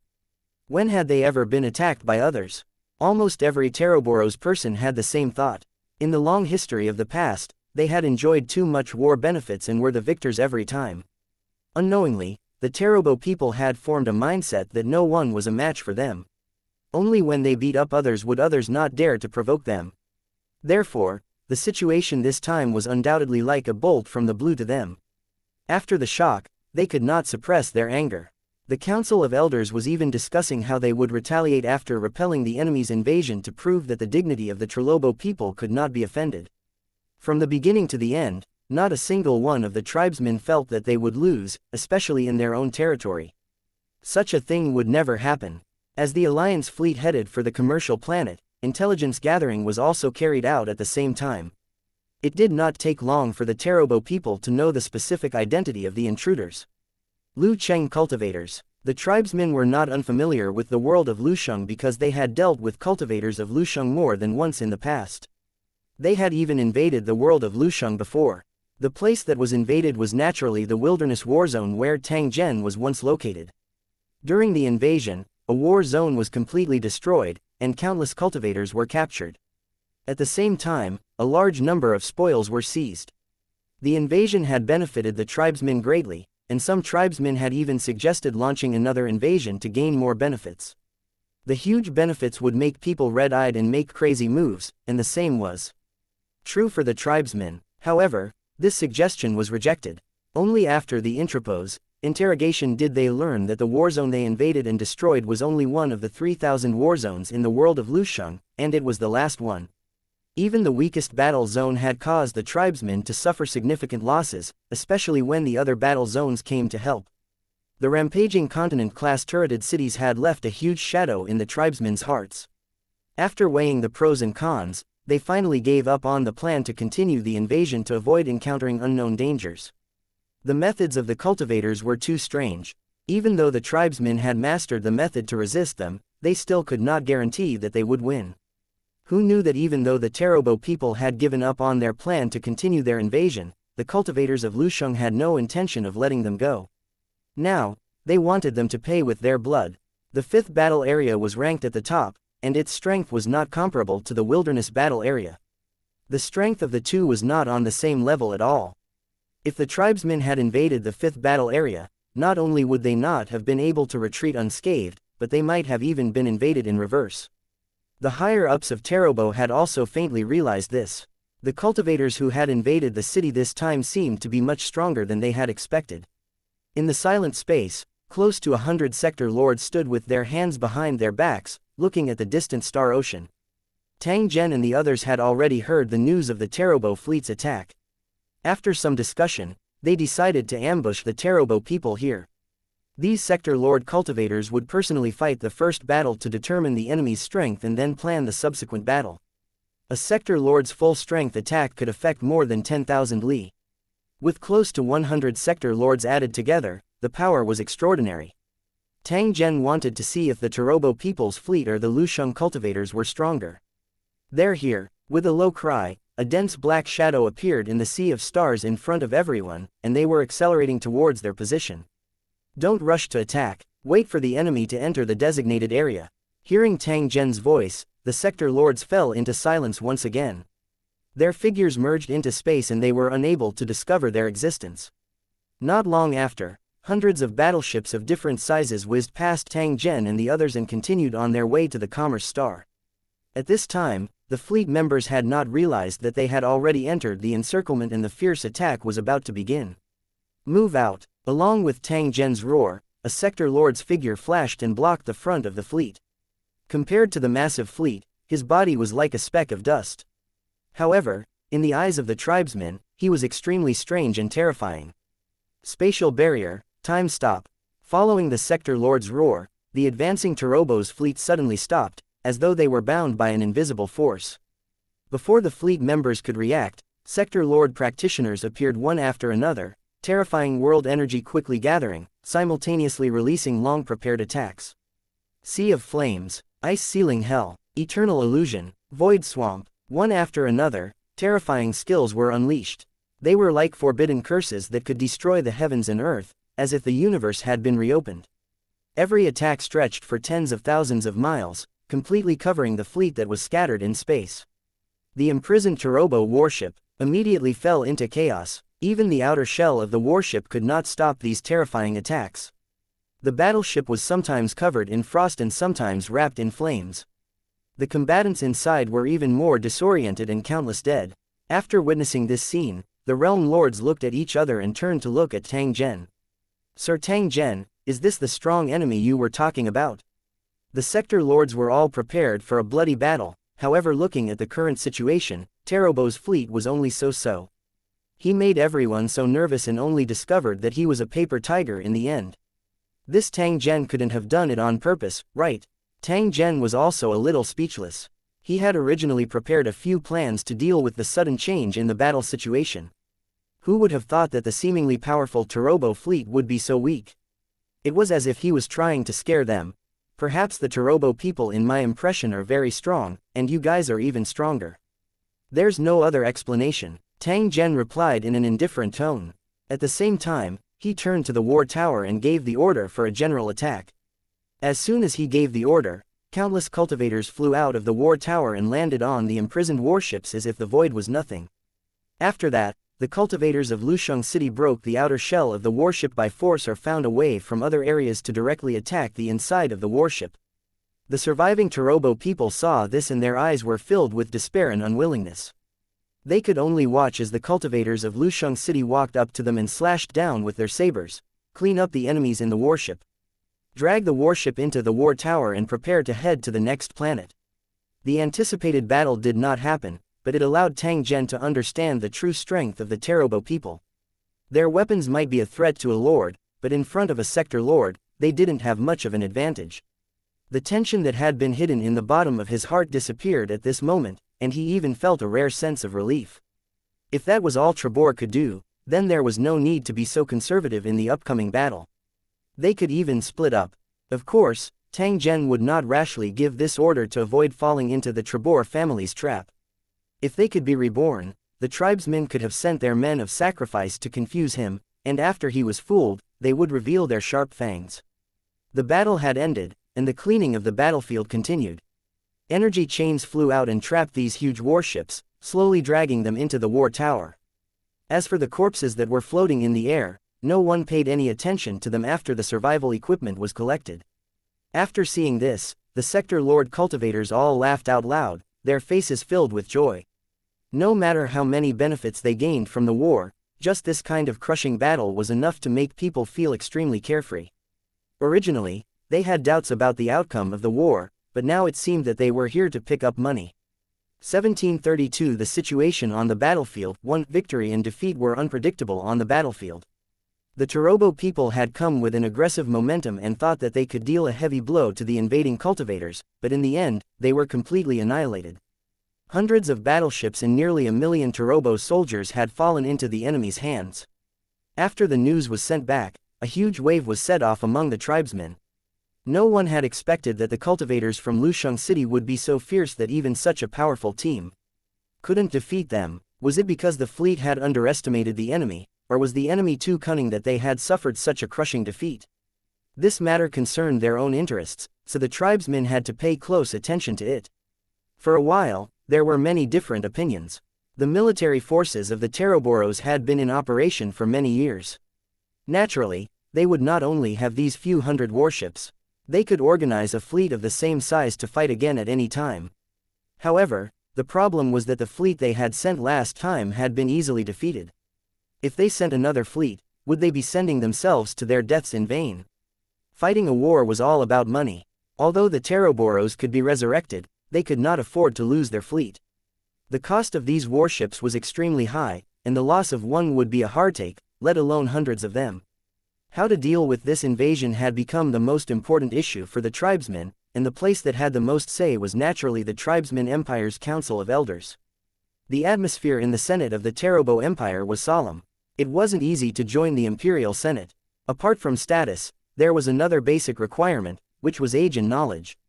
After that, with the recommendation of more than 3 elders and a vote from the public, one would be qualified to become an elder. The Council of Elders' decision would affect all of the tribesmen. Starting wars and invasions, as well as settling down the lower-class races, would all be given by the tribesmen after discussion. The matter they were discussing was naturally related to the invasion of Lu City's cultivators. The old monsters who had lived for countless years were arguing in the Ring Tower Conference Hall, discussing how to deal with this matter. The so-called Ring Tower Conference Hall was actually a circle of seats that continuously extended upwards. The higher one sat, the more senior one's qualifications were. In the center of the Ring Tower Conference Hall, an elder roared with righteous indignation, "This concerns the dignity and fate of the tribesmen. There can be no compromise. A single defeat is nothing. The final victory will belong to us, the tribesmen. My suggestion is that we must completely annihilate the enemy at all costs. Otherwise, they will become a major threat sooner or later." Most of the elders of the Imperium held such a view, and the elder who was speaking also expressed what they were thinking. In the past wars, Terobo had always had the upper hand. When had he ever suffered such a huge loss? This was his territory, and he couldn't back down. Otherwise, it would be the beginning of a disaster. Furthermore, the war had only just begun. If they were to compromise so easily, not only would the elders be unable to tolerate it, but the ordinary tribesmen would also be unable to accept it. As the news of their defeat spread, more than 90% of the Terobo people demanded that the invaders be severely punished. Otherwise, they would never agree to it.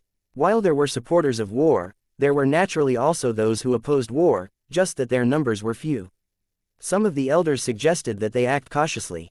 After all, the cultivators in the Lusheng Kingdom had already shown their strength, and they were no match for the fleet.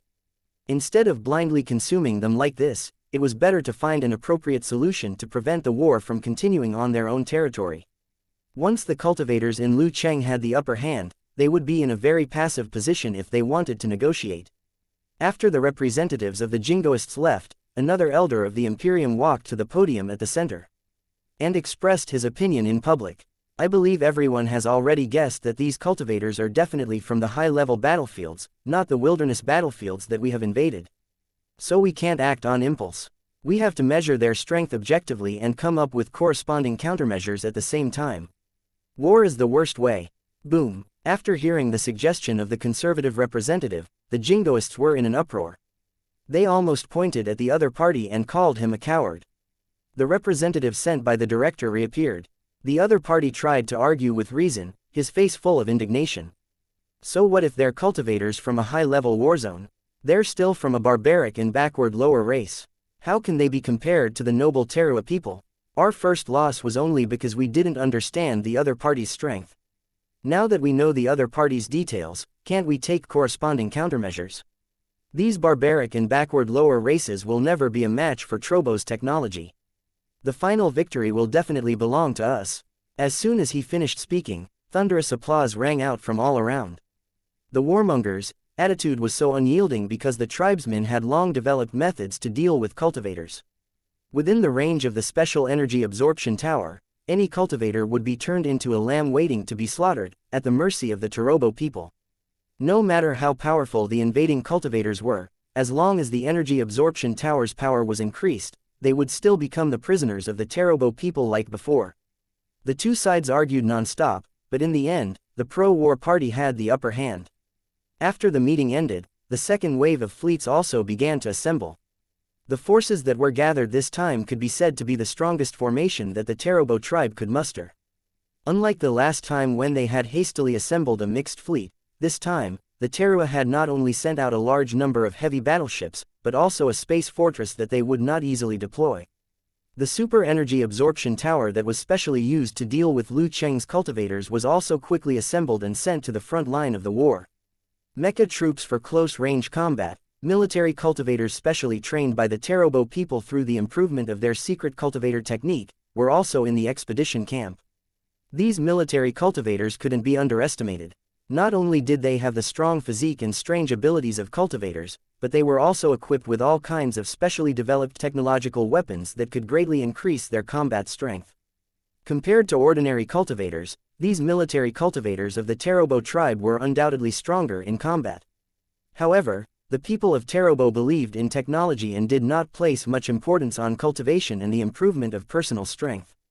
As such, even in the military, there were less than 1 million such cultivators. There were a large number of cultivators among the people, but they were all out of personal interest. Their strength was mixed, and they wouldn't have a chance to fight unless they were at the end of their rope.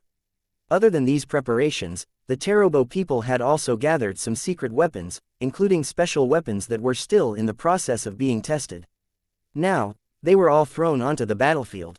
Based on their previous experience, the tribesmen decided not to gather their fleet together.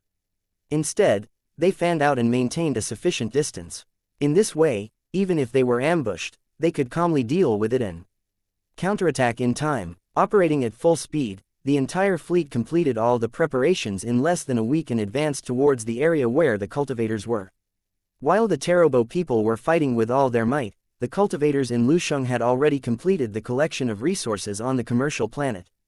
After that, the 10 towers advanced side by side, unhurriedly moving towards their second target. The wars in the starry sky were often longer and more brutal. The lightning-quick tactics used in ground wars did not work here at all. For example, between the commercial planet and the second target, the journey would take 2 months, and this was under the accelerated speed of the war tower. The reason for this was naturally because there was no space jump tunnel. Without specific coordinates, the war tower could not teleport randomly to avoid unnecessary danger. It was for this reason that the tribesmen had enough time to prepare their defenses, and when the Tower of War reached their destination, they would be greeted with a tough battle. Fortunately, the cultivators in Lusheng City had already adapted to this mode of war. No matter how well prepared the enemy was, they would still be attacked by them. As the City of War advanced, the cultivators of the City of War who were good at camouflage and reconnaissance also began to move. They took various aircraft and headed to the various planets of the Tarobo people. War could never be a battle of life and death. It was also full of schemes and intrigues. As long as the goal was achieved, so what if it was an unremarkable method? 1733 The commander who penetrated deep into the enemy's rear. 1 In the meeting hall of the War Tower, a group of Sector Lord cultivators gathered and were discussing their plan. Sir Tang Zhen, are you sure you want to act alone? The Sector Lord who asked had a puzzled expression on his face. He had never expected Tang Zhen to make such a decision. After the last battle, I'm sure you've all realized that we don't need to work together to ambush the Tarobo fleet. Half of the Sector Lords are enough to complete the mission. The next time we fight, the enemy will definitely change their tactics, but we don't know anything about it. In this case, we should leave enough people to command and the rest to sneak into the enemy's rear and act according to the situation. We may bring unexpected gains. Tang Zhen explained in an indifferent voice when faced with the Sector Lords' questions. That's true, but the problem is that you're the commander-in-chief of this invasion. There's no need for you to take risks so easily. Even if there's a need, you can get someone else to do it for you. Luo Fei advised. She knew Tang Zhen's character very well. She knew that if he went out, he would definitely cause a storm. However, Tang Zhen's current status was special. If anything happened to him, the Lusheng army would be greatly affected even if they didn't collapse. Hearing Luo Fei's dissuasion, Tang Zhen smiled and shook his head. It's not that this Tang is conceited, but I'm afraid that there's no one in the Tarobo galaxy who can keep me here. Moreover, I won't easily reveal my identity and will act according to the situation. What danger is there to speak of? After a pause, Tang Zhen continued, so far, the information we have on the tribesmen is still limited. The enemy is in the dark while we are in the light. This is very disadvantageous to us. After experiencing a defeat, the tribesmen would not let this matter rest so easily. Hence, when they sent their troops again, they would do their best. Under such circumstances, it was necessary to figure out the true trump card of the Teroboros people. Ordinary cultivators can't do this kind of work, especially when it comes to the real core secrets, which we have to get in person. In addition, I will also fulfill my original promise and bring back the cultivators of Lusheng who have been stranded in foreign lands. A man of his word must do what he says. This matter must be done by me personally, and I absolutely cannot let others do it. As for the battle command and discussion, with the existence of the war tower, I can teleport back in an instant. It won't affect anything, so you don't have to worry. Hearing Tang Zhen's insistence, the other realm lords no longer tried to dissuade him. There were even some realm lords who were eager to try and prepare to enter the enemy's rear. After the discussion, Tang Zhen changed his appearance and quietly left the war tower. He wasn't acting alone. The 5 brothers he had brought out of the abyss purgatory were by his side, and he had to come out to broaden his horizons. This was just what they said. From Tang Zhen's point of view, they probably couldn't stand the restraint of the war tower and just wanted to come out for some fresh air. Only now did Tang Zhen know that although these 5 brothers were cultivators of Lusheng, there were only 5 of them in Lusheng. After asking for more details, he found out that when their city was built, they did not recruit any residents, and it had always been the 5 of them who worked hard. In their words, no one was willing to be the city lord, and no one was interested in managing the operation of the city. They simply did not recruit residents of the city and were happy to be free. Even though they're alone, but the 5 brothers do have some ability, they've actually all the way to the sector lord level. It could only be said that the world was full of wonders, and a small number of people might not necessarily be unable to achieve great things. The vehicle the 6 of them chose was a small transport ship seized from a commercial planet, and their destination was one of the targets of the war tower's attack. This kind of small transport ship was an intelligent control and only needed one person to pilot it. Tang Zhen himself also possessed the power of law on the mechanical side, so operating it was as easy as moving his arm. The vast universe was empty. Because of the cultivators' invasion, the transport ships that used to appear from time to time had long disappeared. Under Tang Zhen's control, the transport ship's flying speed had already reached its limit. It was likely that it would be scrapped due to severe wear and tear when it arrived at its destination. Tang Zhen did not care about this.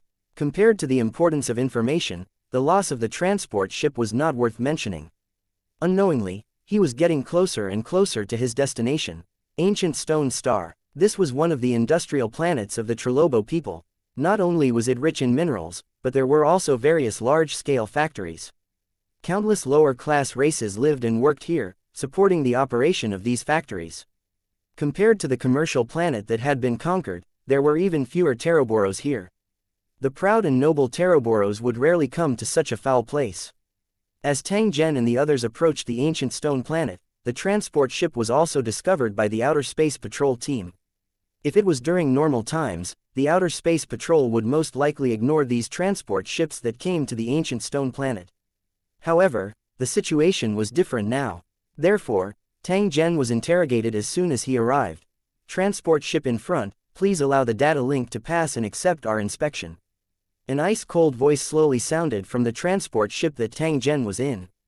Clearly, the Outer Space Patrol fleet did not intend to let him off easily. He had been prepared for such a situation, so he could easily fool the Outer Space Patrol with some small tricks. After the data link was completed, the transport ship that Tang Zhen was driving passed the inspection very quickly. The weapons that were originally locked onto the transport ship were also removed from their attack mode. This result was the best. Tang Zhen was saved from trouble, and the Outer Space Patrol team avoided a disaster. You have passed the test. Welcome to the Ancient Stone Star. After passing the inspection, Tang Zhen controlled the transport ship and slowly flew towards the Ancient Stone planet. Looking down from above, the industrial planet's environment was really not flattering. It looked like a yellow patch. Except for the 4 giant forests that must be preserved, green plants were rare in most areas of the ancient stone planet. The traces left by the crazy mining in the past were everywhere. Tang Zhen did not know much about the stone ancient star and did not have a clear goal for the time being. After flying in the sky for a period of time, he randomly chose a large industrial area and controlled the transport ship to land slowly. This was a place specially used to park flying devices. After Tang Zhen landed, a person in charge immediately came to register. Since they were pretending to be Kurt and were using his identity information, the transport ship would not be charged any extra fees even if it was parked here. The person in charge was extremely ingratiating to Tang Zhen and the others. It was as though it was a great honor for the transport ship to be parked here. Recalling Kurt's style of doing things, Tang Zhen casually took out a metal coin from his pocket and threw it at the feet of the person in charge. In addition to electronic transactions, the Tarobo people also liked to use ancient metal coins and paper notes mixed with special elements to carry out transactions. However, due to the large number of planets controlled by the Inferobo people, it was impossible for electronic transactions to be fully implemented. In some backward areas, the primitive currency exchange was still retained.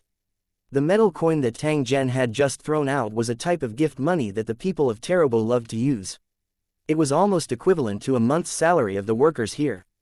Every time a coin was thrown, it had to make a sound on the ground, and the person who was rewarded had to bow to thank him before the coin could be picked up from the ground.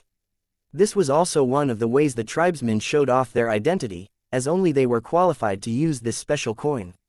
Even if the other lower races obtained this kind of money, they were not allowed to use it. They had to exchange it before they could use it. "Thank you for your gift, Mr. Carter." When the person in charge was registering the transport ship, he had already learned of Tang Zhen's disguised identity. Hence, he hurriedly bowed and expressed his thanks. Tang Zhen did not say anything. He waved his hand at the person in charge and the six of them slowly walked toward the street in front. The area of this industrial area was extremely large, and from time to time, large equipment could be seen. Heavy trucks carrying various raw materials could be seen everywhere on the streets. Tang Zhen aimlessly walked for a period of time. Suddenly, his eyes focused as he looked at a young man in the distance. The young man was very handsome, but his clothes were old and tattered. His face seemed to have not been washed for a long time, as it was covered in dirt. Although she had intentionally concealed it, Tang Zhen was able to tell that she was a woman with a single glance. She was squatting on the ground, using an iron sheet to dig the soil with great effort.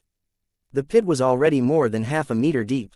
Just as Tang Zhen was observing him, the girl's face revealed a joyous smile. She laid on the ground and stretched out her hand to grab the pit. A chubby white worm was caught by her and it was constantly wriggling, as if it wanted to escape. The girl lifted the bug up and threw it to the ground. The bug twitched a few times and then stopped breathing. He put the bug into the cloth bag beside him. The girl filled the pit with the soil again, then walked away with the bag. Tang Zhen's eyes never left this scene. After the girl left, he and the 5-sector Lord brothers slowly followed. Before she knew it, the girl had already left the industrial area and was walking toward an area filled with wreckage. Only at this moment did Tang Zhen notice that this hill-like wreckage was not a pile of rubbish. Instead, it was a residence built with various objects.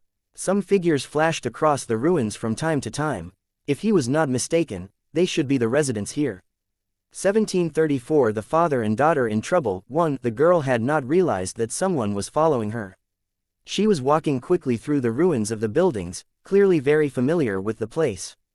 If there were no accidents, her home was also here. Tang Zhen's group of 6 unhurriedly followed the girl. They also slowly walked into the ruined building. However, their bright and clean clothes were somewhat out of place with the surrounding environment. When the residents along the way saw them, they couldn't help but avert their eyes. There was disgust, fear, and irrepressible envy in their eyes. Even though the tribesmen looked similar to humans, there were still differences in the details. With their clothing and the sector lord aura, the residents subconsciously thought they were tribesmen. On this industrial planet, the Taroboros were the absolute aristocrats, and many of the residents had never even seen them before. However, it was also because of this that the residents felt strange. The tribesmen had always been proud of their noble status, and would never easily step into the areas where civilians lived. Some tribesmen would never enter an industrial planet in their entire lives. This was a well-known fact, which was why the residents were in disbelief when they saw the outsiders who were suspected to be Tarobo people.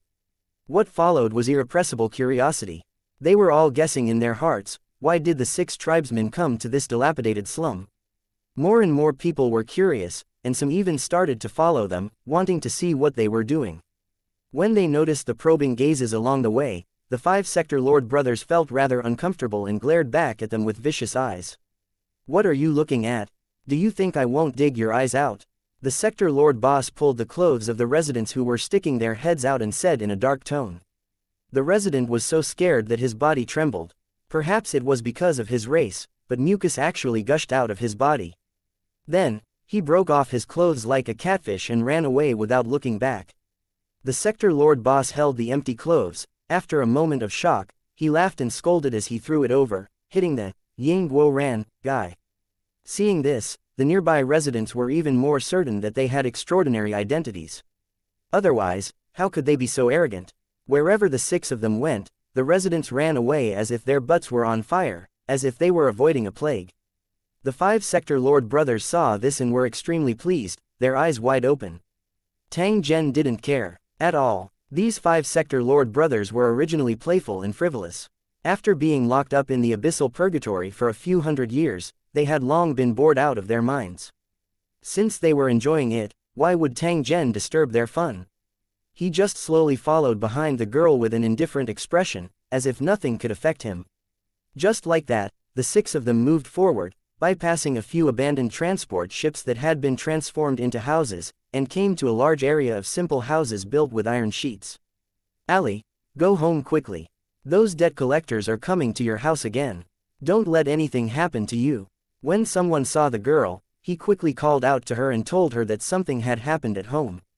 When the girl named Ali heard this, her face immediately became anxious and she ran towards the iron house with all her might. Tang Zhen hurriedly followed after seeing this. After walking for a short distance, he saw a group of hooligans surrounding a metal house. These hooligans had fierce looks on their faces as they pointed at a handsome man sitting on the ground and cursed. What are you guys doing?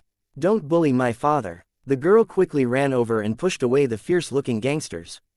She rushed to the man sitting on the ground and quickly checked if he was hurt.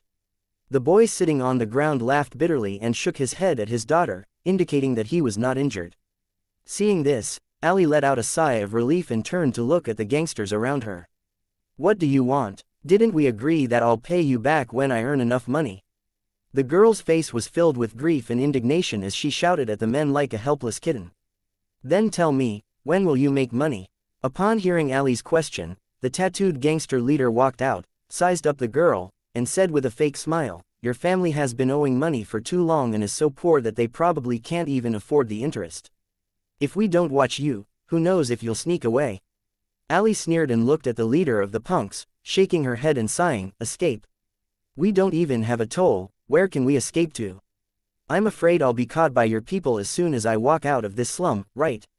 Hearing the girl's question, the hooligan leader laughed, looking very proud. It's good that you know. I can tell you clearly that no one can escape the money they owe us. However, your family really owes too much money. Our boss felt that you definitely wouldn't be able to pay it back, so he thought of a way for you to pay it back. Speaking of this, the leader of the punks revealed a lecherous smile and sized Ali up. Even though you pretend to be a tomboy every day, everyone knows in their hearts whether you're a man or a woman. Our boss said that as long as you come to our shop to pick up customers, we can offset the interest you owe and give you living expenses every month. How about it? We're kind enough, right? If I were you, I'd quickly agree. Otherwise, you know the consequences of angering us. I'm afraid you won't even be able to stay in this slum. If you were kind, we wouldn't have to pay dozens of times the interest, Ali sneered. The gang leader pouted and said in a teasing tone, cut the crap. I'm telling you, you must go this time, and I'll be your first customer. The punks around heard this and immediately laughed out loud, looking at Ali with ill intentions. Just as the hooligans were laughing wildly, the handsome man sitting on the ground suddenly raised his head and stared at the leader of the hooligans. His eyes were filled with undisguised killing intent. After the gang leader saw the man's eyes, he was so scared that he took a few steps back. He felt a chill on his back, as if a sharp blade was placed on his neck. However, he quickly realized that this man was a cripple. Why would he be afraid of him? It was too embarrassing to be shocked by a cripple in public. The gang leader felt that his underling was looking at him weirdly and couldn't help but fly into a rage out of humiliation. He pointed at the handsome man on the ground and scolded, "You're a fucking piece of trash. How dare you look at me like that? Are you tired of living?" As soon as he finished speaking, he raised his foot and kicked the handsome man on the ground. Seeing this, Ali screamed and quickly stood in front of her father. If he was kicked by this kick, his weak father would definitely faint. "Damn you, I can't stand it anymore." At this moment, an angry roar came from the side. Then, a figure rushed over like lightning.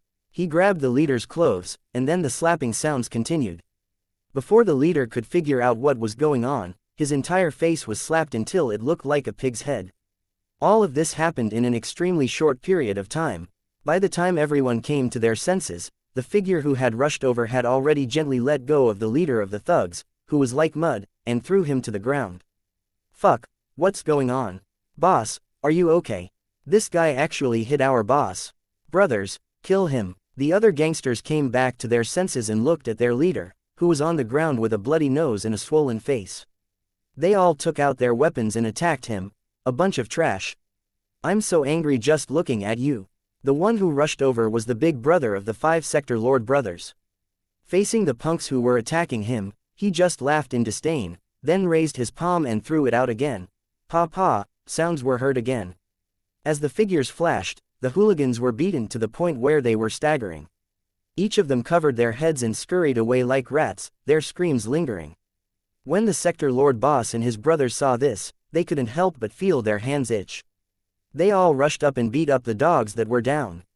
Looking at the figures rolling on the ground, Ali and the onlookers were all stunned, not knowing what had happened. The group of hooligans were beaten up so badly that they couldn't even speak. They were also complaining in their hearts. They didn't understand where these 5 guys who had suddenly appeared in front of them came from. They actually dared to attack them. "Hurry up and call for help. If this continues, we'll all be killed," one of the gangsters shouted as he rolled on the ground. Then, a car started up and sped away. "You still dare to call for reinforcements? I'll beat you to death." The sector lord's face was filled with disdain. If it wasn't for the fact that he was afraid of affecting Tang Zhen's investigation plan, he would have just waved his hand and turned these punks into dust. Hee, to be able to fight against 5-sector lord cultivators at the same time, it's enough for you trash to boast about for the rest of your lives. The sector lord boss kicked the hooligan in front of him, and when he turned to look at Tang Zhen, he realized that he was already walking towards the father and daughter who were sitting on the ground. "You're from the elf clan, right? Do you know xianxia?" When the handsome man on the ground heard this, he suddenly raised his head and looked at Tang Zhen. His eyes were filled with shock and doubt. In his eyes, there was even a trace of undetectable glistening tears that flowed out uncontrollably because of these words. 1735 people are worse than dogs when they leave their homes. The handsome man hesitated for a moment when he saw Tang Zhen standing in front of him. He then asked in a hoarse and cold voice, "Who are you?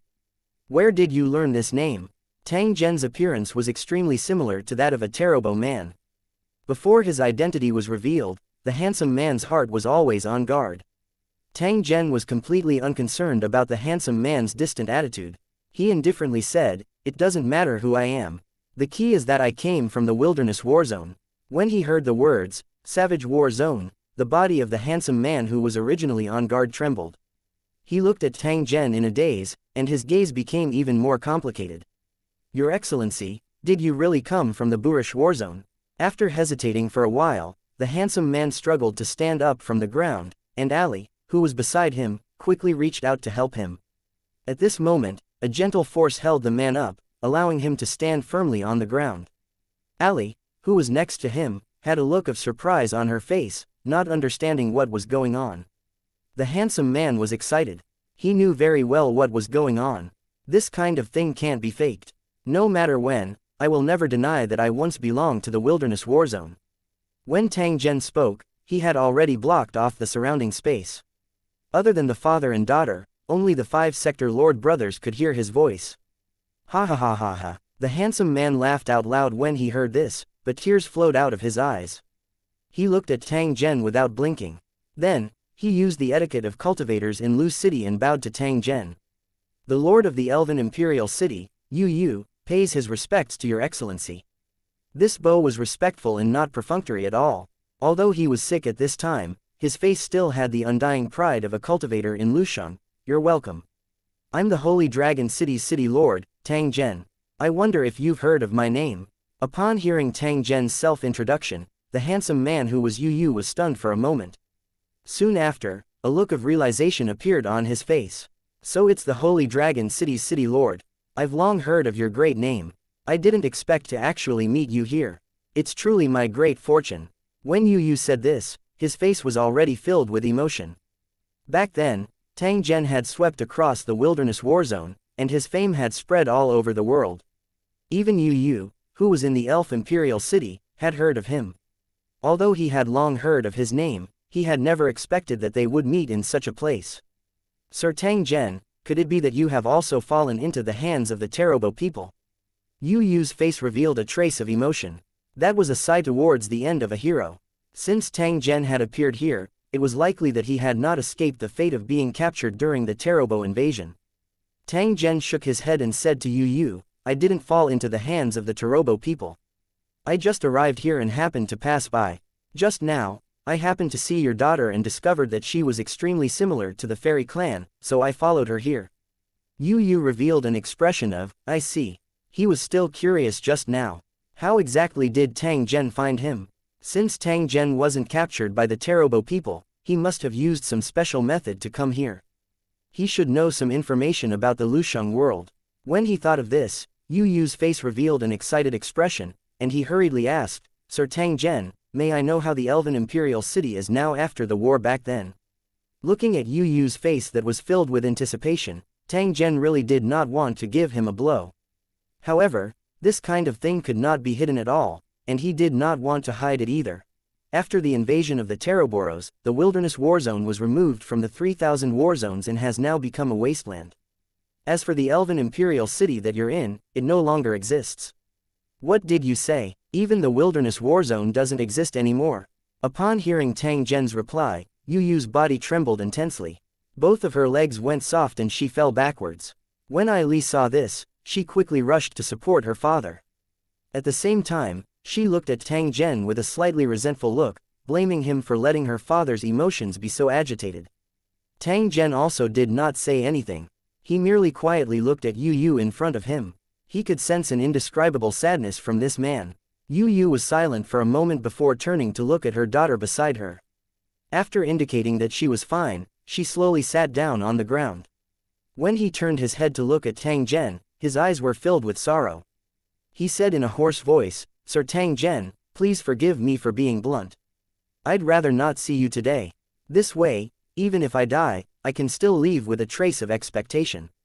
In this foreign land, the wilderness war zone and the Elven Imperial City were the only spiritual pillars in my heart. Even though I was already crippled, I would never forget that I was once a cultivator.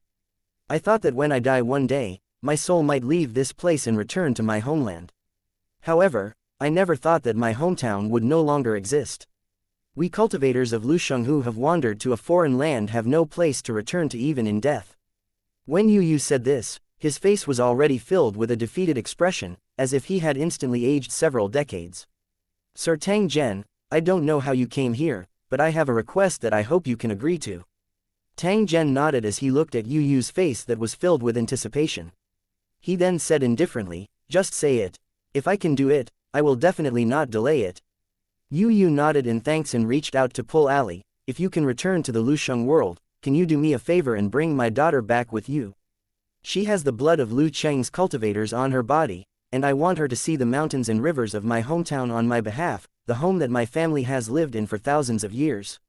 Hearing Yu's request, Tang Zhen sighed in his heart and shook his head. I'm sorry, I can't agree to that. Hearing Tang Zhen's rejection, Yu revealed a bitter smile. Her daughter, however, clenched her fist in hatred. She looked at Tang Zhen with a trace of begging in her eyes. What was wrong with this man in front of her? Couldn't he just lie to her father? He was so sick that he wouldn't live for long. Ali secretly looked at Tang Zhen, constantly winking at him, hoping that Tang Zhen would cooperate and deceive Yu, so as to avoid him being too sad. Ali had never seen such an expression on her father's face since she was a child. It could be seen that in his heart, the world of towers and the elven imperial city were more important than his life. In the past few years, Ali had no idea that her strong father had such a story. No matter what, he could not let his father have any regrets, even if it was a lie.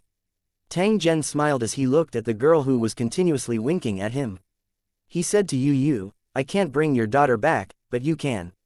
Although the wilderness warzone no longer exists, the survivors have built a new warzone.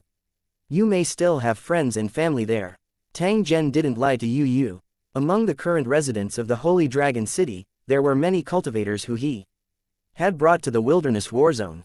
Yu Qianhua and the others had already rebuilt the city. With the rapid development of the Holy Dragon Warzone, they had already begun to release information to the cornerstone platform of the 3000 warzones. Any survivors from the Savage Warzone could be teleported to the Holy Dragon Warzone through the cornerstone platform. The teleportation fee would be paid by the Holy Dragon City. This was the promise Tang Zhen made to the residents of his building back then. A man's words were like a mountain and he naturally had to do what he said. Such a relentless search for survivors was only to give them a chance to reunite with their friends and family, to avoid the sorrow of not being able to see each other until death.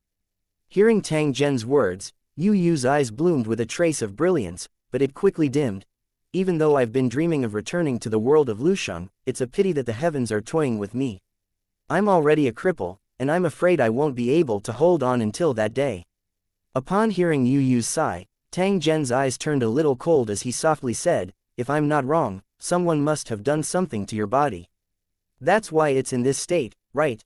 A cultivator of Lu Cheng, if it wasn't a fatal injury, would recover sooner or later, and not be like Yu Yu, who was beyond cure." Yu Yu nodded, his face filled with unwillingness. It could be seen that the past was unbearable to look back on. I'm not the only one. Almost all the cultivators who were captured in the Savage War Zone were killed by these bastards. They extract our blood and bone marrow and throw them into strange devices that are filled with tubes. Then, they inject us with all kinds of drugs. They tortured us for more than 10 years without rest. When we lost our value, they threw us to various planets. Countless cultivators had died in the process, and those who could survive had become disabled. He could no longer continue cultivating, and his body was getting worse and worse. If he wanted to live, he could only work hard. There were hundreds of thousands of cultivators who were thrown onto this planet. I wonder how many are still alive. Hearing Yu Yu's words, Tang Zhen's eyes flashed with killing intent. The 5 Sector Lord brothers were so angry that they clenched their teeth, almost cursing out loud. Lusheng Shus could be killed, but not humiliated. This group of special waves of people actually did such a thing. They were really going too far. This enmity was truly unending. 1736 It's time to take you home. 1 Tang Zhen was clear that the cultivators of Lu Cheng would definitely suffer a lot after being captured and brought to the territory of the Tarobo people. Although he had promised the residents of his Lusheng that he would rescue them sooner or later, he also knew that not many cultivators in his Lusheng could wait until that day. If not for Tang Zhen's careful and conscientious work over the years, establishing the Sacred Dragon Warzone and becoming the Lord of the 5th Warzone, and later finding strong reinforcements by chance on the Island of Fate, the revenge against the Tarobo people might have been delayed. But even if he was mentally prepared, those things that Yu Yu described still caused the killing intent in his heart to rise. A warrior could be killed but not humiliated. The actions of the Tarobo tribe had completely infuriated Tang Zhen. In the coming war, the tribesmen had to pay the price for what they had done in the past, so as to comfort the souls of the dead cultivators in Lusheng. Turning his head to look at Yu Yu, whose face was filled with sorrow, Tang Zhen was silent for a few breaths before speaking to him. If I let you recover now and then take charge of finding the cultivator Lu Cheng, can you do it? Hearing Tang Zhen's words, Yu Yu's face revealed a pleasantly surprised expression as he hurriedly nodded his head to indicate that he could. The incurable disease in his eyes was simply not worth mentioning in the eyes of a cultivator like Tang Zhen. This was the difference in realm. Yu Yu naturally knew about this.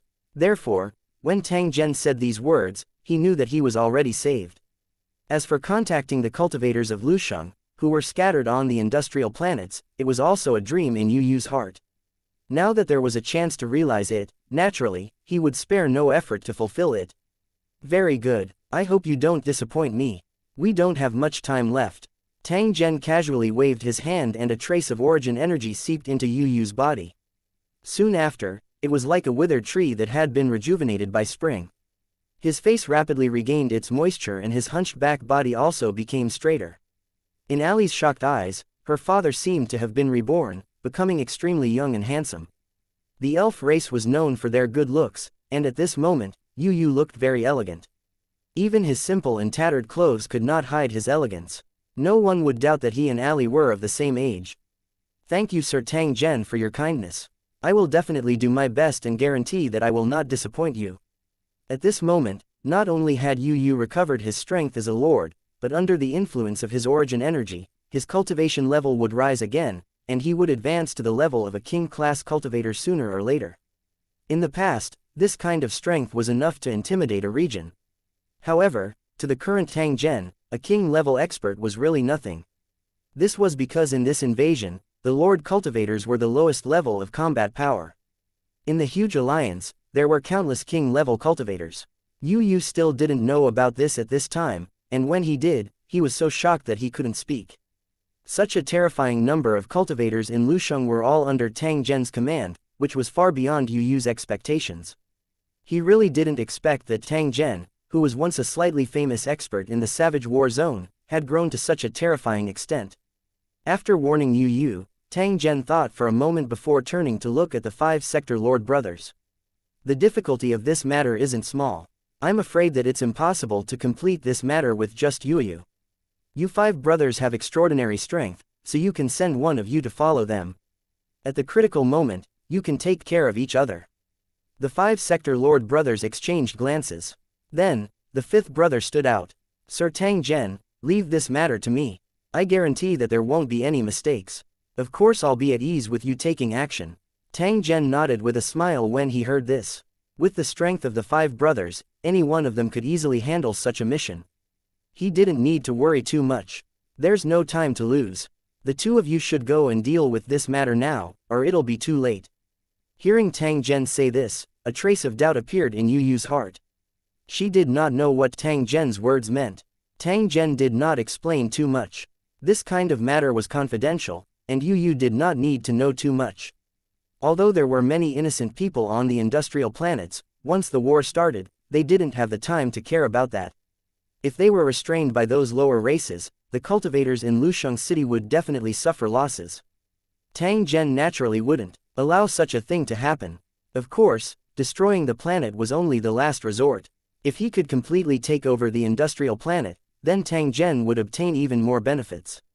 However, the battlefield was constantly changing, and one had to prepare for the worst. Perhaps it wouldn't be long before this industrial planet would be like that commercial planet, completely turned into a wasteland. Even if the cultivators of Lucheng retreated, it would take hundreds of thousands of years for the planet to recover its former vitality. Yu Yu and the 5th brother left together, but his daughter couldn't follow them. Although what they were doing wasn't particularly dangerous, it was still a little inconvenient to bring a normal person along. Therefore, before Yu Yu left, she entrusted her daughter to Tang Zhen, hoping that he could help take care of her. Tang Zhen would naturally not reject such a small matter that could be done casually. After nodding his head in agreement, Yu Yu bowed and left. Ali looked at this scene silently, with a faint doubt on her face. She really couldn't understand why her father, who had always been low-key, would suddenly participate in a seemingly very mysterious matter. The girl's heart was filled with curiosity toward her father's true past and the background of Tang Zhen and the others. However, Tang Zhen appeared to be extremely dignified. Although the girl was born with an unyielding and strong character, she did not dare to rashly act rashly. Moreover, before his father left, he had repeatedly exhorted him to listen to Tang Zhen's words. At the same time, her father had also told her in a low voice that this young man was a legendary figure and that she was absolutely not allowed to offend him. Even if Ai Li had a lot of questions in her heart, she could only suppress them in her heart. From time to time, she would secretly observe Tang Zhen, her eyes full of curiosity. The matters here have been settled. Let's head to the capital of this planet and see if there's anything we can do. After Tang Zhen said this, he turned around and left. Sir, can you wait for a moment? I'll clean up the house first. It's a pity to throw it away like this. Hearing that Tang Zhen wanted to leave, Ai Li quickly opened her mouth to request. She really couldn't bear to throw away the things at home. When a poor family lost their business value, the less they had, the more they knew how to cherish. If it's a memento, you can take it. If it's a simple daily item, there's no need to. After hearing Zhen Tang's words, Love hesitated for a moment before nodding. Actually, there's nothing valuable here. Since you've said so, I won't pack up. Although she said this, there was still a trace of heartache on her face. She was obviously a girl who knew how to manage the family and was not willing to waste the hard-earned money. Tang Zhen faintly smiled when he saw this. He casually threw out a bag and it gently fell into Ali's hand. Take it, this is for you, it's of no use to me. Ali took the bag and opened it curiously. Then her eyes widened and she said in a trembling voice, "Oh my god, it's so much money. I can't take it back quickly." Tang Zhen shook his head, "Just take it. It won't take long before this thing becomes scrap metal. However, the metal used to make coins is pretty good. After I take it to the Tower World, I can sell it for a bit of money." Speaking up to this point, Tang Zhen turned his head to look at the crowd coming from the distance. He smiled and said to Ali, "Besides, don't you owe someone a sum of money? Now that he's here, you have to pay back the debt." Upon hearing Tang Zhen's words, Ali pouted her mouth and said in an unwilling tone, "Those guys are too black-hearted. When my father was seriously ill, I had no choice but to borrow some money from them. Who knew that in just a few years, it would multiply so many times? We simply can't pay it back." As Ali spoke, she didn't notice the group of people walking towards her. One of them was the gang leader who had just been beaten up. "Little girl, what you said is wrong. You should know that if it wasn't for us, your father's life would have long been gone. Moreover, we rely on this line of work to make a living. In order to avoid losses, we can only use some special means." The one who spoke was a tall man. He explained a few words to Ali with a smile on his face, then turned to look at Tang Zhen beside him and bowed respectfully. 1737 Casting a wide net, looking for cultivators in Lusheng 1. As the tall man spoke, everyone turned to look at him. Just by looking at the gangsters around him, he knew that this person must be their real boss. As for the leader of the gangsters, he was just a pawn at best. If the underlings couldn't cover them, they naturally had to ask. Please like and share the video on the YouTube channel Cultivation Audiobooks. The boss to come on stage. After beating the underlings, the old would come. This was a very common thing. In the underworld, face was the most important thing. He had to get it back no matter what. Although his subordinate was beaten black and blue, the man didn't rush up recklessly like his subordinate. Instead, he carefully observed the situation before approaching. To make a living on the edge of a knife, one must have good eyesight, or else they would not even know how they died.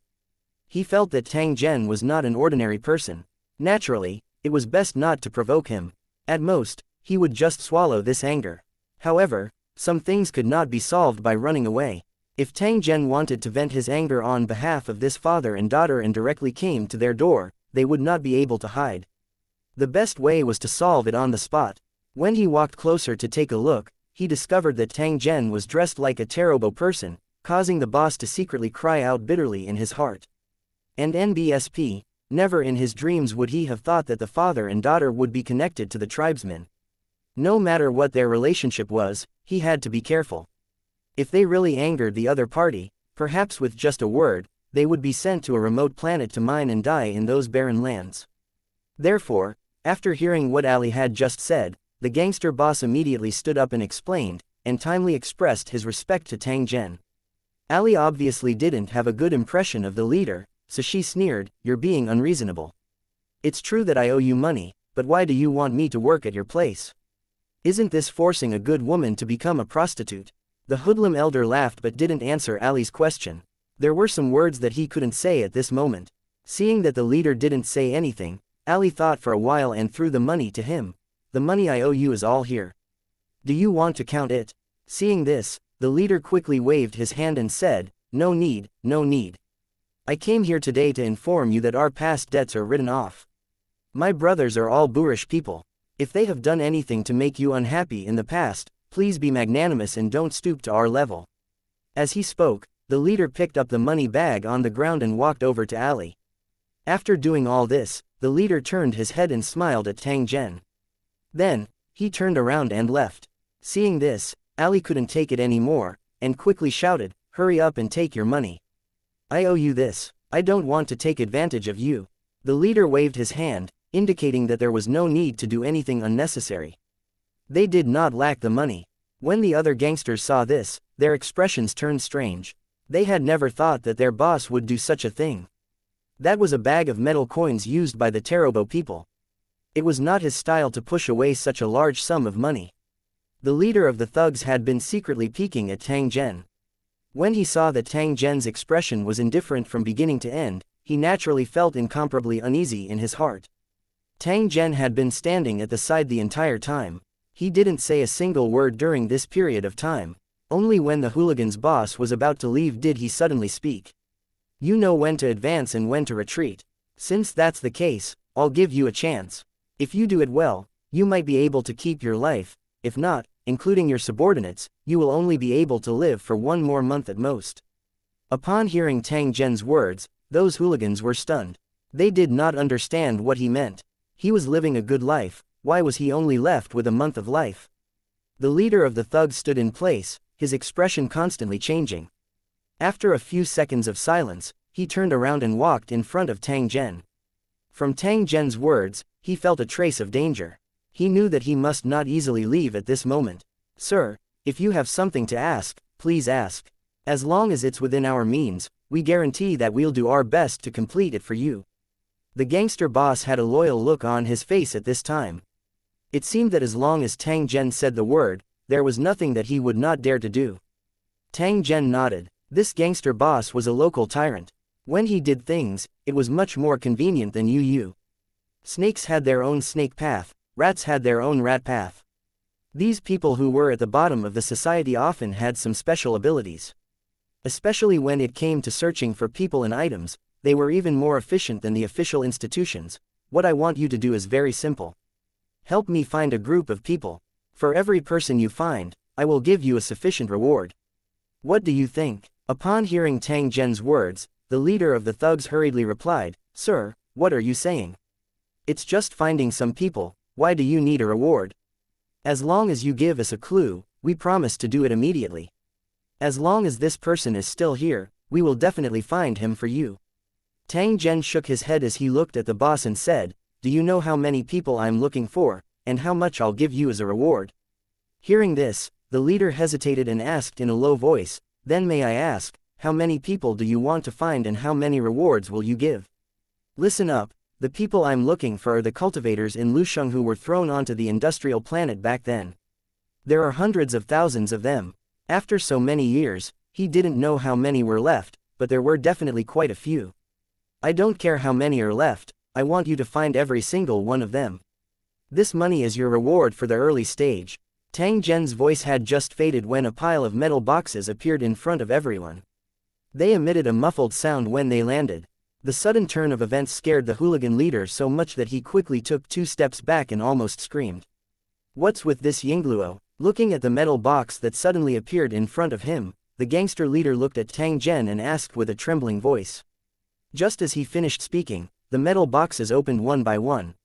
Then, there was a clattering sound and countless metal coins flowed out. The leader of the thugs was dumbfounded when he saw this. His eyes were fixed on the shining coins, and his mouth was open for a long time, even drooling. All of them were unique currency used by the tribesmen to tip, and every single one of them was genuine. The boss did not need to look carefully to confirm that they were all real. When he recalled what Tang Zhen had said earlier, how could he not know that these were the rewards he had mentioned? At the thought that all the money might belong to him, the leader felt a little dizzy. He had worked hard for so many years, but he had never seen so much money. Swallowing his saliva, the leader looked at Tang Zhen and asked in a hesitant tone, Your Excellency, are these all for me? That's right, this is only the initial reward. If you do it well and are fast enough, there will be more rewards for you. When the leader heard this, he no longer hesitated. He patted his chest and promised, Sir, please rest assured. Even if I have to give up my life, I will guarantee that I will do this well for you. The underlings behind him also nodded their heads vigorously. They were also extremely excited. They knew that even if they could only drink soup, they would be stuffed to death. Don't worry, if you don't do it well, I won't take your life. I'll only make you wish you were dead. Although Tang Zhen's tone was calm when he spoke, the hooligan boss still felt waves of coldness all over his body. It was as though his scalp had turned numb. "Don't worry, sir. I promise you won't be disappointed." After feeling the faint killing intent, he quickly promised again. After witnessing Tang Zhen's wealth and strange methods, he was already certain that if the other party wanted to kill him, it would be no different from squashing an ant. Even so, the leader still wanted to try. Great risks came with great rewards. He had encountered this matter by chance. If he could really do it well, it might be the best opportunity to change his fate. Thinking of this, the leader swore to himself that he would get this done no matter what. Not for anything else, but to hug someone's thigh and one day soar to success, to become a true man above all. 1738 livestream for the entire planet. 1. With the help of Yu and the leader of the gangsters, the search for cultivators in Lucheng would be much faster. Few people could refuse such a huge reward. However, Tang Zhen felt that it wasn't enough. Hence, he would think of another way to continue searching for the cultivators of Lucheng City. If it was possible, he would not leave a single one behind. If he only relied on manpower to search for it, the efficiency would undoubtedly be too low. He had to use a more effective method. Should he use the Realm Lord's method to create a huge illusion in the air to announce his arrival to the cultivators in distress, or should he use other methods? Tang Zhen felt that he could first make use of the internet media. Through the ubiquitous broadcasting devices on the industrial planet, he could let those cultivators in distress know of his arrival. After making up their mind, Tang Zhen and the others boarded the transport ship and headed straight for the capital of the industrial planet. A few hours later, the transport ship arrived at the industrial planet's capital and headed straight for the planet's film and television center. On the industrial planet, there were still television-like institutions. They had set up a large number of open-air speakers and transmitted programs to the speakers of ordinary people. Whether it was a celebrity, politician, or a variety of businesses, as long as they wanted to increase their popularity, they had to often appear in the public eye. A video player similar to a television could solve that problem perfectly, which was why the Teroboros did not ban such advertising despite their advanced technology. The only things that were constantly being improved were the terminal that received information and the ever-changing program content. The transport ship slowly descended. Tang Zhen and the others alighted and headed straight for the film center. The automatic identification system at the entrance stopped them. The Planet Film and Television Center was an important place. Without the right to enter, it was impossible for Tang Zhen and the others to enter. Tang Zhen, who was slowly walking forward, casually snapped his fingers. The access control equipment that was in operation burst out with sparks, and the solid transparent door automatically opened. "Go in. Don't hold back. Kill anyone who tries to stop you." Hearing Tang Zhen's order, the sector lord boss chuckled and walked towards the armed guards who had rushed out. "Who are you? What do you want?" The visitors to the Planet Film and Television Center were all celebrities with high status, and they definitely couldn't be harassed. Now that they saw that someone had barged in, those guards acted as though they were facing a great enemy. They took out their weapons and surrounded Tang Zhen's group, wanting to subdue them. The sector lord boss didn't waste any words, waving his fists and smashing everywhere. In the blink of an eye, the hall was filled with figures flying everywhere, and screams of pain rang out non-stop. As for the guards, electric guns and net, it was like scratching an itch on the sector lord boss' body, without any effect. When the staff in the hall saw this, they screamed in fear and fled in all directions. Ignoring the panicking crowd, Tang Zhen and the others took the liquid elevator to the top floor of the film and television center in the harsh alarm. The so-called liquid elevator was actually a device similar to an elevator. It could move up and down through a sealed and transparent tube full of liquid, which could minimize the probability of an accident. In the liquid, there were also special glowing fish, which swam up and down in the pipeline, making people think that they were swimming in the ocean. In just a few seconds, Tang Zhen and the others had already arrived at the top floor and found the office area where the person in charge of the film center was located. Those in charge were in a meeting and were blocked by Tang Zhen. Now, they were all hiding in the meeting room. At this moment, the top floor was already on guard. Dozens of armed guards rushed over when Tang Zhen's group appeared. There was no verbal communication. When they encountered each other, the guards immediately opened fire. Compared to the non-lethal weapons used in the hall, among the lethal weapons used by the guards on the top floor, there was already an electromagnetic explosive gun, which could easily penetrate the concrete wall and cause a large area of damage. In addition, there were also weapons similar to air bombs. After firing, there would be a blinding white light, and the air seemed to be torn apart. The sector lord boss who was at the very front was shot a dozen times, the metal particles on his body were smashed into pieces, falling down continuously. Seeing the sector lord boss coming out unscathed from the attack of the shotgun-like weapon, the guards were shocked, their faces filled with shock. Even a robot couldn't withstand the bombardment of such a weapon, so why was this strong man in front of him unscathed? Continue to shoot and kill them all. The captain of the security guards standing behind immediately roared in exasperation when he saw this. He had already treated Tang Zhen and the others as top-class threats. He's still fucking coming. The sector lord boss saw this and threw a punch forward. The air rippled and layers of air waves rippled forward. Blood spurted out of the guards' mouths, and they fell to the ground like mud, no longer breathing. Facing the guards who used lethal weapons, the sector lord boss didn't hold back anymore, directly killing them all. With a light wave of his hand, the electromagnetic gun on the ground landed in the sector lord boss's hand. He took a look and aimed it at the trembling guard captain. Bang! After a crisp sound, the captain of the guards on the opposite side was dismembered, and his flesh and blood were all over the wall. Oh, this thing is quite useful. The sector lord boss naturally didn't care about the power of these guns, he just thought it was interesting, so he casually pulled the other guns over. He threw the guns to the other three brothers, then gave one to Tang Zhen and Ali. Then, the four brothers kicked open the door of the meeting room like bandits. The managers of the film and television centers were all gathered together. When they saw Tang Zhen and the others who had rushed in, they were so frightened that their entire bodies trembled. I'm telling you, the planet's ground guards are about to arrive. If you stop now, you might be able to reduce your punishment. The one who spoke was a terrible man.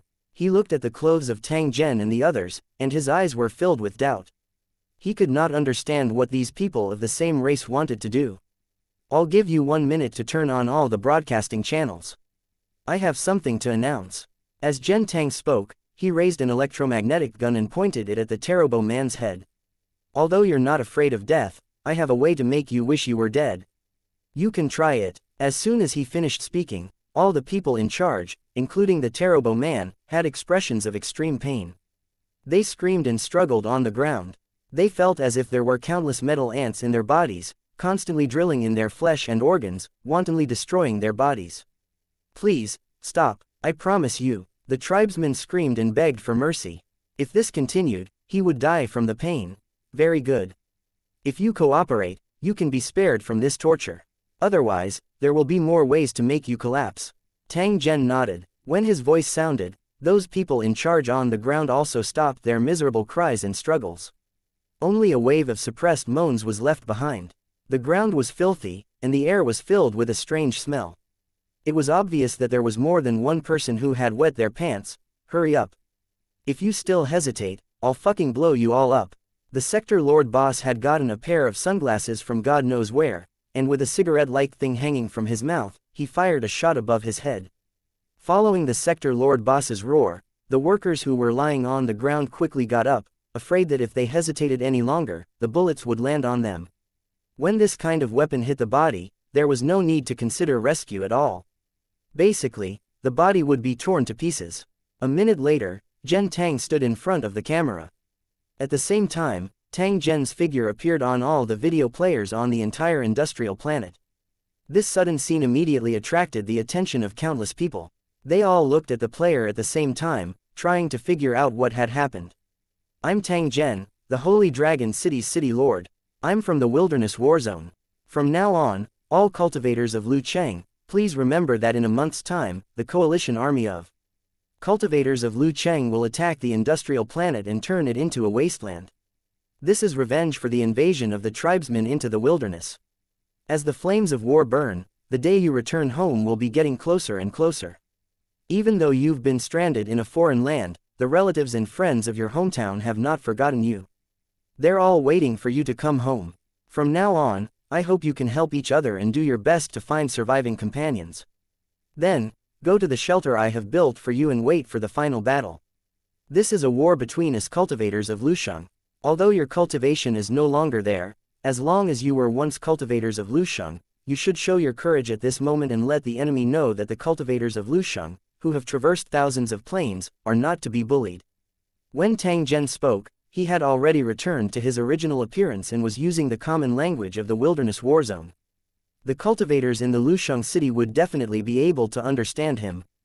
After saying this, Tang Zhen turned his head and looked out of the window. He saw more than a dozen flying devices circling outside. The ground was also filled with armed ground guards. After receiving the alarm from the Planet Film and Television Center, the ground security team quickly sent people over and surrounded the place. Tang Zhen revealed a cold smile on his face when he saw this. I don't care if you're a friend or a foe. Now, I'll show you how the cultivators of Lusheng City take revenge. He pointed his finger out of the window, and the flying devices in the air exploded like firecrackers, turning into fireballs one after another. He killed the cultivators of Lucheng.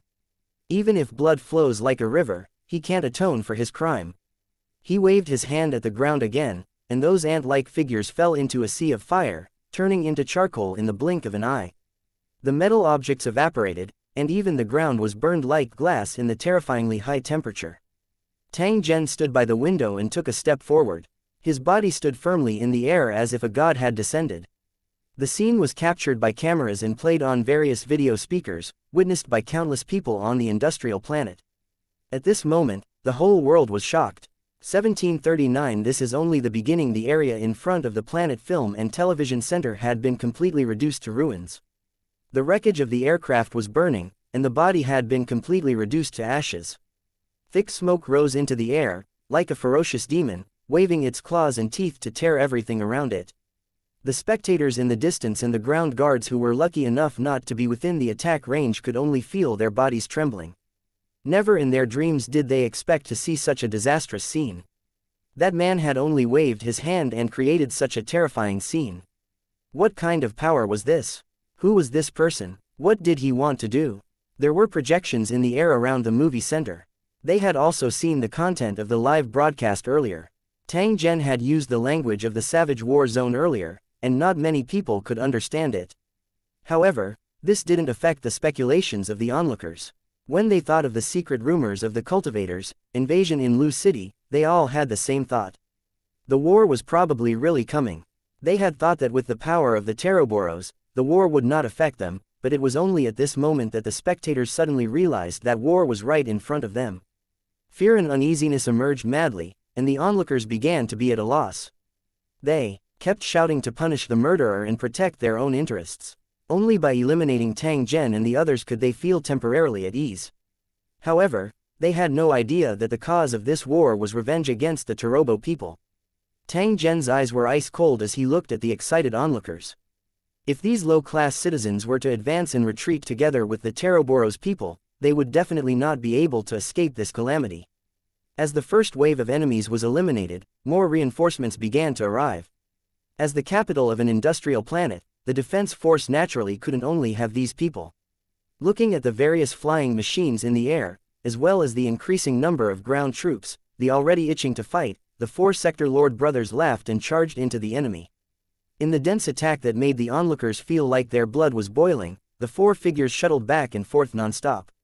For a time, the sound of explosions was endless, but they were completely unscathed. Seeing the ant-sized figure in the air destroy the low-altitude patrol ship with a wave of his hand, the onlookers thought that they were hallucinating and that such a thing could not happen in reality. However, the terrifying shockwaves from the explosion and the buildings on the ground that were affected proved that it was not an illusion. Starting from the Planet Film and Television Center, the area of the battlefield grew larger and larger. The ground was burning with flames everywhere, and thick smoke rose into the sky from the city. "You crazy people, what are you planning to do?"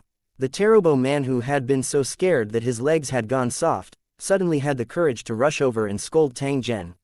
"You think it's cruel?" Tang Zhen turned around and looked at the person in charge, who had an angry expression on his face. He asked in an indifferent tone, "If you were a native of the invaded dimension, you could say that.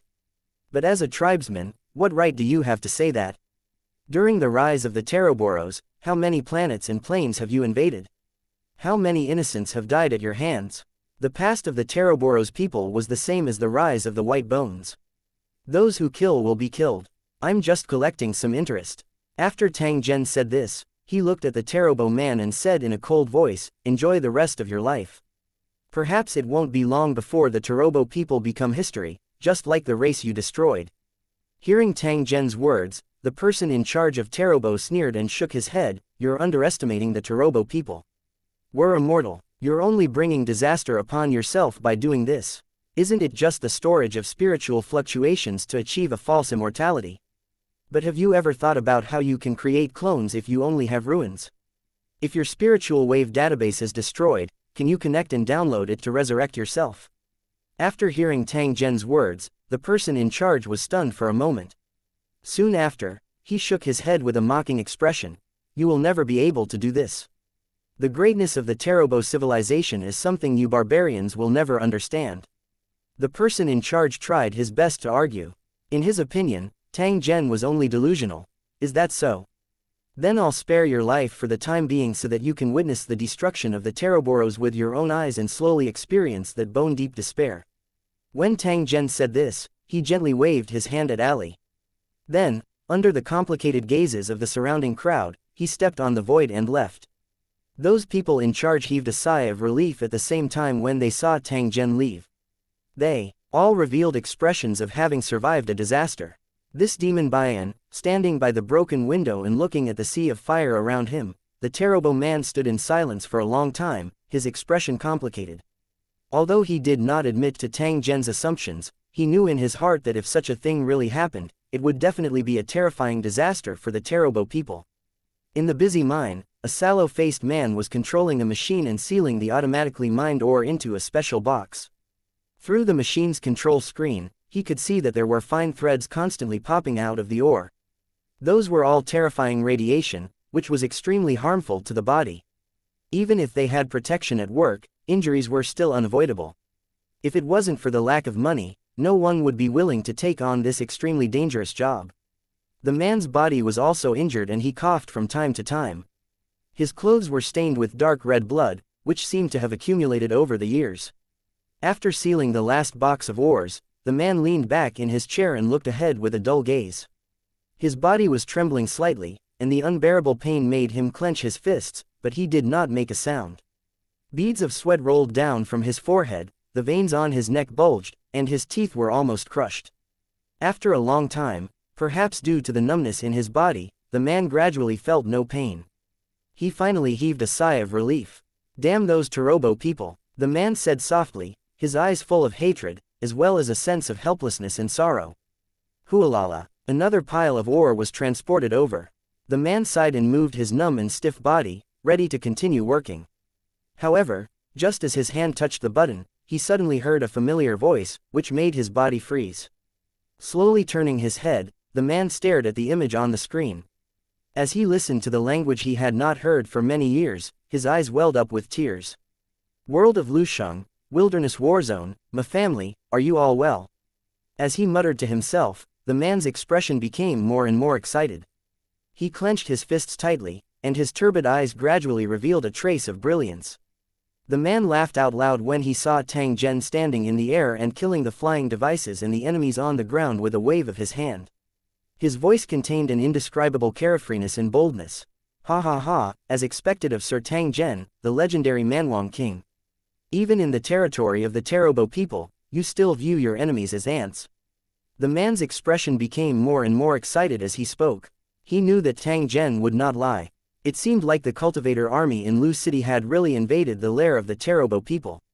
Although he had fantasized about this scene before, the man had always thought that it was impossible.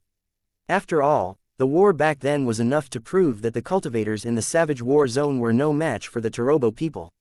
However, today, the thing that he thought was impossible had happened. Moreover, Tang Zhen had used such a shocking method to issue the letter of challenge. A month later, the war tower would arrive at the industrial planet. At that time, wherever the cultivators of the war tower went, they would turn into scorched earth. This was Tang Zhen avenging them and avenging the dead cultivators of Lusheng. He was guiding the survivors back home. Tang Zhen's words reverberated in the man's mind. He slowly stood up and slowly walked out of the operation room that he had worked in for several years. Looking at the gray sky above his head and the desolate land around him, he just wanted to shout to the sky to express the excitement in his heart. Hey, what are you doing? Why aren't you working? Don't you want your salary? Suddenly, there was a scolding from the side. A supervisor who was a third-class citizen walked over and shouted at him. To this supervisor, a man without citizenship was someone he could curse and bully at will. Doing such a dangerous job might lead to his death in the operation room one day. He looked down on this kind of low-level race that worked hard to earn money. The way the other man looked at him was very strange, as if he was looking at a clown. This made him very unhappy, so he always found an opportunity to make things difficult for him. The man turned to look at the supervisor beside him. In the past, in order to make a living, he had no choice but to endure the other party's difficulties, only to persist in the goal in his heart that seemed to be impossible to achieve. However, now that he was being made difficult by the other party, his heart was as calm as water. He only quietly sized up the other party and slowly took a few steps forward. Seeing this, the supervisor slanted his eyes and snorted coldly, "It seems that you're really not convinced. That's fine. This month's salary is gone." The man shook his head and smiled at the supervisor. "It's okay. I don't want the money. I'll just take it as buying your life." The supervisor's expression changed when he heard this. Just as he was about to say something, the man had already reached out and grabbed his neck, throwing him into the metal box that contained the ore. As the supervisor screamed and cursed, the man entered the operation room and pressed on the panel. The huge mechanical arm began to seal itself, and the supervisor's voice became inaudible as he was locked in the ore box that emitted radiation. After doing all this, the man clapped his hands, picked up the clothes next to him, and slowly walked out of the mine. The moment he walked out of the mine, beams of light suddenly shot up into the sky in the distance. Runic rings danced around the pillar of light, exuding a mysterious and strange aura. However, to the man, these runes were so familiar, as if they were a pass to go home. 1740 I've been waiting for this day for so long. After leaving the mine, the man returned home. Looking at the dilapidated residence, the man smiled indifferently. After a simple packing, he walked out of the house again. This was only his temporary residence. He had lived in this place for several years, and it was time for him to leave. In the past, when he went out, he was always in a low mood and had to work hard to make a living, like a walking corpse. But this time, he left home to go home, to his real home. In his old clothes were all of his savings, as well as his sharpened short knife and hand crossbow. Hiding a sharp weapon and not showing it to others, the day it's unsheathed, the head will roll. He had not come into contact with these things for a long time, but at this moment, they would soon come in handy. Not long after he left home, the man came to a dilapidated residential area and walked around it. Black smoke billowed out of Lin Li's chimneys, and poisonous black dust was everywhere. The bosses of those factories did not care about the health of ordinary people at all, nor did they care about what the environment would become. When this planet was abandoned, they could find a new planet to modify it. With the Tarobo people's technology, it was not difficult to do so. In the territory of the Taroboros, there were both beautiful and prosperous planets and ugly and dirty places, none of which were related to each other. Stepping on the dust on the ground, the man came to the front of a house and knocked on the door a few times. "Who is it?" An old and hoarse voice was heard. Then, a tall man with a head full of white hair opened the door and stuck his head out to take a look. "Big brother, little seven." Seeing the man standing at the door, the white-haired man who was called Big Brother was stunned for a moment, then opened the door. "Why are you here? Come in and let's talk." Big Brother opened the door and the two of them walked into the room and sat down. Little Seven casually looked around the room and saw many medicine bottles. "Big Brother, you're not feeling well." Hearing Little Seven's question, Big Brother laughed bitterly and waved his hand. "It's getting worse and worse. I can't even take medicine. I reckon that after a few years, there will only be you and ninth brother left out of the 10 of us." Hearing his boss's words, Little Seven's eyes flashed with a trace of sadness, which was then replaced by anger. Of the 10 brothers, 3 had died during the invasion of the Taroboros, while the remaining 4 had died in succession over the years. Now, only 3 of them were left. Because they didn't have a legal identity, most of the cultivators in distress lived extremely hard lives. To be able to live until now, they had almost all suffered. Looking at Big Brother's current appearance, he was afraid that he was also beyond cure and could not hold on for long at all. Throwing away the sadness in her heart, Seven said in an excited tone, "Big Brother, did you see His Excellency Tang Zhen's live broadcast?" Hearing Little Seven's words, a trace of doubt appeared on Big Brother's face. "Tang Zhen, this name is very familiar. Where have I heard of it before?" And NBSP, yes. 7 quickly reminded him, it's His Excellency Tang Zhen from the Boorish Warzone. He's the Boorish King and the Holy Dragon City's City Lord. After hearing Little Seven's words, Big Brother revealed an expression of sudden realization and immediately remembered who Tang Zhen was. Tang Zhen had indeed made a name for himself in the Wilderness Warzone. From the beginning of the Cold Moon disaster until he was conferred the title of Wilderness King by the Cornerstone Platform, many cultivators in Lusheng City gradually knew of his existence. Even though the Savage Barren War Zone was not strong, there were still countless cultivators, so it was not easy to do this. The cultivators of Lusheng had always admired the strong.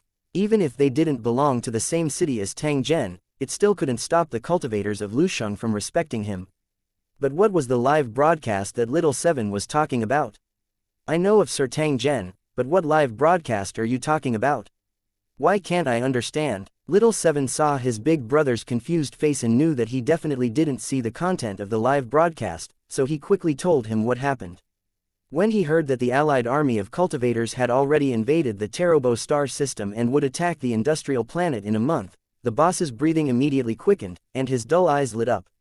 Looking at the high-spirited big brother in front of her, Little Seven had a feeling that he seemed to have been resurrected at this moment.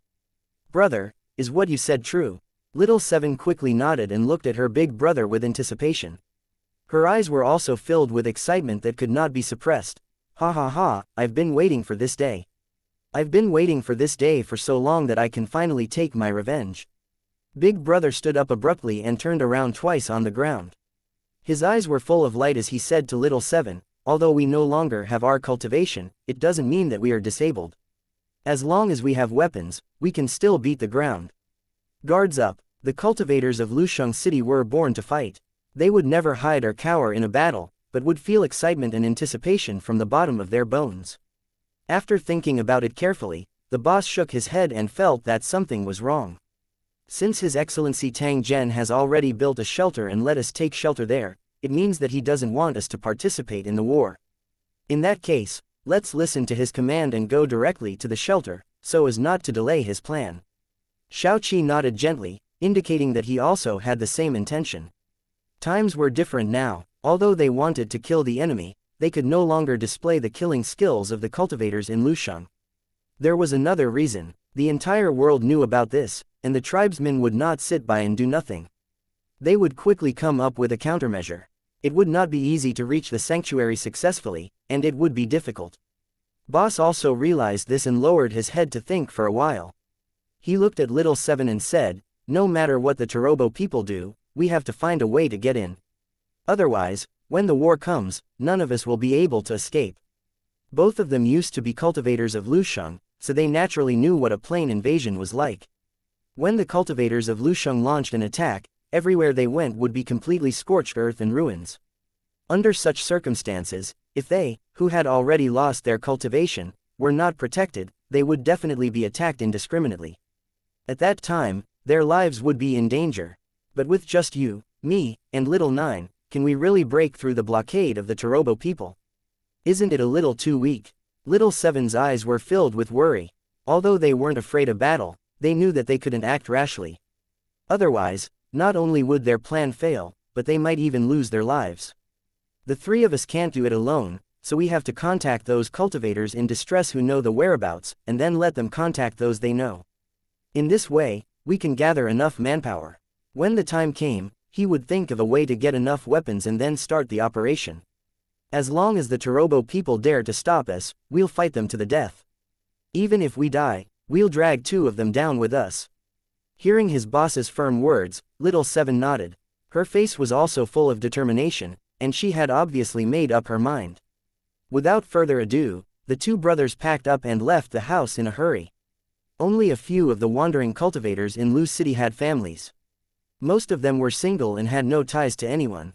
Little Seven and Boss were the same, while Little Nine liked to drink and get drunk to dispel the depression in his heart. Watching his brothers die one by one, and him, who was the most talented, becoming a cripple, only he knew the bitterness in Little Nine's heart. Big Brother and Little Seven walked all the way, and just as they arrived at Little Nine's door, they saw a ground guard's vehicle parked at the door. The 2 of them looked at each other with a wary expression. At this time, The 4 members of the security force were gathered together, punching and kicking Little Nine, who was lying on the ground, and cursing non-stop. Little Nine reeked of alcohol, letting the other party kick and hit her, groaning in pain from time to time. Little Seven's eyes flashed with killing intent. She slowly pulled out the dagger from her waist and was about to step forward to save her companion. "Don't worry, follow behind me. We'll act according to the situation." Big Brother hurriedly stopped Little Seven, then walked over with a smile, as if he was harmless. "Stop fighting. You'll die if you keep fighting." The boss went over and quickly pulled the strongest guard, using a pleading tone to persuade him. When the guard saw his boss pulling him back, he immediately swung his fist and roared, "Get lost, you lowly commoner." The ground guards were a bunch of snakes and rats. They had never been kind to low-level citizens, let alone cultivators in distress without any identity. Here, they were the real rulers. The reason why they beat Little Ninth was because they were jealous and deliberately came to find trouble. The boss quickly dodged, but one of his hands suddenly pulled out the weapon from the guard's waist. At the same time, he grabbed the guard's fist and twisted it behind him. Even though he had lost his cultivation, he still hadn't forgotten his grappling techniques. Now that he was using them, they were as smooth as floating clouds in flowing water. As long as one mastered enough skills and had a stable mind, even a 10-year-old resident of Lu City could kill an adult. The guard screamed and knelt on the ground. The boss opened his mouth and bit the weapon. At the same time, he pulled out the knife and cut the guard's hand. The guard's finger was cut off and he screamed in pain. The boss pressed the broken finger on the trigger and pulled the trigger at the back of the guard's head. A gunshot was heard, and the guard's head exploded like a watermelon. 1741 The turmoil of the industrial planet. 1. The moment the gunshot rang out, it also meant that a life-and-death battle had begun. No matter who had the advantage, they would definitely not let the other party continue to live. All of this happened in a flash. Before the other 3 guards could come to their senses, their boss had already successfully killed their companion. The headless body fell to the ground, and the other 3 security members were stunned for a moment before they roared in unison. When his big brother made his move, Little Seven's hand had already flashed with a cold light, and he quickly stabbed into the back of the other guard's head. The guard's body went soft and he fell to the ground with a thud. The remaining 2 guards were shocked. They frantically pulled out their weapons from their waists, but their hands and feet were trembling. Never in their dreams would they have thought that the other party would dare to kill someone in public, let alone a member of the ground guard. The boss raised his gun and aimed at one of them. Little Seven suddenly threw out the sharp blade in her hand and went straight for the throat of the other guard. After 2 screams, the guards who were ready to fight back fell to the ground one after another. They twisted twice and then stopped breathing. In less than 10 seconds, the 4 guards were completely killed. From this, it could be seen how superb the killing skills of the Lu Cheng cultivators were. And this was under the condition that they had lost their cultivation. Otherwise, the moment the 2 sides met, these 4 guards would have died without a doubt. Looking at the 4 bodies on the ground and the few onlookers hiding around, Big Brother and Little Seven looked at each other and quickly took off the equipment of the guards. The cultivators on this floor were proficient in killing and cleaning up battlefields, so they were extremely familiar with looting corpses. At the same time, Big Brother also kicked Little Ninth's butt and scolded, "Why are you still pretending to be a dead dog at a time like this? Hurry up and get up to help." After hearing his big brother's scolding, Little Ninth, who had been motionless, opened his eyes and sat up on the ground, his face gloomy. "Sigh, I have to run again. Why are you 2 so impulsive?"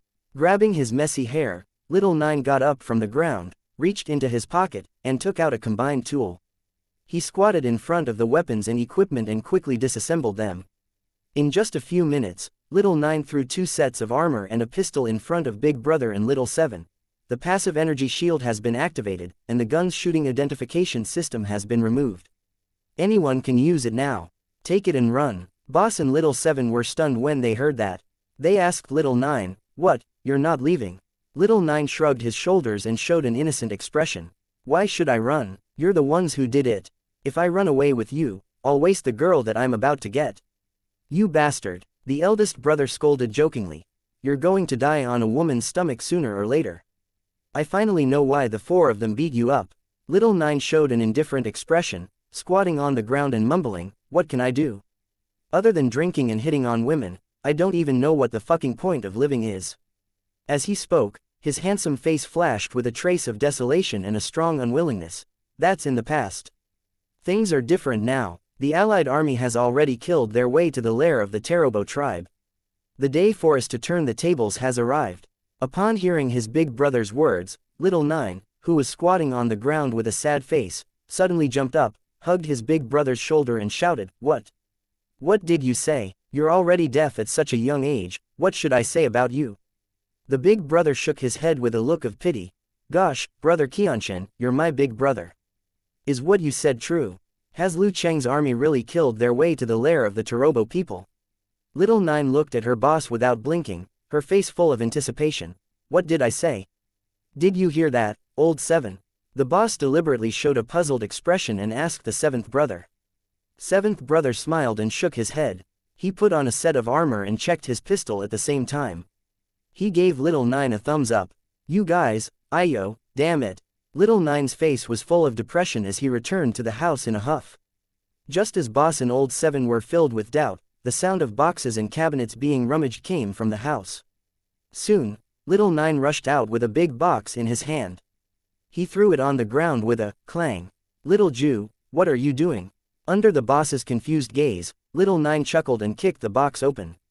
Voila! The scattered boxes revealed a bunch of prohibited weapons, electromagnetic rifles, micro-missiles, energy armors, and a bunch of things of unknown use. "Little Jew, when did you get these things?" Old Seventh picked up a light armor-piercing grenade launcher, fiddled with it for a while, and asked with a surprised expression, "Hee hee, you guys think that I only know how to drink and look for women? You're underestimating me." Little Nine put on the energy armor and picked up a rifle. With a murderous look, he said, "I've been waiting for this day for a long time.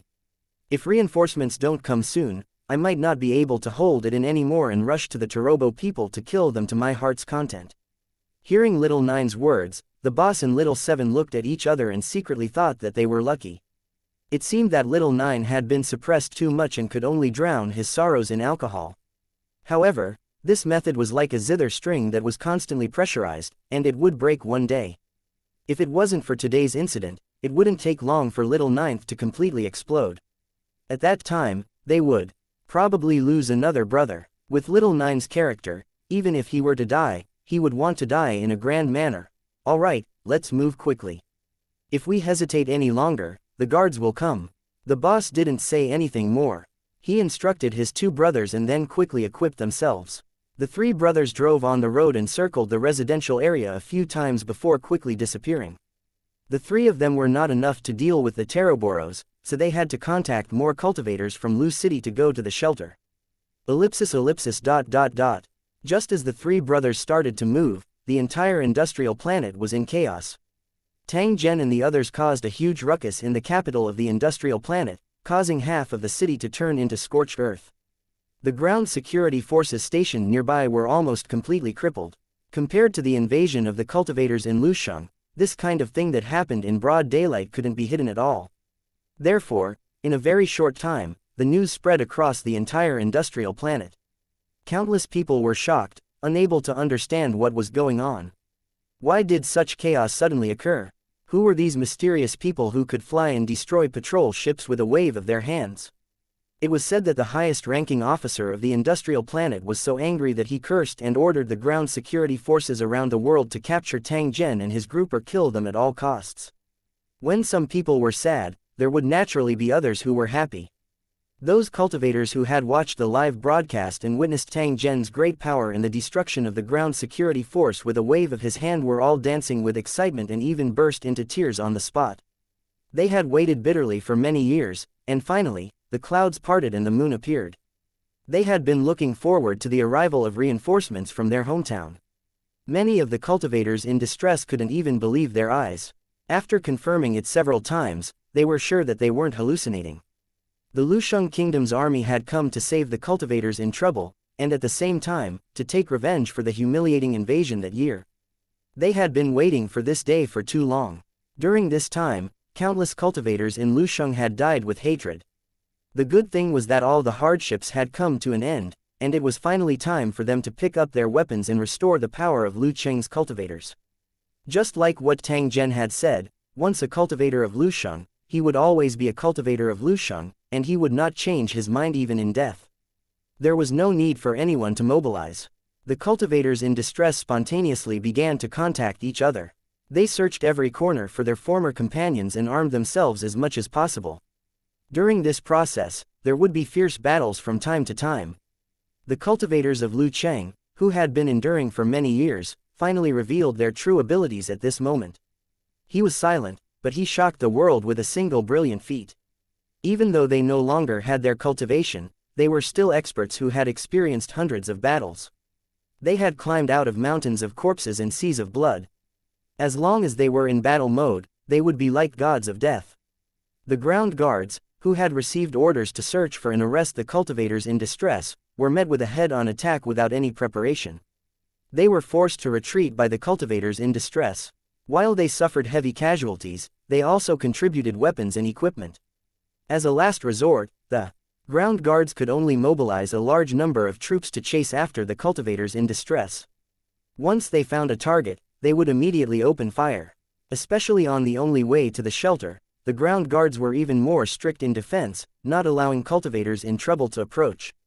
According to the Teroboros people, under such tight defense, even if the cultivators in distress had some weapons, it was impossible for them to enter the sanctuary successfully. Just when the ground guards thought that victory was in their grasp, the light pillars suddenly changed, and countless strange enemies surged out and launched a fierce attack on the ground guards. The battle was extremely intense, and the ground guards suffered heavy losses. They were no match for these immortal cultivators. The ground security force, which had been beaten up, could only summon more troops and ask please like and share the video on the YouTube channel Cultivation Audiobooks for help from the Outer Space Patrol Force, hoping that they could destroy all the light pillars. Before this, the ground forces had already tried to destroy the light pillar, but they had failed every time. These light pillars suddenly appeared, but they seemed to be in a different dimension from the industrial planets. They were immune to all physical attacks.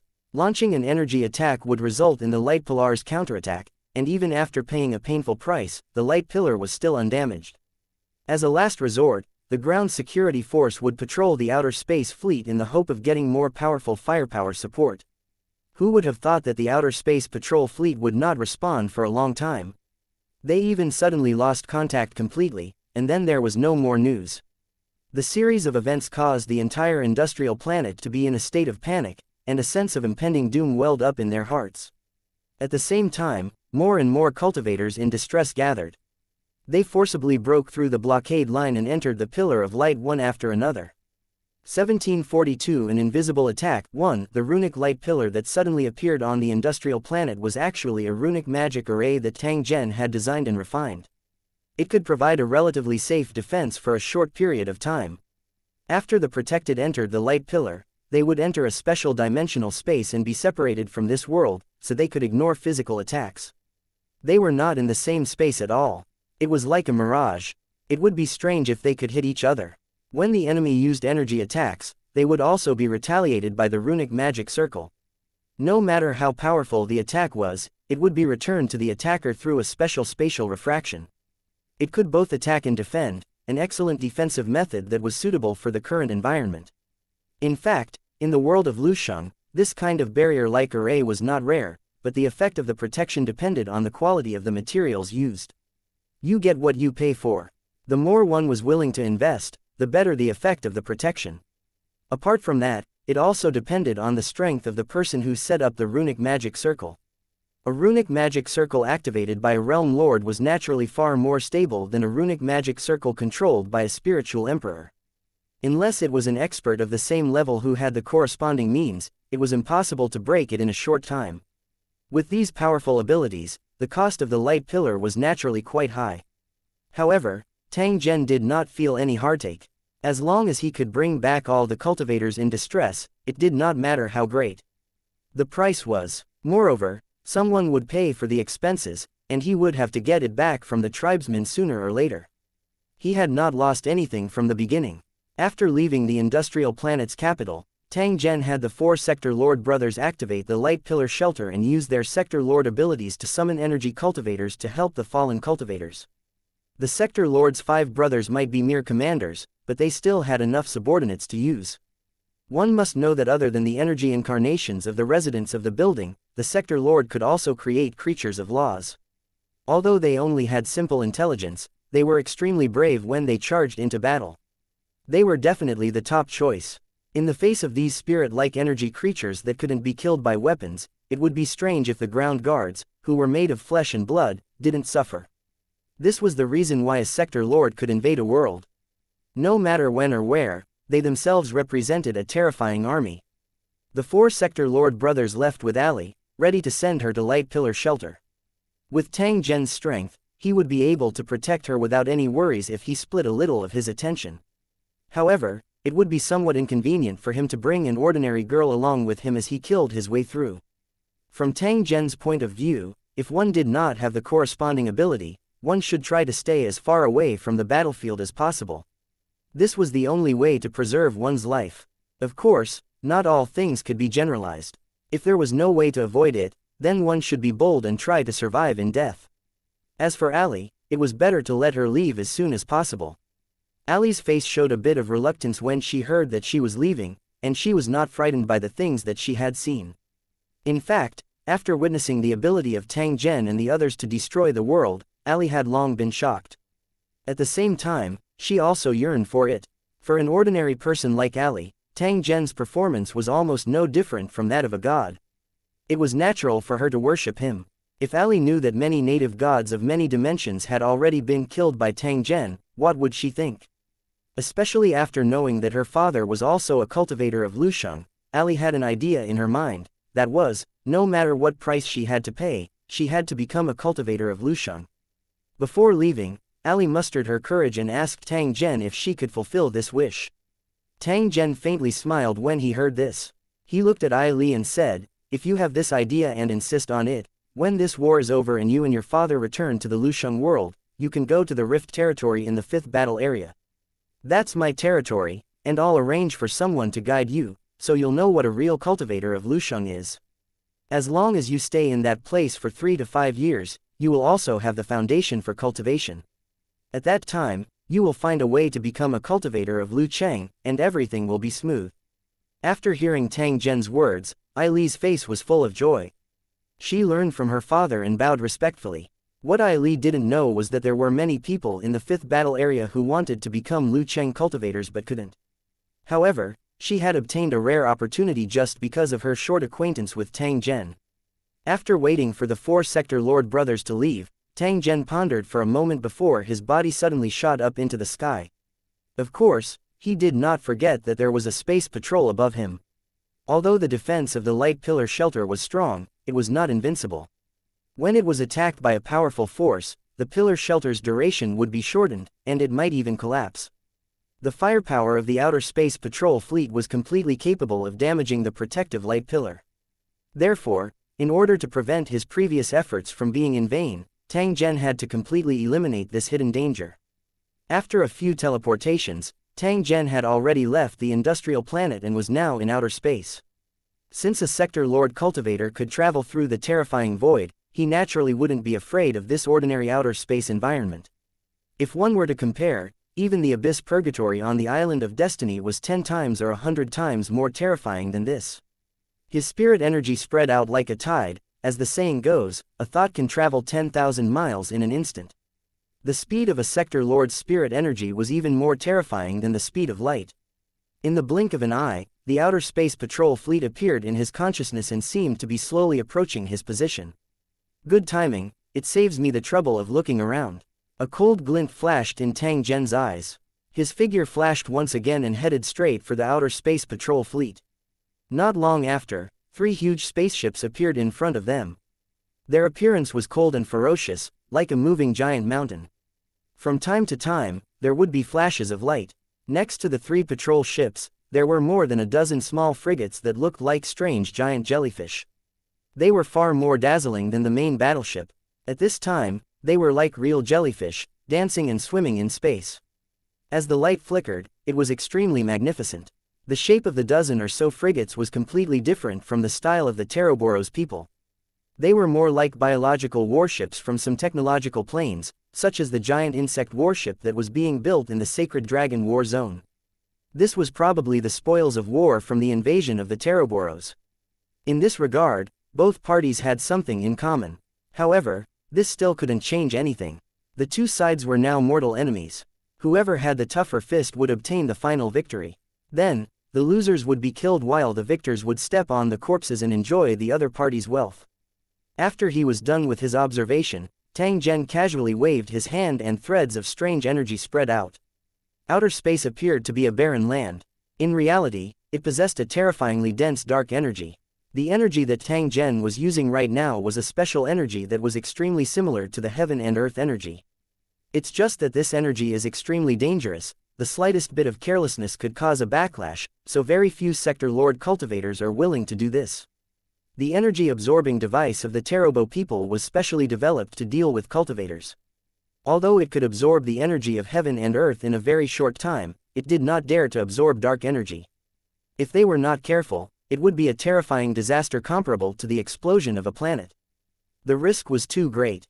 Since Tang Zhen dared to do this, he was naturally confident that he could control this kind of energy. Moreover, compared to the energy of heaven and earth, this kind of dark energy was even more mysterious and strange. It could be said that it was impossible to guard against it. Following Tang Zhen's actions, the dark energy around him was like dominoes. It started to vibrate and extend continuously, quickly reaching the area where the patrol fleet was. In the originally dark space, aurora-like ribbons suddenly appeared, stretching for thousands of miles. They surrounded the patrol fleet, like thunderbolts on a rainy day, constantly striking the outer shell of the space warship. This was the explosion of the dark energy, and it was constantly attacking Yang-type objects. At this time, the dark energy was like a violent bee swarm, and as long as one got close to it, they would be caught in the disaster. The moment the rainbow light appeared, the jellyfish-shaped frigate suddenly turned blood red and switched to combat mode. However, they immediately fled in fear. They sensed the danger and knew that if they didn't dodge, they would be killed soon. Even if it had powerful destructive power and could easily destroy living creatures in the natural world, it still couldn't escape the shackles of nature. When the jellyfish frigate felt the danger and fled desperately, the three spaceships were in chaos. The seven-colored energy belt that spread all over space was actually just a scene of dark energy erupting. The real destructive dark energy had already passed through the outer shell of the space warship and transmitted into the interior of the warship. The Tarobo people in the battleship had just activated their energy shields when they felt a change in their bodies. An indescribable pain washed over them like a tidal wave. The pain made their bodies twist and twitch. Their bones and muscles seemed to be broken inch by inch, and sticky liquid squeezed out of their pores. It was unstoppable, like a tap with a tap open. They opened their mouths in an attempt to scream, but the moment they opened their mouths, what they spat out was a mucus that was a mixture of internal organs and blood. They tried to activate their survival equipment to escape, but they could not even move their fingers. Before they knew it, they were like wax figures that had been thrown into a furnace, quickly melting into a pool of mucus of unknown shape. There was no need to mobilize a single soldier. The cultivators had used their terrifying and bizarre means to wipe out all the Tarobo people in the three interstellar warships. 1743 bombarding the world, the seven-colored energy light disappeared, and the entire outer space fell into silence once again. This also signified the end of the battle. The space was silent, and time seemed to have been cut into countless pieces. If they had not seen it with their own eyes, no one would have believed that a silent battle had just taken place here. 3 spaceships and nearly 10,000 Taroborans had lost their lives without a sound. Although the members of the fleet could still be reborn through clones, this terrible dying memory was enough to become a nightmare that would haunt them for the rest of their lives. The dozen jellyfish frigates didn't manage to escape at all. They were burned by the fire dragon controlled by Tang Zhen and were finally trapped in a narrow area, constantly sending out surrender messages. It was obvious that they were intelligent life forms as well, acting like military dogs. As all the Tarobo people on the warship died and they were captured by Tang Zhen, they could only choose to surrender in the end. In the face of an undefeatable powerhouse, putting up a last-ditch resistance was definitely the stupidest act, because not only would they not succeed, but they would also have to pay their most precious thing. For these jellyfish frigates, if they couldn't win, they would join the other side. This was the real reason why they survived. Whether they followed the Tarobo people or the current Tang Zhen, there was no difference in the jellyfish frigates' eyes. Tang Zhen was very interested in the dozen jellyfish frigates and was ready to study them carefully to see if they had any value. Otherwise, they would have been turned into a pile of ashes by now. Tang Zhen's eyes flashed with a contemplative look as he watched the energy protective shield gradually extinguish in the space warship that stopped quietly in front of him. The strength of the tribesmen lay in the various technologies they had plundered, and they were extremely superstitious about this power. 99% of the people of Terobo believed that no one could defeat them with the weapons and equipment derived from technology. Even the people of Terobo who had deliberately raised their personal strength believed in this and would not be shaken. Lu Cheng's cultivators were the exact opposite. They advocated the improvement of personal strength and pursued the highest realm that cultivators could reach. After countless years of development, the civilization of the world of Lusheng had reached its peak and had always played the role of the conqueror.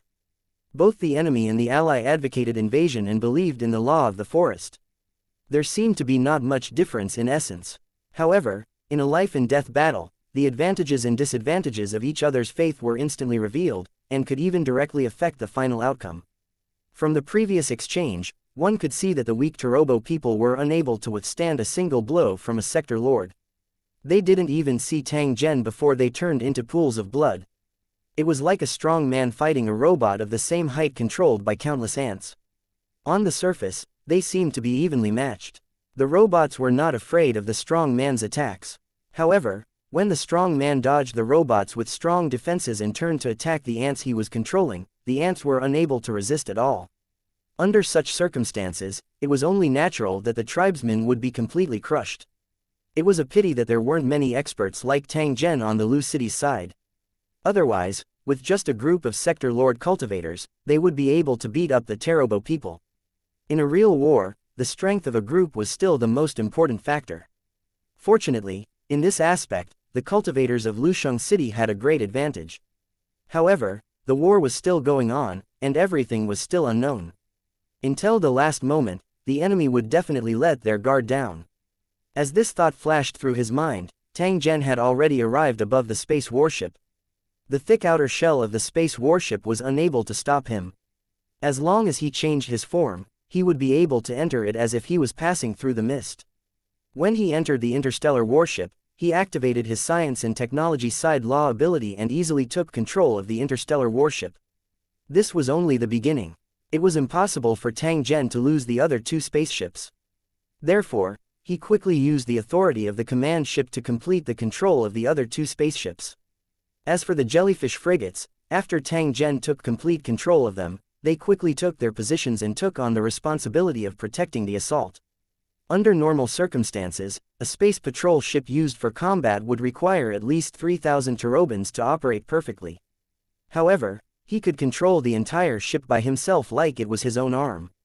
In fact, the Terobo people had thought of doing the same, and had even specially developed a special amplification device.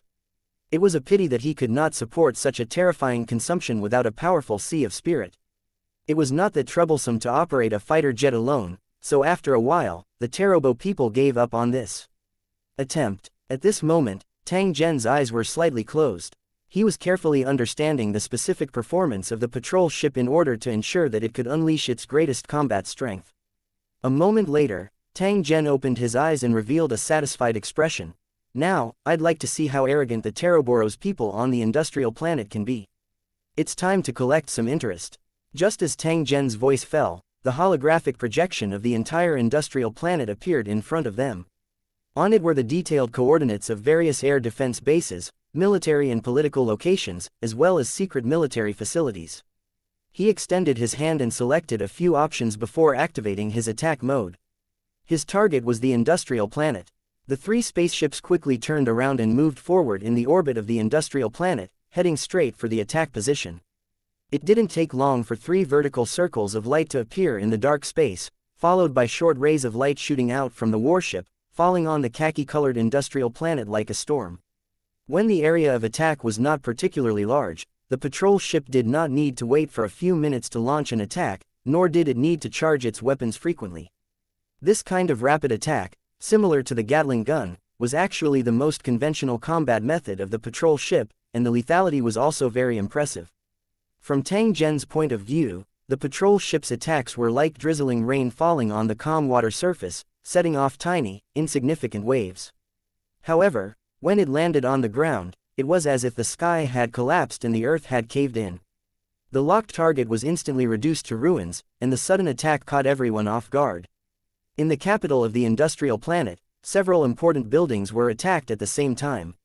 The tribesmen who usually acted like tyrants were turned into charcoal by the terrifyingly high temperature without even having the time to activate their survival equipment.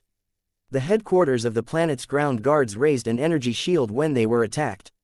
However, the energy shield could only withstand low-intensity attacks. How could it withstand the continuous attacks of the space battleships? The supreme commander of the security force was ashen-faced. Never in his wildest dreams did he expect to suddenly suffer an attack from outer space. "Damn it, and you still want to tell me who did it?"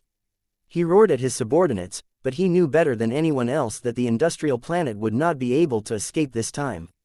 Death wasn't scary. What was scary was losing an industrial planet. That was an unforgivable mistake. The subordinate's face was pale as he searched for the data. Very quickly, he had a concrete result. He turned to the Supreme Commander and shouted, "There's a result. We can now confirm that the attack should be from the Outer Space Patrol Fleet."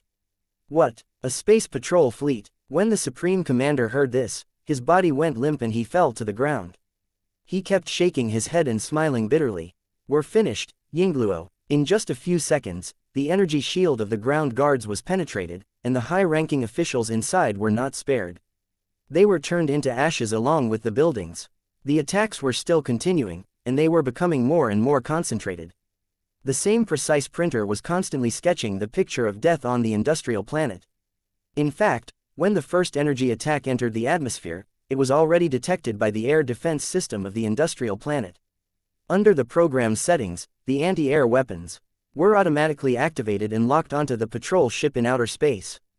However, before they could attack, a concentrated number of beams shot down, submerging these air defense bases in a sea of fire. With their coordinates completely exposed, these air defense bases were like fixed targets that were blown up one after another without any ability to fight back. During the process of the attack, the entire industrial planet was filled with flames of war, as if the end of the world had come. The residents hid in their homes and shivered as they looked at the sky that was red from the intense energy attacks. They kept praying that they could avoid this disaster. It seemed that the prayer was effective. In just a few minutes, the attack without any warning came to an abrupt end. In fact, a normal critical attack would not take such a long time. It was just that Tang Zhen repeated the attack in order to prevent a resurgence. Carefully walking out of their homes, they looked at the sky that was covered in black smoke, and the residents of the planet heaved a sigh of relief. No matter where the enemy came from, at least they had survived. It didn't take long for the industrial planet to fall into complete chaos. Because of the fixed attacks of the space battleships, there were not enough people to maintain stability. Not long after, an even greater chaos broke out. All the forces came to the scene. In order to seize enough benefits, it led to the scene of fighting everywhere. The chaotic environment provided the cultivators with the best cover. They could now head to the light pillar shelter without any obstacles, without the fear of the Teroboros. Tang Zhen's attack this time could be said to have killed 3 birds with 1 stone. He controlled the outer space patrol fleet and completely paralyzed the defensive forces of the industrial planets. At the same time, he also cleared the obstacles for the cultivators in distress. At this point, the industrial planet could be said to be basically useless, and had no right to compete with the war tower. However, Tang Zhen still could not let his guard down. This was because he would have to face reinforcements from a nearby tourist planet and the main fleet of the Terobo people that could arrive at any time. Fortunately, the Tower of War was about to arrive as well. The second large-scale battle between the Allied army and the Teroboros would probably start near the industrial planet. 1744 The battleship descends. The road home begins. Tang Zhen's bombing of the industrial planet not only provided cover for the cultivators in distress, but it also destroyed the supply base of the Terobo fleet. However, this wouldn't be of much help to the upcoming battle. At most, it would only add some trouble. For the spaceships that could participate in the expedition, even if they lost a supply point, it would not affect their normal combat performance. The next thing we need to do is to bring all the cultivators back and send them into the war tower. The light pillar shelter alone could not solve all the problems.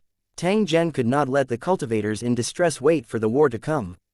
The biggest purpose of the light pillar shelter was to provide the cultivators in distress with a gathering coordinate, so that they would not be like headless flies that did not know where to go. After making up his mind, Tang Zhen controlled a patrol ship and slowly landed on the industrial planet.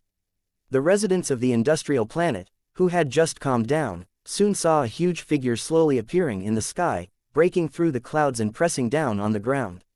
The patrol ship couldn't compare to a bastion ship, but it was still large enough to be noticed by many as soon as it arrived. There were naturally many reasons for its massive size. The first was to provide enough space for the weapons on the ship. The energy weapons that could easily destroy a city were mostly huge.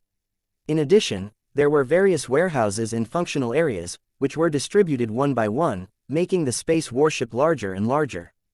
As a result, the warships that looked inconspicuous in space were no different from mountains once they landed on the ground. Under normal circumstances, spaceships would not land on the planet. Instead, they would drop landing ships or something similar to teleportation light pillars to avoid unnecessary trouble. Once it really landed on the ground, it would be a disaster. Even with the corresponding solution, it would still cause an earthquake. However, to Tang Zhen, he didn't need to care about these things at all. This was because it wouldn't be long before this industrial planet would also be reduced to ruins. Hence, under the horrified gazes of the industrial planet's residents, the huge battleship continued to press down on the ground, and a new round of panic appeared. They fought to escape the landing area, afraid that they would be affected and die. Turn off the dark matter engine, activate the anti-gravity field, expand the buffer device, and begin the landing countdown. The AI's voice continued to ring out from the automatic battleship, controlling the spaceship to land slowly. Without these measures, when the interstellar battleship landed, it would smash a huge hole in the ground, and more than half of the ship would sink underground. Boom! The sound of the earth quaking and the mountains shaking could be heard. Dust flew up and countless buildings were affected, instantly shattering and collapsing. Landing complete. Activating the passive defense system, Tang Zhen smiled as he controlled the control panel of the battleship and projected a huge projection in the air when he heard the voice that sounded in his ears. The words, "Welcome home," were typed out in the common language of the world of Lusheng, and could be seen from far away. At the same time, he used his mind power to connect to the shelters under the light pillars. He said in a calm voice, "For the rest of the time, all of you will enter the space warship. I'll take you home." When the cultivators in the shelter heard what Tang Zhen said, they all felt a mix of emotions. Many of them couldn't help but cry. It was torturous to be stranded in a foreign land, but they would never forget that they came from the world of Lusheng and were once cultivators of Lusheng. After waiting for so many years, this day had finally arrived. How could he not be excited? While he was excited, he also felt a lingering regret. It was a pity that those familiar companions of the past were now sleeping in the foreign land and would never have the chance to kiss the land of their hometown. "Brothers, let's go home." Boss turned around and looked at Little 7 and Little 9, as well as the cultivators in distress. He waved his arms and shouted, "Let's go home." The cultivators in distress waved their arms and shouted excitedly at the same time. Their eyes were filled with uncontrollable excitement. The family members of the cultivators who were standing beside them had a trace of doubt in their eyes. They didn't understand why they were so excited. Following the crowd, the cultivators in distress slowly walked out and saw transport ships in the sky, flying towards them. This was the aircraft used by the Tarobo people to transport troops on the ground. It was controlled by Tang Zhen to fly to the light pillar shelter and pick up the cultivators who had fallen into distress into the space warship. Looking at the transport ship that was slowly landing, the boss and the others suppressed their excitement and quickly sat on it. Back when they were thrown to the industrial planet, they were on a transport ship, but their hearts were filled with desolation and despair. After so many years, they were sitting on the transport ship again. Although there were many fewer people, their mood was completely different from before. Because this time, they were not being exiled, but were about to return to their hometown.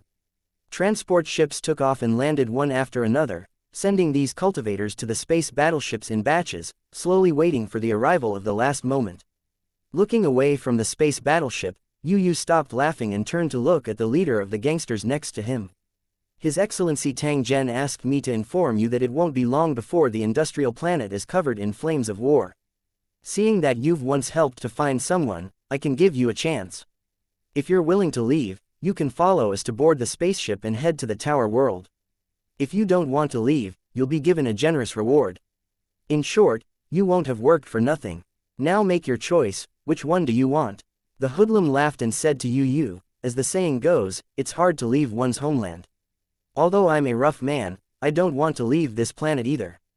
Although a war is about to break out here, as long as the planet isn't completely destroyed, we still have a way to survive. I'm just a small figure who doesn't have the power to control a war, but I still hope that you can show mercy. After all, most of the residents here were just ordinary people struggling to make a living. What the Tarobo people did in the past had nothing to do with them. Finally, please help me thank His Excellency Tang Zhen for giving me this opportunity. I wish you all a safe journey. Yu Yu nodded. Since the other party was not willing to leave, he would not make things difficult for him. Taking out a storage card from his pocket, Yu Yu smiled and handed it to the hooligan's boss. This card contains your reward. As long as you tear it open, the item inside will appear. It's yours now. Hearing Yu Yu's explanation, the gangster leader's eyes revealed a trace of surprise. He really didn't expect that there would be such a magical item. It seemed that the world of cultivators and his were two completely different places. There was no doubt that it was more wonderful. Although there was a trace of yearning in his heart, the gangster boss knew that he still had his brothers and family on the industrial planet. These were all things that he couldn't let go of. This industrial planet's fate has already been decided. Since you're still here, you must have made your plans, right? Although there was a grudge between the two, it was not an irreconcilable hatred. Moreover, it had become a thing of the past, so there was no need to take it to heart. Hearing Yu Yu's question, the leader of the thugs smiled and said, "It's said that chaotic times produce heroes. For me, this is a rare opportunity. If what you said is true, and the tribesmen will never rise again, then why can't I replace them and become the new master of this wasteland?" The leader's eyes were full of anticipation and fighting spirit, as if he was not willing to be under someone. Even if they went through war or even completely destroyed the planet, the races on the abandoned planet could still survive with the remaining technology. The leader's plan was to seize the time to expand his strength, and then become the new wasteland king after the Tarobo people lost their power. 1745. A fierce battle halfway, one after the leader left, Yu Yu went to find Tang Zhen and told him what had happened. Of course, this was just a casual mention. With Tang Zhen's identity, he would not pay special attention to this matter. However, since he had made a promise to the hooligan boss, he naturally had to fulfill it. He would not ignore this small matter. Tang Zhen agreed with the gangster boss's plan. It was better to be a chicken's head than a phoenix's tail. For ordinary living beings, being able to make a person live a short life vigorously and die without regrets was not a waste of time. Not everyone aspired to live forever, and not everyone was willing to pursue the improvement of strength. It could only be said that everyone had their own aspirations, and different people had different ways of living. The gangster boss's choice caused Tang Zhen to look at him in a higher light. Tang Zhen would never mistreat people who worked for him. He would know what a real surprise was after he tore the card. Due to the relentless search, the cultivators scattered on the industrial planet had been gathered. After they all boarded the space warship, Tang Zhen sent them into space. In the following time, the interstellar warship carrying cultivator Lunan would head straight for the war tower until they finally met up. Tang Zhen wouldn't leave with them. Instead, he controlled the remaining two battleships and headed straight for the nearby tourist planet. This time around, they would still take the initiative to attack and create as much chaos as possible for the enemy. This was also one of the main missions of Tang Zhen's group. Unlike industrial planets, the tourist planet was a holiday resort for the Tarobo people. There were no cultivators in distress on it, so Tang Zhen had no scruples when he attacked. Due to the presence of Taroboros, the industrial planet's defense was far stronger than the industrial planet's. There were 7 outer space patrol ships in an outer space fortress. The fortress was modified from an abandoned asteroid. A huge military base was built on it. It had a history of more than 1,000 years and was now in a semi-closed state. Since there was no internal war in the galaxy, the Taroboros would naturally not invest a large sum of money to maintain the operations of their base. They had never thought that an enemy would dare to invade their own base. Near the fortress was an ancient battleship over 20 kilometers long. It was a spoil of war discovered by the Tarobo people in a distant star field. Through studying the ancient warship, the Taroboros people had obtained a lot of technology. It could be said that the ancient warship played an important role in the rise of the Taroboros people. However, with the continuous improvement of technology, the importance of the ancient warships became less and less. Now, they had become part of the tourist attractions for tourists who liked to reminisce about history. Due to the excellent natural environment and the existence of the ancient battleship, the tourist planet had a huge flow of people, and 90% of them were Teroborans. Tang Zhen's other goal in attacking the tourist planet was to capture prisoners and use them to exchange for cultivators in distress in the future. He believed that with the industrial planet as an example, the tribesmen would definitely take certain measures against the cultivators in distress. It was impossible to kill them all, but the chances of capturing and imprisoning them were high. Because most of the cultivators in distress were gathered on remote and desolate planets, even if Tang Zhen wanted to help, he would be unable to do so.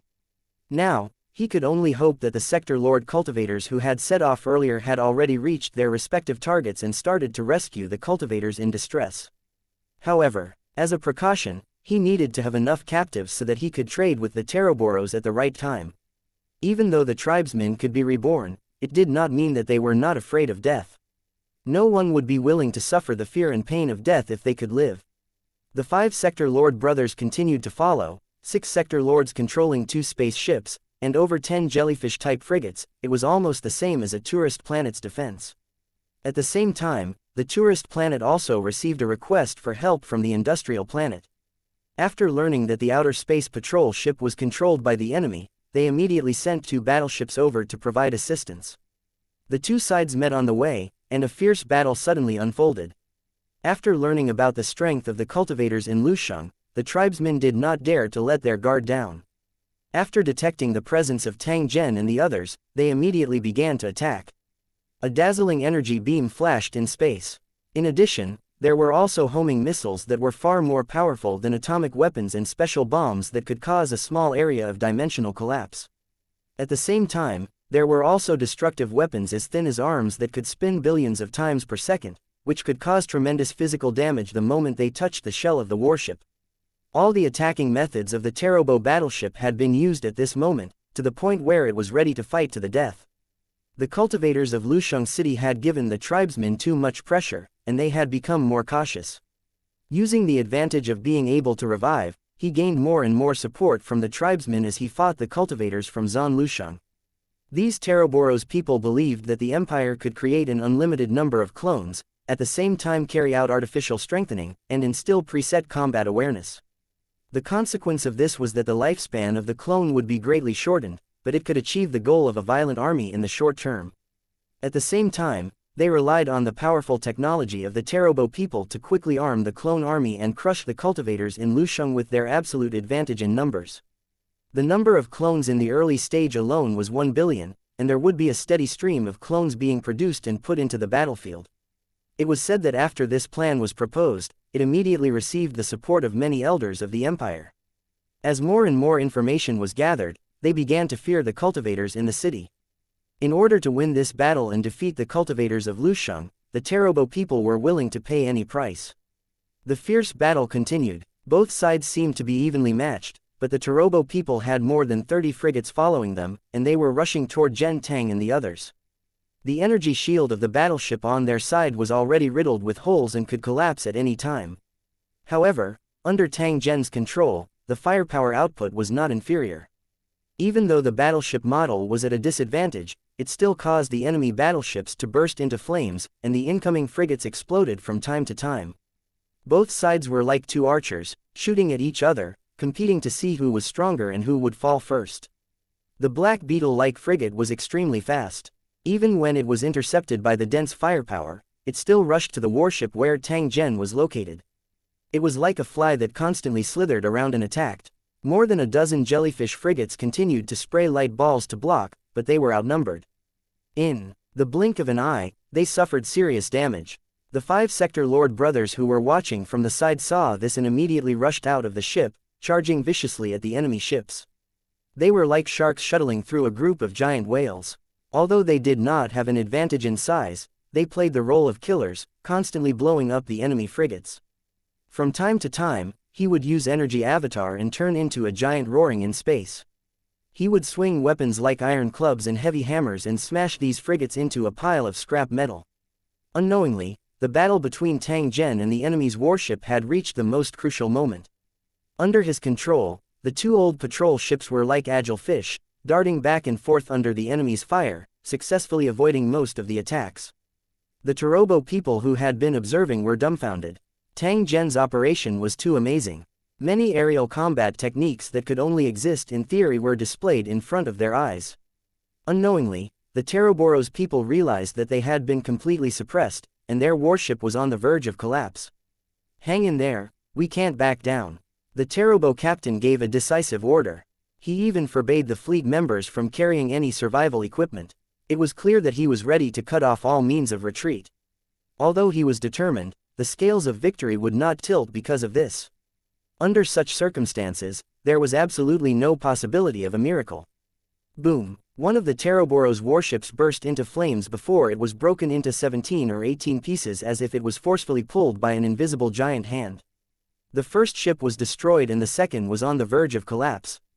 However, before Tang Zhen could control the ship to destroy it, the 5 Sector Lord brothers were like javelins, throwing their weapons at the enemy ship. This brutal and destructive method once again made the Turobo people feel the true despair. They never dreamed that a cultivator could be this strong. The enemy ship was already heavily damaged. How could it defend against 5 Sector Lords and 2 patrol ships at the same time? With a dazzling flash of fire, the reinforcement fleet from the tourist planet was completely annihilated halfway. 1746 The disaster of the tourist planet. After an intense battle, the space was filled with floating wreckage, and there were many corpses of the Teroboros. After losing the protection of the battleships, the Teroborians were frozen into popsicles in an oxygen-less vacuum before they could even activate their survival equipment. Some of the corpses were even emitting a faint fluorescent light, which was a special phenomenon that would only appear in extremely low temperatures. As for the tribesmen who were still alive, they all activated their survival equipment and fled in all directions in the universe, as far as they could. Relying on the auxiliary function of the survival equipment, even if they lost power and were trapped in space, they could still maintain their basic vital signs until the rescue fleet arrived. If there was no rescue after a long time, they would eventually face death, and the Teroboros would choose whether to retain their memories of this stage and implant them into the clone after rebirth. In the eyes of many Teroboros people, having no missing memories was the true perfect life. However, when their enemies were 6 Sector Lords, they were destined to have no chance of escaping. Death and rebirth would become a luxury. Without Tang Zhen's orders, the 5 Sector Lord brothers immediately acted, capturing the escaping Turobo people and throwing them into the independent space. The independent space was like a still prison. Once the Teroboros people entered it, they would be like stone statues, their thoughts and metabolism would stop completely. Seeing their comrades being captured by the enemy and thrown into the black hole-like dimension, the remaining tribesmen ran for their lives. They didn't want to fall into the hands of these terrifying enemies. With the other party's brutal means, there would definitely be quite terrible things waiting for them. Tang Zhen also flew out from the warship. Although he had won the battle just now, the 2 warships he was driving were also seriously damaged. Although it could barely fly, it was a mobile bomb. If it was attacked again, it would probably explode. Their destination was a tourist planet. The other party had at least 5 space patrol ships and even more frigates. If Tang Zhen continued to pilot the space warship, they would definitely encounter the enemy. A new round of intense battle would be unavoidable. Tang Zhen would rather control dark energy attacks than control 2 scrapped warships. That was equivalent to being live targets. Furthermore, his main goal was to capture prisoners, not to fight the enemy ships. If they fought in space, wouldn't that scare away all the Teroboros? After making up his mind, Tang Zhen also joined the ranks of capturing prisoners. He flicked his hand and threw out countless energy chains that instantly crossed the void and pierced the bodies of the escaping Turobo people. As the Torbones screamed, the energy chains with barbs were pulled back, and a black hole appeared, swallowing the Torbones. In just a dozen breaths, all the Turobo people had been captured without a single one escaping. Alright, let's head to the tourist planet immediately to avoid any unforeseen circumstances. As time passed, the invasion of the cultivators in Lusheng became well known.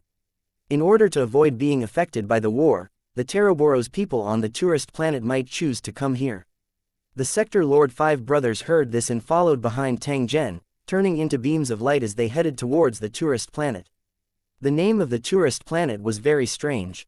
It was said to have originated from a special plant here.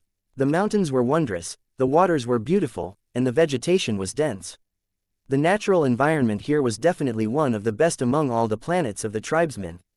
It was said that many Teroboros people had suggested that this place be the capital of the empire, but because it was close to the edge of the galaxy, it was not realized in the end.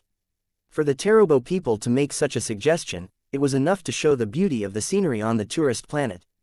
At this moment, on a mountain peak somewhere on the tourist planet, there was an extremely gorgeous building. Exotic flowers and plants were everywhere, and they were trimmed beautifully by the gardeners of the lower-class races. Under the starry night sky, the giant building emitted a dazzling brilliance, as dazzling as a crown. On the grass in front of the building, there were groups of waiters from the lower races serving all kinds of fine wine and delicious food. The gorgeously dressed tribesmen were shuttling back and forth, tasting the delicacies that had been meticulously prepared. In the entire galaxy, the Teroboros had the noblest status, and they were the only ones in their social circles. Those lower-class races were just subservient to them and had never received true respect. For example, to the tribesmen, feasting with a lower race was the most embarrassing thing to do. Therefore, as long as it was a party hosted by the tribesmen, there would not be a single member of a lower race among the guests.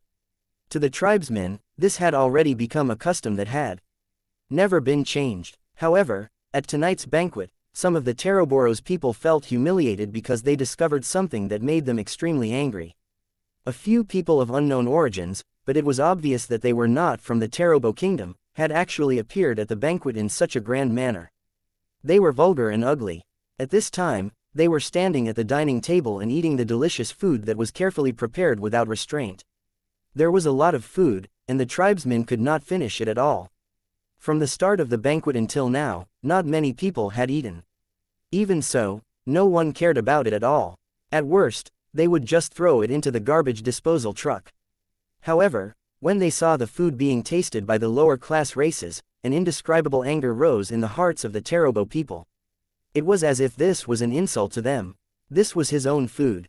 How could a low-class race have the right to taste it? A few men and women who thought that they should protect the honor of the Teroboros gathered around the strangers, their hearts filled with excitement. To them, their daily lives were too boring. Something like this would definitely trigger their already numb nerves. They put on what they thought was their most elegant posture to show the difference between them and these low-class races. Then, they glanced at a few unfamiliar low-class races with disdainful and critical eyes. The more they looked, the angrier and more disdainful they became.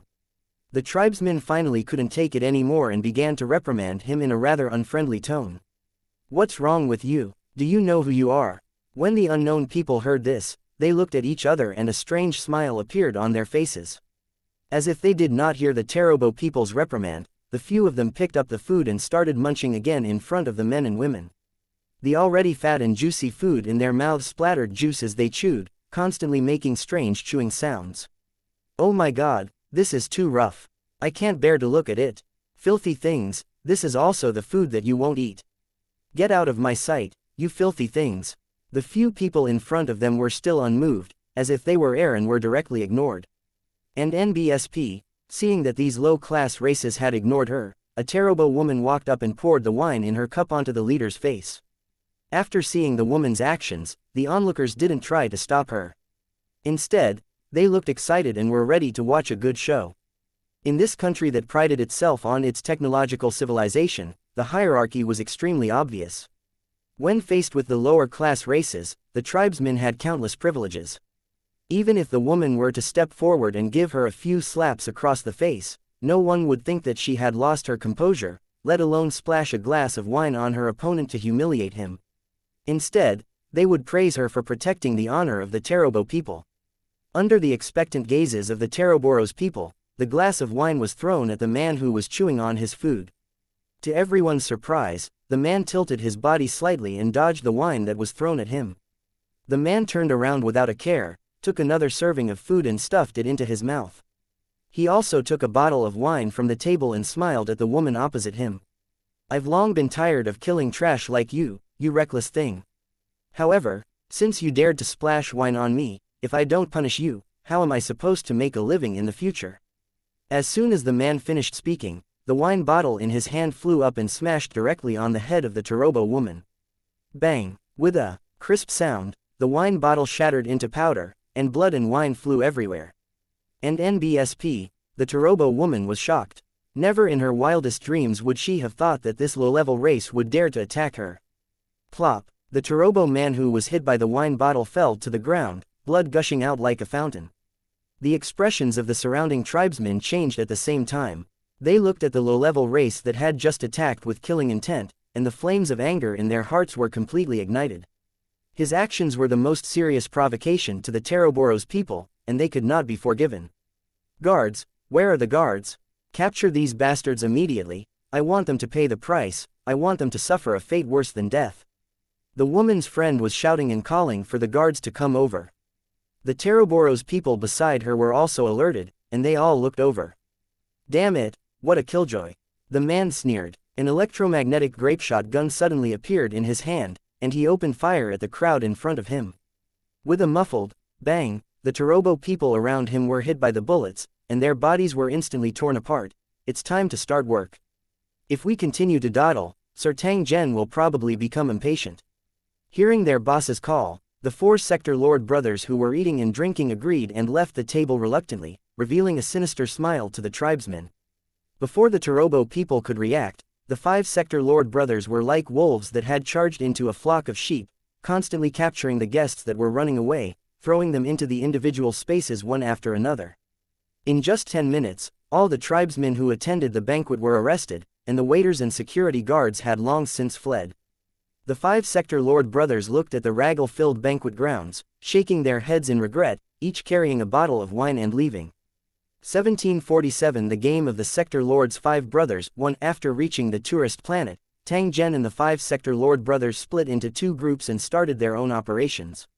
The mission he gave the 5 Sector Lord brothers was to capture as many as possible Tarobo people as captives, the more the better. Even if the tribesmen could be reborn, they could not ignore the captives. There were many problems involved that could not be solved by rebirth alone. As for how to capture them, there was no need for Tang Zhen to instruct them. The 5 Sector Lord brothers naturally understood what to do. To be a superior, one must know how to make good use of others and understand who should complete what tasks. He was very clear about the 5 Realm Lord brothers' characters. These guys had always been frivolous, and their style of doing things was unique. Although they had already built the city, they were determined not to recruit its residents and only wanted to live a carefree life. Even though they were all alone, but the 5 of them still managed to become Sector Lord level cultivators. This sort of thing, no matter where or when, was definitely a legend. It could be seen that although their style of doing things was different and strange, their strength could not be doubted.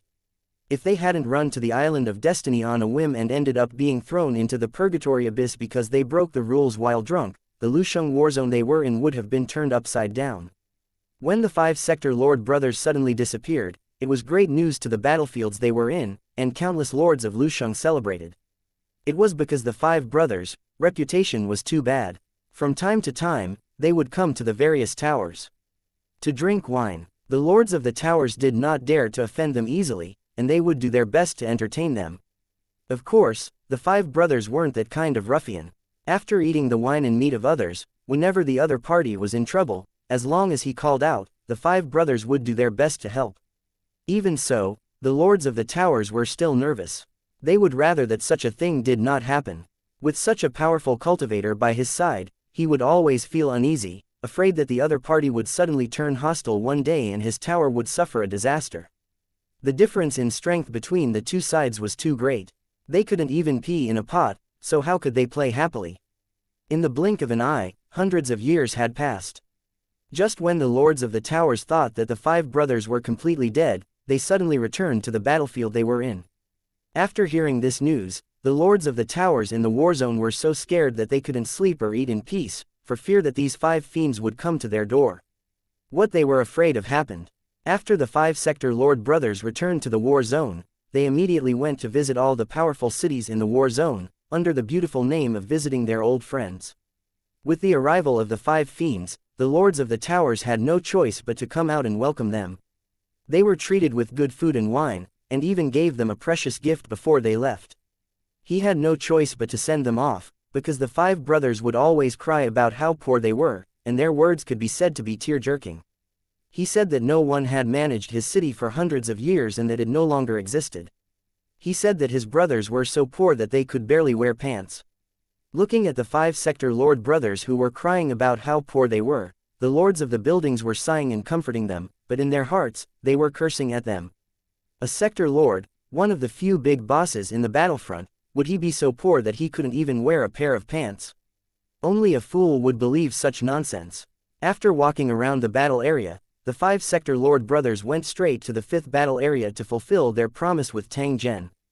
Before they set off, the 5 brothers had already made up their minds. In any case, they were already tired of staying in their own battlegrounds. They might as well stay by Tang Zhen's side and see if there was anything fun they could participate in. The 5 brothers would definitely welcome the invasion of the tribesmen with open arms. They were masters who wished for the world to be in chaos, and there was no reason for them to miss such an opportunity. Tang Zhen naturally saw through the thoughts of the 5 brothers. He thought that since they wanted to cause a ruckus in the Tarobo people's territory, the 5 brothers were naturally the best candidates. The truth was just as he expected. The 5 sector lord brothers were like dragons trapped in the ocean, having a lot of fun on the planet. Just as they separated from Tang Zhen, they had their eyes on this holiday resort that was extremely conspicuous in the night. Without even hesitating, the 5 brothers directly sneaked in and started to eat and drink on the pile of delicious food. Speaking of which, the few tribesmen were unlucky to have provoked these 5 fiends and lost their lives in vain. After capturing all the Taroboro's people in the villa, the sector lord brothers continued on their way, searching for their next target. However, the tourist planet was vast and sparsely populated, unlike the industrial planets that were filled with factories and buildings. After wasting half a day, the 5 brothers finally came across a small town with a larger area. The town was brightly lit at the moment. The tribesmen who had come to play were collectively participating in a special game. They were wearing thin and revealing clothes and playing a game of hide and seek, constantly avoiding the Tarobo people who were disguised as evil spirits. Once a person was captured by the evil spirit, the person being captured had to fulfill one of the evil spirit's requests, and there was no room for rejection. As the game's content was exciting and interesting, it could release the evil desires in one's heart to the maximum, resulting in many participants. The 5 brothers eavesdropped for a while, and their eyes lit up at the same time. They laughed and rushed over. It had to be said that they loved the content of the game. Unknowingly, there were 5 more players acting as evil spirits in the town, constantly searching the streets and corners. The Taroboro's people had no idea that a great disaster was about to befall them. They were still excitedly hiding from the strange-looking evil spirits. The sector lord boss was walking on the streets, wearing a blood-soaked forest robe. The original owner of this robe had already been knocked out by him and thrown into the independent space. With a big stick in his hand, the sector lord boss's bell-like eyes looked around. Soon, he smiled and rushed to a bush. Hee, come out, I can see you. The sector lord boss looked at the grass and said in a dark voice. I hid so well, but you still found me. How annoying. In the dense underbrush, an alluring Tarobo woman slowly stood up. She used her fiery eyes to size up the sector lord boss's strong body, her tone full of teasing. Tell me, what request do you want me to fulfill? I'm willing even if it's a little heavier, he said. The sector lord boss sized up the woman and laughed. I want you to have a taste of my big stick. The woman's eyes lit up. Sure. I can't wait. It must taste good. Of course, I guarantee you'll feel dizzy. You'll feel like you're about to die. I'm really looking forward to it. Let's get started, then. As the Tarobo woman spoke up to this point, she gently pulled off her evening gown. As her clothes slipped off, she turned to look at the sector lord boss. However, a black shadow came crashing toward her. After a muffled sound, the Tarobo woman fell limply to the ground, her face filled with disbelief. It's indeed the feeling of death, you big liar Yingluo. The sector lord boss chuckled, picking up the Tarobo woman and throwing her into the dimension. He continued to search for his next prey. The sector lord fifth was playing the role of an evil spirit. His body was covered in sharp bone spikes, and he was holding something like a spear in his hand. He was constantly swimming among the buildings. He had not walked far when he found his target. In the corner of the house in front of him, there seemed to be 2 figures stacked together, doing something indescribable. The sector lord's 5th brother held a sharp bone spear in his hand, silently approaching, and stabbed at the white and round center. A blood-curdling scream resounded, following which a Tarobo man stood up from the ground, glaring at the Sector Lord's fifth brother. One of his hands was covering his butt, and blood was flowing out between his fingers. It was obvious that his anus had been injured. The man's female companion, who was on all fours, also stood up, similarly glaring at the Realm Lord's fifth brother, obviously angry at him for disrupting her good time. This Tarobo man must have improved his physical fitness, and his strength was comparable to that of a lord. Among the Tarobo people, he was considered a rare big guy. With only brute force, but without the skills of the cultivators of Lusheng, he naturally could not display the endless attack methods of the cultivators of Lusheng. But even so, his brute strength gave him a huge amount of confidence. Right now, seeing his fifth brother actually using a long spear to pierce his anus, he was already boiling with rage. There was no further communication between the two, and the Tarobo man immediately sent a fist towards the Sector Lord's fifth brother, venting his anger. Who would have thought that with a single punch, the Sector Lord fifth brother would suddenly disappear, causing the Tarobo man to be shocked. What's going on? Did I really see a ghost? The Tarobo man mumbled to himself before he felt a sharp pain in his anus, as if a fire stick had been inserted into it. The indescribable tearing pain made him scream like a pig being slaughtered, and he drifted far away in the night sky. The Sector Lord's fifth brother laughed eerily as he revealed himself. He picked up the Tarobo man with one hand and took out a rope, tying him and the woman together before throwing them into the independent space. With the addition of the 5 Sector Lord brothers, the number of players in the town decreased, and they were the only ones left playing the role of evil spirits. The Tarobo people who were hiding in all directions noticed something unusual. It seemed that fewer and fewer people were participating in the game, and the eliminated people were nowhere to be found. At first, they didn't think much of it, but as the light circle in the town kept shrinking and the survivors gathered in a narrow area, the Tarobo people realized in horror that the people who participated in the game had indeed disappeared. What happened? Where did the others go? The rest of the Special Waves people gathered in the flower pond with a trace of fear on their faces. This game of ecstasy brimming with hormones seemed to have become a little strange and dangerous. Light footsteps came from the dark, and 5 game participants who played the role of evil spirits appeared at the same time, approaching their hiding place. The Tarobo people who were huddled together felt their scalps go numb. They could sense a hint of fear from the 5 evil spirits. At this moment, the 5 evil spirits floated up to the ground at the same time and looked down at the place where they were hiding. Hee, I've finally found you. 1748. Heading to the library. 1. The 5 Sector Lord brothers. Ruckus on the tourist planet was getting bigger and bigger. The tribesmen they passed by were all affected. After a round of shock, they were all thrown into their own space. This unusual situation attracted the attention of the ground security force on the tourist planet. When they noticed that more and more Tarobo people were missing, and in batches at that, they finally realized that something was wrong.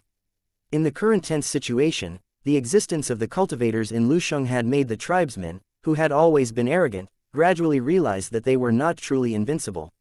At the very least, they had been at a disadvantage more than once when they had faced the cultivators of Lusheng. They had even been completely crushed. At this point in the war, a commercial planet had been destroyed, more than 300 battleships had been sunk and captured, and the number of Taroboro's people whose fate was unknown had reached close to 1 million. This was the first time in the history of the tribesmen that they had suffered such heavy losses, and most importantly, they had yet to gain any results. The battle had been so intense on their own territory. This situation had given the tribesmen a serious sense of crisis, and they began to take this sudden war seriously. To be able to survive for so many years and even launch an invasion from time to time, the tribesmen naturally had enough trump cards. This was especially so when it came to dealing with native cultivators. Not only had the Tarobo people researched and created energy absorption devices, but through continuous experiments, they had also mastered a method to allow ordinary people to rapidly improve their physique in a short period of time. This was a method to mass-produce powerhouses. Crushing down the energy plane was as easy as turning over one's hand. Other than that, there were also many secret technologies that were specialized in war, but had never had the opportunity to be used. With sufficient strength and highly lethal weapons, it was not without reason that the Taroboro's people were able to achieve victories throughout history. Although Tang Zhen had never placed the Tarobo people in his eyes, he knew that they were an opponent that could not be ignored. Once both sides fell out, they had to completely destroy them. They absolutely could not leave any chance for them to catch their breath. As such, after Tang Zhen parted ways with the 5-sector Lord brothers, he did not do the same thing as them, capturing and toying with the Tarobo people. Instead, he headed straight to a location that he had planned. On the tourist planet, there was a valley that was covered in snow all year round. Although it looked white, it was always surrounded by a clear lake. The mountain peak was even full of flowers, as if it was not affected by the temperature at all. There was a huge building beside the lake. It looked ancient and exuded an exotic ambiance. It seemed to blend perfectly with the surrounding mountains and rivers, intoxicating people from a distance. Those who knew history would know that this building actually belonged to a destroyed civilization, and it was a landmark of that civilization known as a miracle. When the Taroboros invaded this civilization, the commander of the fleet accidentally saw it and was shocked. The commander, who was an artistic youth, made up his mind to bring the building back to the Tarobo galaxy after the tour so that more people could see its beauty. After making this decision, the commander even used his own money to transfer a team of experts from the Tarobo star system. After using a lot of manpower and resources, he finally succeeded in getting it on the private land of the tourist planet. This civilization was eventually destroyed, but this so-called perfect building was preserved. It was unknown whether it was lucky or unlucky. Later on, this Tarobo man donated it and transformed it into a super library. There was a huge collection of books in it, including not only the Tarobo man's literature but also the spoils of war from other civilizations. Since the establishment of the library, its reputation had been growing, attracting countless tourists and scholars, and becoming one of the famous attractions on the tourist planet. This was Tang Zhen's target. He was prepared to understand this civilization. At the same time, he wanted to see if he could find out the secrets of the Taroboros people from these books. Needless to say, the place where the Tarobans stored their spiritual waves must be extremely well hidden, and it was impossible to get the information out of the captives. In fact, after capturing the Tarobo people, the cultivators of Lu Cheng had tried more than once, but they had found nothing. It was as if a restriction had been set in his soul. All his memories related to this were erased, and the rest were meaningless. This situation was also reasonable. It was related to the rise and fall of the clan, so it was not too much to be careful. Tang Zhen wanted to use the balance of fate to obtain information in this area. In the end, he decisively chose to give up after trying. The result of the transaction was related to the fate of a powerful race. Therefore, it was reasonable for the price to be high. However, when Tang Zhen took out all the destiny gold coins, he was still unable to balance the scales of fate. Thus, he decisively gave up on this shortcut. Although the road was easy to walk on, the toll was too high. It was impossible to walk without money. Tang Zhen could only take a step back and try to solve the problem from other aspects. Although it would waste a lot of time and he did not know if there would be any results, he still had to try. After changing into a long robe, Tang Zhen walked with steady steps along the warm jade-paved road towards the tall and majestic building in front. Along the way, tourists and scholars could be seen walking back and forth. They were either pacing in the sea of flowers and grass, or meditating and feeling sad by the lake. Their retro-style robes complemented the building. This library would never reject anyone who craved knowledge, even if they were of a lower race. As long as you had the means to come here, you would have the chance to enter. The only obstacle might be that it was not easy to obtain the right to enter a tourist planet. Only the anthropoids treated this place as their own back garden, and they were extremely against tourists of lower races. Of course, this didn't include the service staff, which was why some scholars from lower races had to come in this identity in order to enter the holy land of their hearts. After passing through a long street that was filled with a sense of history, they passed by a huge square. Tang Zhen stopped for a moment in front of a beautiful and unique sculpture before finally walking into the library. The first thing he felt after entering was that this place was simply too big. It was like a completely different world. If one only looked at the scale of the building, one would not realize that there was such a wide space inside, because the two were not proportional at all.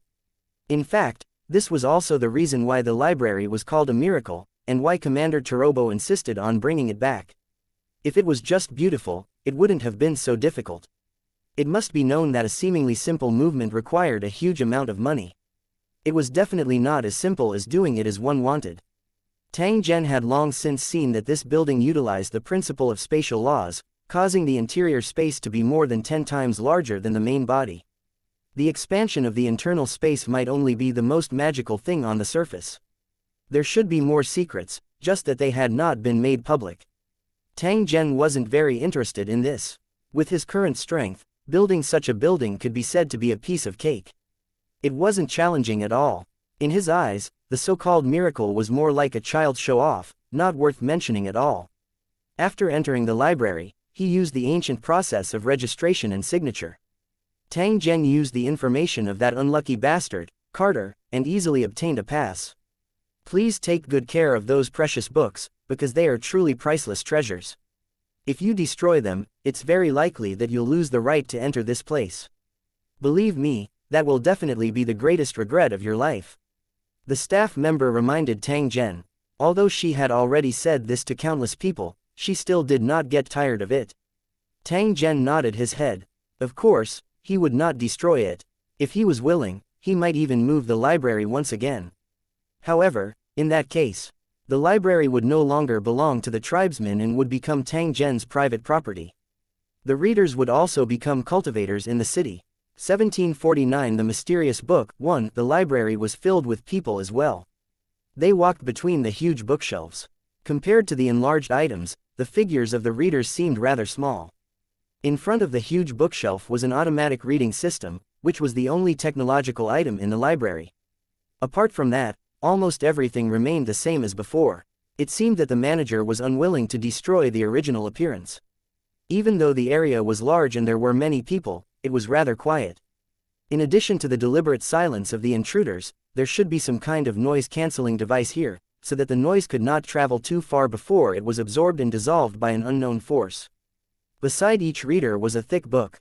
They were sitting quietly on a long orange table, slowly reading the information recorded between the lines. A cup of tea and a few lines of text were enough to make people forget the passage of time and be deeply intoxicated. The process of studying was a kind of enjoyment in itself. However, there were not many people who understood this kind of enjoyment. First, one needed to have a quiet heart. Tang Zhen searched for a moment on the search system and quickly selected a few books. After which, he took a card that could temporarily store words and could be used repeatedly and headed to the designated location.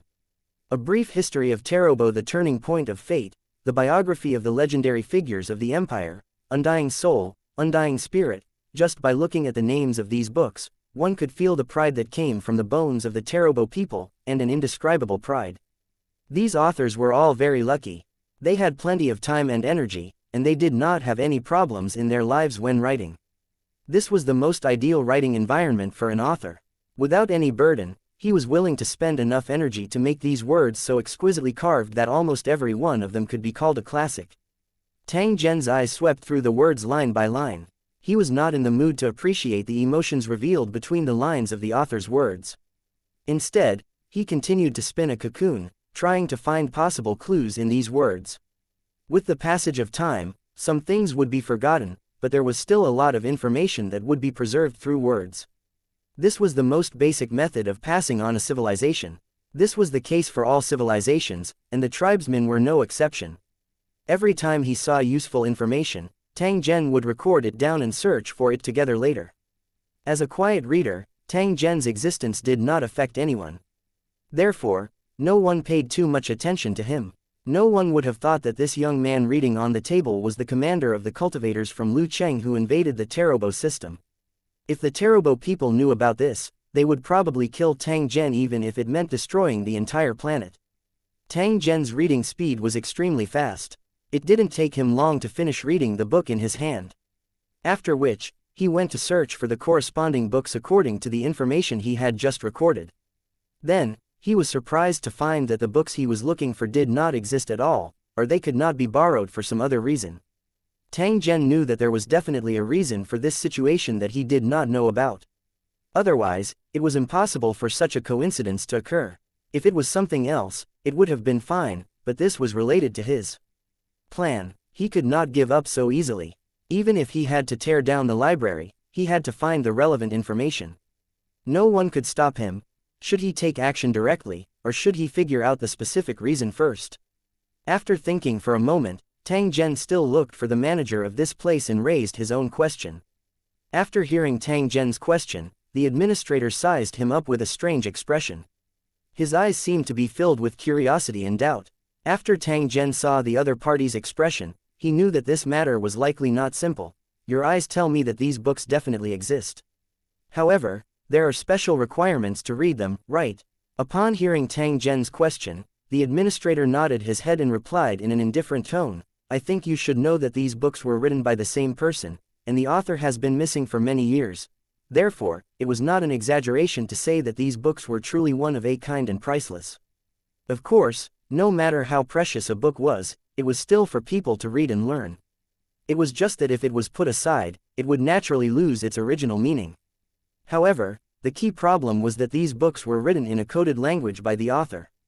Although it was easy to read, it did not mean the original meaning. Over the years, many experts have tried to decipher it, but all of them failed without exception. This has made these books even more mysterious. When the administrator said this, he persuaded Tang Zhen, that's why I'm advising you not to try to get your hands on these books. Firstly, it was because one did not have enough authority to access these books. Secondly, the coded text used by the authors also came from some fallen civilizations. The author had once followed the Trobo fleet and participated in the invasion of these civilizations for more than 300 years. This had allowed him to master these special words. It's difficult to read and understand the literal meaning, not to mention to decipher the true meaning hidden under the words. It's as difficult as ascending to the heavens. The librarian's words didn't have any malicious intent. He only told Tang Zhen the most basic information and let him know how difficult it was to do what he was about to do. However, how could Tang Zhen give up so easily? The more this was the case, the more he felt that those books were not simple. Perhaps, they contained the information that he wanted. To others, the words were like heavenly scriptures, but to him, it was not a problem. I'm already clear on what you've said, but I still hope to see these books. Can you tell me where they are? Tang Zhen indifferently said. At the same time, he looked at the librarian and instantly controlled his thoughts. Hearing Tang Zhen's words, a trace of disdain appeared in the librarian's heart. Just as he was about to open his mouth to refuse, he suddenly said, these books have been borrowed from Count Wolf's private research institute. If you want to read them, you can go there and look for them. I hope you can get your wish. Tang Zhen nodded his head and thanked him before turning around and leaving the library. Looking at Tang Zhen's back as he left, the librarian scratched his head in confusion. He did not understand why he would tell him this information. After all, the curator had specifically told him not to tell anyone about the whereabouts of these books, and the librarian had done the same. But after meeting Tang Zhen, he told everything. What exactly was going on? Not to mention the confused librarian. After Tang Zhen walked out of the library, he went straight to the private residence of Count Wolf. The owners of the so-called private research institutes were naturally the rich and free Turobo people.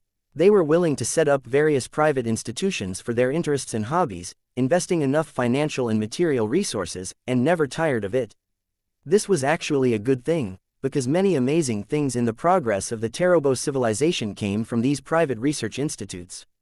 Every time something like this happened and was confirmed to be true, the Imperial Senate of the Turobo Kingdom would never be stingy and would always give enough honor and material rewards. As for the researchers in these private research institutes, most of them were made up of lower-class races. There were also Turobo people, but they were a small minority. Although they were not like the tribesmen, who had sufficient wealth and high social status, they still had no lack of true geniuses. It was precisely because of their participation that these private research institutes would shine from time to time. While they reaped benefits, they would also gain reputation. Naturally, they were sought after by more people from Turobo. As a result, many of the Turoborans had ownership of private research institutes or shares of varying numbers in their private industries. They only needed to invest some spare money, and then they could sit at home and enjoy the return of fame and fortune.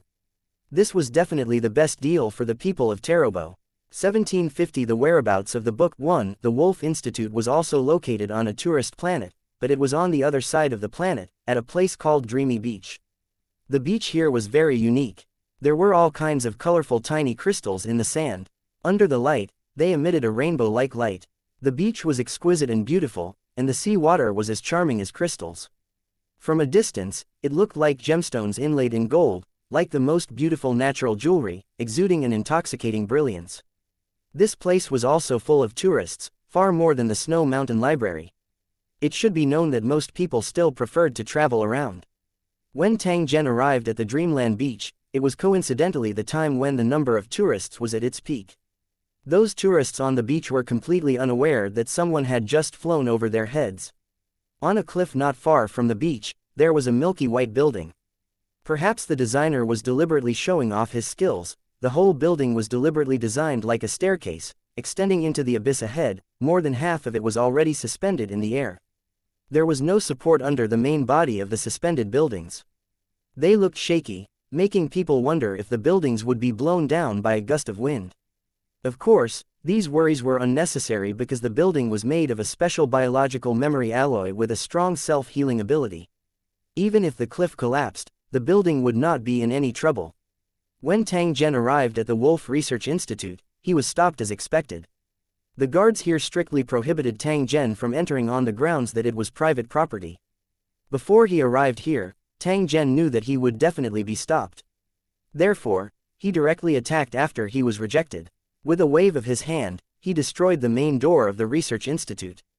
The alarm in the Research Institute that was under attack sounded. However, the first to appear were not the guards, but more than a dozen intelligent guard robots. This type of security robot was a super guard that could fight all day long. It was equipped with a variety of defensive weapons and had amazing combat power. At the same time, there was also a super powerful infrasonic weapon that required permission to be used. It could attack all targets within a 10-kilometer radius without discrimination. After these security robots appeared, they immediately locked onto Tang Zhen and shot out beams of light. According to the laws of the Tarobo people, private property was not to be violated. Tang Zhen's actions had already crossed the line, so the security robot directly launched a fatal attack. Under normal circumstances, even a heavy tank would not be able to withstand a round of salvo, let alone an unprotected individual. Who would have thought that after this round of attacks, Tang Zhen's body would not be damaged in the slightest? Clearly, this kind of attack had no effect on him. Danger level of intruders increased. Using level 2 weapon, the security robot automatically judged and launched another attack, shooting out a mini-missile. Tang Zhen swept his gaze at the human figures in the building. He sneered and waved his hand. Soon after, those miniature missiles shot straight towards the Research Institute as though they were being pulled by a rope. When the security robots realized that their attacks had failed and that the Research Institute was in danger, they immediately fired a concentrated laser beam in an attempt to intercept these miniature missiles. When the security robots intercepted him, Tang Zhen's figure flashed and instantly rushed into the Research Institute. The security robots behind him paused for a moment, then exploded one after another like lit firecrackers. The modification that was originally ordered at a high price to protect the security robots of the Research Institute from turning into scrap metal did not even last a minute.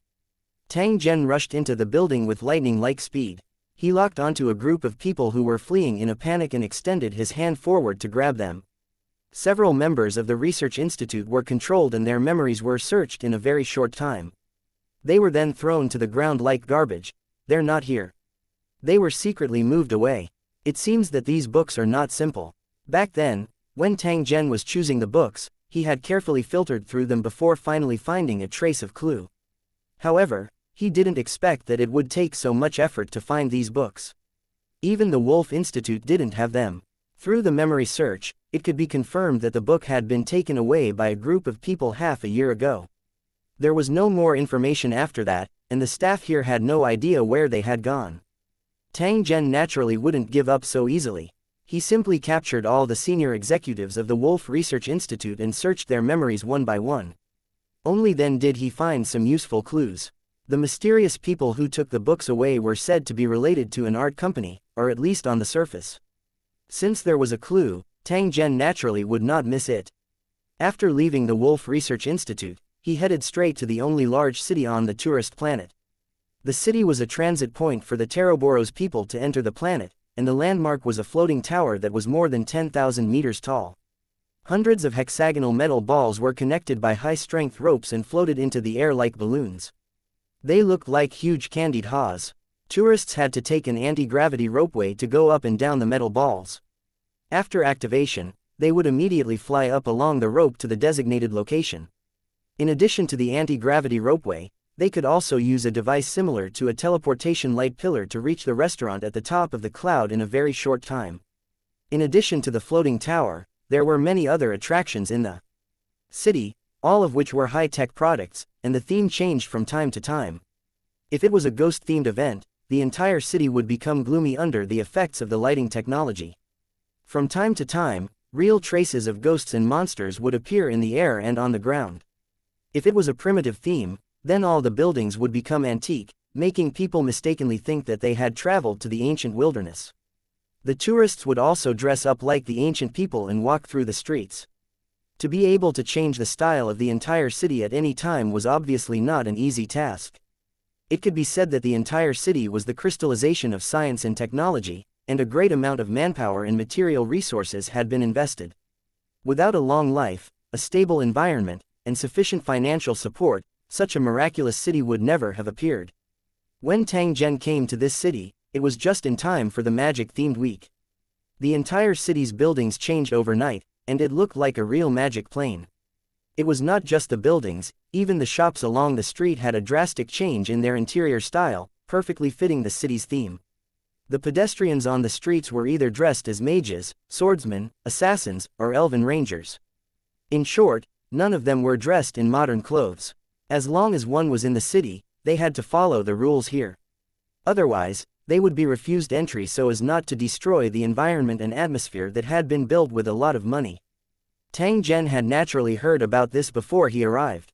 In order to avoid alerting the enemy, he had also put on a cloak and flew over the city at a low altitude. The tourists and residents did not seem to mind the scene at all. With the technology of the Tarobo people, it was not difficult to hide their tracks and fly at a low altitude. They only took a casual glance and continued to wander on the streets. From time to time, they would enter the buildings by the side of the road to experience the unfamiliar and exciting medieval style. After searching the streets for a while, he successfully found the address of the art company. It was an old building with an oak plaque hanging from the door and floral text. The old appearance was just a facade. The real wall was made of a high-tech material that could project three-dimensional light and shadow, allowing the building to change its style according to one's will. Tang Zhen stood at the entrance and sized it up, after which, he pushed open the ancient wooden door and walked in.